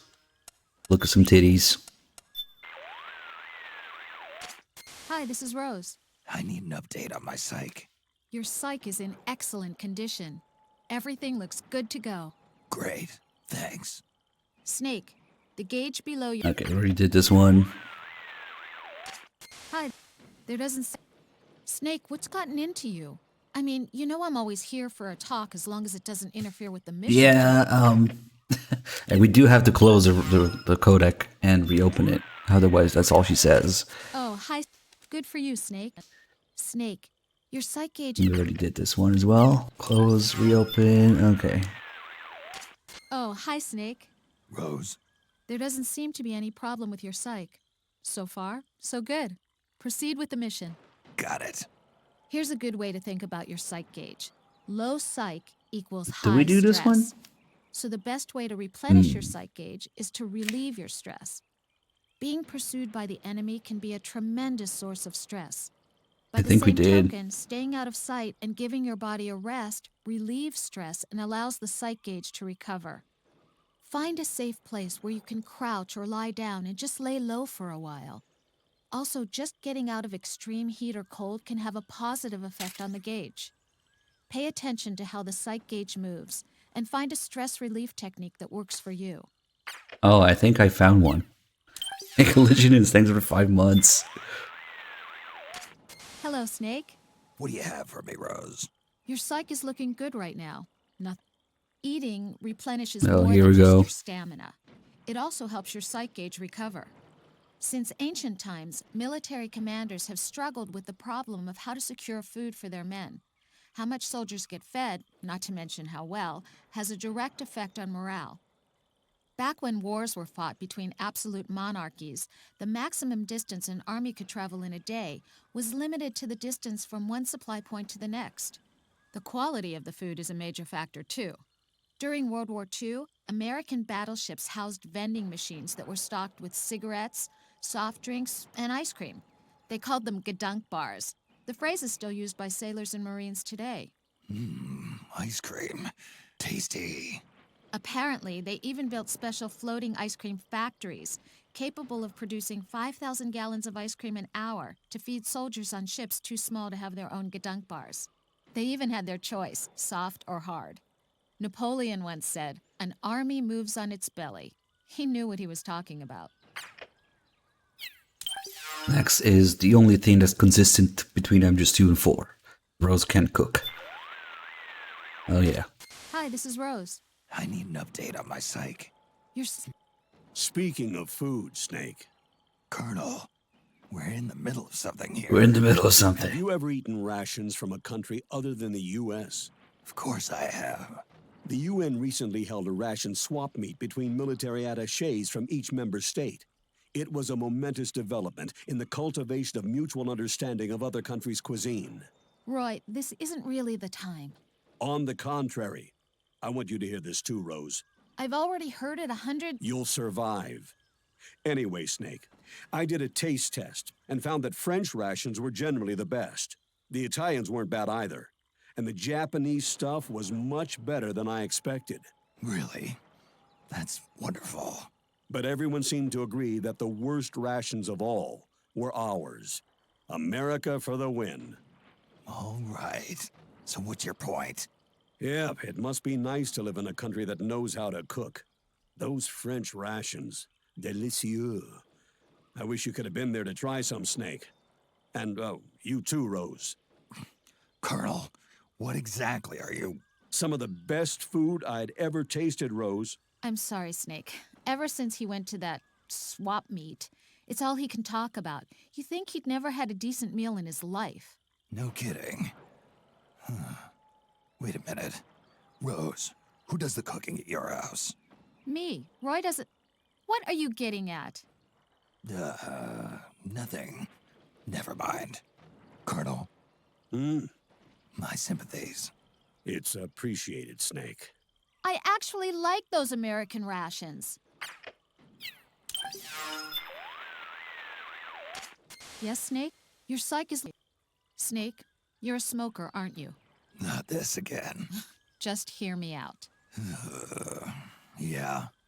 I wouldn't want someone smoking in front of my kids, of course, but from a stress management perspective, smoking is obviously an effective relaxation measure for people like you. It actually raised your psych, didn't it? Yeah.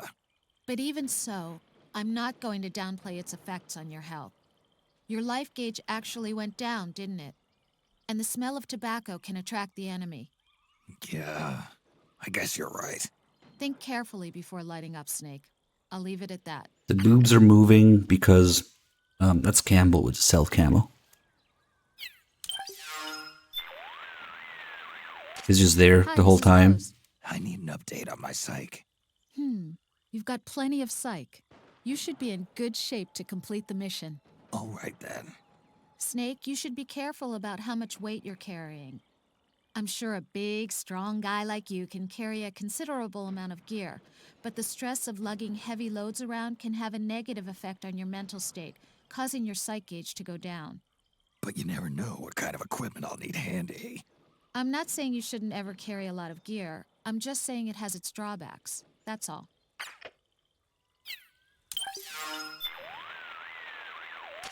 Yes, Snake?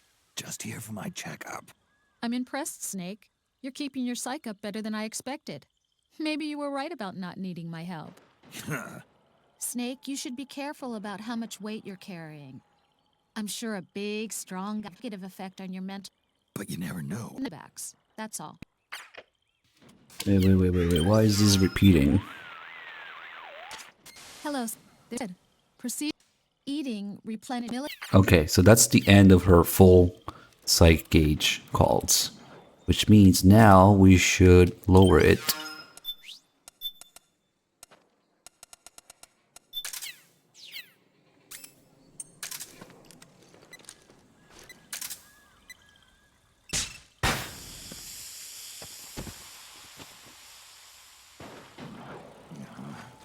Oh, what the fuck?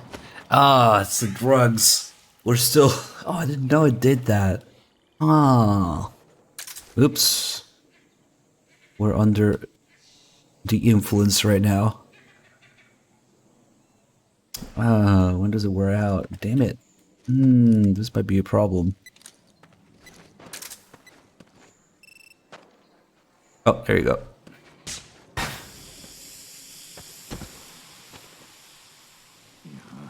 Okay, that's better. Let's regauge just a little bit more by smoking or looking at porn, maybe both. Does that stack? Let's see. Yeah, it does. Nice. Cigarettes and a Playboy. Okay. This is Rose. How can I help? I need a... Your psych is starting to slip a little. Are you all right? I'll be fine. Here's a good way to think about such is to staying at this place for you. Okay. Makes sense. She starts talking about how to recover it What's on your mind? when you're not full. Yes, Snake? Just here for my checkup. Your psych is starting to slip a little. Are you all right? I'll be fine. Snake, your psych gauge is affected by the conditions you're in. Staying in a place that's too hot or too cold or being exposed to combat conditions for extended periods causes stress to build up in your body and mind. The more tension you've accumulated, the more your psych gauge decreases. As the gauge decreases, it starts to negatively affect your performance. Wait, I think Your we might have... hands start to Yeah, we did this one already. Your psych is eating replenishes more. Wait, why the fuck? We might have too much now. Yes, Snake? You're eating. Yeah, the cutoff is probably at 50%, which is why she's saying that shit again. Alright, well...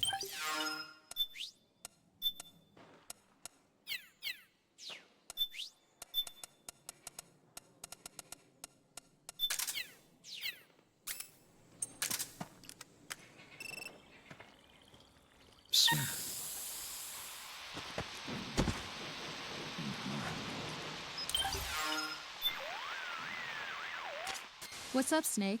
Got an update. You've lost quite a bit of... Snake, what makes you tense? Stressors, the factors that cause stress, can be divided into several types. They can be psychological, social, biological, chemical, or physical. In battlefield terms, that corresponds to the presence of enemies, the battlefield environment, biological and chemical weapons, and physical wounds and hunger caused by combat. Any of these factors can cause stress to build up. So you need to pay attention not only to your health, but also to your psyche, especially when engaged in combat. This is Rose. Your psyche is down. Stress is an adaptive response your body takes to protect itself when confronted by a threat. It happens to everybody. There are no exceptions. Everyone gets stressed sometimes.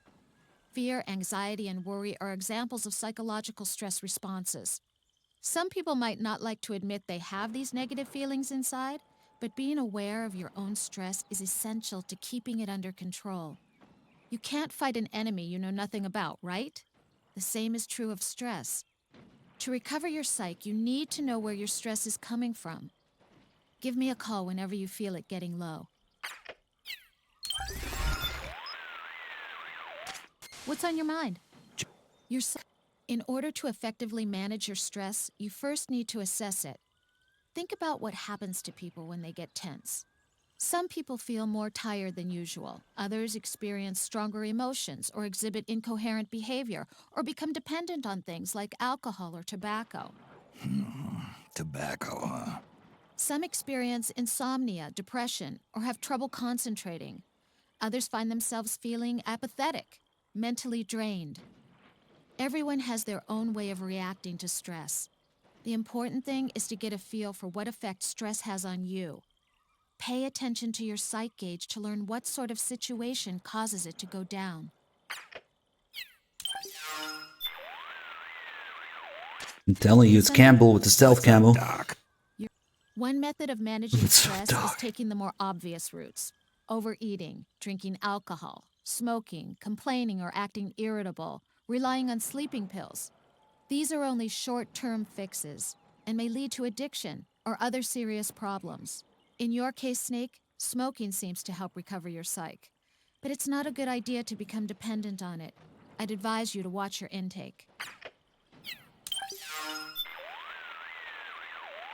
Yes, Snake? Just here for my check. One method of stress management is to get your mind off the problem for a while. Watch TV or a movie. Look at paintings or pretty scenery. Get some rest. Take a break. Keep yourself busy with a hobby. All these things work well, but bear in mind they're really nothing more than emergency stopgap measures. There's still the matter of getting to the root of the problem. I don't see any TVs around here. And the scenery... Well, how about paintings or sculptures? Or listening to music, that works too. Or sometimes it helps if you stand by a river or a pond. Look around for a place or site that might help you recover your psyche. They actually do have all these little environmental factors that you can look at. Like in, oh shit. Like in the mansion, there's paintings or vases. There's, later there's the river. They really do have all those little things that she talks about.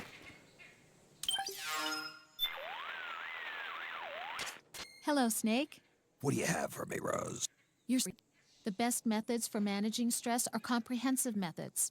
Getting a healthy amount of exercise, meditating, letting yourself relax mentally and physically, not focusing on negative thoughts, counseling from a trusted professional. These approaches target both your body and your mind. But I know they aren't exactly convenient for someone in the middle of battle.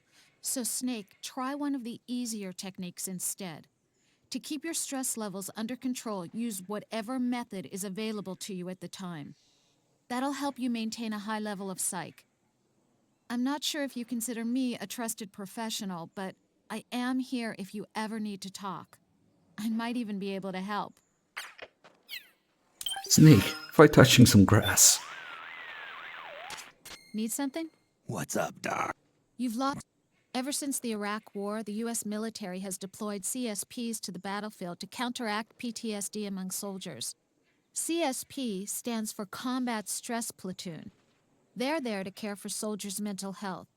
Each CSP, including mine, is comprised of a doctor, 2 psychologists, and 3 counselors.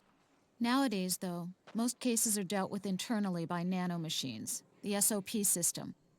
I can't help but feel there are serious ethical issues with manipulating people's senses like that. Though I must admit, the system has led to a dramatic drop in the number of soldiers exhibiting symptoms of shell shock.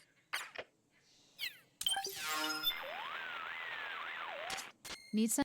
Your psyche is... The primary mission of CSPs like mine is to provide care for soldiers suffering from combat stress. Sounds like a good gig. The symptoms were first identified during the American Civil War. During World War I, they called it shell shock. Today, it's known as post-traumatic stress disorder, or PTSD. You mean combat fatigue? Right. That's how soldiers have referred to it. Unlike external wounds, psychological damage is not readily visible, making it that much harder to detect. The only way to diagnose it is to look at the victim's stress level and determine whether or not he's able to effectively engage in battle. What's on your mind? Your psyche is covering it. You're the boss. In some cases, soldiers display symptoms of PTSD immediately after undergoing a traumatic experience. When these symptoms persist for more than 2 days, it's referred to as ASD, or acute stress disorder. When they last for more than a month, it's called PTSD. Left untreated, ASD can develop into PTSD, so it needs to be taken care of as quickly as possible. If something stressful happens to you, let me know right away. It is happening. I'm playing this game right now. What's on your mind?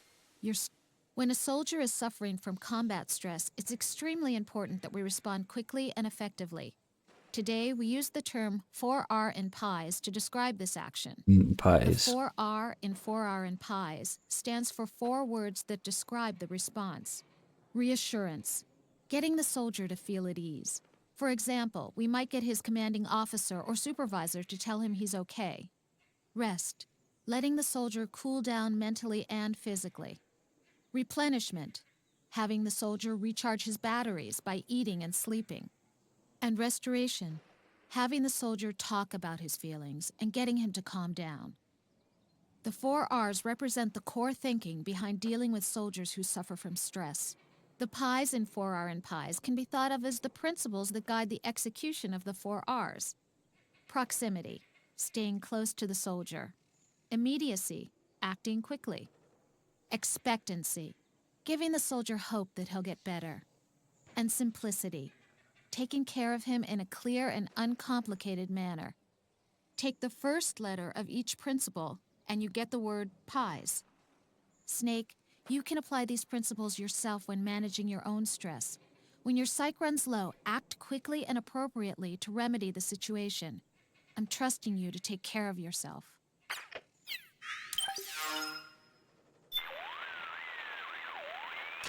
Rose here. How's it going? Super. Your psyche is in bad shape. You should really think about that.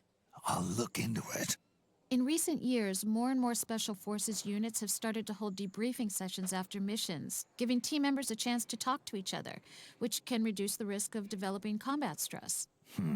Debriefings are nothing new. We've always used them to deliver post-action reports. Those reports are important too, but I'm talking about using debriefing specifically as a stress management tool. They really do all that? Yeah, they do. Let me give you an example of how to conduct a debriefing. First, everybody sits in a circle and goes over the rules. That is, they agree that anything discussed does not go beyond that room. Then they take turns and tell the others about what happened to them on the mission. It doesn't matter who goes first. After that, they describe the first thing they thought of at the time, relate how they felt and reacted. The realizations they come to during that process help them rearrange their thoughts, and at the end they go over their feelings once again. Adorable. Sharing each other's experiences like this and having others understand where you're coming from helps relieve stress. All right, everybody sit in a circle. Let's discuss your first time playing the Phantom Pain, being traumatized. What happened to you? What did you feel? Oh, God. What's on your mind? Just checking in. I think you'd better stop and recover your psyche before you go any further. Snake, I'm behind you 100%. Don't give up. Hey, there's definitely more calls. What's on your mind? You've lost. There's actually a term for these debriefings where everybody gets together and talks after the mission. They're called CISDs, Critical Incident Stress Debriefings. CISDs have become popular as a stress management technique among firefighters and others involved in disaster relief. They say being at a disaster site is just like being on a battlefield. The stress you endure is as serious as a soldier's.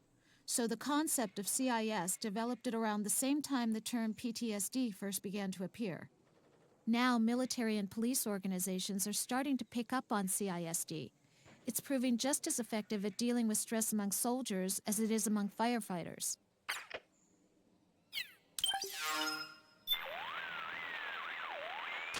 Yes, Snake? Your psych is...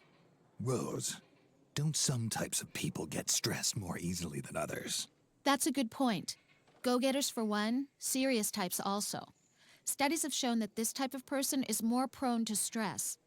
Lately, they've been doing physiological screenings through blood tests to determine which types of people suffer the most psychological stress in combat. The results are used to help determine which units soldiers should be assigned to. In a way, it's just another kind of threat management. You can tell that much from blood. Well, I wouldn't stake my reputation on it, but you could say there's kind of a trend. Some experts even claim that some genes may make people more susceptible to fear. Kind of like the flip side of soldier genes. Right. Soldier genes.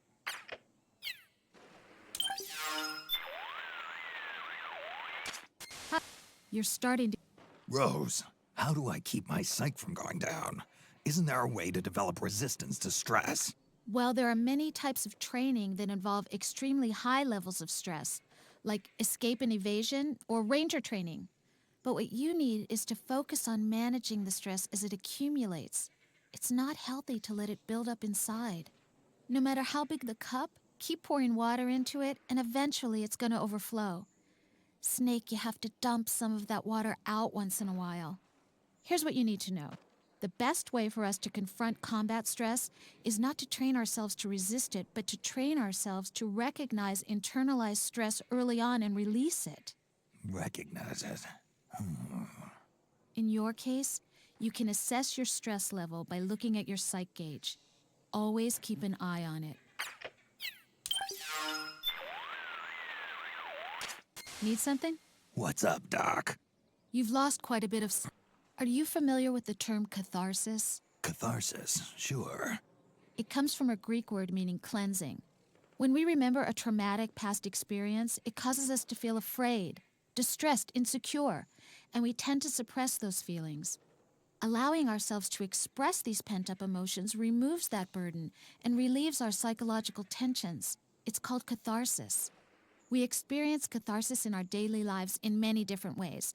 By telling others how we feel, or by painting a picture, watching sports, going on a trip, or even yelling at the top of our lungs.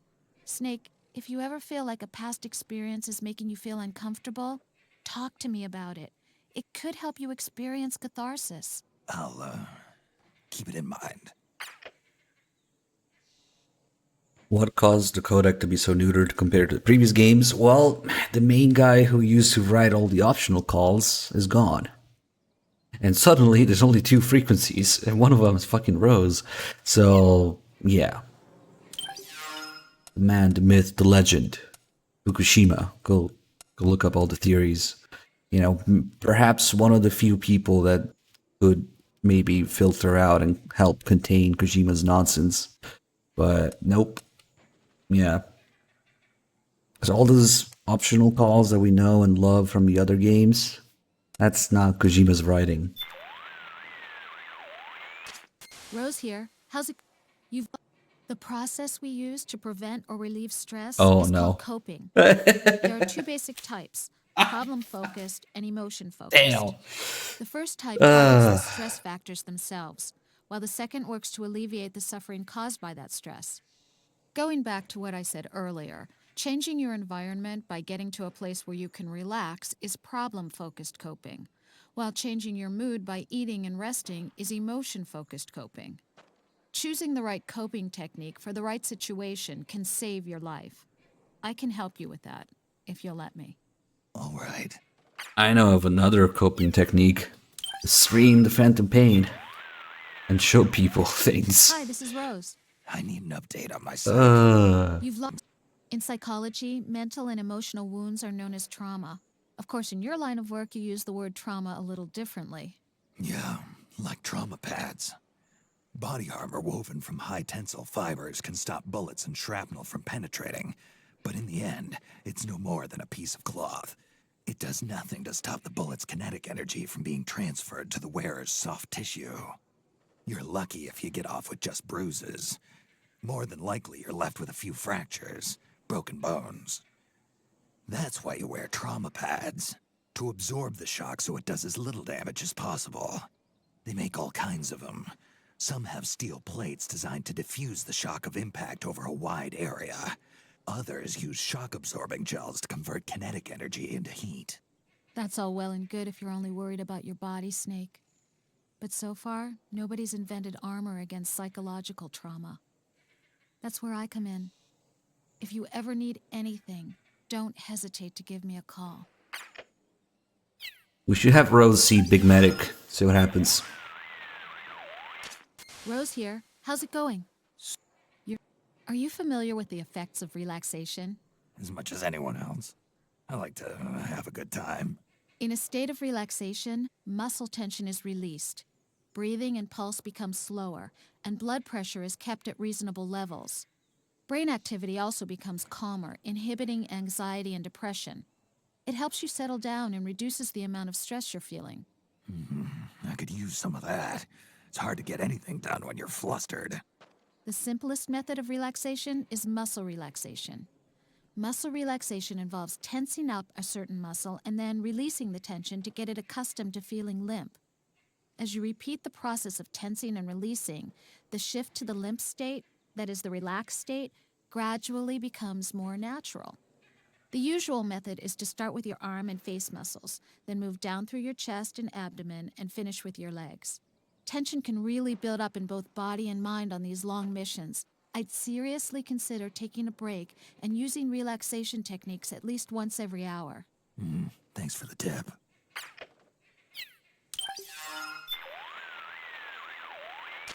Yes, One technique you can use to relax is autogenic training, which employs self-suggestion. What? It's a behavioral therapy in which you regulate both mind and body by changing their respective states. You assume a relaxed position and think of a formula that expresses your body's sense of weight and temperature. You then chant this formula in your mind until your body feels as if it's actually experiencing that state. Once you've mastered one formula, you move on to the next. In repeating this process, your body gradually transitions toward the state expressed in the formula, and eventually you learn to regulate body and mind. I've heard something like that before.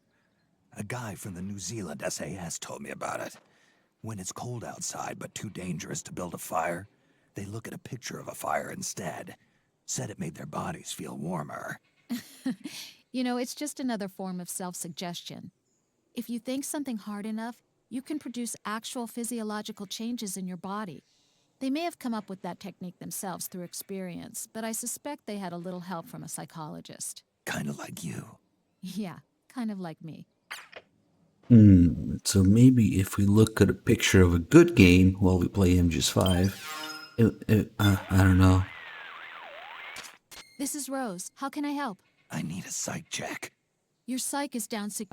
We counselors often talk about stress assessments. I understand you soldiers have your own type of assessment. Threat assessment. Right. An accurate evaluation of your opponent before you take action. That makes sense. Incorporating enemy psychology into your threat assessment and management enables you to locate, evade, and engage the enemy more efficiently. Not only does it give you an advantage, it helps you seize the initiative on the battlefield as a whole. For someone in your situation, it's absolutely essential to remain sensitive to the enemy's psychological state, to their emotions.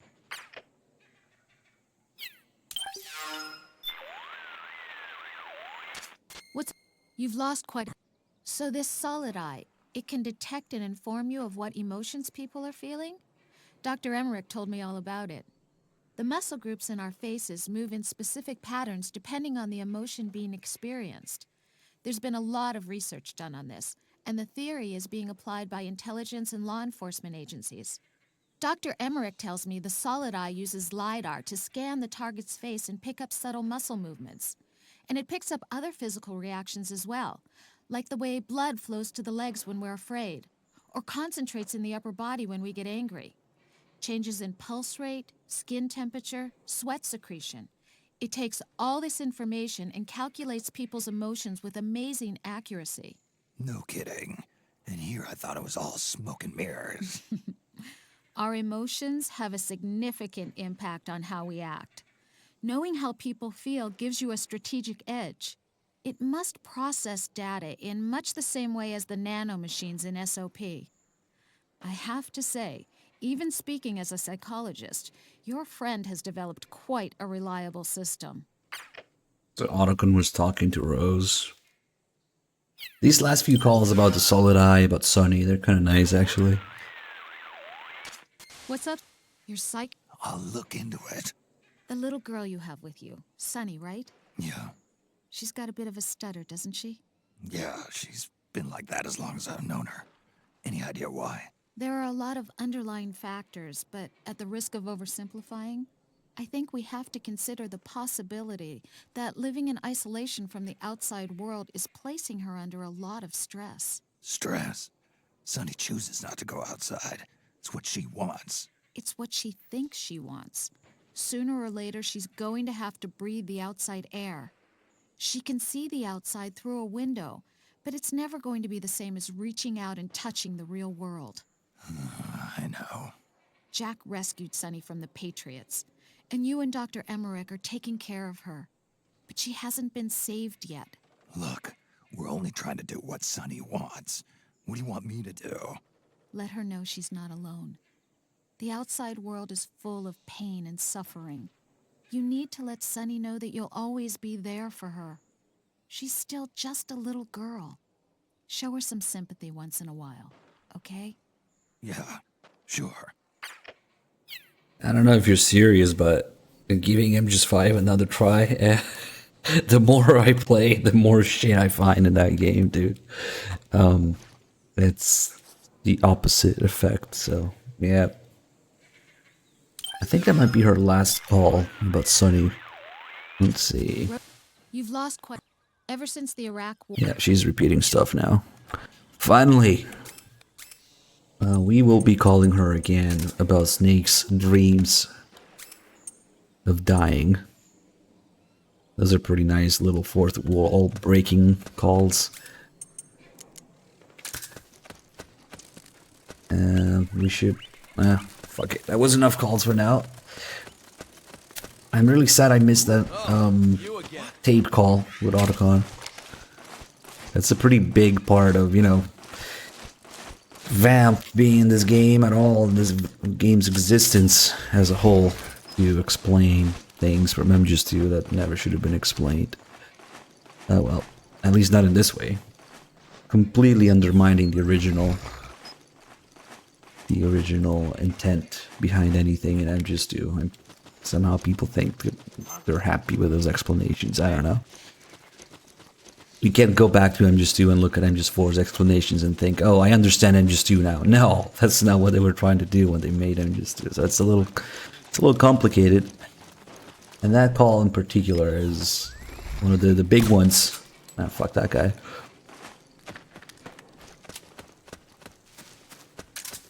Don't worry, because the nonsense is about to get worse. With each new write-in related call we get from Rose, at this point, I'm not even sure if Kojima's even played his own games. Because it doesn't make any fucking sense. We'll see. Yeah, you can shake the controller to reset camo.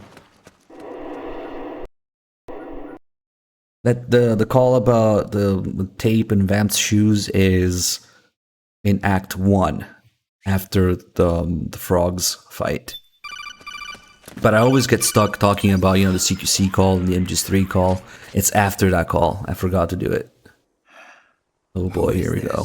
Snake. That voice. There's an ambush ahead. Government and PMC troops. You could be shot from anywhere. Watch your surroundings. Look to the distance. Is this Jack? Jack is dead.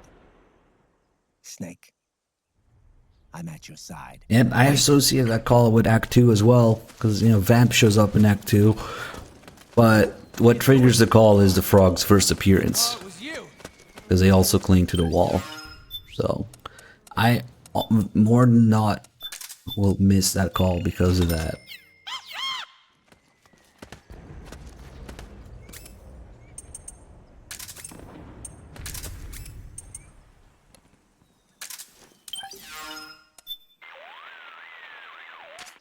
That's a power station those PMCs are guarding. It's a key piece of infrastructure, so it's bound to be heavily defended. The rebels will surely see it as a high-value target. When those two groups get around to fighting, it's not gonna be pretty. You've got a tough choice to make. Follow them, or find your own way around. Snake, I see you found yourself a uniform from the old regime's army. It's just like the ones the rebels are wearing. Yeah, just my size, too. The rebels are a heck of a lot less likely to shoot at you if you're wearing that uniform. Don't hesitate to put it on if you're feeling a little naked. I'll do that. Of course, you have to act the part, too. Don't forget to play nice. Don't worry. I'll behave. Get it? Naked. If you want to be like Naked Snake, you can LARP. Put this on. And then put this on. Oh, you again. Close enough. Reinforcements should be here soon. Except I don't like pretending that Snake isn't old, because that's the whole point of this.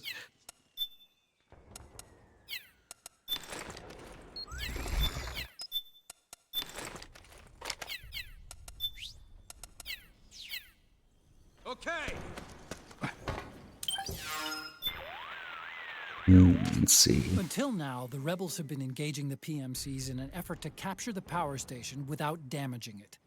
But looking at the way they've been fighting lately, I'm seeing a slight change in the rebels' strategy. They don't seem as concerned about keeping the facility intact. Well, this was originally their land. Even if the infrastructure takes a few hits, as long as they regain control, they can always rebuild later. Right now, their top priority is thinning the PMC's ranks. At least, that's what it looks like from here. You could be right. They might even be trying to take out the power station now. Take it out? Yeah. Render the switchboard inoperative and you'll shut the whole place down. The PMCs are likely expecting that, and will fight tooth and nail to defend the facility. Watch yourself out there. Will do. I want to try something that I always forget to try here. This time I remembered. You actually can't wear any face camo for that cutscene, because it automatically gets reset to nothing when you meet Eva. And no, I don't have the Solidus face. Oh shit. I was a little too close, he bumped into me. Let's see. Using any sort of young Snake face camo is just pure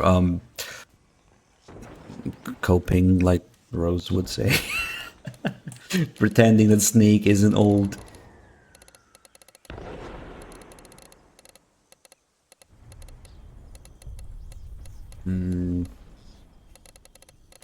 Not a whole lot going on here.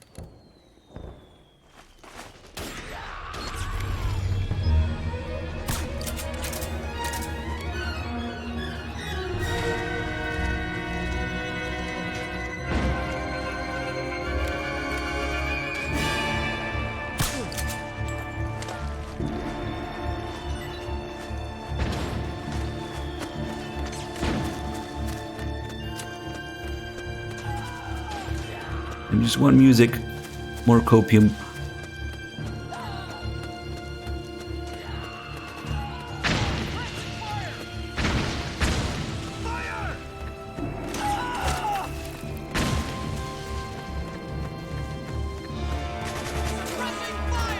Okay, so normally I would put the two guys here at the entrance down, and that will enable the rebels to go in and blow up the power station.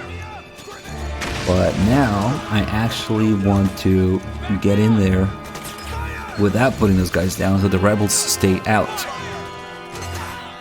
It's this guy here at the door and this other guy. These two guys determine whether the rebels can get in or not. So I guess we can put one of them down. Doesn't matter. I need to get in there without letting the rebels in, because I don't want to blow it up just yet.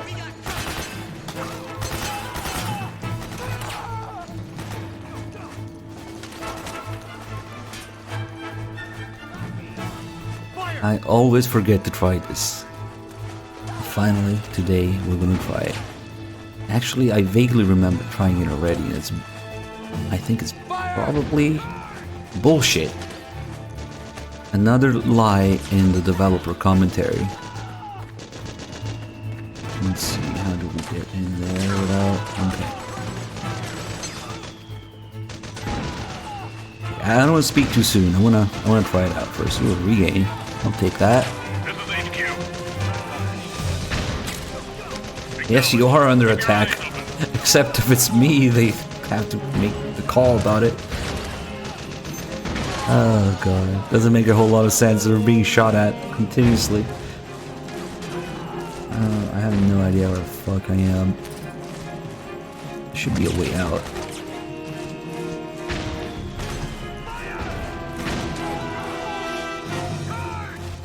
Is there really no way out? Alright, and G it is. Or maybe, for once in the history of this game, the flashlight will be useful. Oh, it sucks! What the fuck? Why does it turn off? What? What? Why would you do that? Never mind. Maybe? No? Does it only stay like to blind people like a first? God damn it.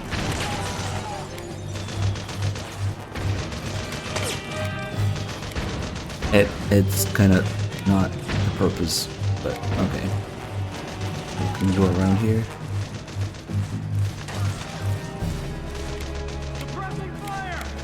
Maybe. Aha. That's supposed to be only a few seconds, I guess, to blind people with it.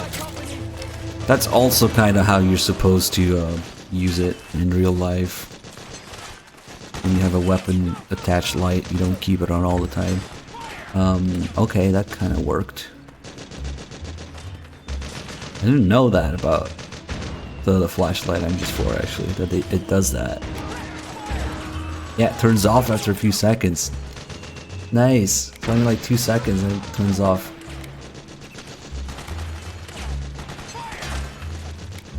Interesting.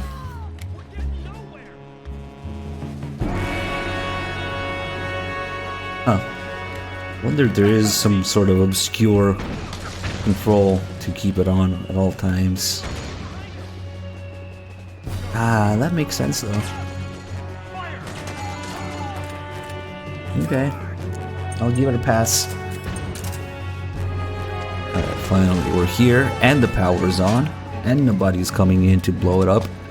So we can finally try this with the power on.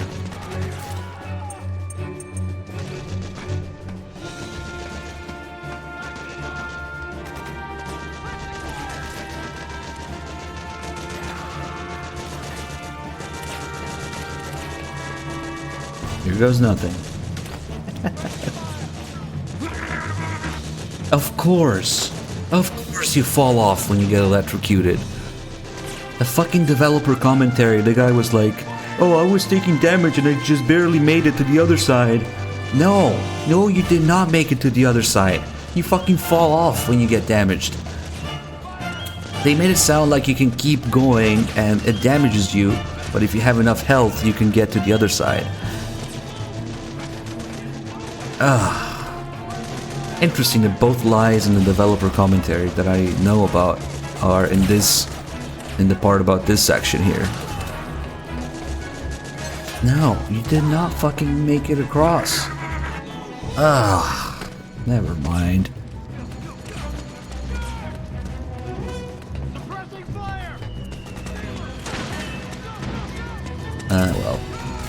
Let's blow it up.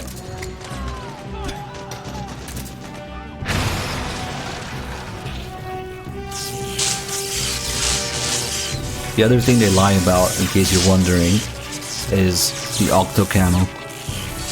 If you're in between two surfaces, they say that the octo camo will, you know, have half one surface and half the other surface. Bullshit. The octo camo only ever has one surface, and that is wherever Snake's dick is pointing. Like if we try it here, there's this concrete and there's a rock, right? Dick on rock, dick on concrete, we get concrete. Dick on rock, we get rock. So when you lie in between two different surfaces, it does not, in fact, have both patterns. Why would you lie about that? Yeah, it's the dick that matters. Snake's dick has a sensor on it. It points the dick at the terrain. Well, oh. Dick O'Camo. I'm not even kidding. It literally is his dick that matters. Let's see. Yep.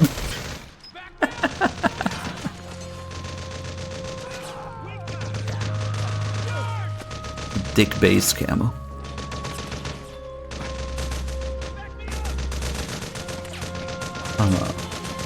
Here's another something I can find out about. We destroyed the switchboard, so the power station is now non-functioning, so we can get across here. But I don't think I've ever done it without also liberating the area. I think it's doing it anyway, because I think destroying the power station prevents the PMCs from spawning. Yeah, these guys win anyway. Yep, there you go. So it's not related to those two guys that prevent the rebels from going in, it's just a switchboard.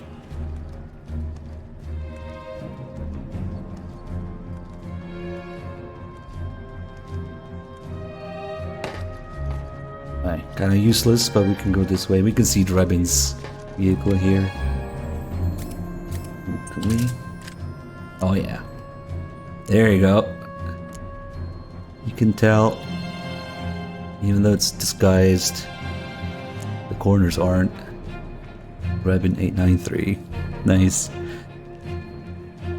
Oh, even on top. Come on.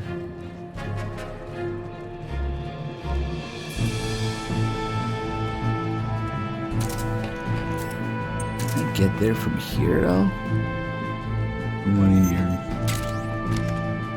Probably not, actually.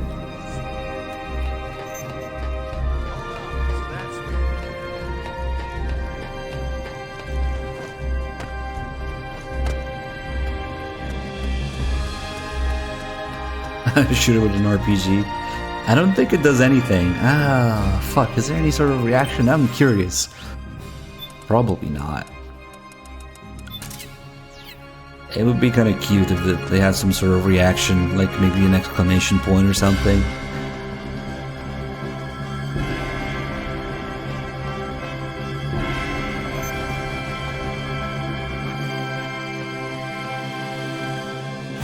Yeah, I don't think you can fuck with it at all.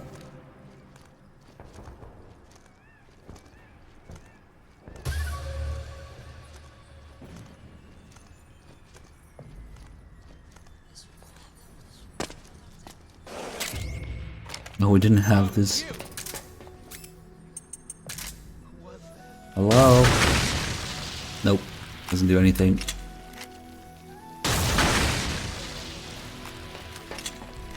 Imagine if you got like a random game over from doing this. Yeah, nothing.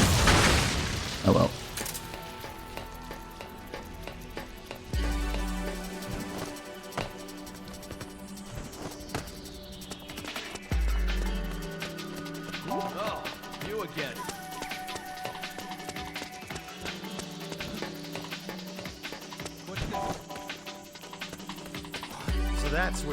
I want to fuck with these guys a little bit. So that's where you So there's a little something going on here.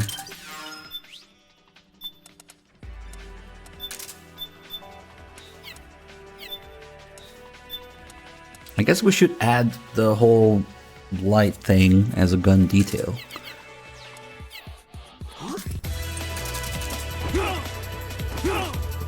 Damn it. Gimme.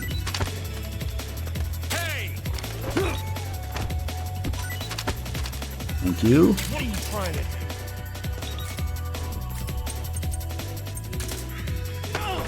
do? Now we're gonna go over here.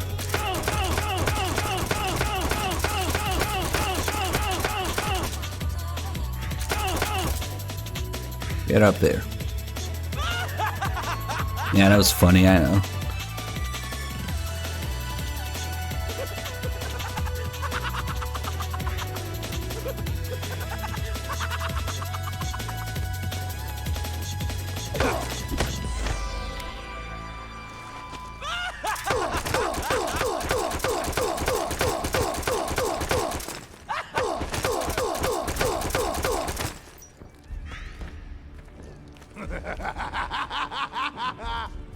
I know, that's funny.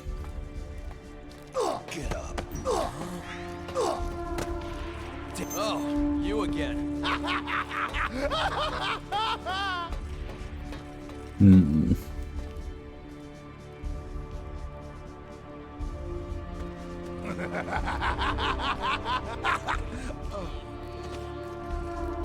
The enemy's here? What? Ah, fuck, you fell off. What are you...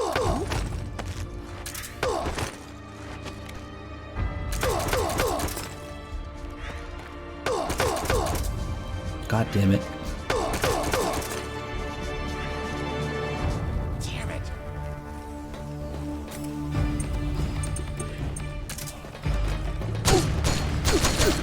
It's the enemy. Behold!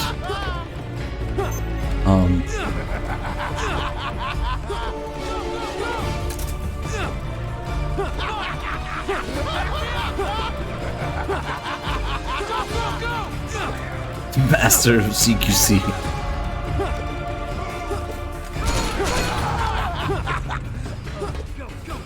Oh shit, he fell off again.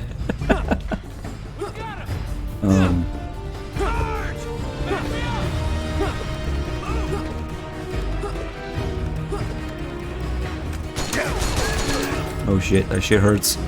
Oh fuck, we have... Hold on. Give me some regain. Oh, we have a lot of regain.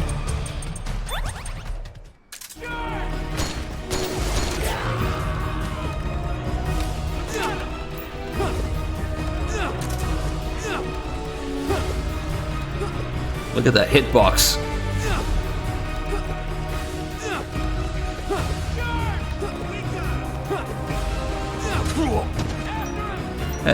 He got me. That was standing up. Go, go, go.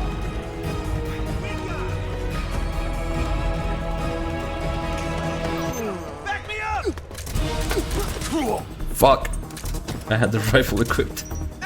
Ah, shit. Master of CQC here. You're a dead man.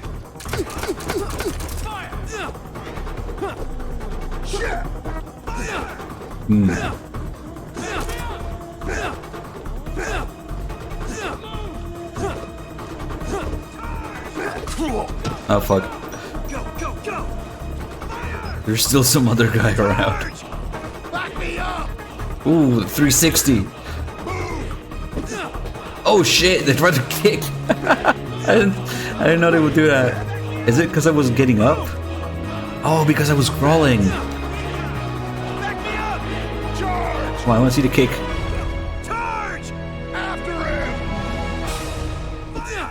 him! Seems to be only as I get up. After him! We've got him! Move! Back me up! Let's do a little dance now.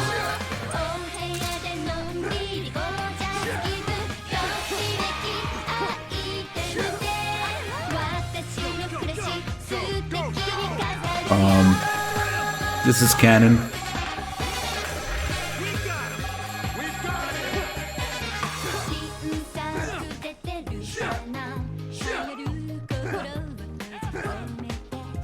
Where is the other guy? I think if I turn my camera, they might get off here.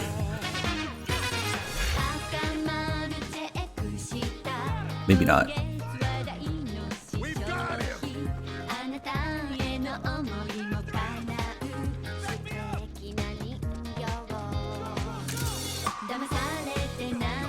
Oh, there he is. Let's see.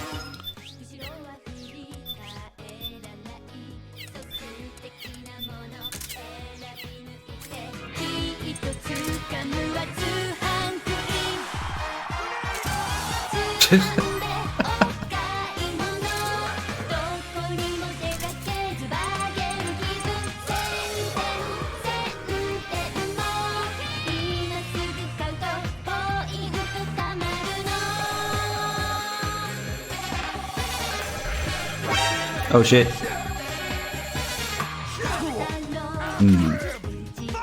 There's still somebody with guns.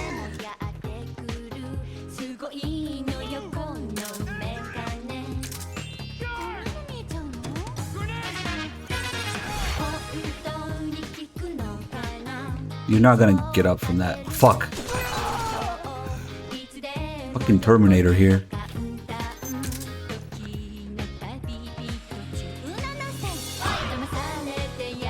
Oh shit. They do get off if you look away.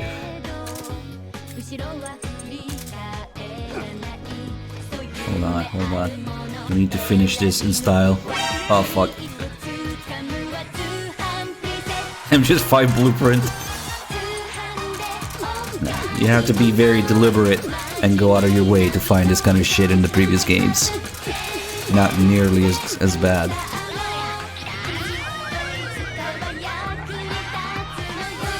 What? Where'd he go? Ah shit, we only have one now. Wait, where did he go? What the fuck? Did he die and respawn?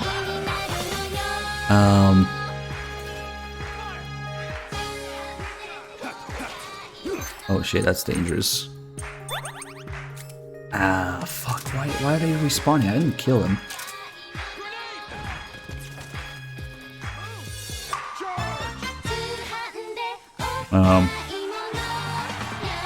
I'm not sure why he despawned. A fate worse than death.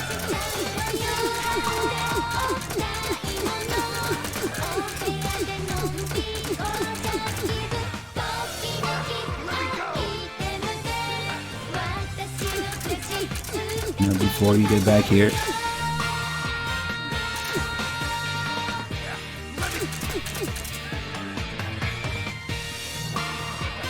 Now he's gonna pass out. Hopefully he doesn't fall off.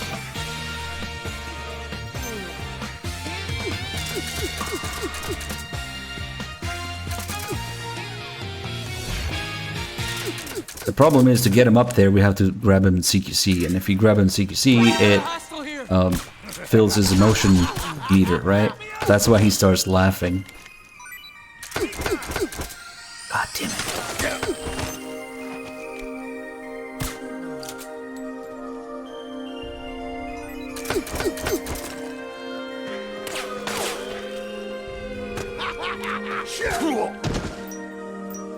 Ah, fuck. He's gonna pass out again. At least now he's facing this way, he might actually stay on.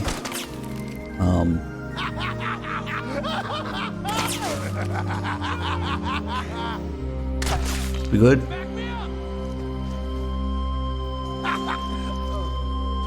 Alright. Finally. Oh fuck, don't die now.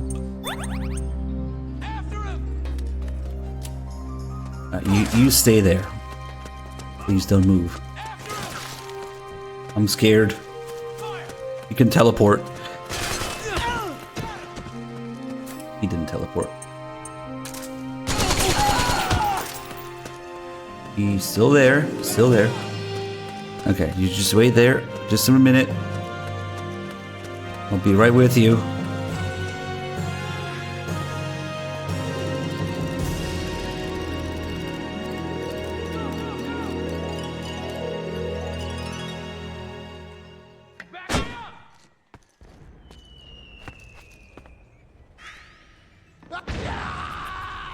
Too bad the tree was covering it. Actually, that reminds me of something that I had to try in MGS4 after I saw it in a certain other game that shall not be named. We need another volunteer for this though. They might all be dead. Anybody? Nope. Caution refreshed, so there is somebody somewhere out there. The stress is like 80%. Hold on. There's more technology going on here. This is actually a good one. This is a positive one. Just need a volunteer. There's our guy. Yeah, okay. Alright, they're coming with me. Gonna take a little bit to get him up there. Be patient.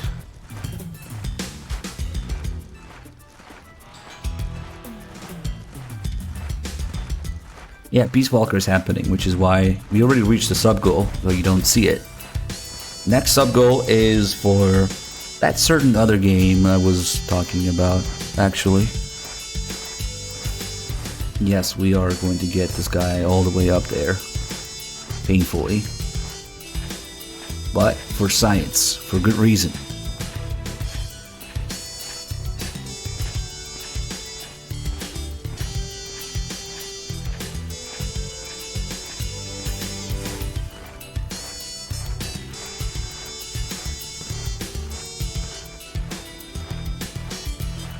The music, it's called Old LA 2040 from Police Nuts.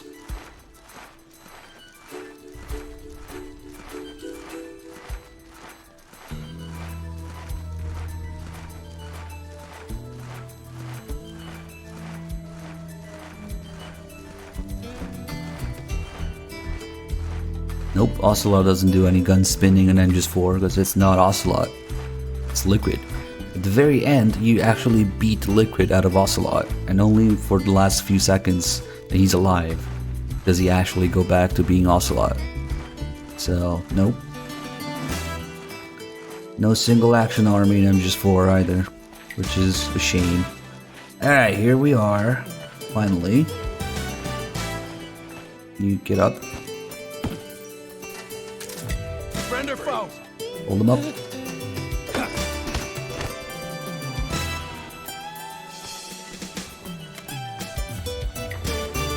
You stay right here, sir. Okay, you need to face the other way, obviously.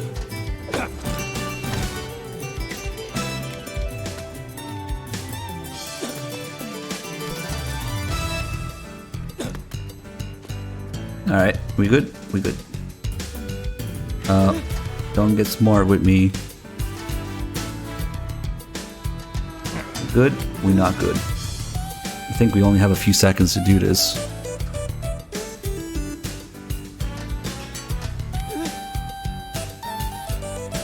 It would be better if it was actually already in front of the mortar, but...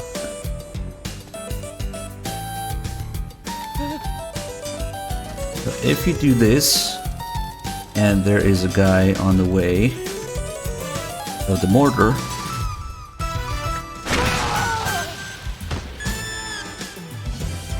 that happens. Also timing with the music.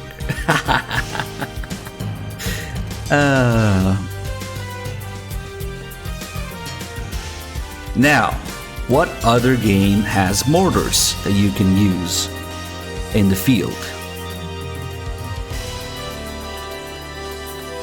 And what will happen if you try to do the same thing in that certain other game? I wonder. The actual shells do not have a hitbox in MGS5. Only the explosion as they land.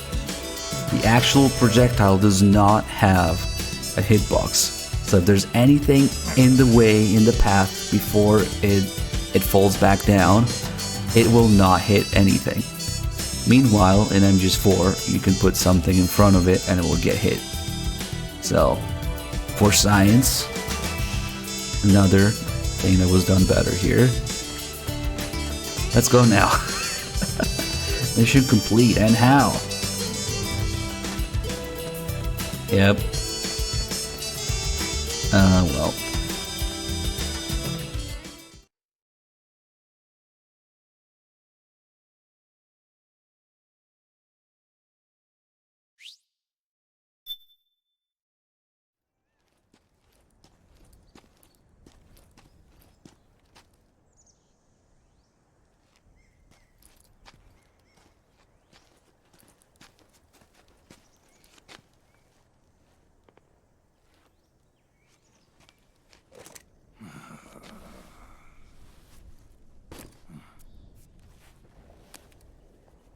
Who the fuck is this guy? Close. I see what you were trying to do.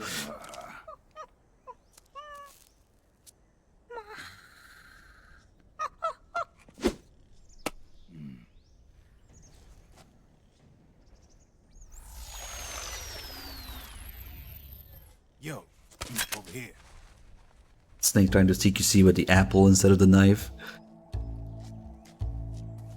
You. Come on, hop in. It's getting rough out there. I don't think so.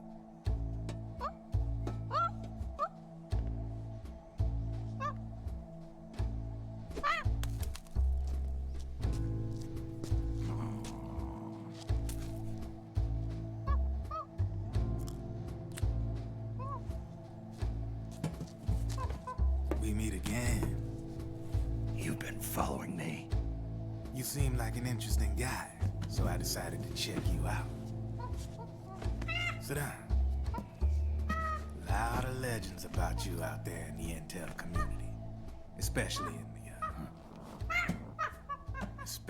in the CIA. You know those nanomachines I injected you with back in the Middle East? They let me track your location.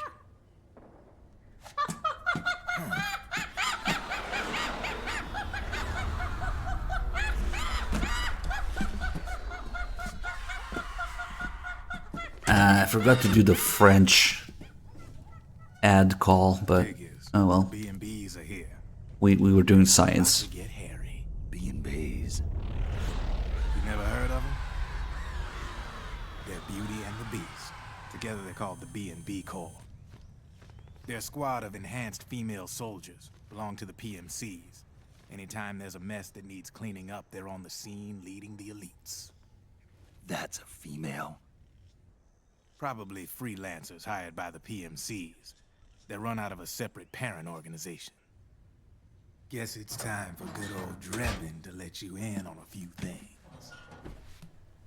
Ever since you showed up in the Middle East, the B&B Corps has got orders to kill. Their #1 priority is to eliminate some guy on sight. A guy named, Solid Snake. But from where I'm sitting, Old Snake seems a little more appropriate. Old, huh? Cheer up. That's the bad news. Word on the street says that beneath those ugly-ass suits, the B&Bs are real babes. Drop dead gorgeous. They also say each one of them's been traumatized by war. Badly. They weren't even soldiers to begin with, you know. More like victims of war. They suffered shell shock on the battlefield. Post-traumatic. It damaged their minds pretty much beyond repair. So the only way they could cope with the reality of battle was to become war machines themselves. The remnants of their human side are buried deep within. The beast, that's what you see on the outside. War transforms a snake into beasts.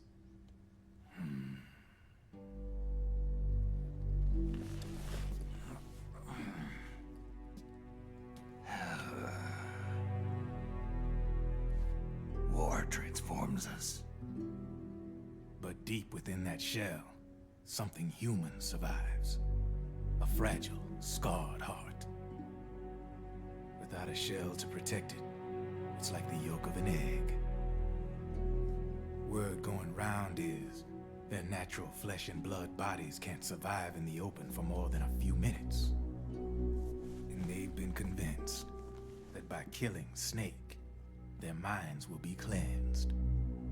They think it's gonna free them from all the pain, and all the fury, and all the sorrow. Which makes these babes pretty much obsessed with killing you. 4 B&Bs have been identified so far. The one you just saw was Raging Raven. There's also Laughing Octopus, the master of mimicry, and Crying Wolf. She runs on 4 legs.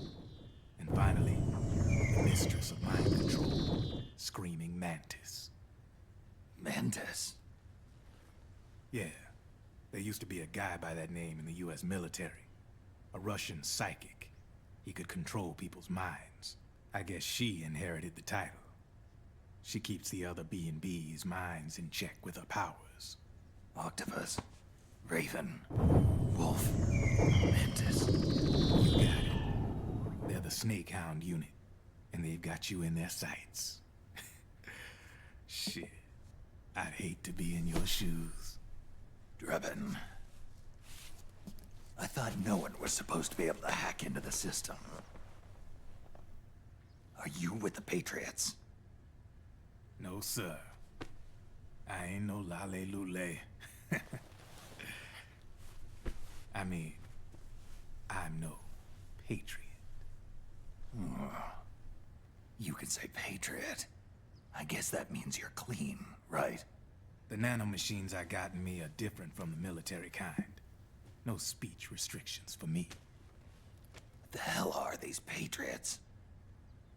Are they human? Not anymore, they ain't.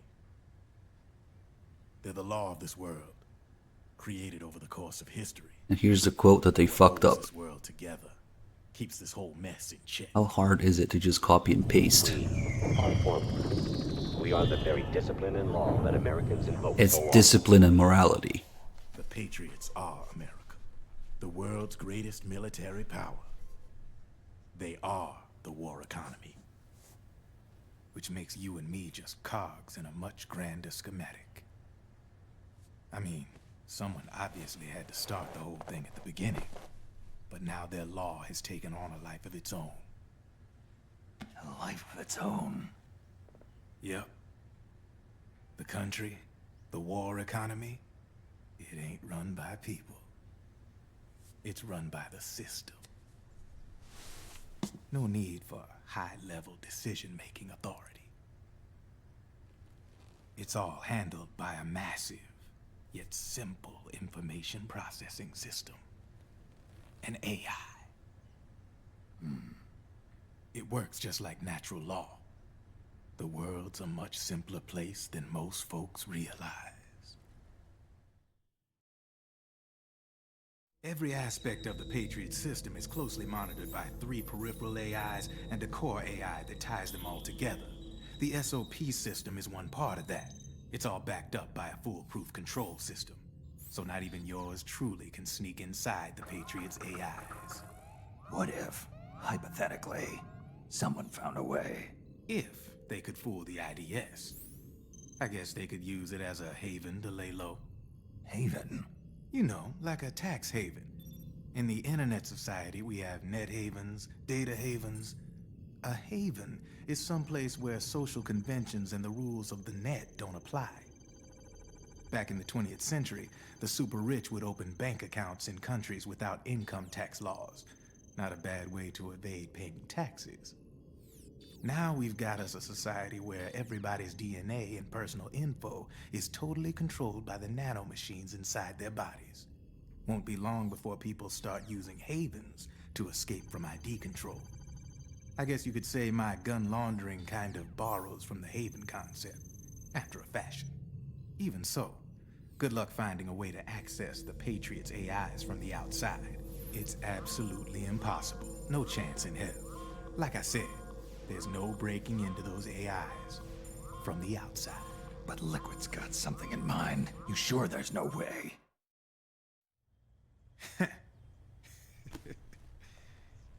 I'm just a gun launderer.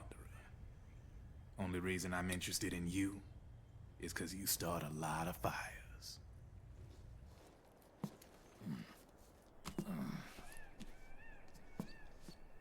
All right then. You need me? Just give me a ring.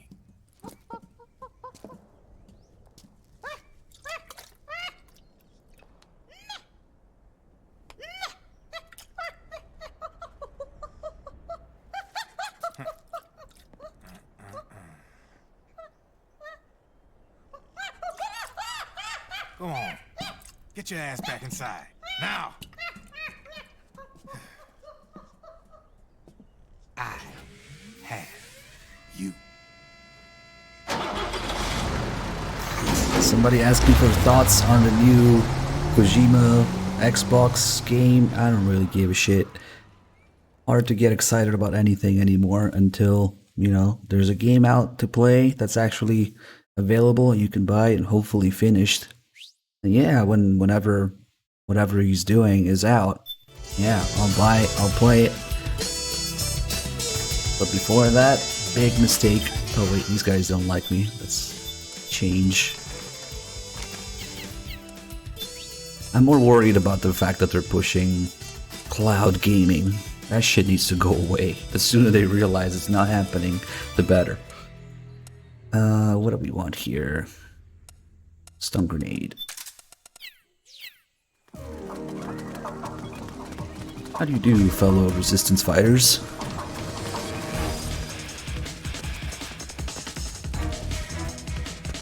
Hopefully there'll be like an actual software-based version. I don't know.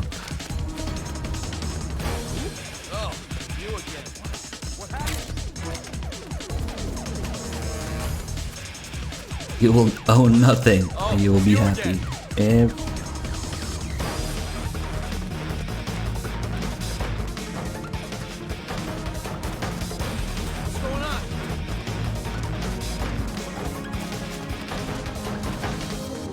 Oh, it's almost time for best call ever. No, I'm gonna pause the music for this.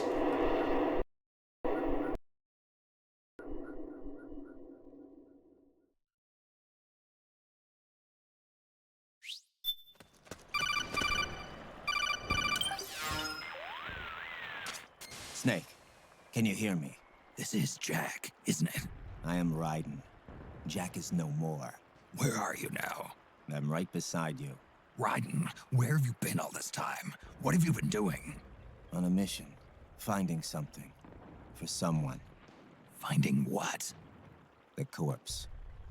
Of Big Boss. What? I was asked to do this in exchange for Sonny's location. Liquid? No. The leader of a small resistance group. Her followers call her Matka Pluku. Matka Pluku? Big Mama. We'll finish this later. I'll follow your trail and catch up with you. Wait, what about Big Boss's body? It's with her now. Her? Alright, here it comes. What's going on, Snake? Rose, I just got a call from Raiden. It sounds like he's close by. Jack? Yeah. Did he seem okay? Yeah, as far as I could tell from his voice. Really? That's great. Snake, I have a favor to ask. What? Don't let him know I'm involved in this operation, okay? I think it would be best to just leave him alone for now. What happened between you and Jack? After the Big Shell incident, he became unstable. Memories began to resurface from his childhood when he fought for Solidus in the Liberian Civil War. And in the midst of all of that, the baby we had together, it hadn't even been born yet. Jack slowly stopped Here it coming comes. home. And when he did, he'd be dead drunk, sometimes covered in cuts and bruises. Roy was worried. He was Jack's commanding officer. He was fucking But what Jack now? just avoided him. I was all alone. What? And Roy Excuse me? was so kind to me. He's the one who encouraged me to become a counselor. I know it sounds like I'm making excuses, but I needed to get over it. To move on with my life. I'm worried about him, of course, but I'm also afraid of him. All right. I'll keep my mouth shut. And Snake has absolutely nothing to say about this. In fact, he keeps his mouth shut. In what universe was Campbell, the real Campbell, Raiden's commanding officer? In what fucking universe was the real Campbell at any point near Raiden? Ever? Please. What the fuck? Yeah, nothing wrong with this whatsoever. Of course, the whole thing with Raiden being unable to, you know, be his own man after MGS2 and doing a complete 180 and possibly being the #1 most ruined character in any media ever.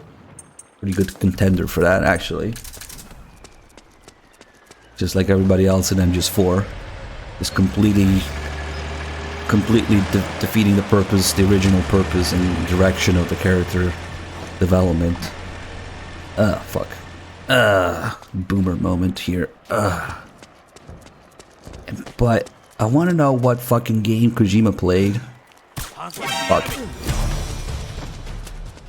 In what universe was the real Campbell at any point Raiden's commanding officer? Please tell me. God damn it.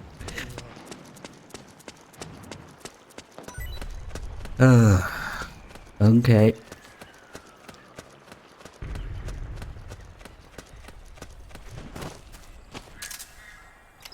Aiming is hard.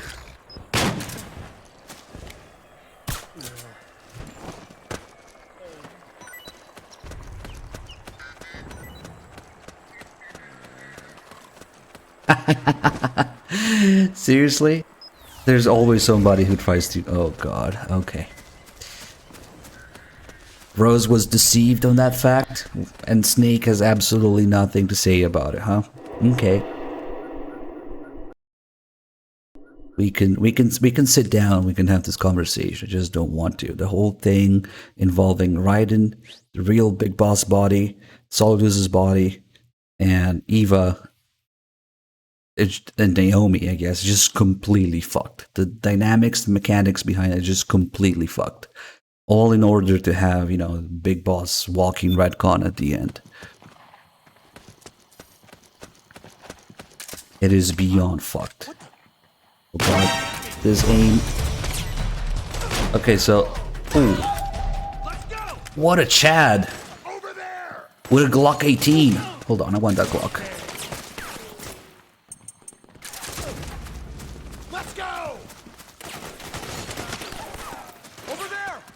He fucked him up with a Glock 18. Give me that. Oh shit.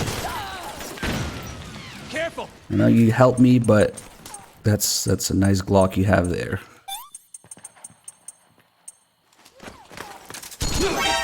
Oh fuck. Sorry guys.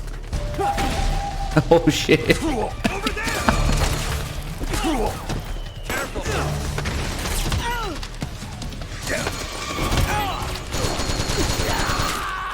There it is. We got it.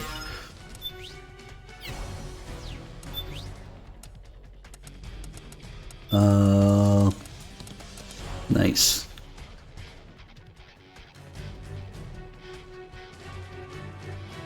$1,200 rounds per minute.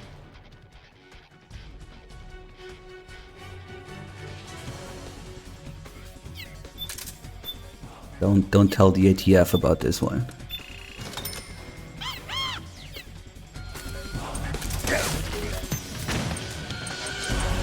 Fuck. Hold on. I really should have just gone for this guys again, but whatever. Auto aim, bitch.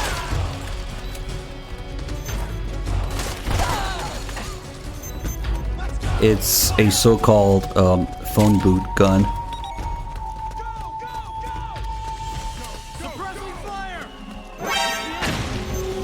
It's okay, we're gonna get the cutscene here.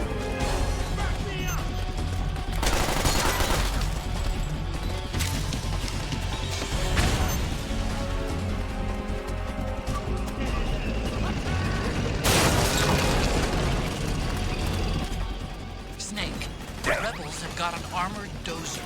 They're probably gonna use it to bust their way into the Well, mansion. let's see if we can. Give it some cover and it might get you inside the Oh fuck, this is not good. We'll just wait for the thing. And once we get this checkpoint, it is time to head back, because now is when we're gonna get. Oh, that guy just moved out of the way. We're gonna get all the calls with Rose about Snake dying.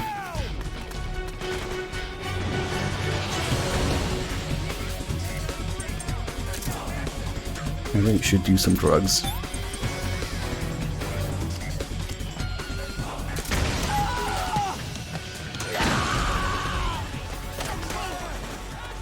Okay, I should head back now. Now we have access to every little unique way of dying to get Rose to talk about it.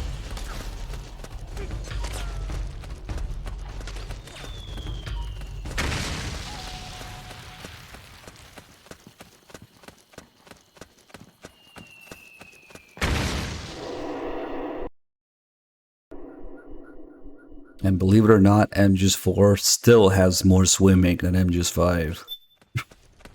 But then again, Metal Gear 1 in 1987 had more swimming than MGS5, so. And there's even a call about it. Underwater screaming, yep.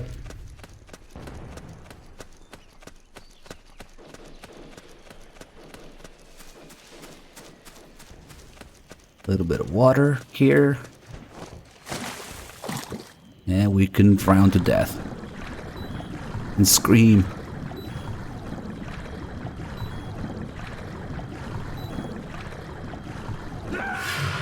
Snake! Respond! Snake! Snake!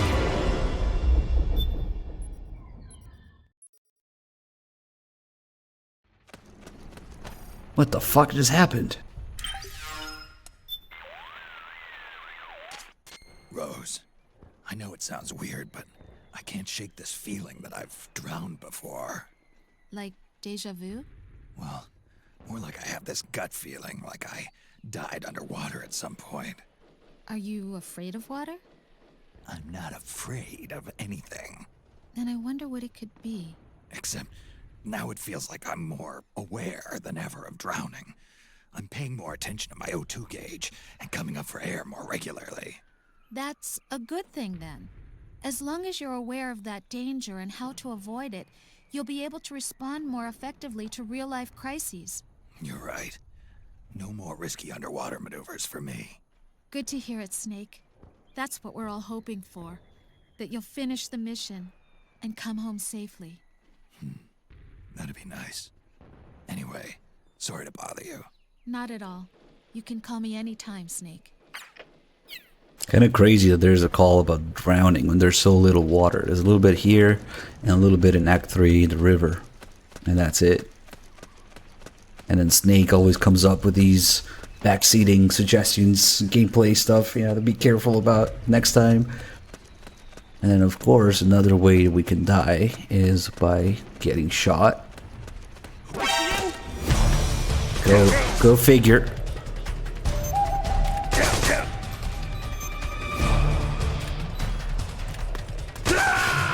Snake! You can't die! No! Snake! Snake!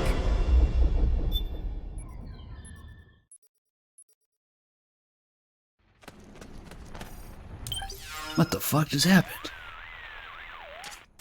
Rose, something's going on. I've been getting this weird feeling, like I died once already, and it was from a gunshot. Just seeing an enemy carrying a gun has been putting me on edge. Snake, your decades of experience might be trying to tell you something. Maybe it's a warning that the bullet that will finally kill you is coming when your back is turned. Tell me, what would you do if you saw a teammate engaging in risky behavior?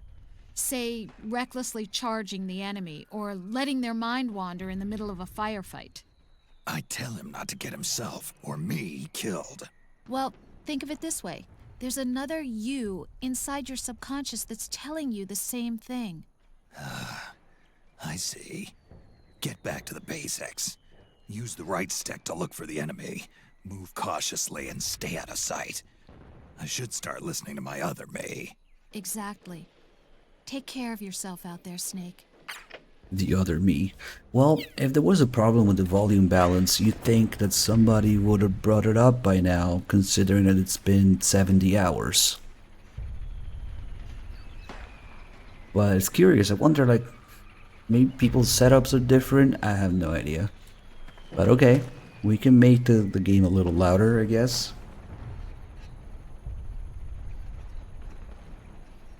I don't really get it. Let's see.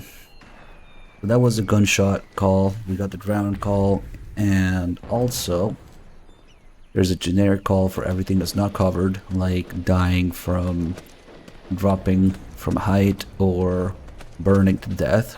And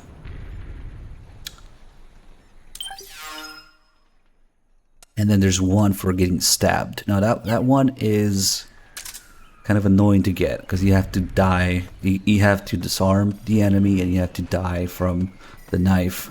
And these rebel guys, they don't have knives, so if you disarm them, they just punch you. If you die from a punch, I think that's the generic call. Okay, let's do it. You're the enemy! Alright.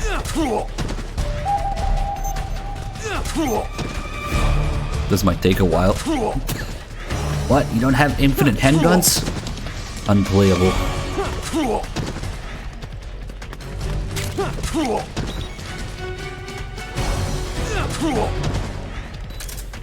So we'll have to find a PMC guy with a knife. You can't die!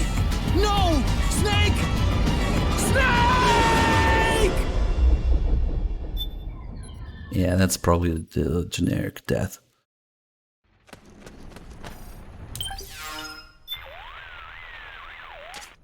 Rose, I feel kind of dumb bringing this up, but It's okay. You can tell me. you see, I died recently. Died? Well, I can't shake the feeling that I've died before. I can't quite describe the sensation. It's like I died and then restarted the mission.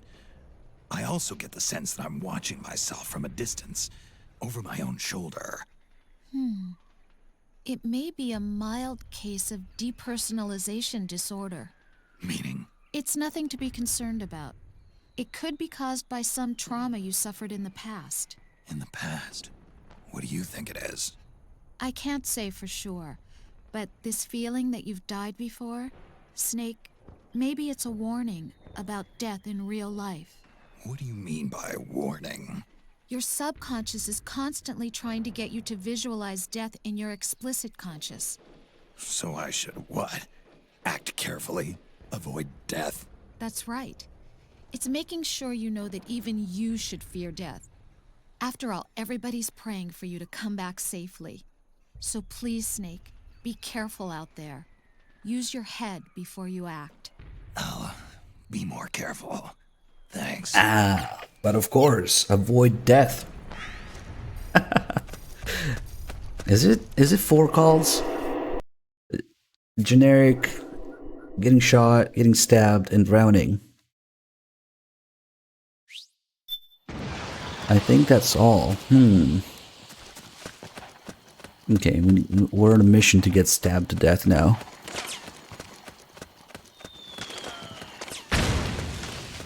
Oh yeah, the explosion. I forgot the explosion one. That's right. I guess we can maybe get a checkpoint in here.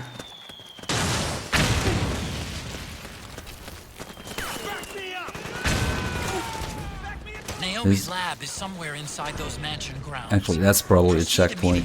So Infiltrate the place and yeah, find we can out do where it she next. Since we're here, we might as well get stabbed.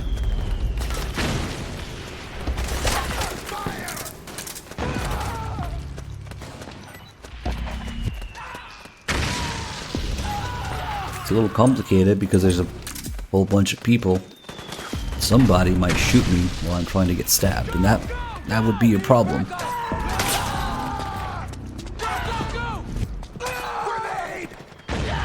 Let's see.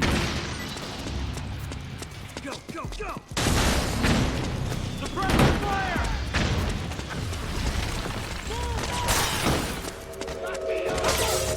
Sweet. How are we doing here? Oh my god, the frames. Oh, actually, that kind of works out. I'm just gonna stun these guys and wake them up and get stabbed.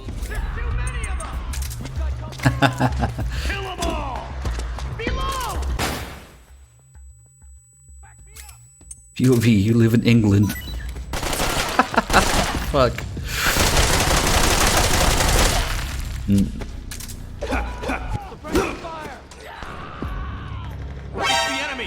Get your knife out. No, no, no, no. Okay, wait.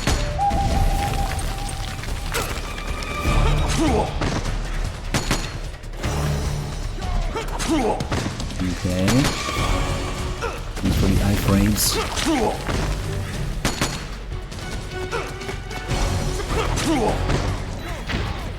Oh shit. Oh, he's out. Wait, what the fuck was that? No! Snake! Snake! Really? His slide was locked back. That wasn't him. He was out. Something else hit me.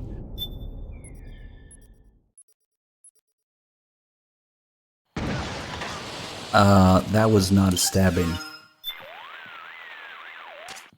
Rose, got a sec? Well, this is a surprise. What's the occasion? I've been having these dreams where I get shot and die.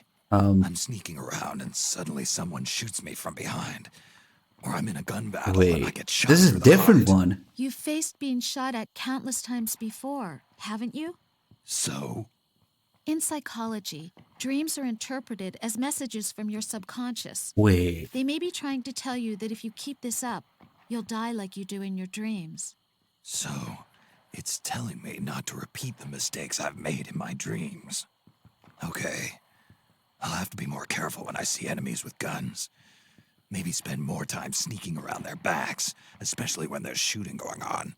That sounds like a good plan. Be careful. Hold on. There's 2 calls for getting shot? What's the deal with that? Is it because we died from maybe a random stray bullet? No, I think I've heard this call before, but I never realized that there's 2 of them.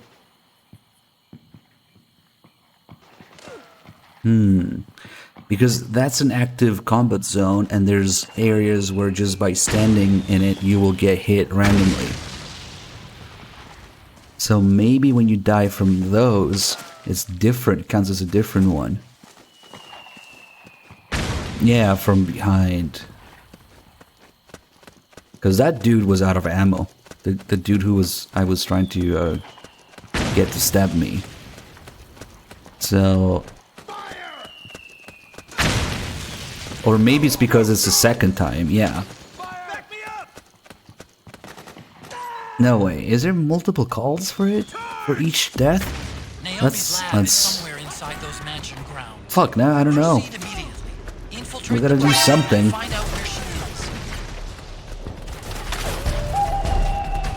I'll just get shot again. Let's just get shot again. If there's 3, that's something is weird, I don't know. Yeah, die again, but it's a question of how. You know? Because maybe I'll have to go drown again, yeah.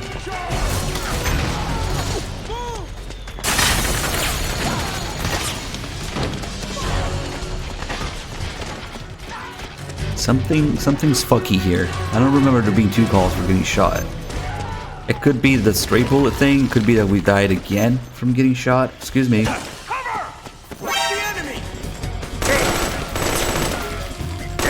Your MP7 really sucks, dude. Ugh, get a real gun.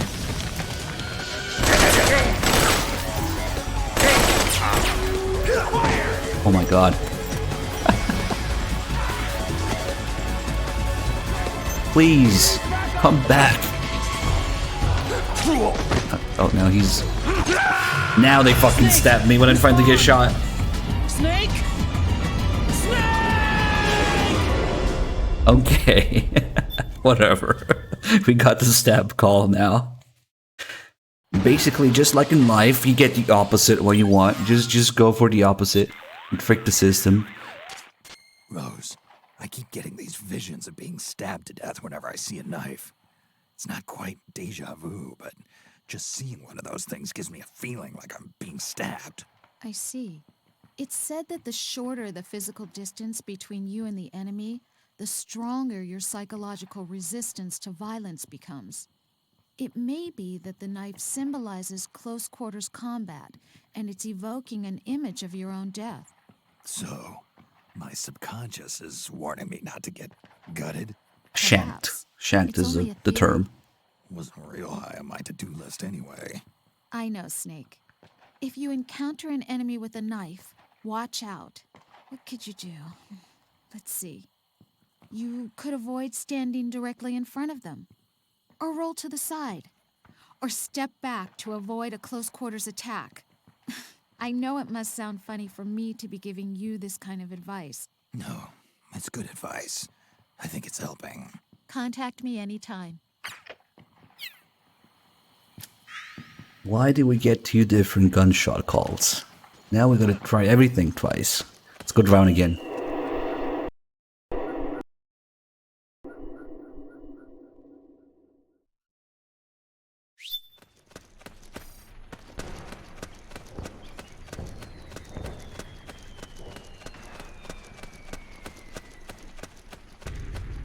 I mean, I'm pretty sure that I heard that call before, but it never jumped at me that there's 2 different gunshot calls. So maybe I only ever did one or the other? Maybe, I think it's because of the stray gunfire. Stray bullet. That would make the most sense. I can't swim!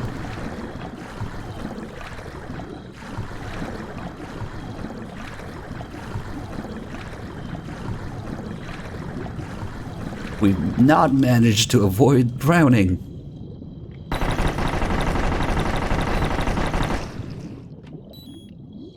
Oh, look at all the brass floating. Not really floating. Not as much as them just 3.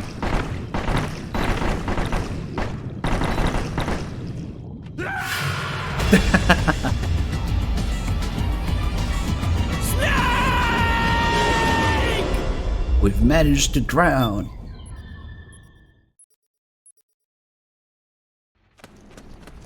Okay, what the hell?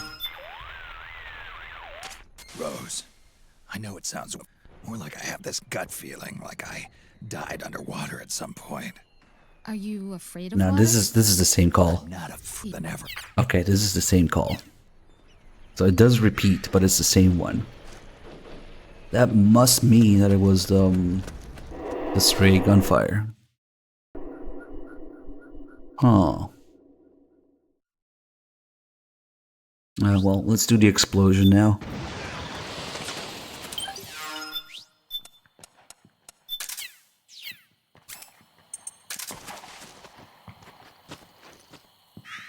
Here's another cool little gameplay feature that I would have liked to see in certain other games that shall not be named. You can throw a grenade behind you.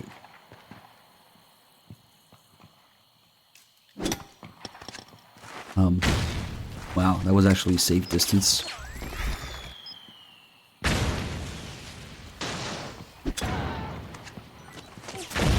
Okay, we'll just do this. Holy shit, that does like no damage. Damn, that's not gonna be enough. Hold on, let me burn myself a little bit first.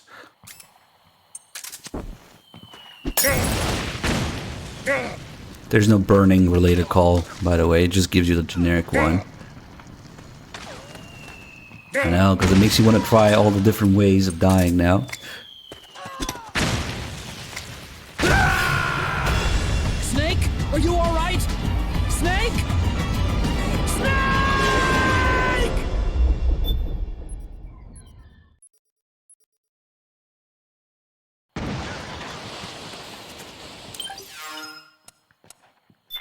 No, you can't die from smoking. Rose, you there? There's something I wanted to ask you. You're not hurt, are you? Hurt? What are you talking about? Nothing. Just making sure. Forget I asked. What's the matter? I was catching a few minutes of shut-eye, and I had a dream. A dream where you were in an explosion. It seemed so real, I couldn't help but get a little worried. Relax, I'm alive. Death by explosion, huh? It's true. One blast and I'm One off to meet my blast? maker. Not all explosives are the stationary bomb type. For example, if you hear a pin being pulled out of a grenade, you know what's coming next. You need to be aware of these things. Yeah, I'll make a point of it. Thanks for looking out for me, Rose. Don't mention it. So I guess we'll do that again, but we'll probably get the same call again. It really must be the random gunfire that has a specific call for it. Interesting, I never realized that. One blast. Hmm.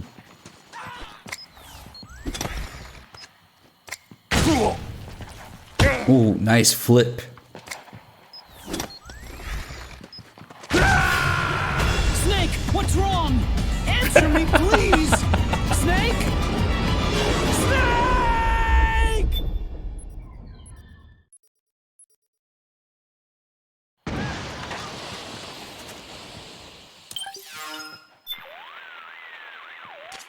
Rose, you thinking about? Shut-eye. And we're in an explosion. Yeah, same All call. explosives are the stations coming. Rose. Alright, now we got our... Okay, I think I know a little area where we can replicate that stray bullet thing.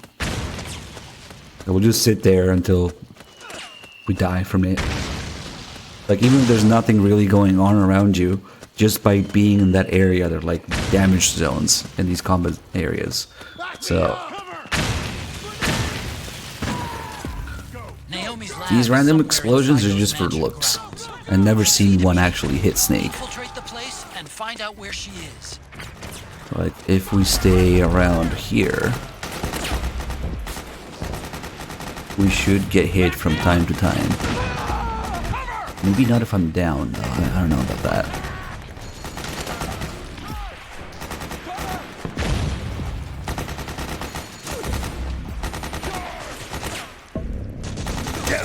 There you go.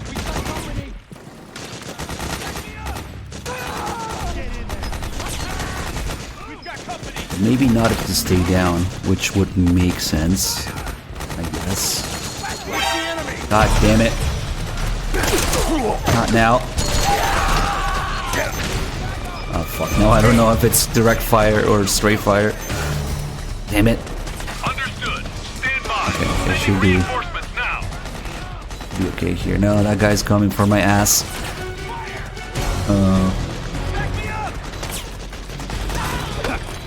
Holy CQC range, Batman.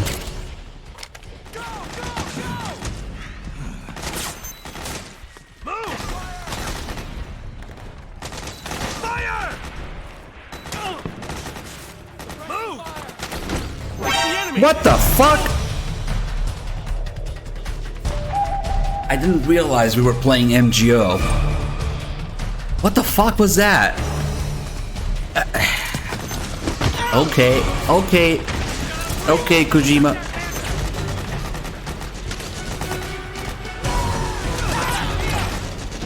What the dog shit was that? Okay, I don't know which one it is, but...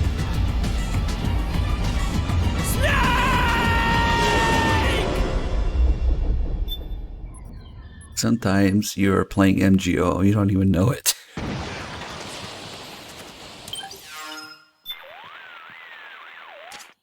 Rose, something's going. Feeling. Gun has been putting me on edge. Snake, your decades Okay, this is the call about getting shot by an enemy. I see. In front of me. So I gotta figure shit out. Oh, I know what we can do. Stealth camo. Fuck it. We'll just sit there and die from the stray gunfire, not by somebody shooting at me.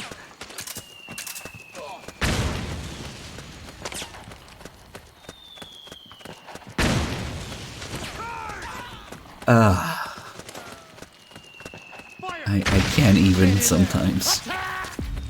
Naomi's lab is somewhere inside those mansion grounds. Proceed immediately.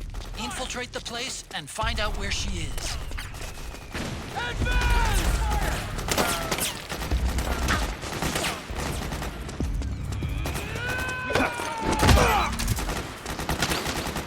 Let's just stand here.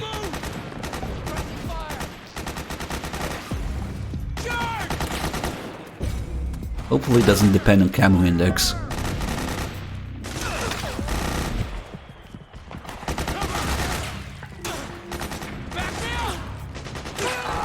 Hello.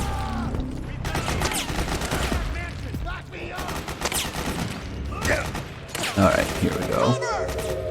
Something hit me. A little bit of patience. Put these guys down. Holy shit. Flinch. Okay, okay, okay. Something. Okay. Okay. Snake! That definitely wasn't somebody shooting at me. It was straight gunfire.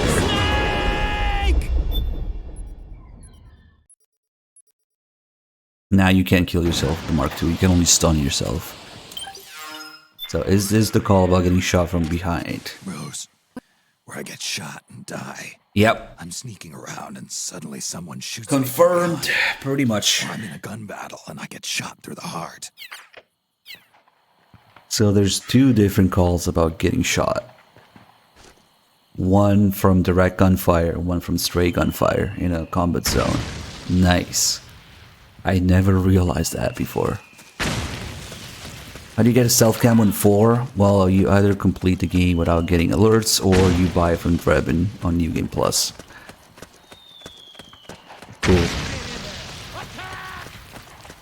And now that is all the death-related calls, I think.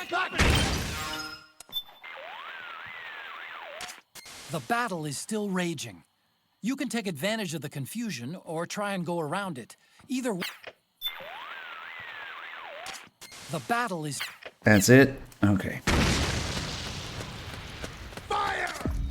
Naomi's lab is somewhere inside those mansion grounds. Requesting block 18 here. Infiltrate the place and We find just out need to where put a she stock is. on it. And a suppressor.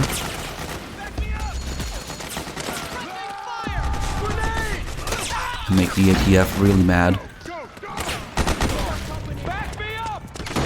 Fall damage just gives you the generic call. We already got that by... how did we get it? Getting punched, I think.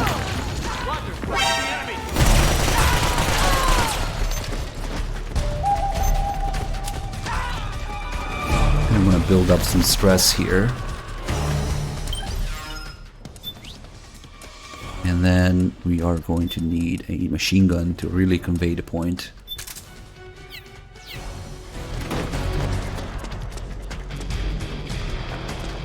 Stress goes up, psyche goes down. Well, somebody alert please. They're not refreshing it. Hopefully we'll get 50% stress. God damn it. Nope. Oh, there you go. Oh shit, oh shit.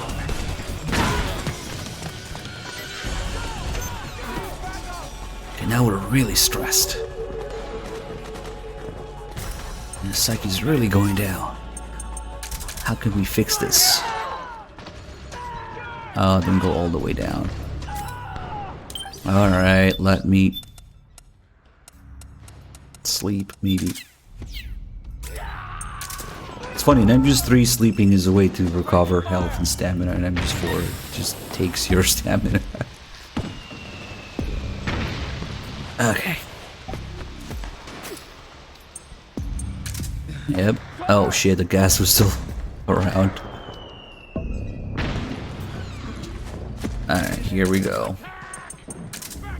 Time to take a nap. And fap. Fap, nap. Nap, fap. Look at that psyche gauge shooting up. As soon as Snake realizes. Here we go.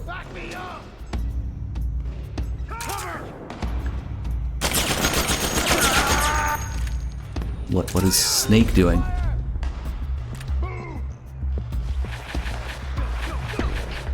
What are these sound effects? Can't see Snake's hands anymore, and I hear weird sound effects.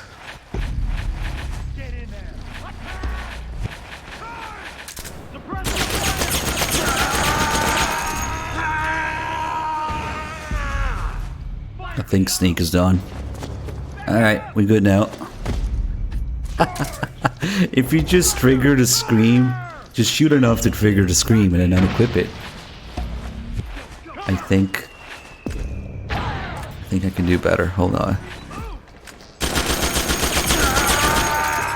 Damn it.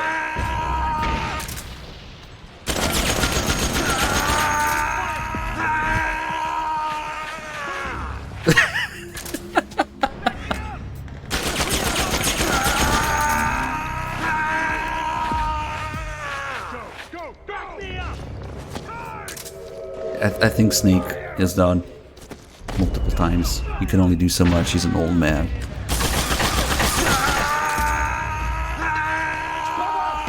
Wait, his lips don't move? They should. Maybe the gun has something to do with it. Oh, as soon as you let go of R1, he stops. Wait, how the fuck did I do it then?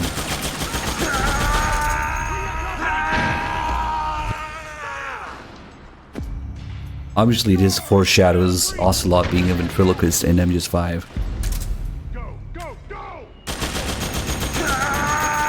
Wait, what? Stop screaming to reload. Hey, his mouth only... Oh. Yeah, it doesn't stay open the whole time.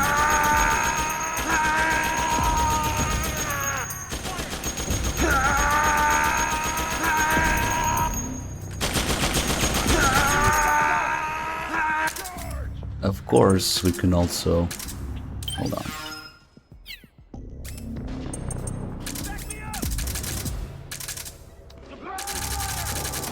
Wait, that doesn't work too well with this. I think we're gonna need...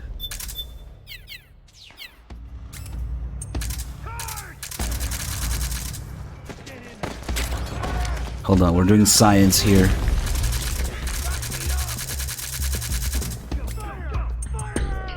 I hope 28 rounds is enough.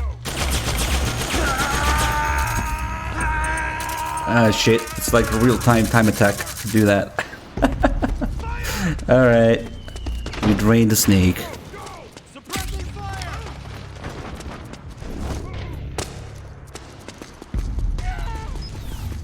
Let's go learn about some nanomachines or something.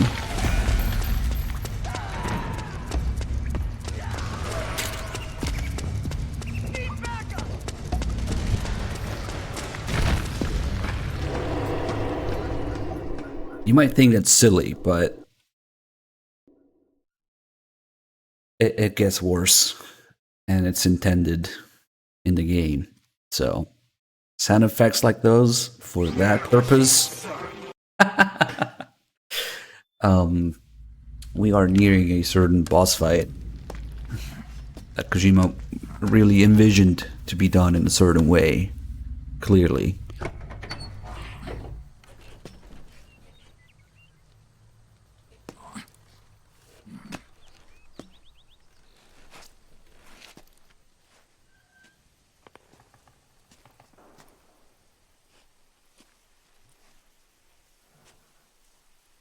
Then we'll have to make a lot of changes. Yes, that's right.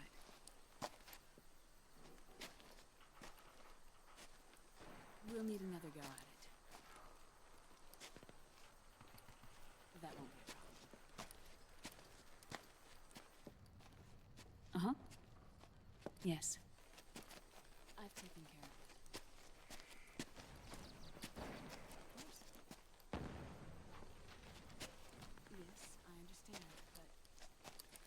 This is no FPS. This is MGS. Except we have this camera for some reason.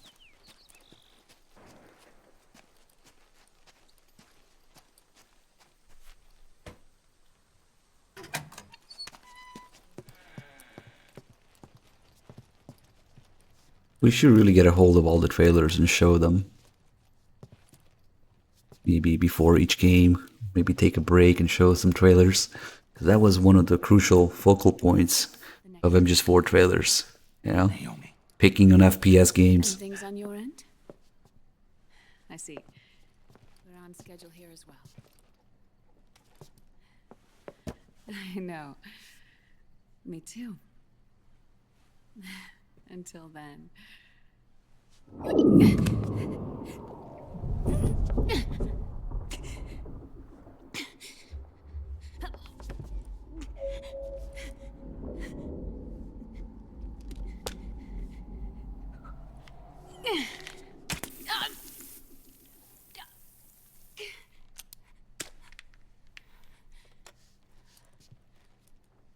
Naomi.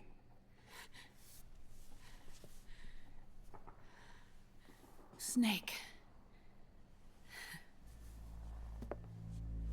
I knew you'd come. She's been injecting herself with that shit Neither of us can escape. for the whole game. But in Act 4 kills her. Moses. Okay. How long? 10 years? And Dr. Emmerich, is he with you? Why? I thought he'd be the only one able to open the mail I sent. Not many people could recognize 4D sound data in a Soliton radar file. How is the good doctor? Otacon's fine. He's the same as ever. Otacon? I see. Who were you just talking to? It is cool you can see Laughing Octopus here. Although I suppose he's really Ocelot, from a medical standpoint. I thought he was here. He's not, at the moment.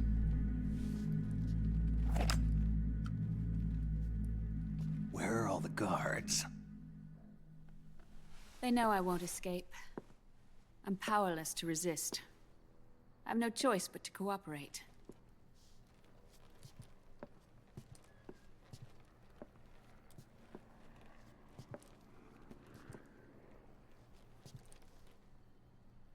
Naomi, what happened in the Middle East?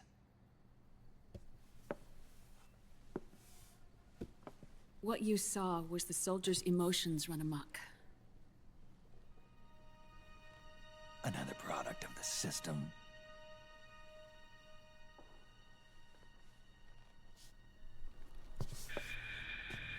You don't trust me? I'm not sure yet. And if I answer your question? Let's hear it first. Liquid. We thought the SOP was an ID control system designed primarily to maintain order and control in battle. And we were right. But only partially. SOP had another function. To control people's senses.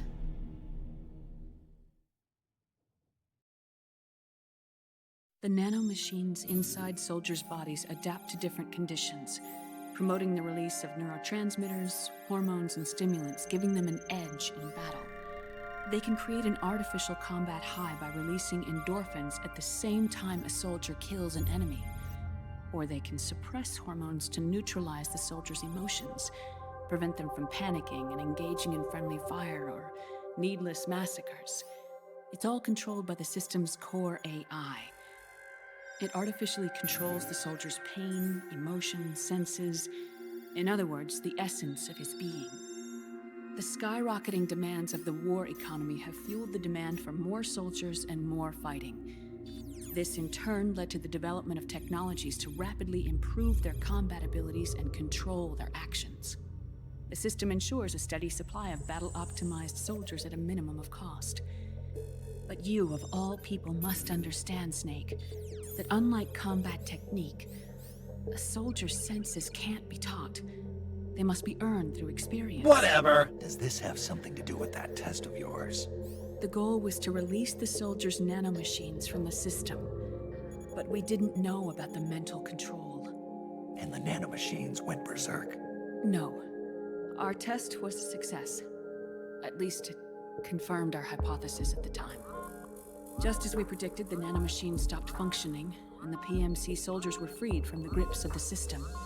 But the moment the system stopped, all the pain and fury and sorrow, All the trauma and stress, all the hatred, regret, guilt, all the sensations that had been suppressed were unleashed within their hearts. Their memories, unlike their senses, weren't erased. Each enemy soldier they'd killed, each lost comrade, each threat of violence against the innocent, every act of war they'd committed was etched firmly in their hearts. In suppressing the user's mind, the nanomachines exact a heavy burden on his heart. The user's body rejects the nanomachines. This reaction must then be suppressed with drugs. Before the user knows it, his mind is in complete shambles. Snake. Remember Frank? Frank Yeager. Gray Fox. They twisted his body for their experiments and nullified his broken heart with nanomachines. SOP has taken it even further and applied it to living human beings. The sins of war these soldiers carried inside them returned to assault them in the form of unimaginable shell shock. The meaning in the system may have changed, but the battlefield hasn't. Until that point, war was like a game to them. And then suddenly, reality came crashing down. Under construction. So here we have a hidden L1 first-person prompt when Snake drops a cigarette. Hardened through experience. Even the most grizzled veterans live with an inescapable guilt they've had to overcome bit by bit through the years. You can already go in first person And even then, it and try to never get truly an upskirt. goes away. That's why Snake drops the cigarette. For a mind lacking that essential experience, it was simply too much to bear. Yep. But what about me? I've never been under the system's control.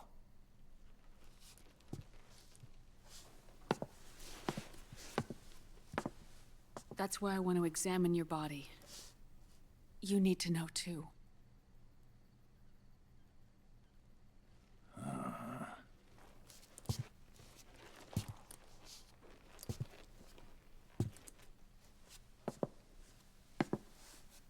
All right, Snake. Undress. No, that's just tip of the iceberg. You haven't seen anything.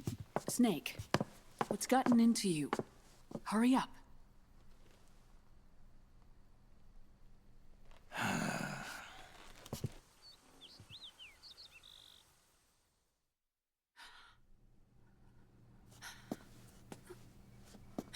I just noticed recently that this mirror that Snake is reflecting on to gets shot or destroyed or something because it's not actually there during gameplay. And it's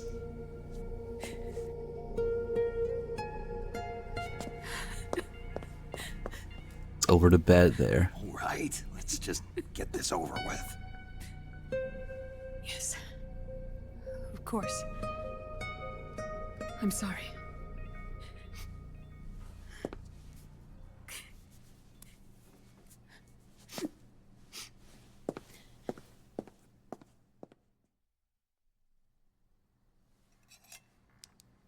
Snake, do you remember what I told you in my video mail about the first generation of nanomachines? The ones you stuck me with at Moses. Yes. The nanomachines are recharged by your body heat. They won't stop functioning until they're all extracted. Or until you do. Most of them were lost through bleeding and excretion, but around 30% still remain inside your body, attached to your cells, not finished yet.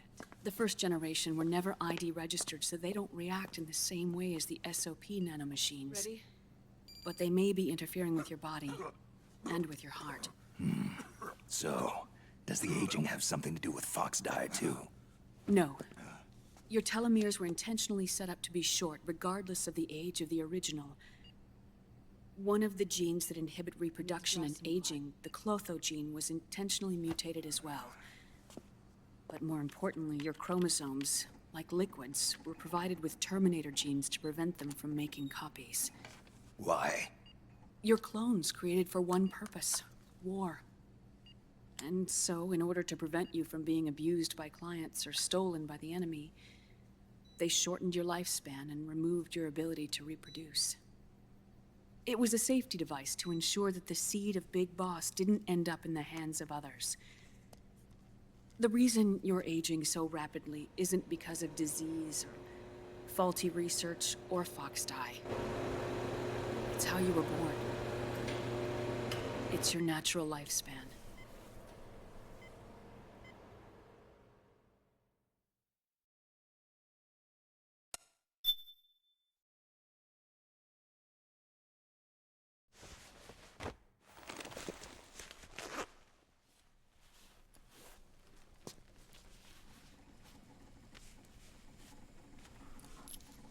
The truth, Naomi. How long is my body gonna hold out? Your cells, blood, organs, nerves, skeletal system, muscle tissue. Every part of your body is aging rapidly. An ordinary man wouldn't even be standing by now. Snake, the only thing keeping you together is the strength of your will. How long do I have? Half a year. Now, Snake gets the bad news, Psyche goes down. But we could either regain that by tapping X, or conveniently looking at Naomi's cleavage when she gets down. Snake. There's something I better. have to tell you. Now what? You and I both know your body is approaching its limit. But when I said half a year, I wasn't talking about your lifespan. What do you mean? We can't get rid of the fox dye in your body completely. At this point, it's circulating within you like a normal virus. Yeah, so? Listen to me. Fox dye only kills its victims when the infected person's genetic code fully matches the genetic sequence programmed into the virus's receptors. In other words, it only attacks targets with specific genes. I know. That's what killed the AT president. And Liquid. Yes. And at the same time, it's set up to protect those not designated as targets from the virus's harmful effects.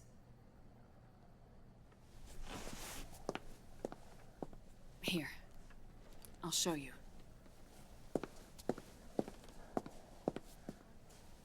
The receptors on the fox dye inside your body are breaking down. The rapid aging process is changing the environment within your body. As a result, the virus is starting to mutate. The viruses on the left are fox dye in its original form. The ones on the right I took from your body. They're already mutated.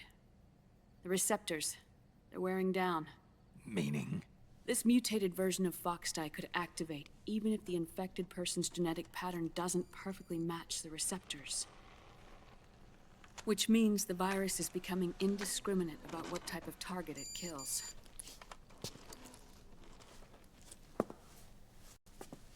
Ever since Shadow Moses, fox dye has been breeding continuously in the nanomachine colony inside your body and dispersing into the air. But there are no more targets to attack, so there haven't been any more outbreaks.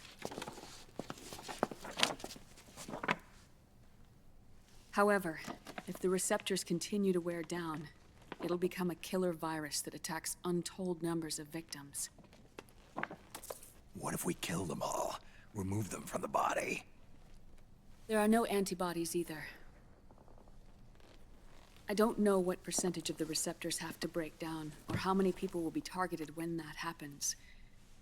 But what is certain is that people will begin to catch fox dye through airborne transmission. It'll start with those closest to you. Then, one by one, they'll lose their lives. The part of the virus that distinguishes between individuals will start to break down in about... half a year. No, 3 months at the most. 3 months? Ironic, isn't it? You've spent your entire life saving the world from Metal Gear, from nuclear annihilation. And now, you're becoming a doomsday device yourself. I can't predict exactly how devastating the epidemic will be. Whether just 1% of the human race could unlock the broken receptors, or whether we all can. In either case, 3 months from now, you'll be a walking biological weapon.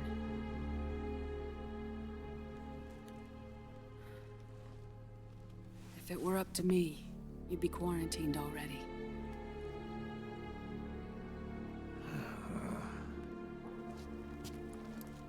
It's not over yet. I know. You still have a job to do.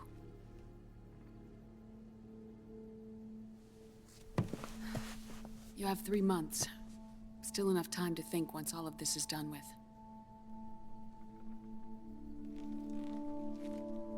And if I choose death first, will that stop Foxdie from spreading? When the host dies, the virus dies with it.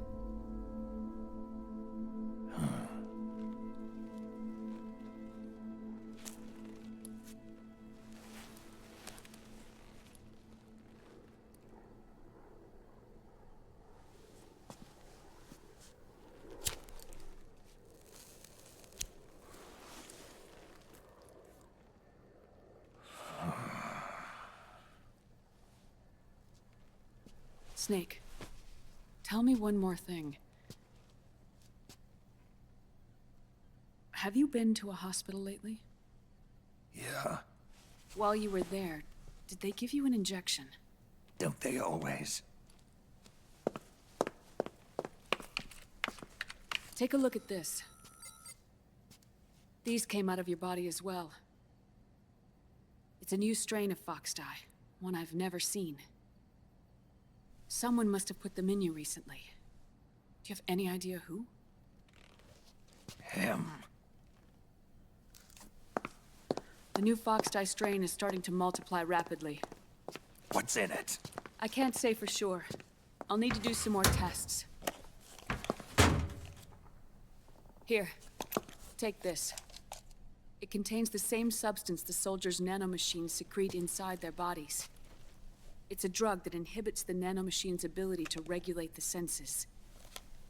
The nanomachines inside the body malfunction when the system interferes with them. It triggers a reaction in the body, which is why you're having the seizures. Give yourself a shot whenever they get bad.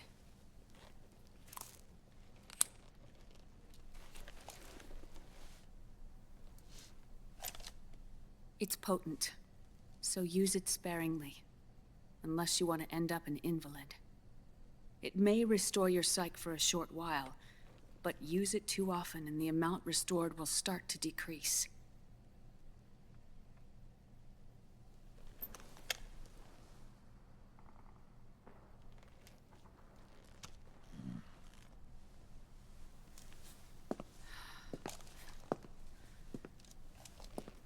I've been a fool. I let myself drown in my nanomachines, and now I'm trapped by them. You said yourself we mustn't allow ourselves to be chained to fate.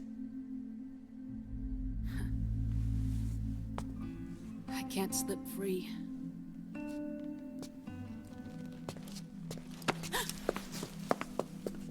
Then I'll free us both. Where's Liquid? I can't tell you yet. Not until you free me. Do we know? Liquid left here last night. Where was he headed? Those are my terms. I can't leave this place of my own will. What are you talking about? I'm being watched.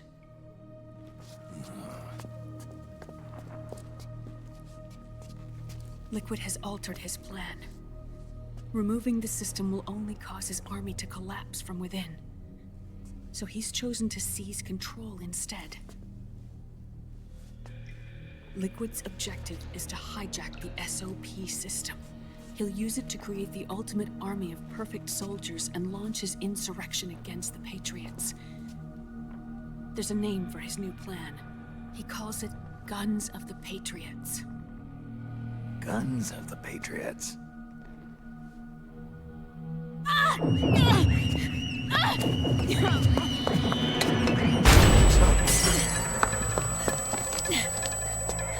This place isn't safe. Come with us.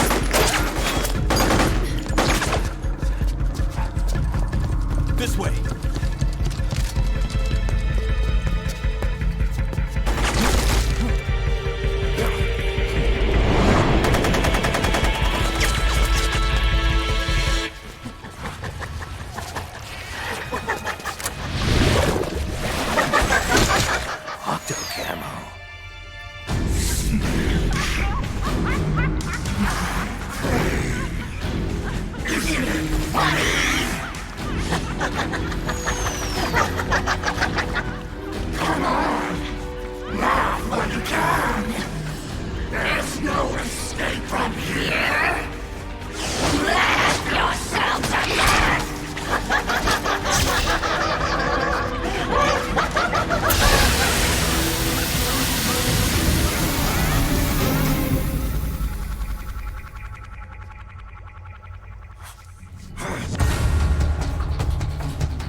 Surrounded, Snake.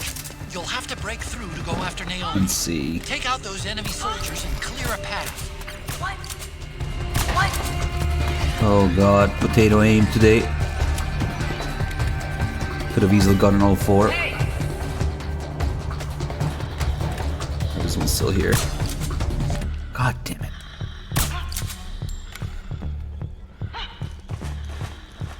Is he there? Just go to sleep.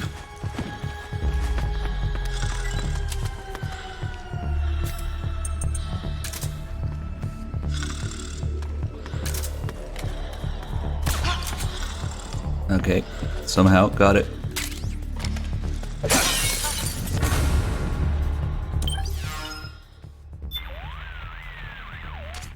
They're taking Naomi again.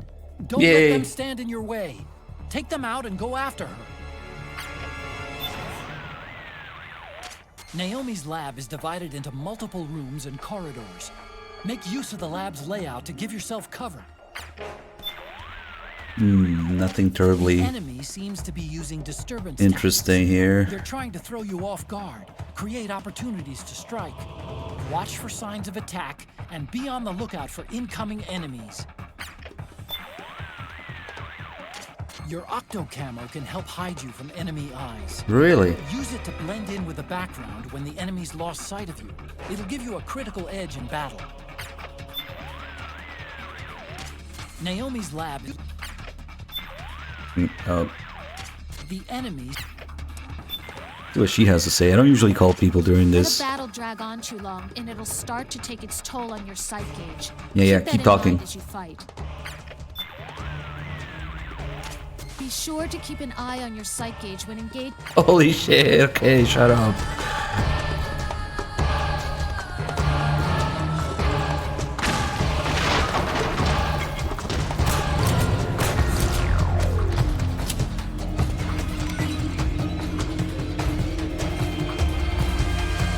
So normally the position for the frogs to appear changes depending on where you're looking.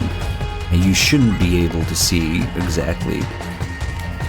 You shouldn't be able to see them land and shoot them immediately. But by doing this, I'm on the other side, but I can shoot through this glass here.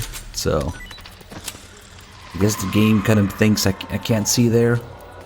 So it just kind of defeats the whole point of it. You can just spawn kill them or spawn sleep, vaporize, whatever.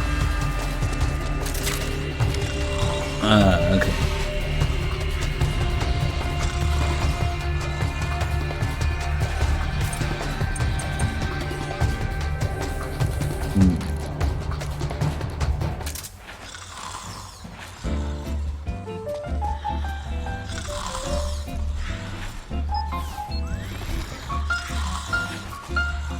think they even wake up today. Yep. And Snake died of Fox Die, a happy man. The end would have been better, honestly.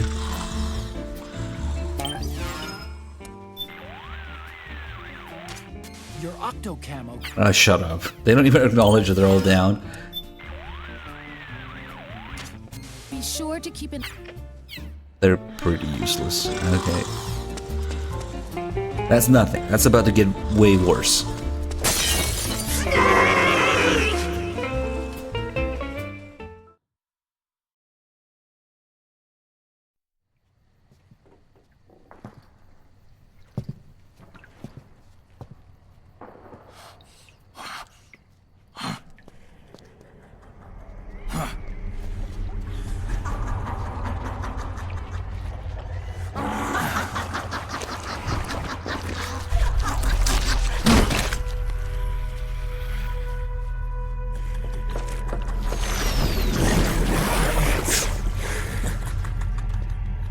People suffering. People hurting. People dying. It's all so fucking hysterical. There he goes. First F-bomb in the series in English.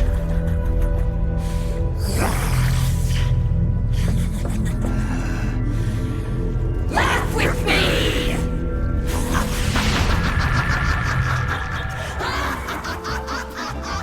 The music. Should we do this properly or quickly? I guess we can take it slow. Nice and slow.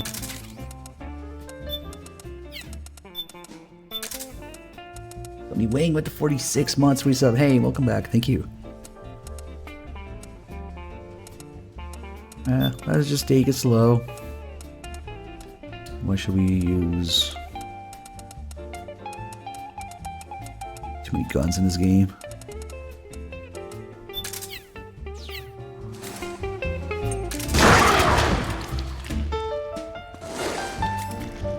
Should get some healing items because Snake isn't the smartest in this game, and they treat the player like an idiot.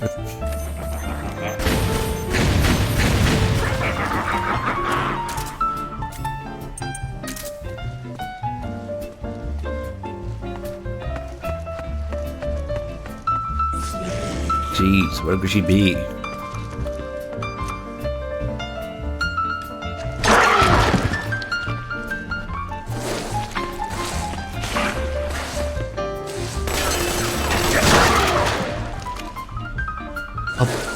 Never mind, I thought the light would stay on longer on the shotgun. Never mind.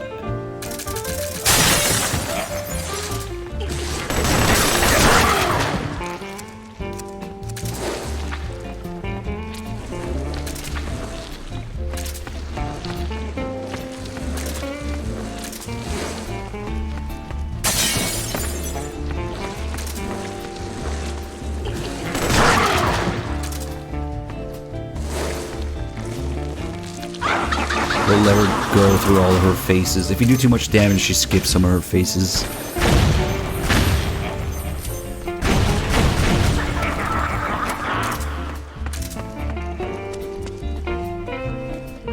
It is pretty cool, some of the stuff she disguises herself as sometimes. She here? Nope. She up here? Yep. That head banging.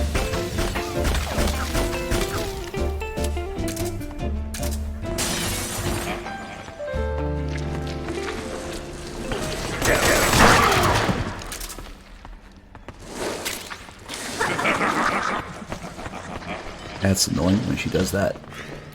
A lot of damage. Better than that.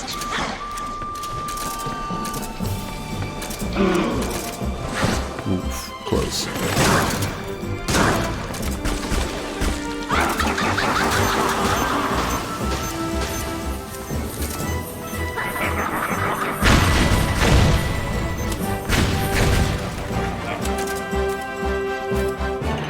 fucking music.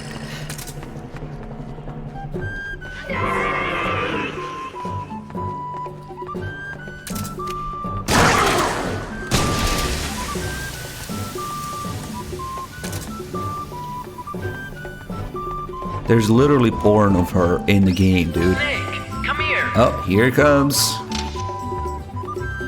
It's my friend, Otacon. Let's go. Here, this way, Snake. Not very smart, are we?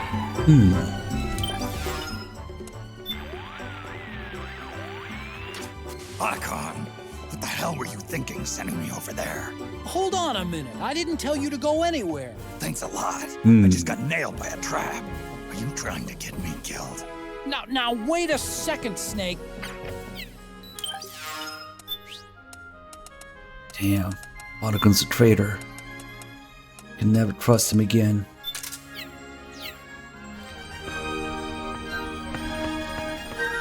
Wait, maybe that was a mistake.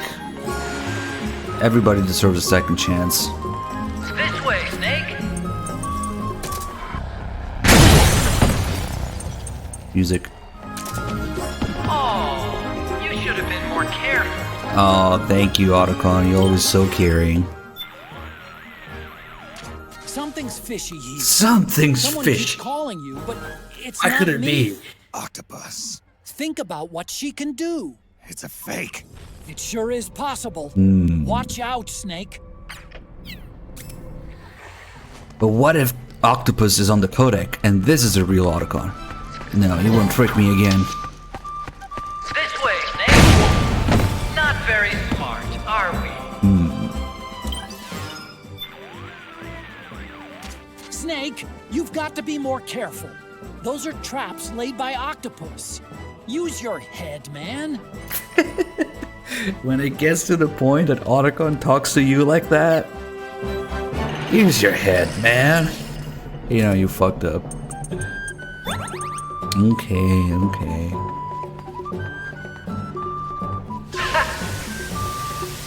Little laugh there. Little scoff.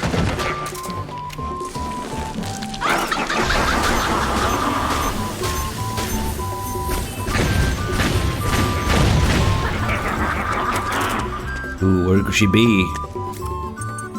Oh, there's a call about this one.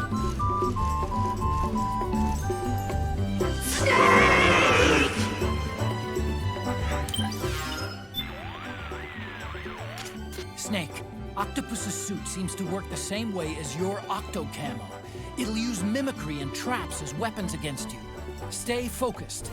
Don't be deceived by its disguises.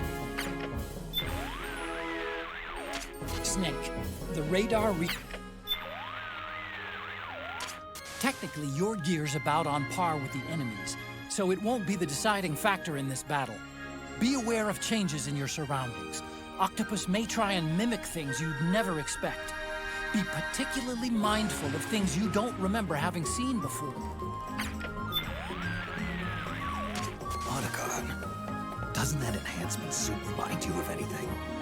You mean those arm-like extensions? I think we've both got a pretty good idea. An offshoot of the battlesuit Solidus wore. You think the BMBs are connected to him somehow? I doubt it. But I'll tell you one thing. They're in an entirely different league than the other PMCs. Even at medium range, those arms could deliver a nasty blow. Watch out for them, and keep your distance. Will do.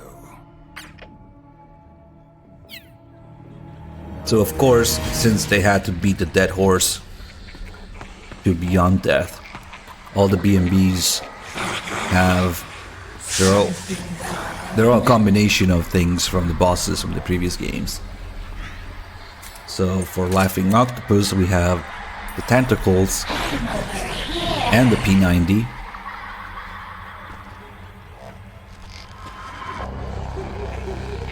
So they have MGS1 names, MGS2 weapons, and MGS3 emotions, generally speaking. You have to stretch that definition a little bit to make sense of it all. But that's the three things. You have just one name, Octopus. You have just 2 weapons, P90 and tentacle arms, and then just 3 emotion. Because, like I said, you had to stretch a little bit. The joy, the laughing. Curious that they went with that one of all things.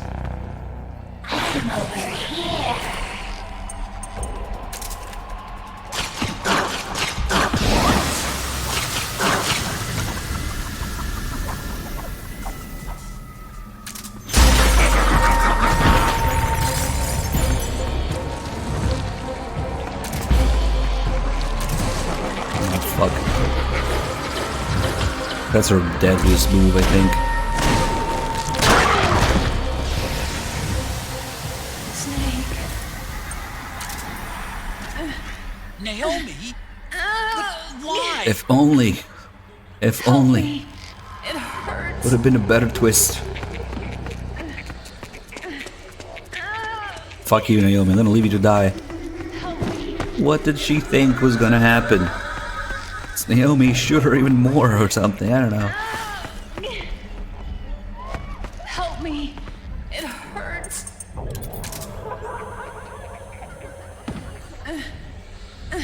Wonder if she gives up after a while. Never tried. Help me. It hurts.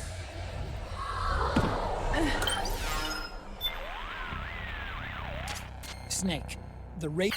There's no calls about it, sadly. That beast seems to laugh at everything. At this point, no matter what you say to her, she'll only respond one way. The symptoms resemble those seen in Ganser syndrome. It's a type of dissociative disorder characterized by irrelevant responses to the situation at hand. It often manifests itself in soldiers under extreme battlefield stress. You mean she's not having a good time out here? I doubt it. I'm starting to wonder if she might not have some kind of deep-seated psychological trauma. Mimicry is a way of making your opponent see something they're not really seeing. It can be very effective in rendering your opponent psychologically vulnerable. It's easy to think she couldn't possibly be here. Be careful you don't fall into that trap. Snake, letting your psyche get too low will only lead to physiological problems that can make combat more challenging. Always mind your psyche level, even while engaging the enemy. Snake, the radar reacts.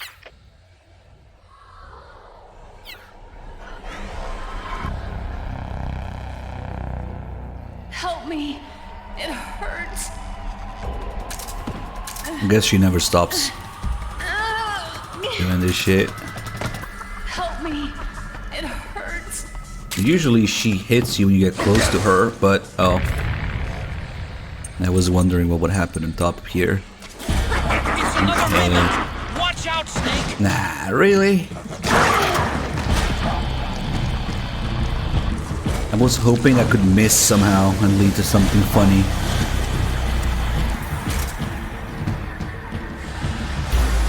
What is going on here?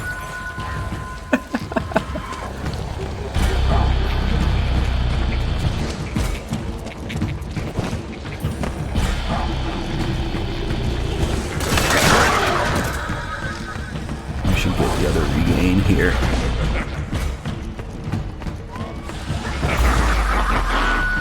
Did I already get it? Maybe.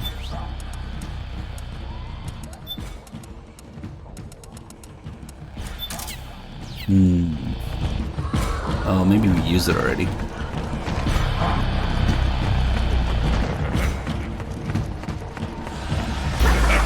Hello. Pretty close, actually.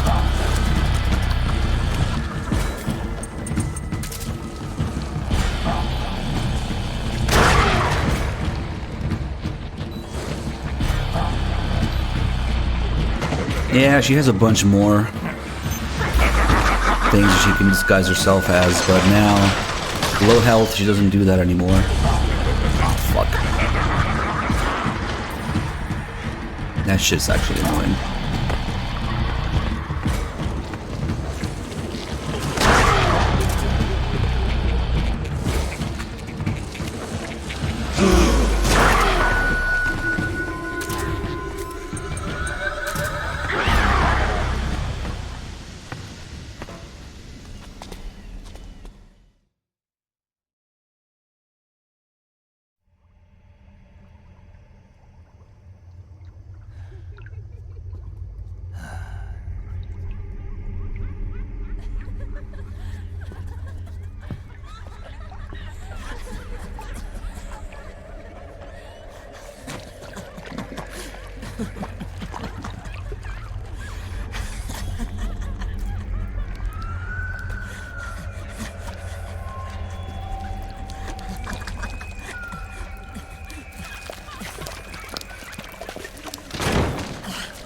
I am an octopus.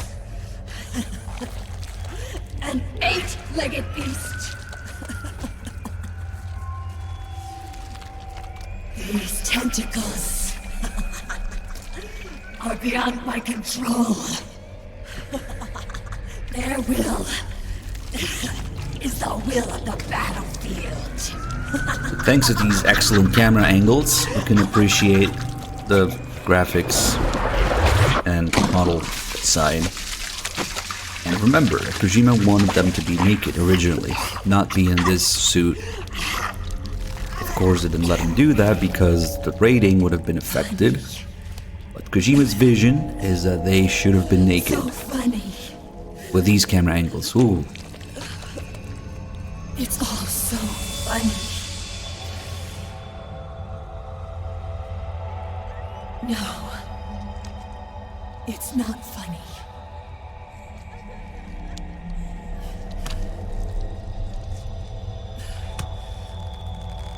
Nothing is funny. I shouldn't be laughing. I can't.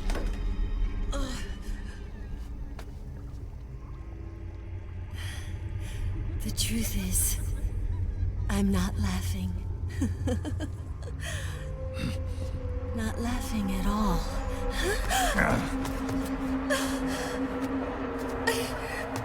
I shouldn't be laughing. I'm scared. I'm really scared.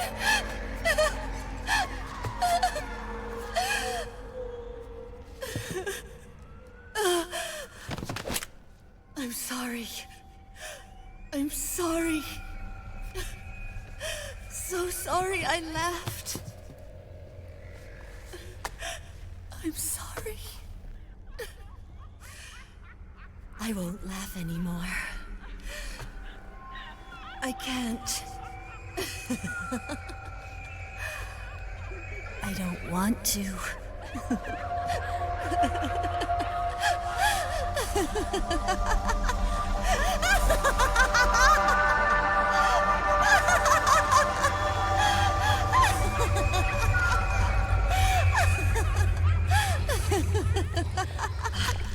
Alright, we've got some business to take care of here. Snake, she's shed her suit. Who knows what she'll throw at you next? Watch out! Oh, what the fuck? Not yet. Damn it, she can't wait. Get off of me. So this is her attack, if you could call it that. Nice camera angle.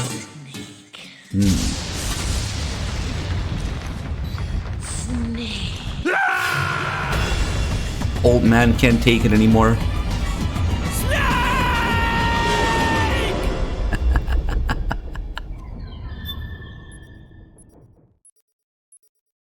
Should we go to the other bed? There was something in the way. Yeah, I'm sorry.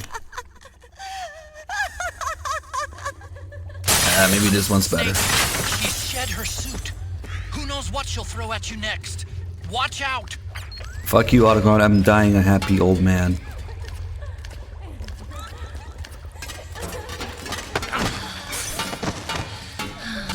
Thanks, Kojimbo. Look at that bucket. Wait, no. I can't take it anymore. Oh. Snake! What happened? Snake? Snake! But sometimes it's necessary to take control of the situation. Snake, she's shed her suit. Who knows what she'll throw at you next? God. Watch out! You think that's bad? It gets worse. Not yet. Well, maybe. This is the point where I suggest people to just open porn in a different tab, because it's easier to explain. Just trust me.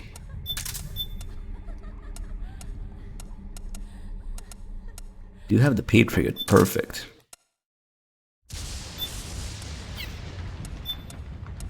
Seriously, if you live with somebody, just open porn in a different tab. It will be easier to explain when they walk in.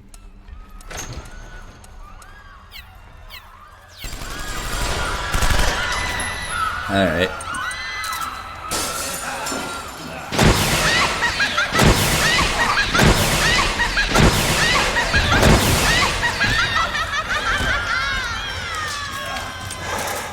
Wait, we shouldn't look at the Playboy. We should look at her.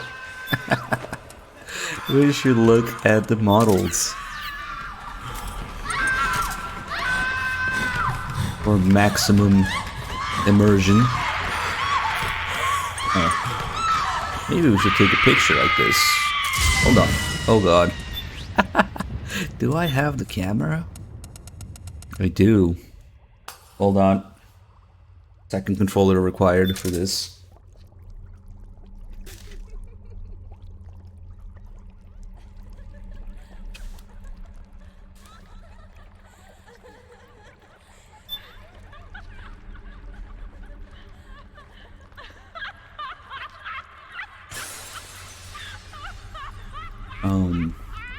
Developed by Sunny herself.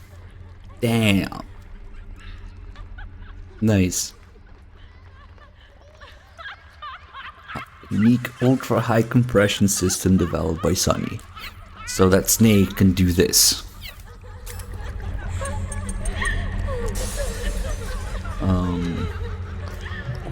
Press R1 on the second controller. Okay, perfect. Amazing. Even sync with the sound effect.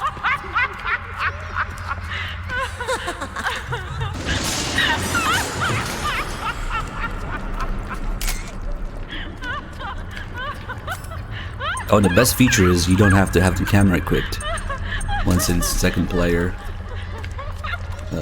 mode. So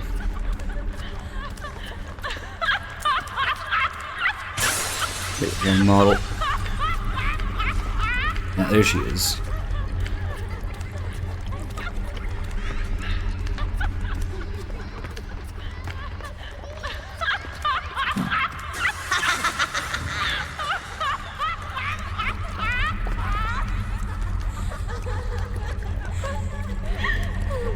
And sometimes you need to look at her face at the same time, so.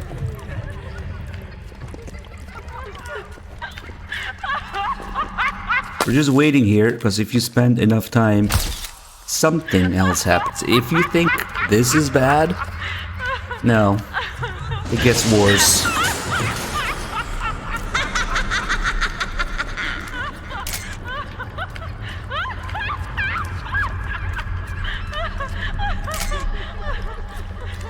Okay, good screenshots here. If you think this is bad,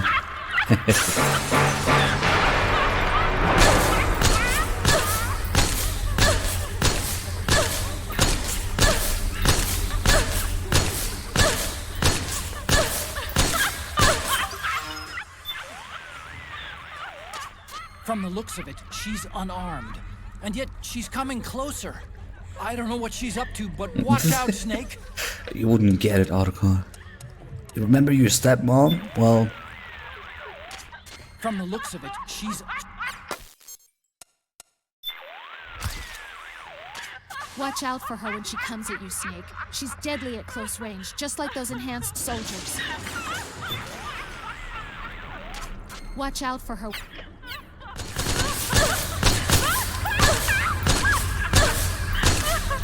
This is actually the way Kojima intended.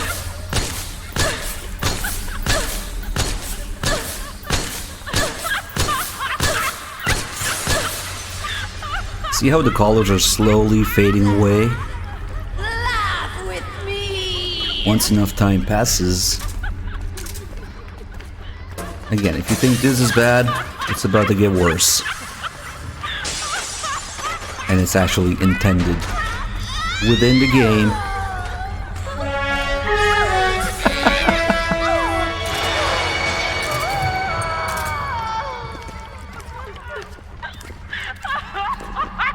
Once I meet Kojima, I really gotta ask him about one thing.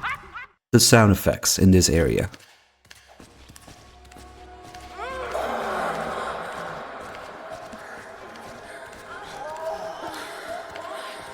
Kojima, please explain to me your vision and the sound design in this area that's in the game.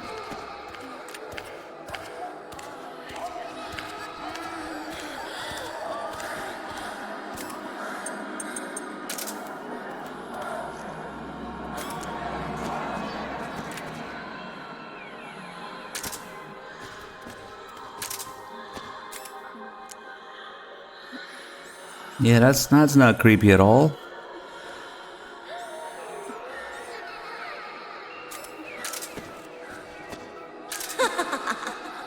I must speak with the voice actors about this recording session. Yep.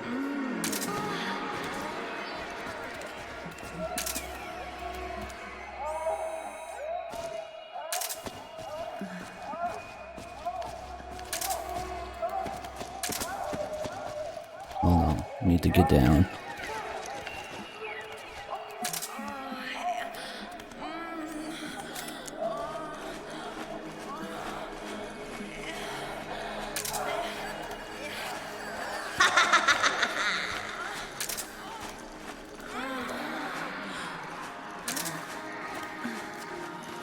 This is actually the world record speedrun method for this.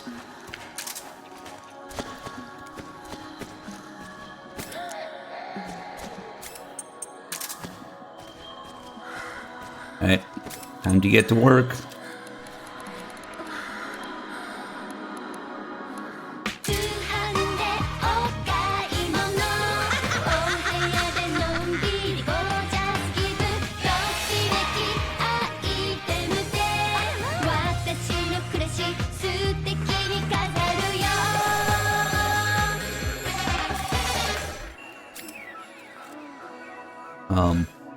One more.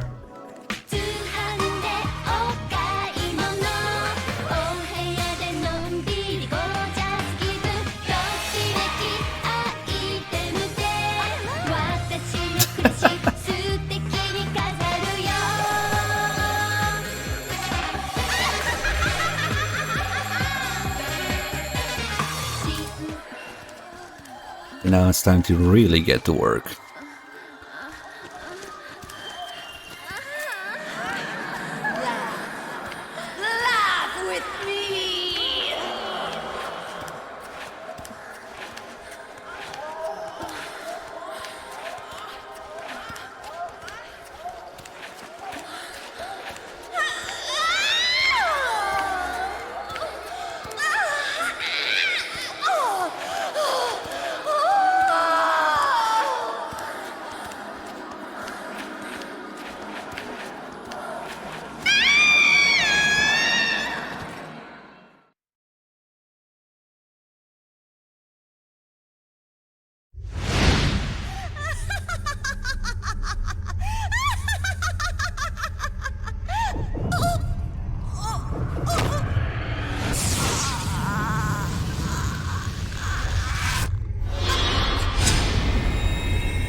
Don't say I didn't warn you.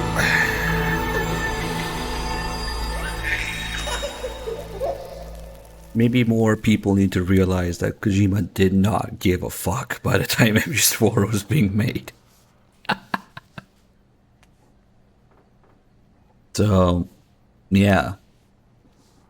Imagine all of this, and she was supposed to be naked.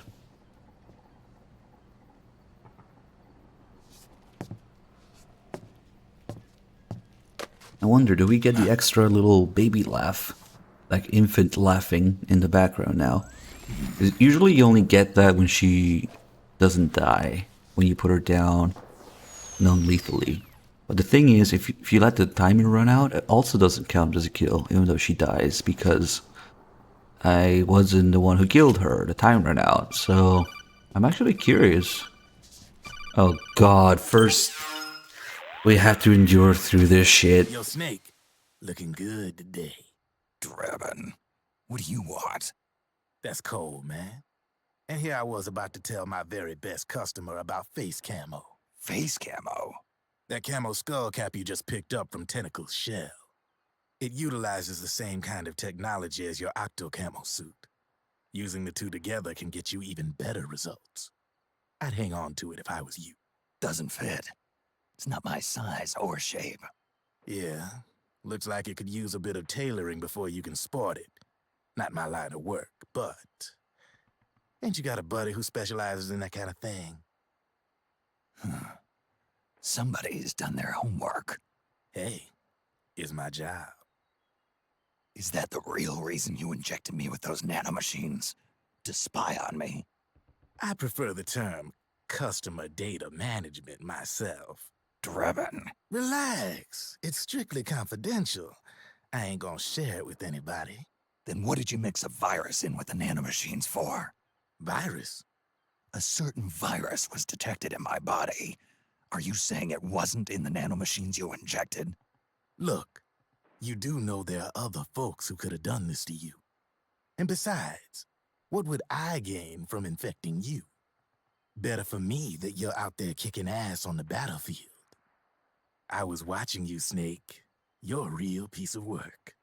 Never thought I'd meet the man who could take down Laughing Octopus single-handedly. She just kept on laughing. Now why do you suppose that is? Something in her past. You got it.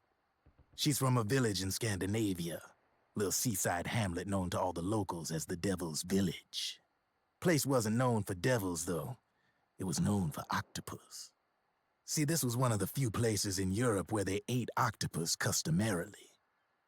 Anyway, there's this cult of crazies who for some reason hate the village with a passion. Then, when she was just a teenager, things get bad. These nutcases get their hands on some weapons and attack the village. Overnight, her sleepy little fishing town becomes a war zone. They round up all the villagers and execute them one by one. Except for that girl. They had something else planned for her. Something a whole lot worse than dying. Calling her the Devil's Child, they forced her to do the kind of thing you'd expect from one of Lucifer's own. After they made her torture her family and friends, they made her kill them. The whole time they were forcing her to laugh, howl like some sort of demon. Like she was enjoying it. What was she gonna do? Say no? They'd kill her too. So she let fear take control and did exactly as they told her. She butchered the bodies of the ones she loved and laughed while she did it. And as she bathed in their blood, it gradually turned from deep red to jet black. To her, it looked like the ink of an octopus. The experience scarred her deep. Ever since then, she hasn't stopped laughing. Only, that ain't really laughter. Why are you telling me this? You expect me to feel sorry for her? Nah.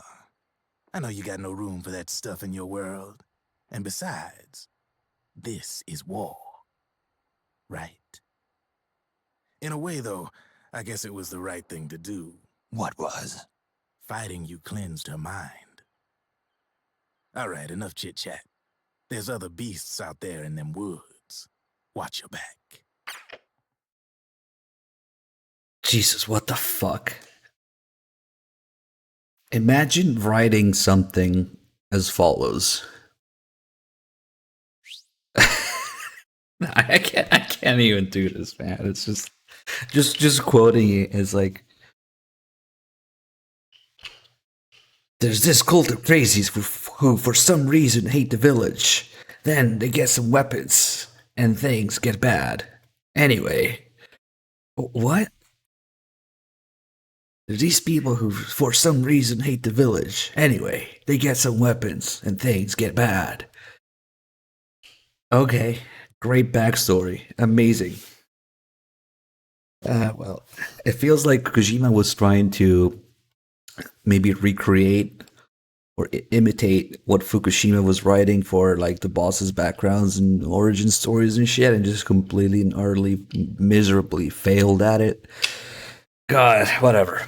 And then, of course, there's a classical, Drebin story generator where you just replace the animal and the emotion, the body part, and you got yourself another B&B story because they're all the same. So we used to do that. Somebody can link the videos. Never forget Shitting Parrot. I think that was the first one we did. AI Snipers with the 14 months. Thank you. Let's move on, please.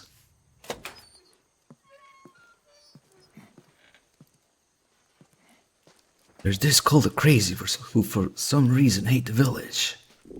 Then they get some weapons and things get bad. Snake is trying to recover from that shit right now. He still feels it.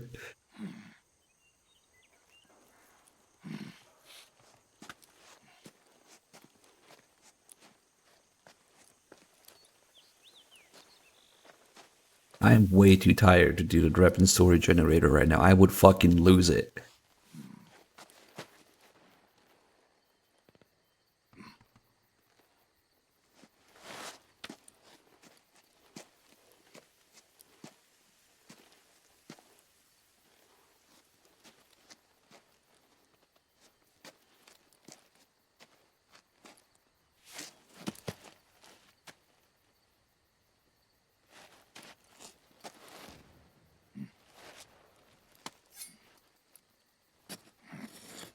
But yeah, let's try to make Raiden into a cool mentor figure for Snake.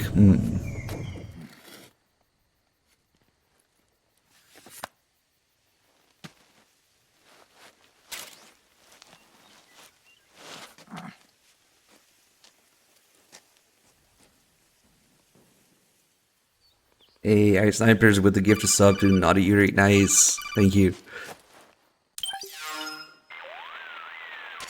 Snake, have you lost sight of the target? Whenever something moves, it leaves a trail behind. Track and find Naomi's trail. I'm not like Big Boss. Tracking isn't my strongest suit. When did you get so good at it? After saving Sonny, I drifted around the globe. In Alaska, a tribal elder taught me some scouting techniques. Drifted? You never went back to see Rose? Rose? Why don't She you doesn't do exist. No. Rose and I live in different worlds, different times. Her world has no place for someone like me. My place is here on the battlefield. Listen, Snake. Scouting is based on the principles of hunting. There are two fundamentals: awareness and tracking. Awareness? Awareness refers to locating a trail by paying careful attention to your surroundings. Tracking means to follow that trail. Your target's trail could be footprints, a branch they broke along the way, bent grass trampled underfoot. You need to feel for clues using all your senses: sound, smell, touch, the direction of the wind. Watch how the animals move. Listen for unusual bird calls. These are signs that someone may be disrupting the environment nearby. You sound like a ninja. Exactly. Ninja are the ultimate scouts. If your enemy is a skilled scout, they'll be doing the same thing. You may be the hunter, but you are also the hunted. To avoid enemy detection, move slowly, little by little. Don't disturb the air around you. Try to make as little noise as possible. Your pursuers will be doing the same, trying to sneak up on you without a sound. If you can't pick up the trail with your naked eye, switch the solid eye to infrared mode. That will enable you to see Naomi's footprints and any enemies lying in ambush. Switch the solid eye to infrared. Got it. But the sound it makes while engaged could end up giving your position away. So don't leave it on for too long. All right. Listen to your heart. Trust your senses as much as you can. And you will find Naomi's trail. I'll give it a shot.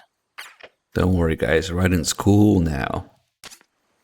Snake, follow Naomi's trail and find out where they took her. Watch out, though. You might run into a few holdups along the way.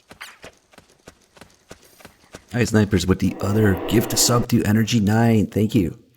Okay, we're gonna go back and get some noodles. Because you can actually go back here.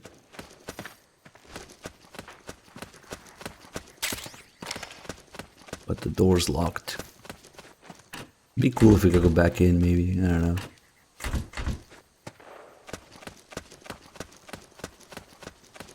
But yeah, Raiden's cool now. He's teaching Snake how to follow footprints. The enemy's probably setting up ambushes ahead. Keep an eye on your radar for... The enemy's probably... That's it? Yes, Snake? Just here for my checkup. You've got... Snake. She doesn't care that we just got contacted by Raiden again. Another gift to sub Ice Snipers? The Damn. enemy's probably... Okay, you're fucking useless, Otacon.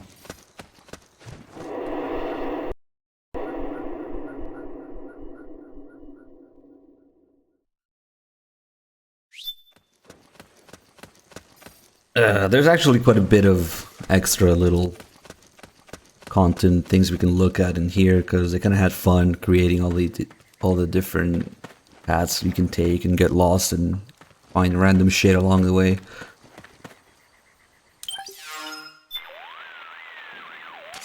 Naomi's left a clear trail for you to follow.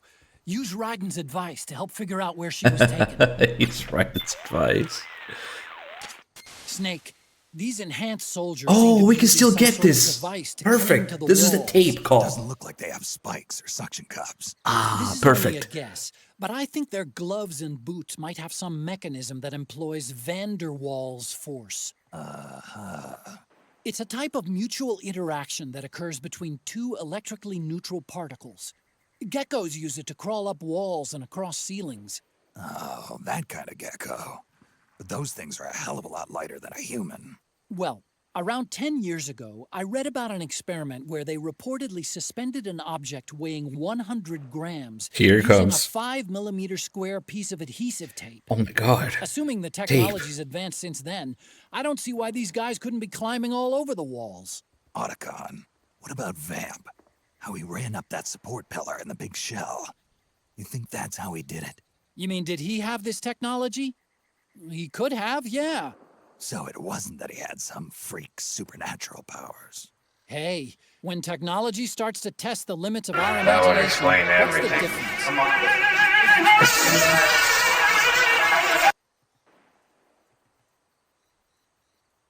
Could Vamp have had access to this advanced technology called adhesive tape to run up the pillar? I would explain everything. So as you can see, I'm actually really happy we got this call because I thought it was only in Act 1. I knew I wasn't crazy. I remember getting in Act 2 as well. So you can get this call at the end of Act 1 after the frogs fight, or you can also get it here. Really nice.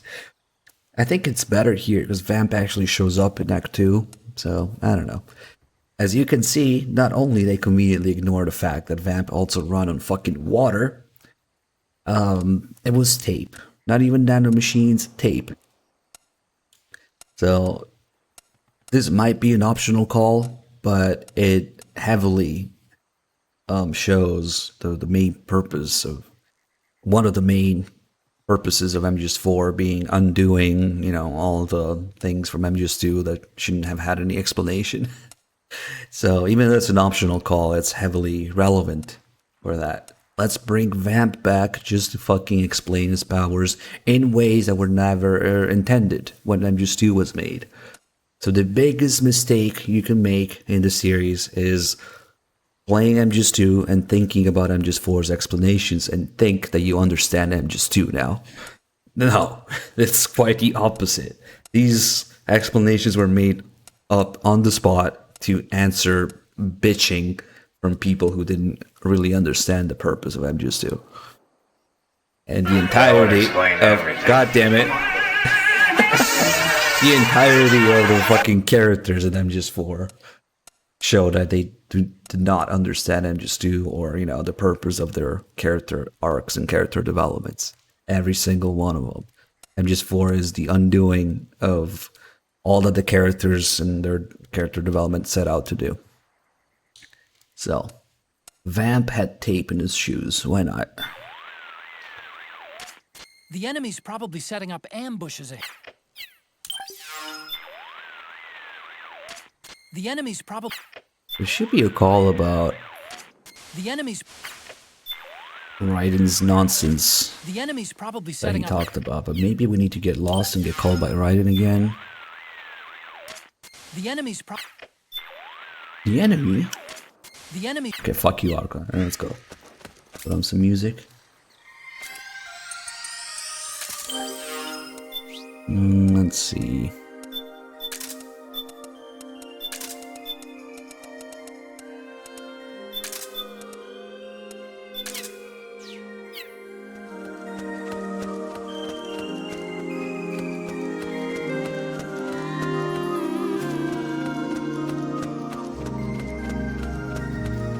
So here we're supposed to just follow the footprints and look for the triangular footprints from Naomi's shoes, right? But then, again, the game fucking treats you like an idiot. It's like, the footprints disappeared. Where could they have gone? Okay. Then get trampled grass. Okay. Snake, the trail splits up into multiple directions. Look closely at the footprints. We want to look at literally everything else right now. So we'll go this way for some premium Metal Gear content. Oh, I know what I need. I need some sort of scoped weapon.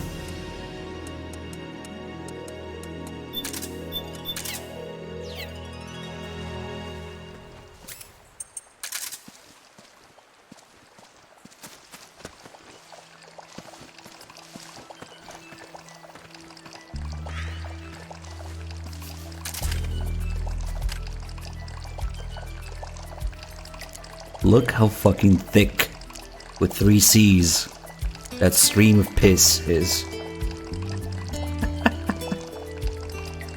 What the fuck did you drink?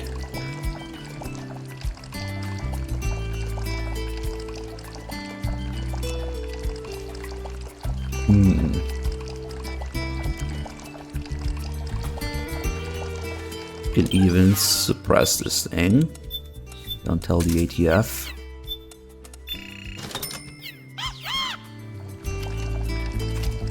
And as long as we stay away from this guy, he's gonna keep pissing forever.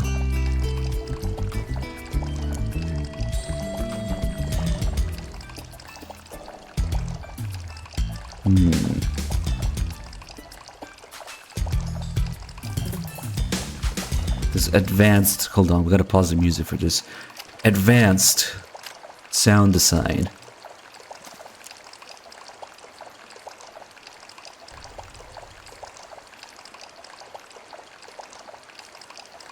Send the Mark II.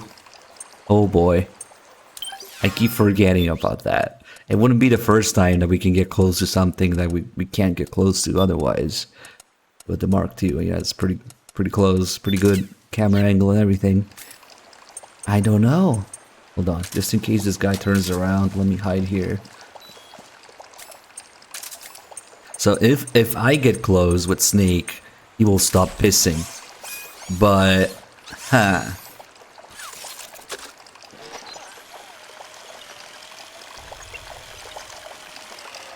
Same thing with the Mark II. Okay, that was worth a shot.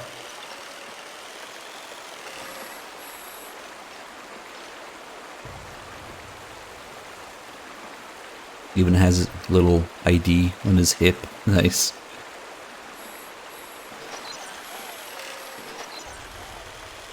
Now it would be great if he starts pissing again when you leave. Nope. He's just standing there now. Damn, I really wanted to listen to the piss sound effects.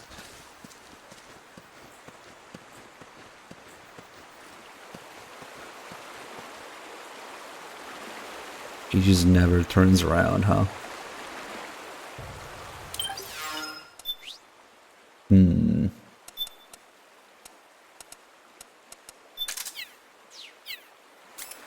The river was created purely by this guy's piss.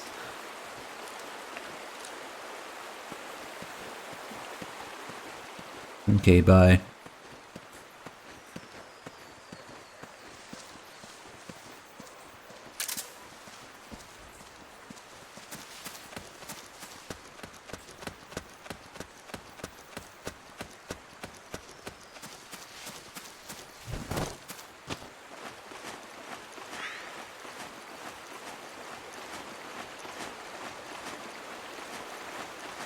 There he is again.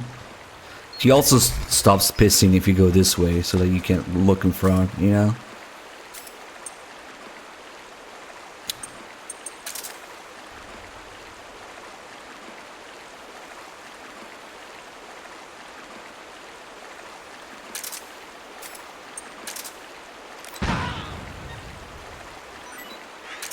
Rip.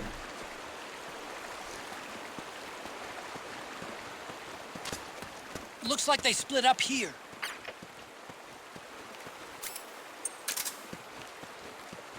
We should do an entire run where the only means of attacking Loud is putting C4 on people's asses.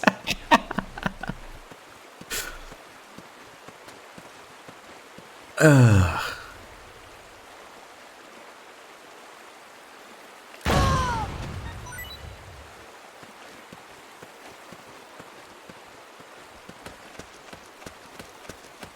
Alright, let's take a look here.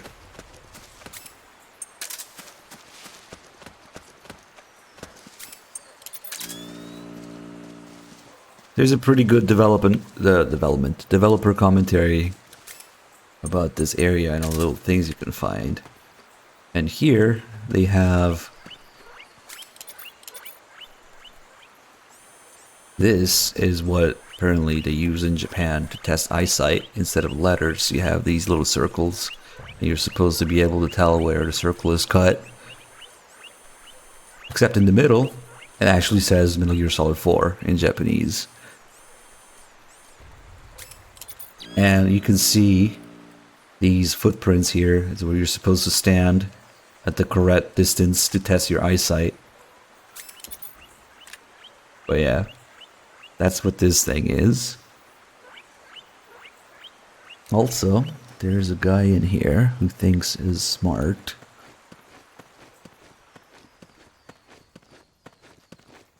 This is perfect. He'll never spot me here.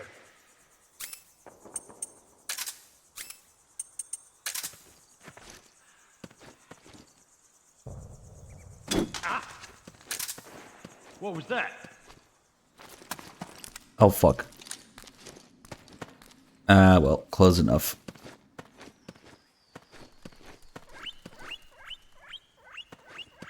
I really should have waited for him to walk all the way there. The last thing he hears is gonna be my rifle. I didn't know he talked again once he got back there. Nice. Never heard that line before. I should have tried some more, maybe. Nice. I wonder why he talked again. Making him leave and come back triggered another line? Interesting. Interesting, very interesting.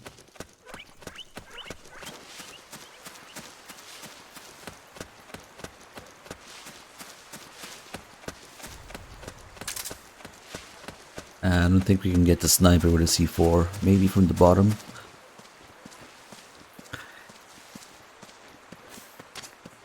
You think that could be Naomi's?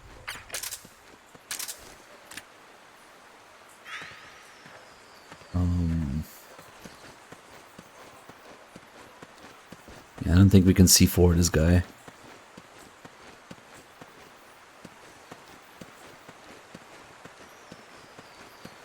He's here. I can smell him. He's about 50 meters dead ahead. I wonder if this guy has another line too. Oh.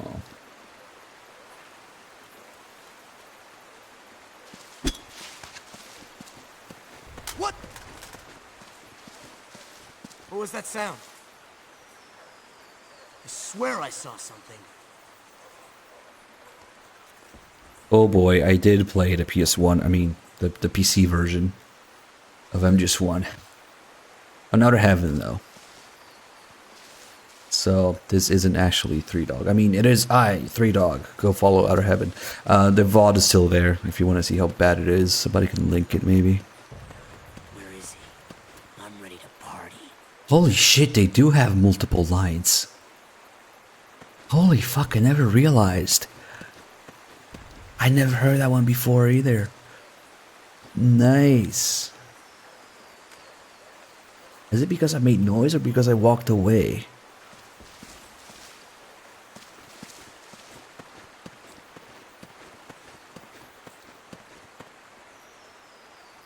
Huh.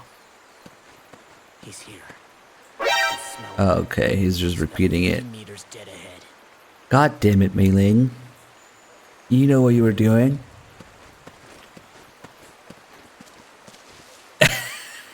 Tiny jump. Okay, so they have like 2 lines each. Nice. Oh shit. What? I just realized something.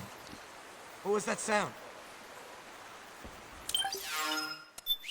Looking at... Oh my god, I'm such a nerd.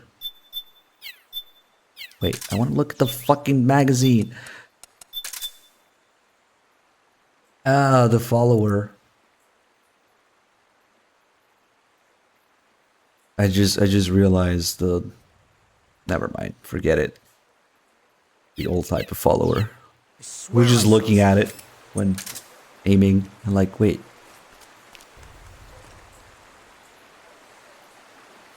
Okay, so they only have 2 lines each. Interesting. Where is he? I'm ready to party. You can get near these guys twice.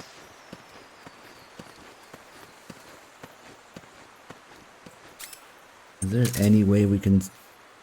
Nope, I don't think we can C4 this guy.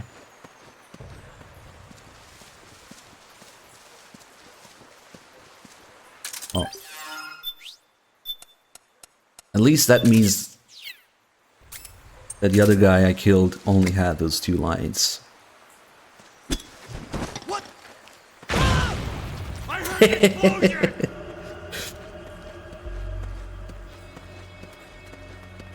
Okay, holy shit. HQ, come in! This is HQ. The enemy is attacking from an unknown position. Alert You're over there somewhere. Acknowledged. Sending reinforcements. Use extra caution. Got him. Oh, what the fuck? He survived.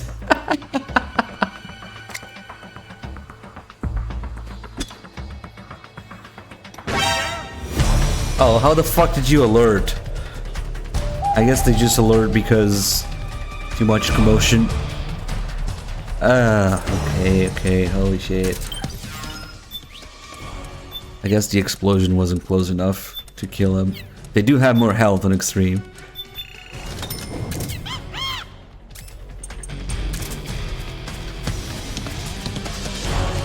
It's this guy.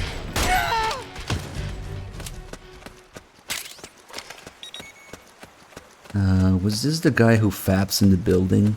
Hopefully not. Nah, that guy's still here.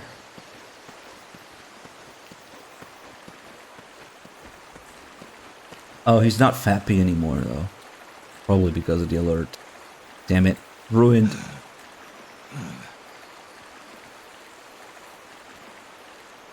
That's unfortunate.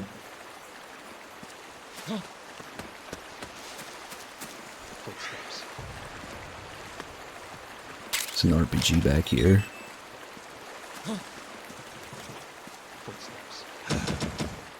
Oh shit. Those are frogs. I just heard some frogs land somewhere.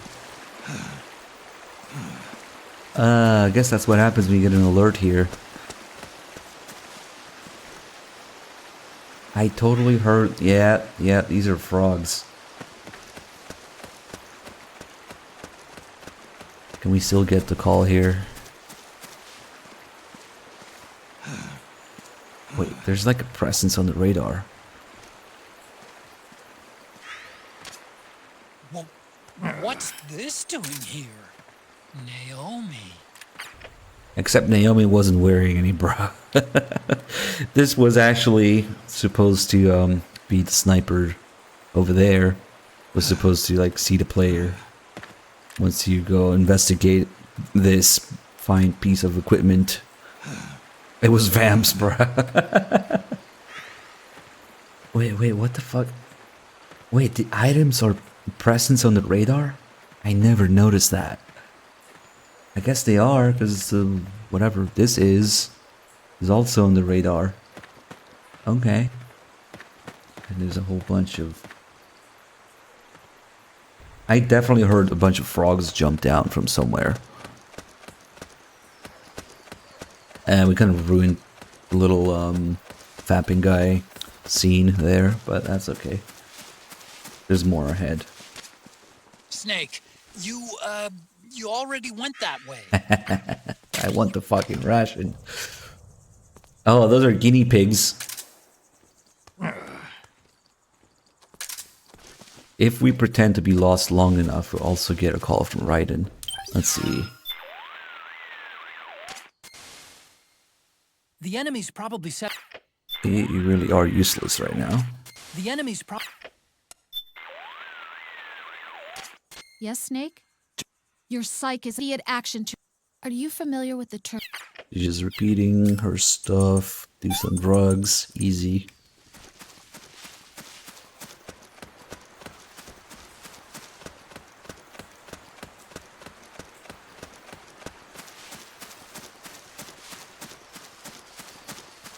This guy didn't notice anything? Okay. Well.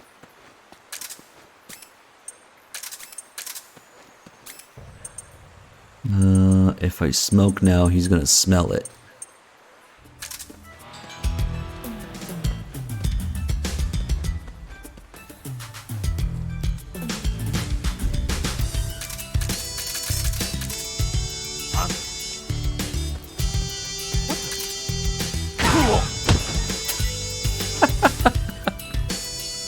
I could not miss my chance there. Oh, we're here. Perfect. Now we can smoke a little bit. Stress goes down. Something happened to me last Thursday when I was driving home. I had a couple of miles to go. I looked up and saw a glowing orange object in the sky to the east. It was moving very irregularly. Suddenly, there was intense light all around me. When I came to, I was home. You actually can't do that in MGO. To put C4 in somebody's back in MGO, you have to grab him in CQC first.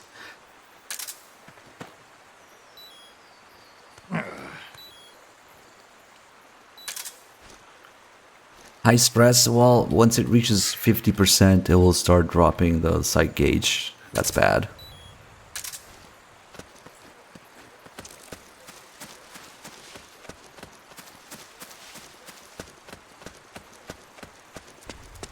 I kind of wish you could put C4 on people with CQC in single player as well. Look at this PS3 water, the ripples, sound effects. You can drown yourself. This is, yeah, this is the amount of water you get in MGS5 usually. Ankle deep puddles. This is actually probably more than that.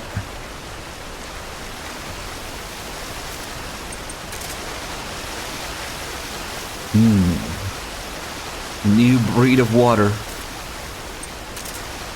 What was it that I found out here recently? I kind of remember something having to do with ripples, maybe? Don't remember exactly.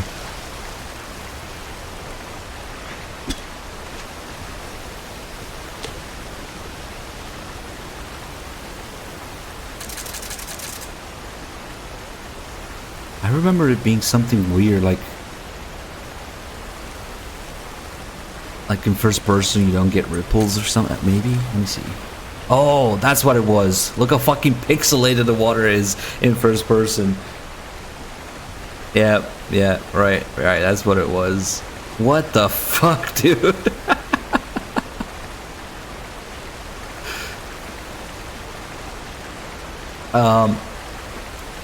And remember, the developers go on about how advanced this water is for the day in the commentary in this section, so.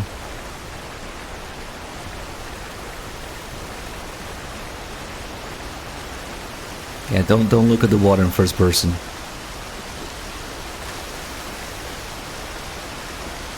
What the fuck?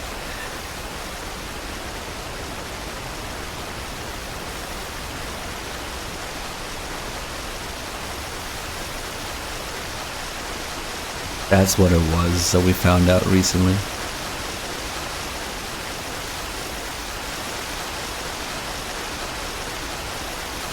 It's the piss guy, he's still alive. This waterfall is actually his, yep. Oh, that frame rate, okay. That's weird. Naomi's shoe prints just vanish. But just hers. Ah, fuck, stress is almost at 50. So as soon as he hits 50, see it turns red, the psyche starts dropping. That's bad. For aiming, for rolling around, and for regenerating health, so yeah. We either go in the shade, the sunlight is what stresses Snake. So as soon as we step into the sunlight, it starts going up again. But if we smoke, it doesn't matter. Keeps going down. Now the frog ahead here is probably going to smell the smoke. I want to see what the frogs say when they smell smoke, actually. Huh? Cigarette smoke. Nice. Huh? What's that sound? That overrides the cigarette smoke. Okay, cool. The sniff sniff.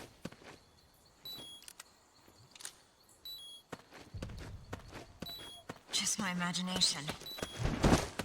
Oh, fuck.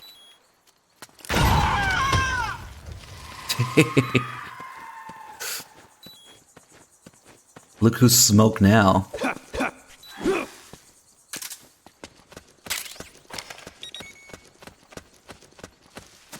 No, they're not the same. They do hear one more thing. They actually, you have Raiden warning you about this. They hear this sound effect of the Solid Eye in that vision mode. Normal soldiers don't hear that. Oh, we can get a call with Otacon about it. Wait a minute. It's the Solid Eye. The sound is giving your position away. Take cover, Snake. No, it just apparently always makes noise when it's on. Just my imagination. They're also different in another way. We can look at.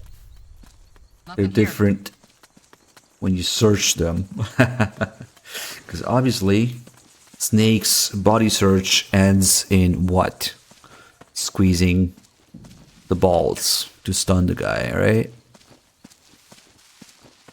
And as you might be aware, the frogs don't have any balls, so...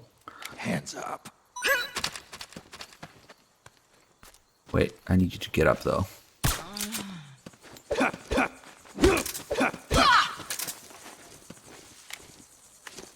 Freeze.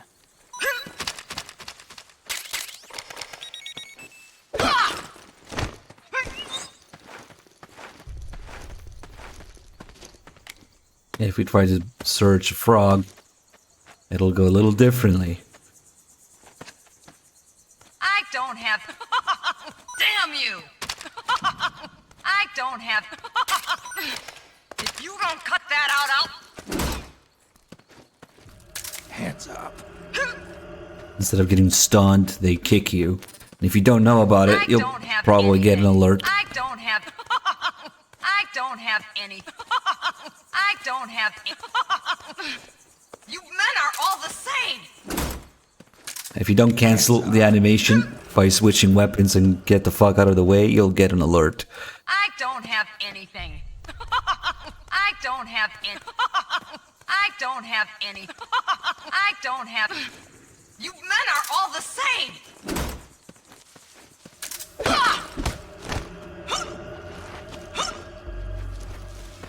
Well, since you're being like that, might as well do this.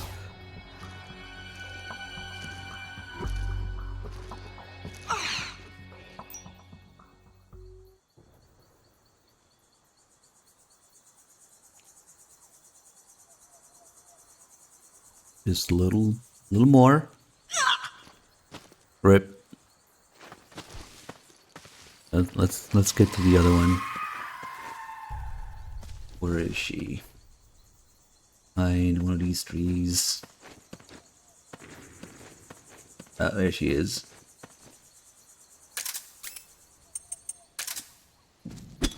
What? What's that noise? Hands up. Ah, she's crouching, so she's gonna get down. Okay. Also, because Kojima is Kojima, sometimes they actually like it when you touch them. And they will, let out a moan. Yep. Ha! Nothing. Damn you!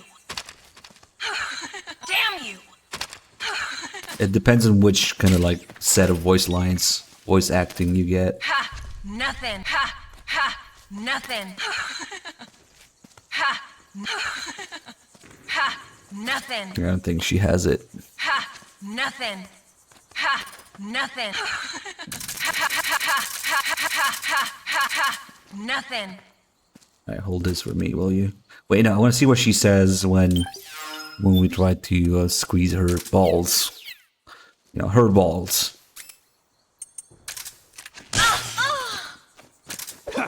404 balls not found. Freeze. Ha! Nothing. Ha! Ha! Nothing. Ha! Nothing. Ha! Ah! Hey, you idiot! Hands up. Oh, fuck. Ha! Nothing. Ha! Nothing. Ha! Nothing. Ha! No. Ah! Hey, you idiot! Alright, enough. I kind of want to go find more frogs now to do that.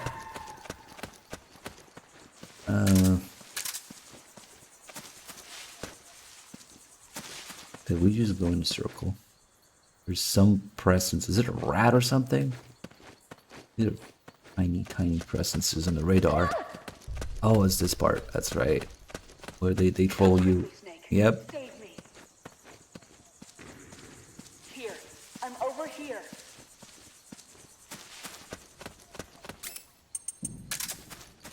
Please, hurry. Ah! This is Naomi. Here. I'm over here. Save me. Save me. Save me. Save me. It's a fiddle. This is Naomi. Here. I'm over here. Save me. Save me. Save me.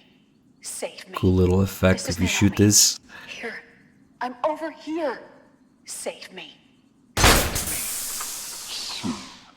Save me.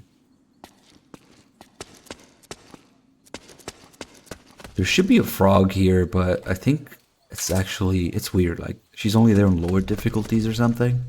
Yeah, I don't think she's actually there. Or maybe we kill her already, I don't know.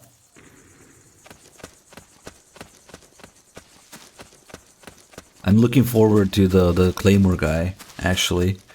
Because now that we discovered that they have 2 lines, I want to see what his other line is.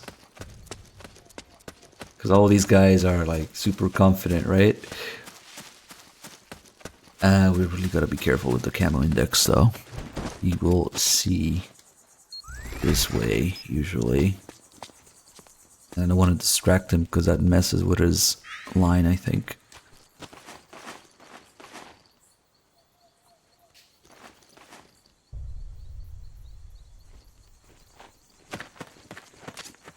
They must have gone separate ways. Shut up, here. shut up, shut up. Holy shit. There he is. Oh shit. Are we okay? We had a little bit of an F. Hello? Just a tiny F, you know, tiny recurring daily few seconds of F. Alright, we good now? I don't know. I want to get this guy's lines. I can just see the look on his face. Probably piss his pants. Let's see if there's another one.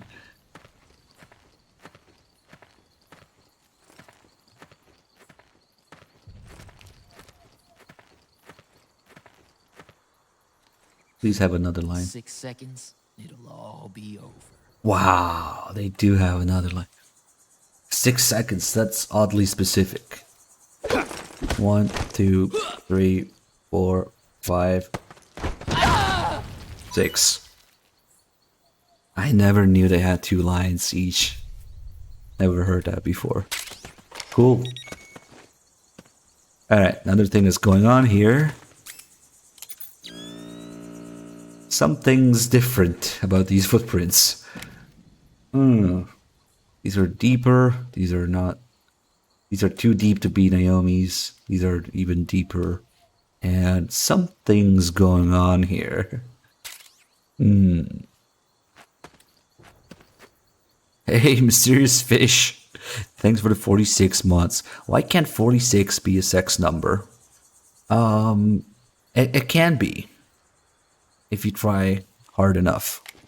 If you're brave enough, anything is a wait, what? Yeah, Death Stranding. No, please.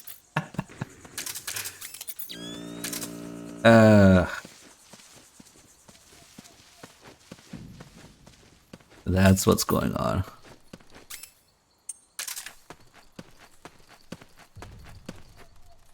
Look at all these fine people who definitely had a future working at Konami. And totally, you know, there's the main dude. The biggest tile is for Kojimbo. So, each left handprints. Some of the developers. You might recognize that signature, and Kojima always puts the year when he signs something. So 2008, Kojimbo's hands. And honestly, I have no fucking idea who the other guys are, except, of course, second biggest is Yoji Shinkawa.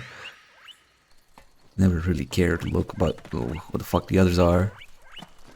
Where's Soto Yora? Wait a second. Those two are the same. What the fuck? Wait, what? No, wait. Those two are the same too. Wait. What? This is the same as this. And this is the same as this. Wait, what?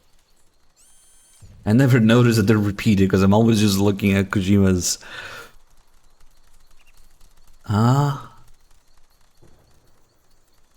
Why the fuck would you do that? Just add more people. Look, this is the same as this. I never noticed that. So they only really have what 3 or 4 people? Yeah, nobody fucking bothered to check.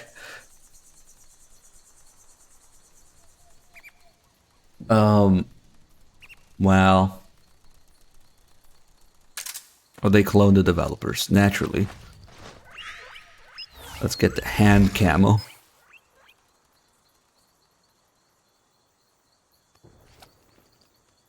No, this isn't. That's not the kind of thing they would change in a digital release, but no, this is actually the disc. Because actually, if you go back in the VOD at the beginning of MGS4, we had some happy shenanigans installing and getting the game to play. So, if you want to see about 20 minutes of me wasting my life trying to get the game to run, because Sony's a shit in our mouth, that's what happened. Anyway, let's save the hand camo.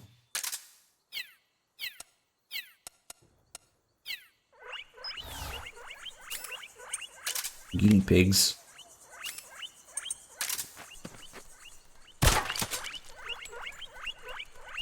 Back here.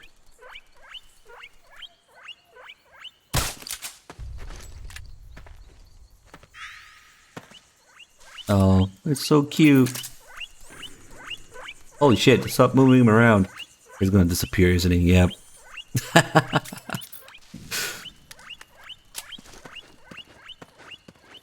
Maybe the developers got turned into guinea pigs.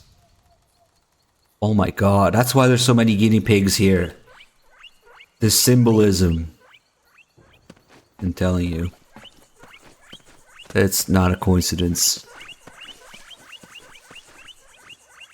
Maybe that's why. We need to put them out of their misery.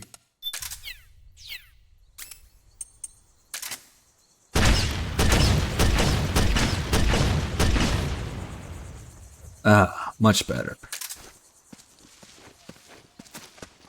I never realized there's gotta be some reason they put all those fucking guinea pigs around the developers' handprints and signature. But that's actually the wrong way to go, so we should get a call from Raiden. There you go.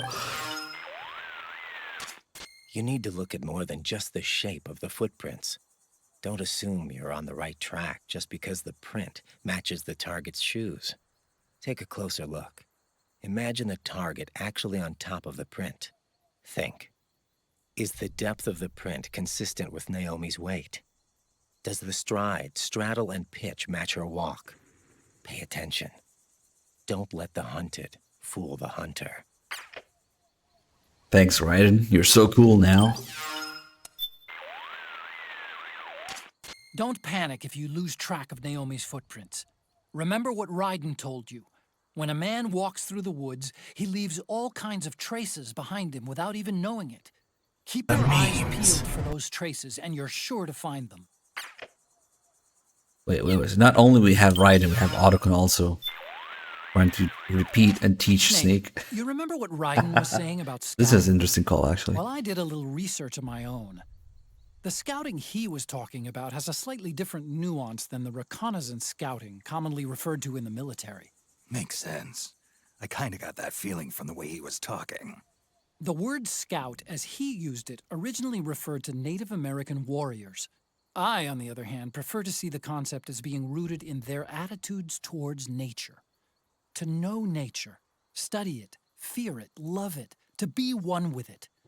As I understand it, the true essence of scouting lies in that way of life. The basis of scouting is awareness. Take, for example, a hunter tracking an animal. The hunter is surrounded by clues that tell him about his prey. Footprints, bent grass, broken branches, shifts in the air, things that are out of place. But they only speak to the tracker if he notices them. Some Native American tribes have long been able to detect even the most minute details because they develop those senses from early childhood by living in nature. They use all 5 of their senses, placing great importance on sensing through the skin, and sometimes go shirtless even in winter. It's said there are many different ways to feel the same wind. These things may seem foreign to you and I, but for them it's a way of life. Little too abstract for me. Yeah, me too. Maybe Raiden's reached a level of enlightenment we haven't. Maybe. Something to ask him next time our paths cross. A level of enlightenment. My god. It's just another call designed to make Raiden even cooler. Oh my god. Raiden is so cool now. A new level of enlightenment. A new level of revengeance, more like. Poor Raiden. Oh well. Yeah, that's the call I was... Snake, you'll want to pay attention to birds and animals too. If you see a bird suddenly take off, or an animal scurrying away, it's a sign that something's amiss. When a person makes a depression in the ground with their foot, there's a temperature difference between that print and the surrounding earth. With your Solid Eye's night vision mode, you can detect that slight difference and see the footprint.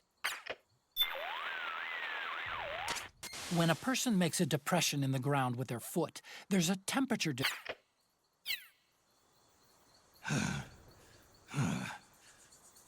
Wait, what? Mind, what did you go look up? Guinea pig jumbo size symbolizes your ability to control your anger and thus make the right decisions. Although this can sometimes... What the fuck is... I know, right? I don't know. I don't think Kojima felt any anger. He certainly felt depression and disappointment and despair. Maybe he was angry? I don't know. I don't know where the fuck I am now. Oh, we're actually on the right path. Never mind. The footprints go in different directions.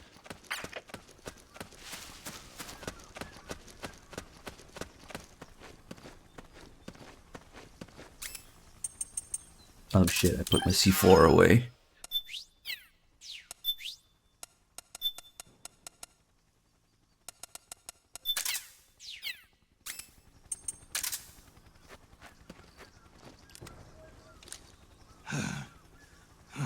They don't hear that? Snake just fucking grunting. Panting, being tired. Huh? What the?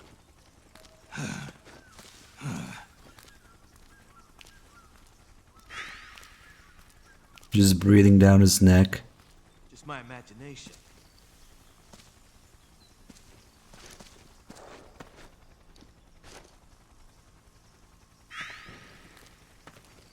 He's not turning this way. Damn it. Well, you know you want to turn this way.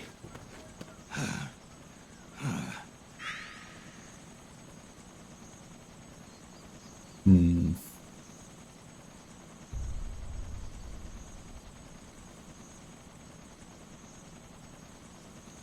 You! Gotta get the timing just right to avoid the alert next time. Something about him just turning around and exploding. Wait. I'm noticing more footprints now. Security's getting tighter. We could be getting close to Naomi. I do want to find another frog. I think there's some this way.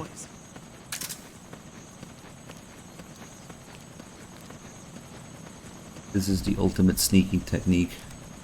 Just my C4 imagination. on people's asses. Hey!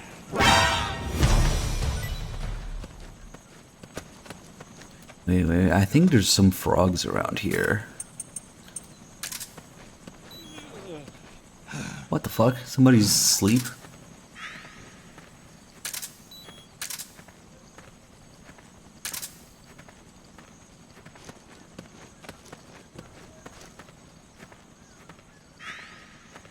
Isn't there a frog with a sniper rifle or some shit here? Oh, this is the guy I put to sleep earlier. Wait, another thing that we missed, actually, good thing I didn't leave, is the other trap they set up with... Oops, no, don't put it there. With the heels. The fake high heels footprints. We should go take a look at that. My C4, please.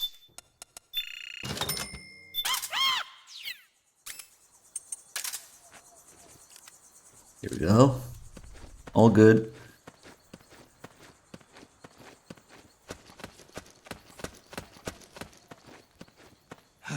don't remember where that is though. Fuck, Snake is always tired because we're always in the sunlight.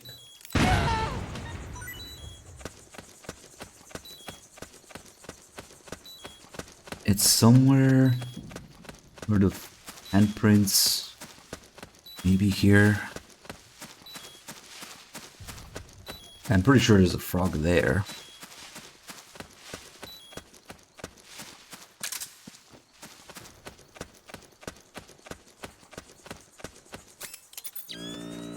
The handprints are this way, and this, okay, this must be it, because it looks like Naomi's footprints, but they're too heavy.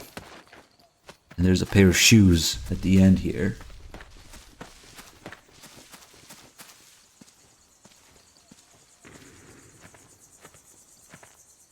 Oh, there's also another set of footprints.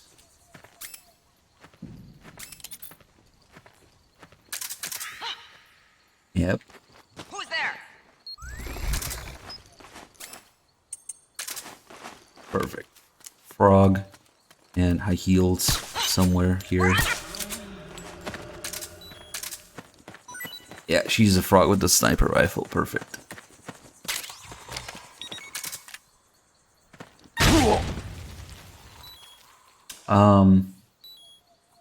There was a claymore in the grass. I did not expect that. I totally forgot about it. I thought it was some explosive shoes or something.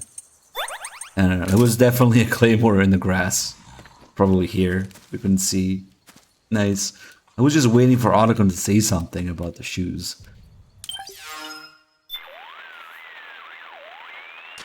An explosive trap. If you'd triggered it, not only would you have sustained damage, the sound would have put the enemy on alert. Watch your step. Yeah, good thing we didn't trigger it, Otacon. I know. If. The enemy's What the fuck? I'm actually happy we triggered it now, because that call is hilarious now. Damn, good thing we did it. Yeah. Hands up.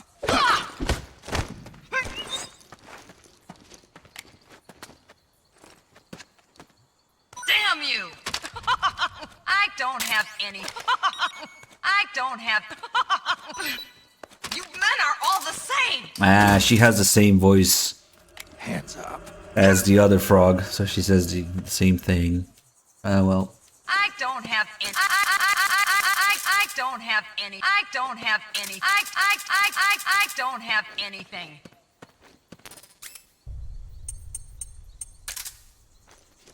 God damn it.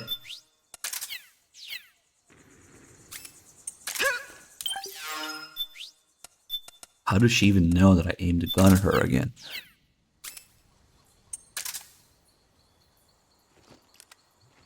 Alright, much better.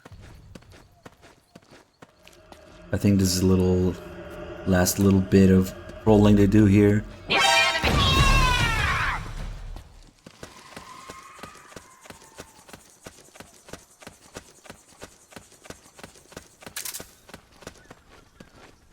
Yep. So you could potentially go that way and still get here. It is a little confusing here if you look. I just know of my usual way to take to go to the exit. Interesting.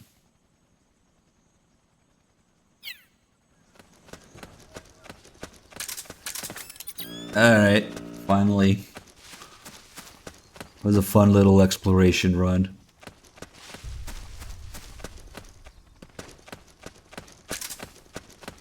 We should get... Oh, we already got the call from Otacon here. The enemy's probably set... Really? We're basically at the exit.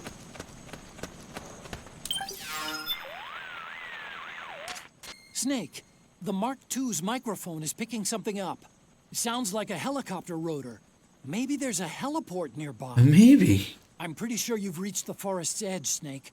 The exit to the heliport should be close by. Find it. Hold on, I saw the psst. The psst. There it is. Oh, we already had one.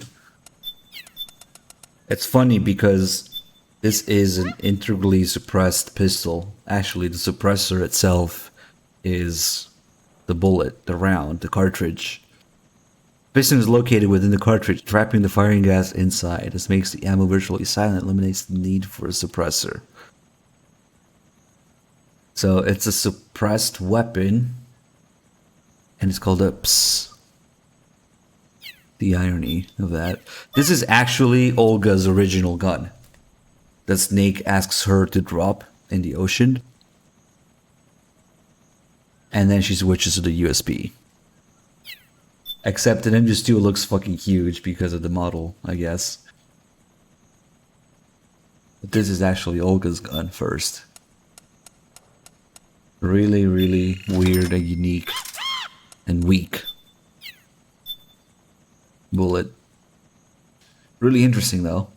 In the US, I'm pretty sure that with the ways the laws work, each single round would have a $200 tax stamp. Because each single round is a suppressor. Oh god. Well, I wonder what the brass looks like for this thing.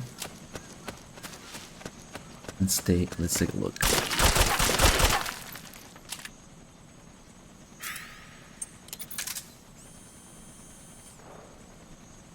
Oh. Oh, interesting. I don't know why the fuck it has to sink into the ground. That's annoying.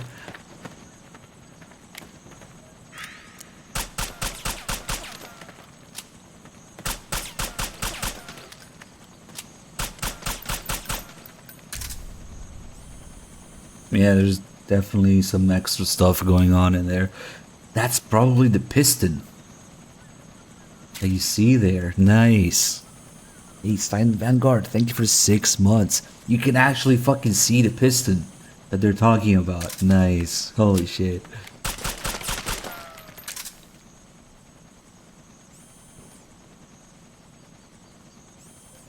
That's the back. And that's... oh god. The front. Where the fuck is it? Oh, there. Yep.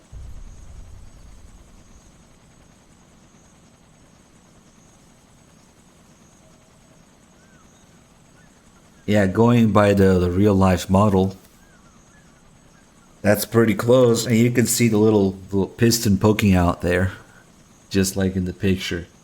Very nice. They bothered to do that.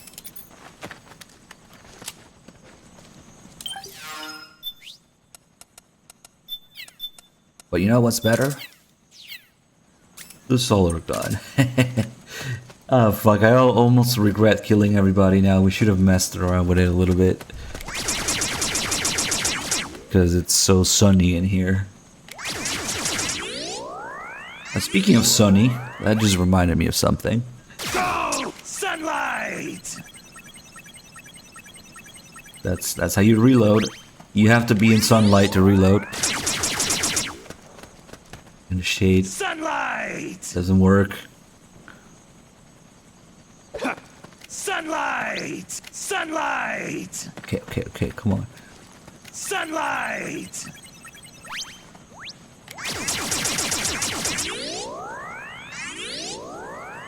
Go! Ah, we should have left somebody alive to mess with this. Go! But anyway, speaking of sunny, remember that little dance the laughing octopus was doing? If we pause here... okay, not this particular moment, maybe... come on. Maybe it's a bad time to show this. The bottom left, where the camera to the Nomad is, usually you see Sunny doing shit there, but right now... oh, maybe because Otacon's not there. Like Otacon's on his way. I don't fucking know. Or maybe because... is that the time? Is it like 5 AM? Is Sunny asleep? But anyway, usually you can lurk on Sunny in that little camera there. And when you put on the music, she starts dancing with the same dance that the Beauty and the Beast do. But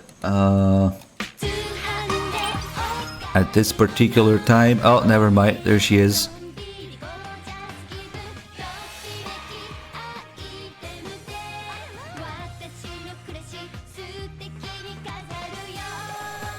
She woke up to dance.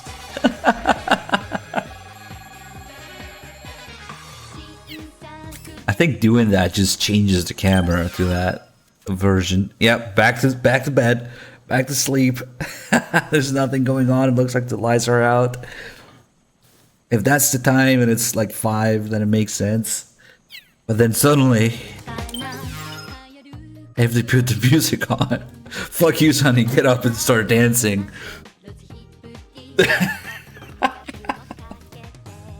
Oh my god. I never noticed that. But yeah, other times you can find her doing other stuff. I guess maybe the time difference with whatever Snake is, I don't know.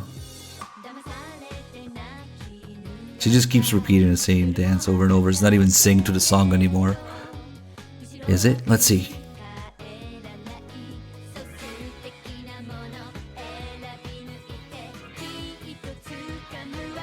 Oh, maybe. Not really. Close enough.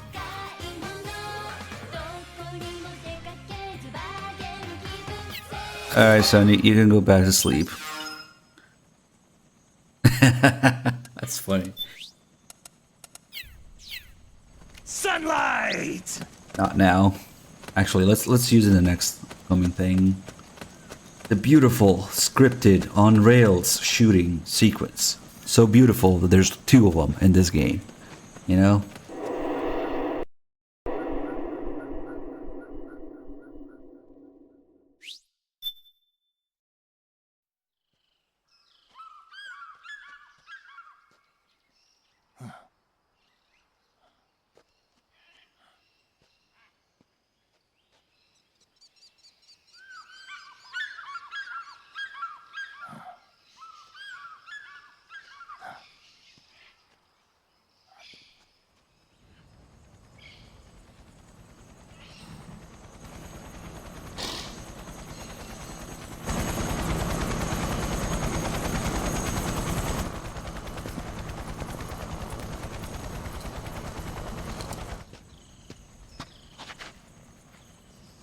Holy frame rate.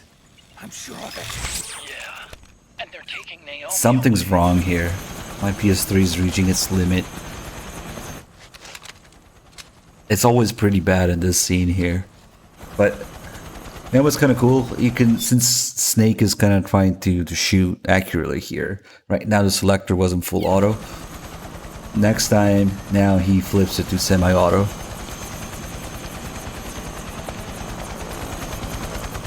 You can see it in the next scene.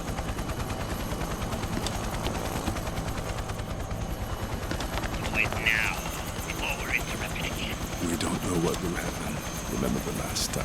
I'm willing to make a few sacrifices. As you wish. We'll begin shortly.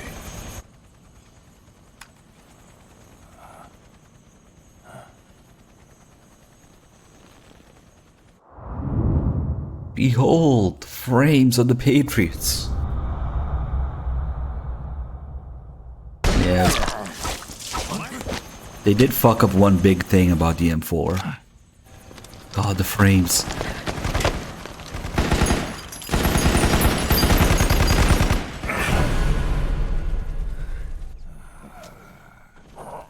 See, this isn't how Vamp worked in MGS2 at all. We've got the go-ahead. In a little bit, he's gonna heal up. It could get intense. Brace yourselves. And then just do his wounds stay open, and it doesn't matter. Yes, sir. And he just keeps going, you know? So they also kind of changed the way, because of course they had to basically turn it into a shitty Wolverine with, you know, nanomachines, regeneration powers. That's not how it worked at all. He did not regenerate in MGS2. All his wounds stay open and bloody, and you could see it, and he kept going, yeah. Oh well. I can see each individual frame. It's always pretty bad. This scene is really bad for the frames.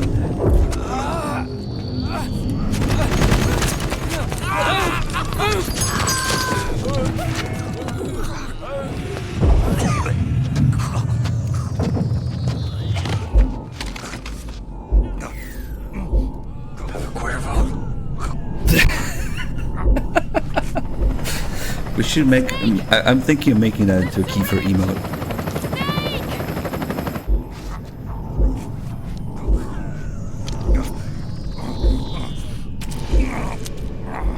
Thank you, Big Boss.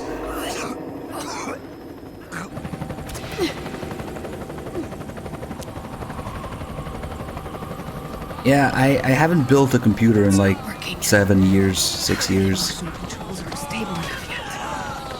I'm not emulating the PS3 anytime soon with this thing. Should we make like a donation subathon goal thing to build me a new computer, maybe?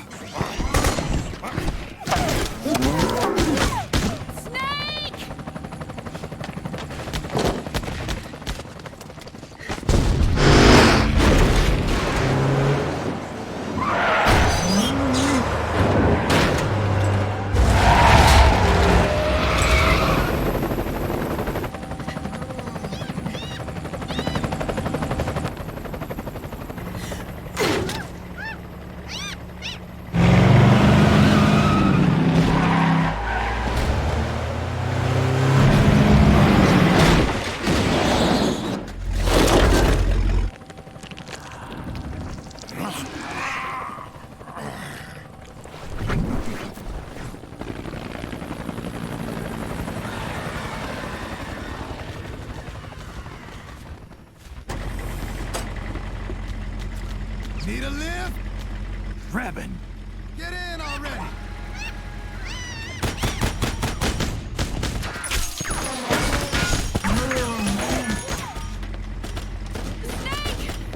Nail me. Jump. Walk. Let me spare you the trouble. Emulating is not worth it. You're always gonna be fiddling with it more than you're actually playing.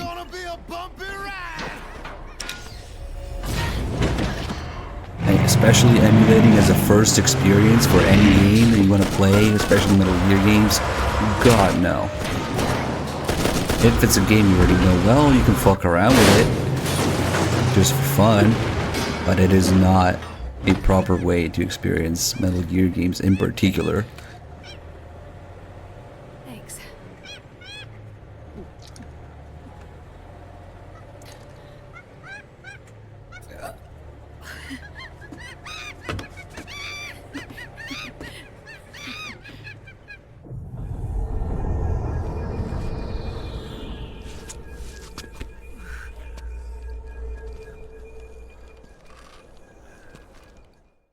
Doesn't matter how shitty the game is. All the PC bros can have it. Fuck, I'm gonna buy a $6,000 computer just to emulate and just for the irony. You see the irony? Like spend literally thousands of dollars to emulate a game that you could play for $100. Not only that, you're not even doing it better. You're struggling. You're constantly messing with crashes, new versions, you know, frame rate, whatever, emulator settings. God damn it, it's like watching somebody try to climb a glass wall sometimes. I don't know. Anyway. Fuck it, I'm gonna use this.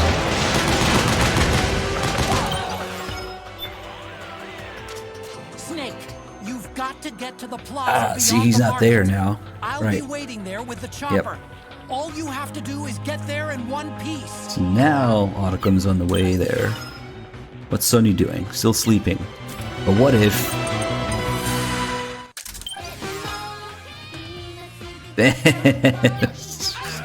Okay. Oh shit. Snake, to fire the machine gun, stand next to it and press the action button. Then use Metal the Gear right Survive stick to beta. aim and press the attack But button to remember, fire. as Kojima always says, zombies don't belong in Metal Gear. And then he proceeds to do this. Powered suits!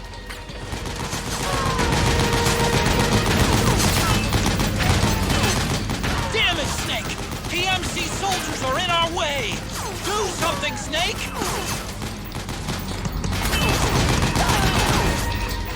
Don't bother using normal guns. I guess the shotgun would be useful.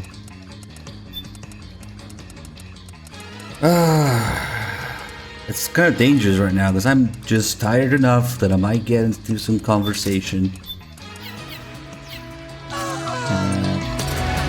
God.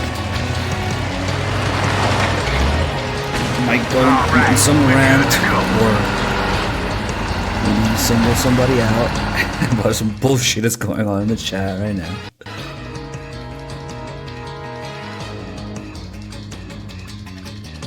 Political fiction. Much better. Gecko! They must really like him! Say, do something!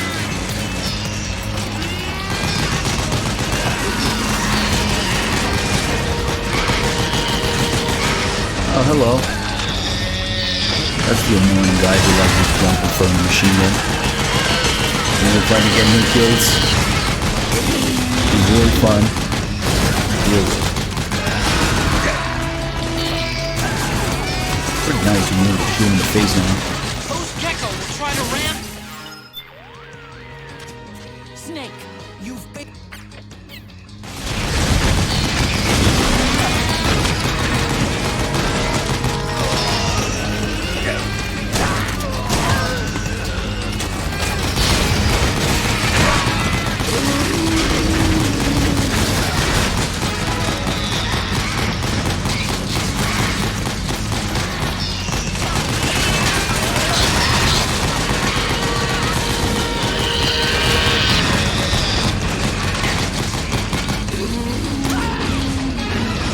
Fuck that guy in particular.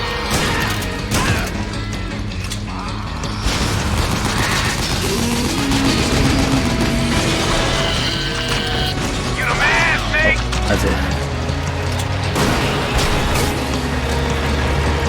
Yeah, baby!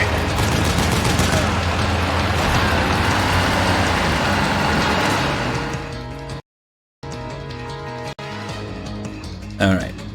Anybody want to get into an argument about emulating Metal Gear games? Oh, shit! You got an MGS on our ass.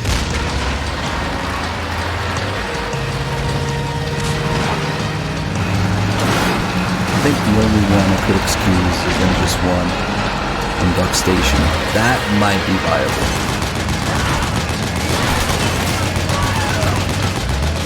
The gate! Snake, shoot the gate!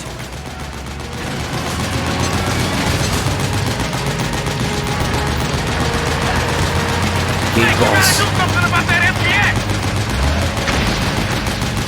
Quick, Snake, do something about MGS. Wait, no.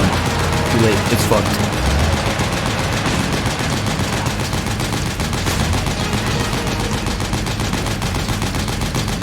One day.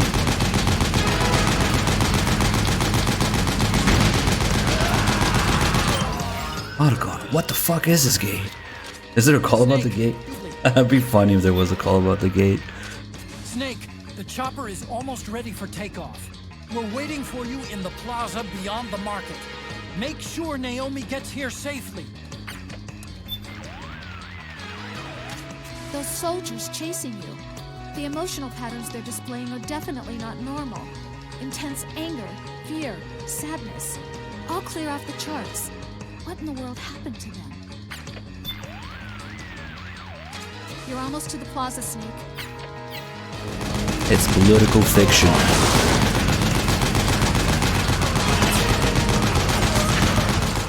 Holy fuck. Snake, shoot the gate!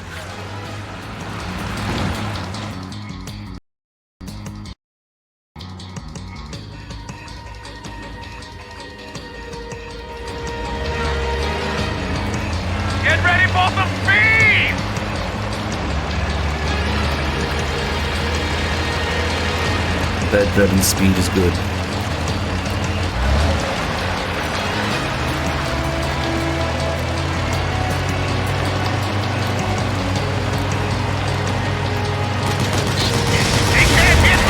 We should take some, maybe just smoke some cigarettes because the stress is nearing 50%. We're gonna fuck around the marketplace a little bit. It's actually quite interesting. Most people tend to rush past it, I guess. I mean, that's what you're supposed to do, but it's kind of interesting to me. Having all the civilians around and the market stands and the geckos. And it's an area that you really want to get to really take a look at. There's a lot of shit in the marketplace.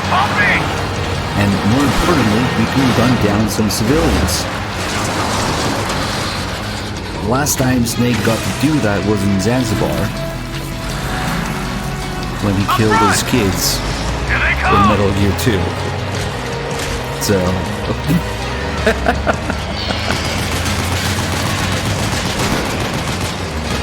But even then, they were child soldiers, you know? But not even... They were gonna be trained sooner or later.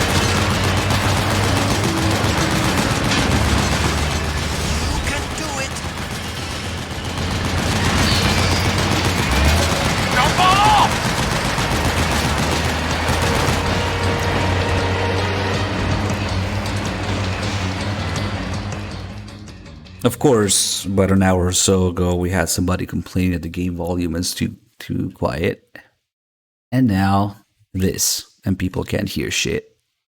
Oh well. Oh, fuck. I forgot that before we can actually play there, there's random... Oh, fuck that. I'm leaving. I can't do this. I'm too tired. Raiden's literal butchering.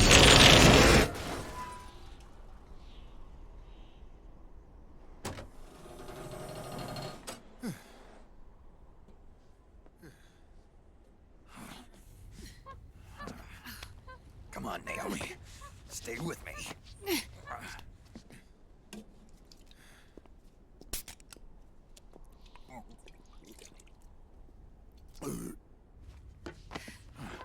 Up you go.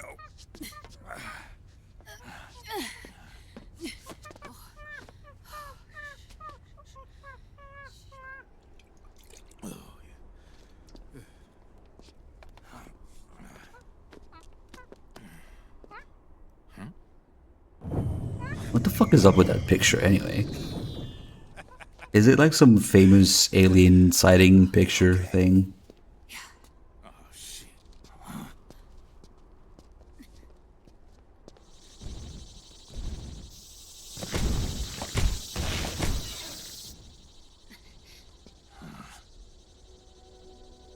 Ugh. Raiden.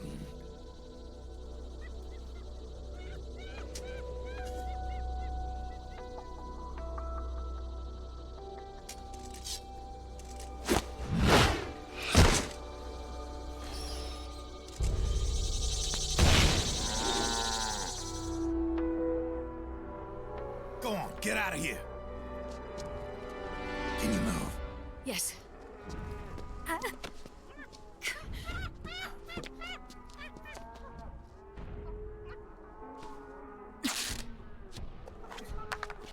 Oh, is that Ham? The chimp they sent in space? Here they come! Maybe. I don't know.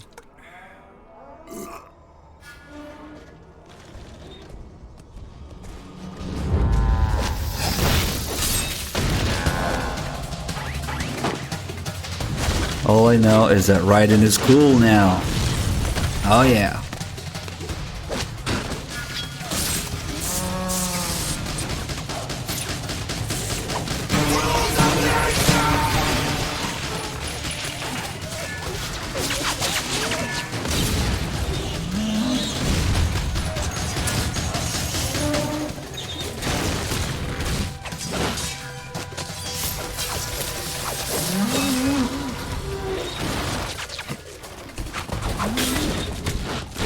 Well, guys, I don't want to risk, you know, getting Three Dogs channel in trouble for the memes.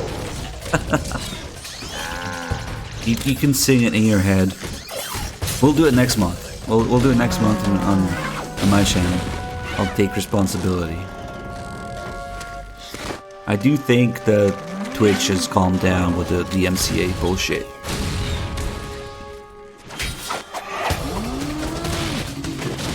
But still, you know, I'll do it on my own channel.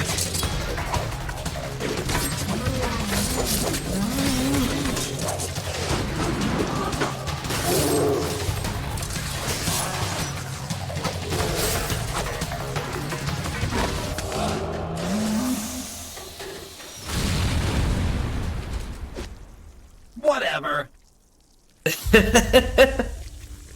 Fuck. Snake, it's my turn to be ruined. Ah, yes. I'm so cool now. Snake, it's my turn to protect you. Right. You used to be such a pussy, but now you're a badass.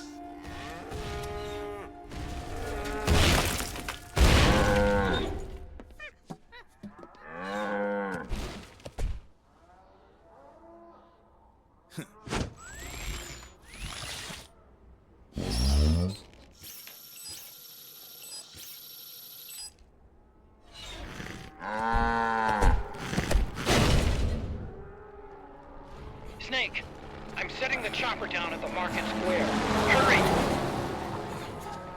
Naomi, go on ahead.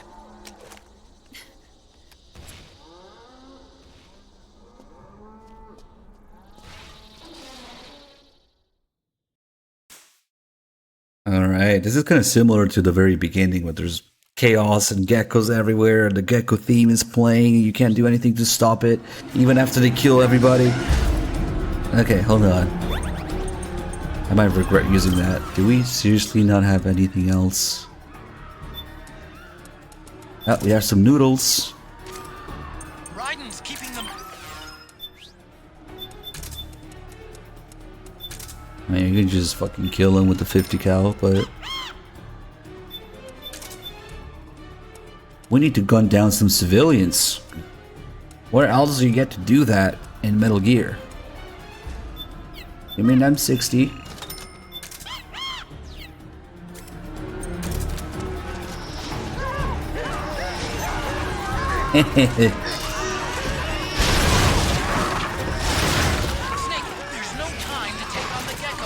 Fuck you, civilians.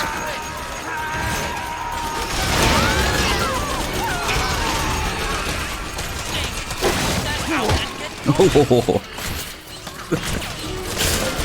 Too bad they disappear so quickly. They're such an interesting NPC in MGS4. You can't CQC them. You can't do. Ooh, you can do that though. Did we just find more noodles? We did.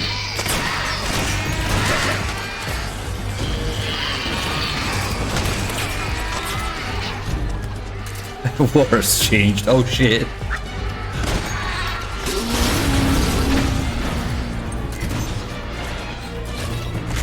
I think once all the civilians fuck off, the geckos. Oh, who is this guy? The chickens are hiding here. Oh my god, this is genius. This is. Oh fuck. Gecko theme with a chicken.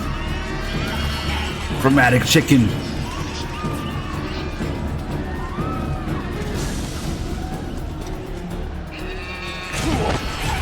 Oh, come on, man. I'm trying to have a cinematic moment.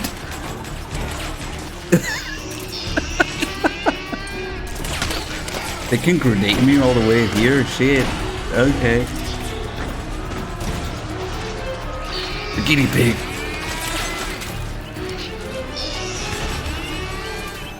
Nah, it's not the same. The chicken is better.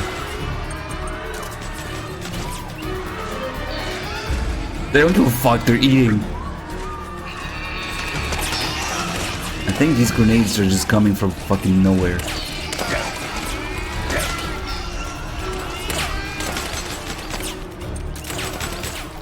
Yeah, that's annoying. Not only they keep respawning, they always know where you are.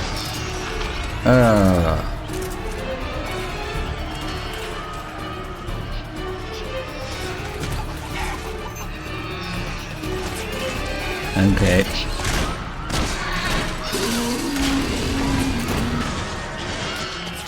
They should have made a mechanical chicken gear.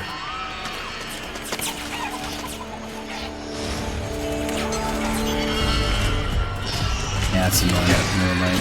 Now I remember why I don't spend time here.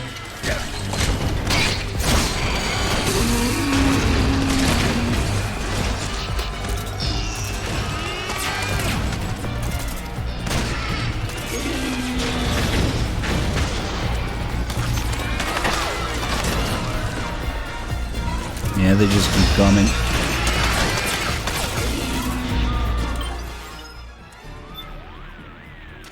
Snake, you're almost there. Raiden's keeping the enemy at bay. Now's your chance to make a run for it. Cross the market to the chopper. If you aim correctly, you can one-shot them with the 50 caliber. Just a little farther. Dr. Emmerich's waiting for you in the chopper. Okay, but what do you have to do with Just forget about the sight gauge for now. Get to the chopper. it? Nice. Get to the chopper. Just forget about the sight gauge for now. Get to the chopper.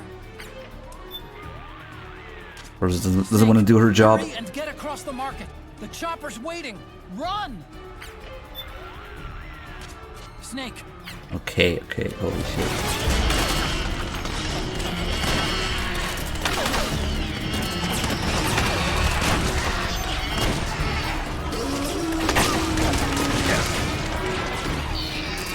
So yeah, consider how fucking hard it is to kill a gecko in Rising. Meanwhile, MGS4. Okay, done. Fucking stupid. Here's one of the few places where you can find chef grenades in this game. That's actually useful to know. I think we've gunned down enough civilians and geckos. Okay, fuck it. Shit hurts. But the watermelons. That chicken did not give a shit, man. It was just eating in front of the gecko. Okay, now that I've gone through all the fucking healing items, let's leave.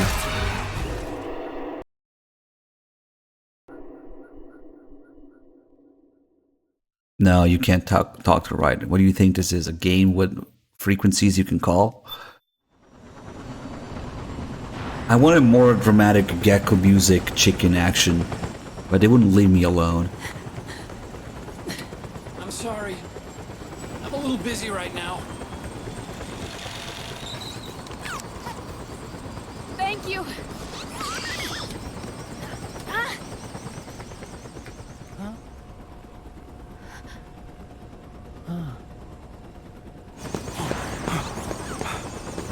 Don't forget the Mark II. Naomi, take care of this. Otacon, get us out of here. Where's Raiden? Still fighting.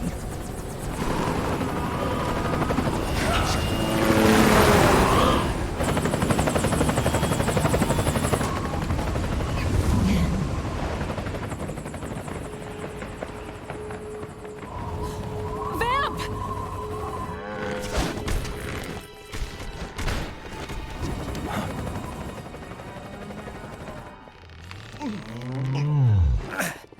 Raiden!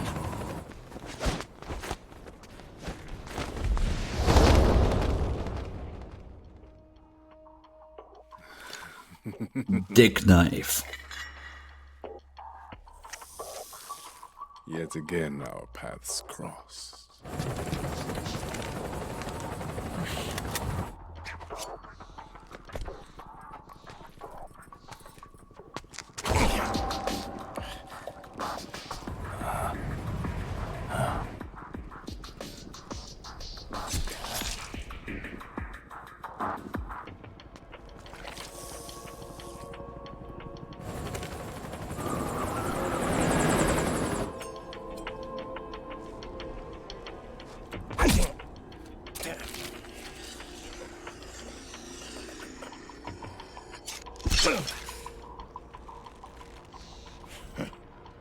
You too, immortal.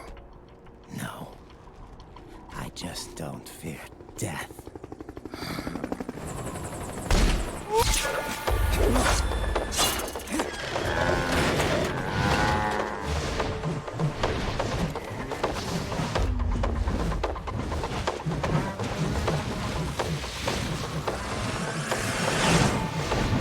You know, Vamp's design is actually pretty terrible.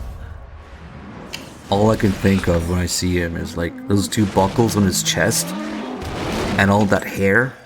You know how much fucking hair you would get pulled and caught in it? Why is his hair so like his chest so hairy now?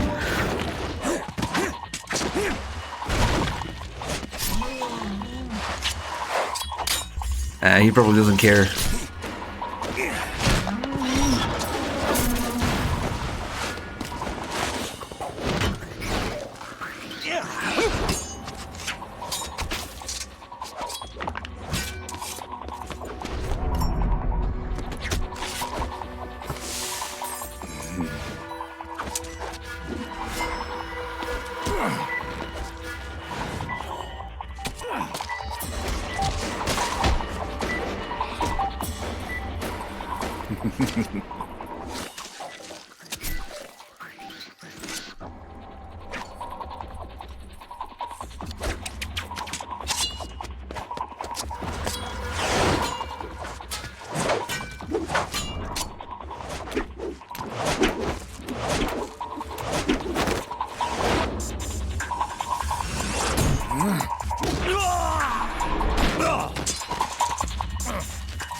This little dance move that Vamp does on top of Raiden here, he actually does it during the boss fight on Snake as well, if you let him.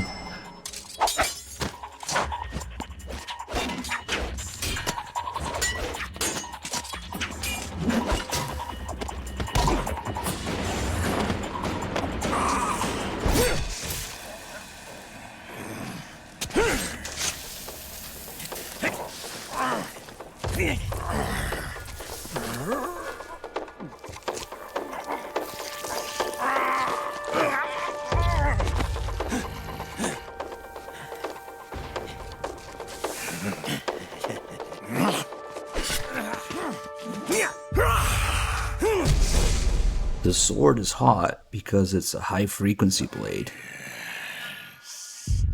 Could you be the one to finally finish me? Yeah.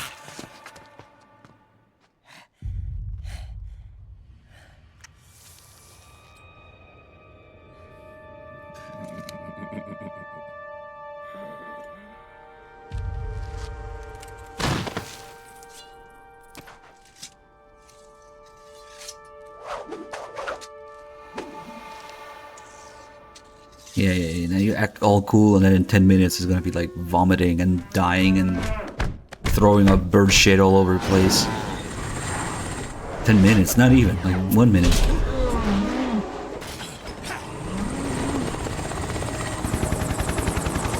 See, that's the whole thing. They give Raiden the mentor, cool guy, frequency, and advice for Snake.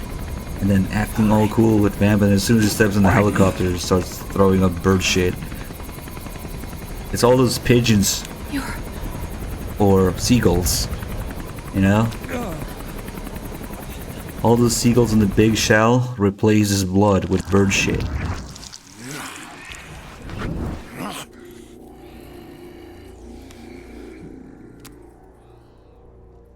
Boss, she got away. Are you sure about this? It's all part of the plan. The test was a failure, even with his code. As I feared, it's not pure enough. We need all of him. The PMCs we deployed have suffered brain damage. Nothing salvageable remains. Our only remaining option is to secure the original. I know that. It's only a matter of time. We're working as fast as we can to find their hiding place. I need you here too, Vamp. No, Vamp did not have chest hair in MGS2. Why God. don't you do it? Okay, I'm going to address this once, but it's not going to change anything because there's always going to be somebody making fun of it. Raiden's high heels, they're not high heels. He's got to be immortal. It's just that his heels are hollow, so he can grab a sword with it. Caused his body to be like that. Huh? What do you mean? But unfortunately, causes wounds to close and yeah. heal at an accelerated rate. Someone took That's- the basic nanomachine technology I once researched and perfected it. that's always what it's going to look like. In a sense, I'm responsible for Vamp. It's one of my sins. Does your body have the same nanomachines? I brought a monster into this world. And I too am... Hold him down!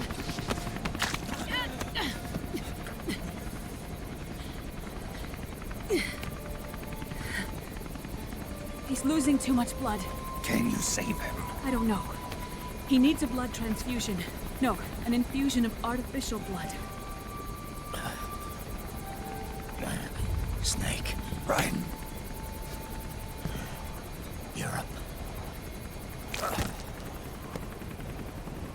Go meet Big Mama. Ah, yes, the city of Europe. Good thing that everybody goes there. You know, Matnar, Liquid, Eva.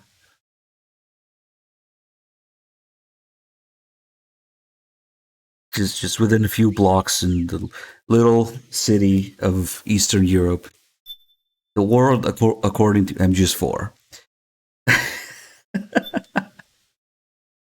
Middle East, South Africa, Europe, Shadow Moses, Outer Haven. I mean South Africa, sorry. I mean South America. I'm fucking tired. That's the world according to MGS4. Alright, we got ourselves a save, and we're gonna hand it over to 3Dog because I'm tired of shit. And MGS4 drains me after a while.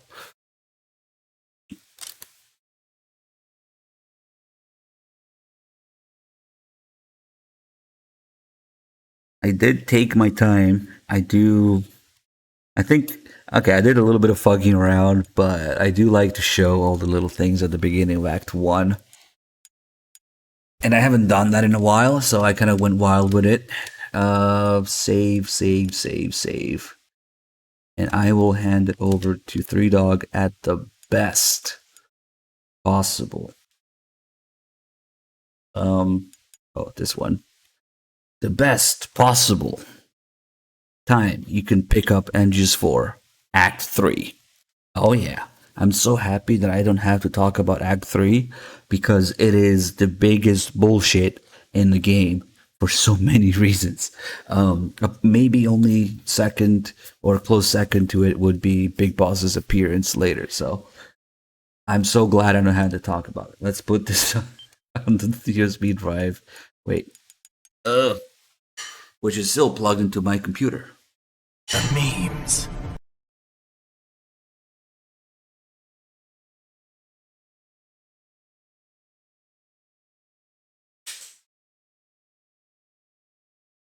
The memes. Hey, I seem to have missed a sub from Blade Relic. And it was a Prime sub. Thank you. That was 16 minutes ago. Hopefully you're still there.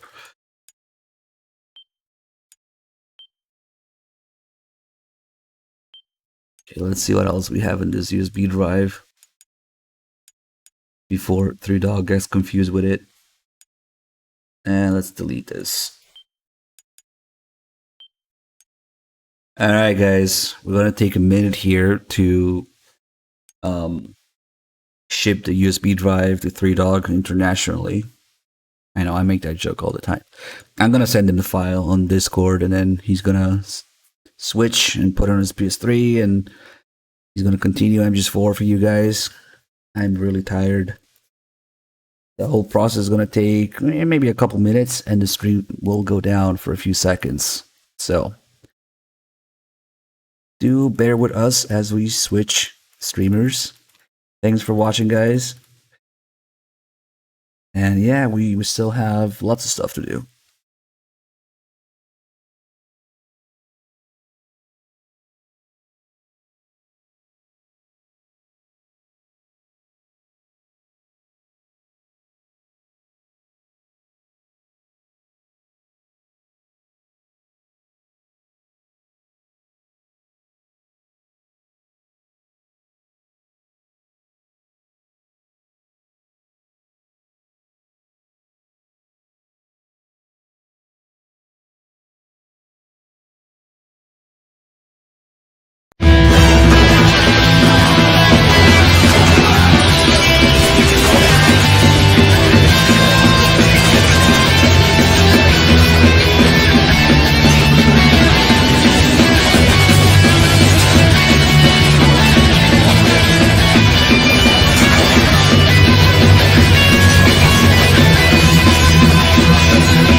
I apologize. That was really loud. It's time to check out how you did today. Now let's take a look. Whoa, no license. All you have to do is drive the passengers around. Think you better try again. Game over. Alright guys, we're just waiting for 3Dog to grab the save and make sure that it's actually working and he's in the game. So meanwhile, we'll be playing meme videos. Because why the hell not?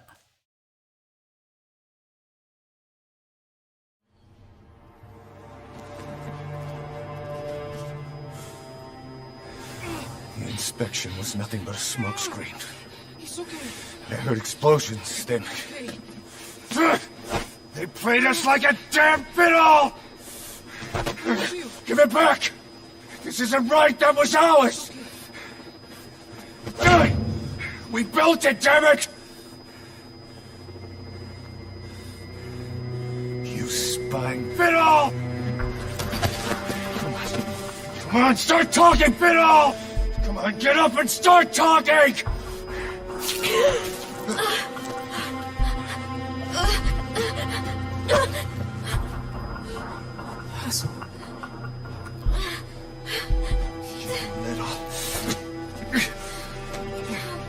Bob, there's... It's all right, we got it out.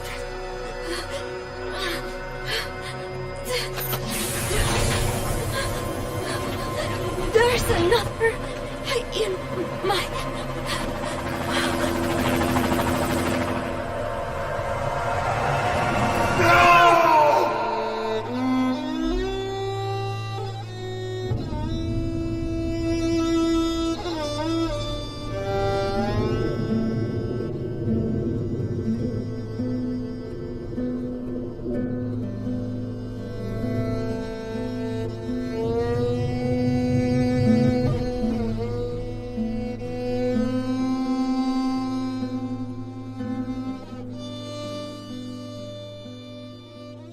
That's too good. Holy shit.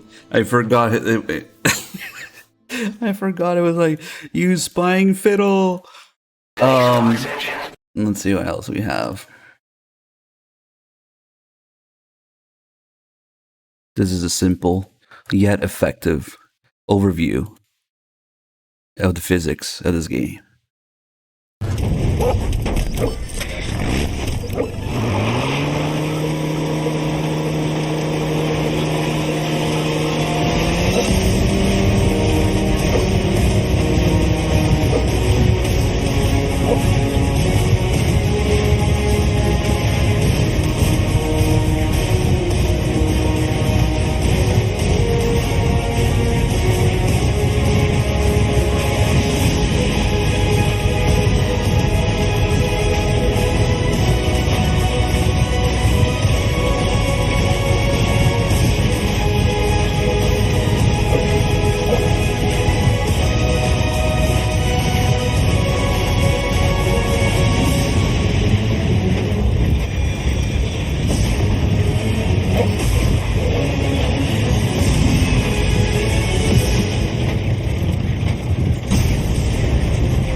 outside the mission area.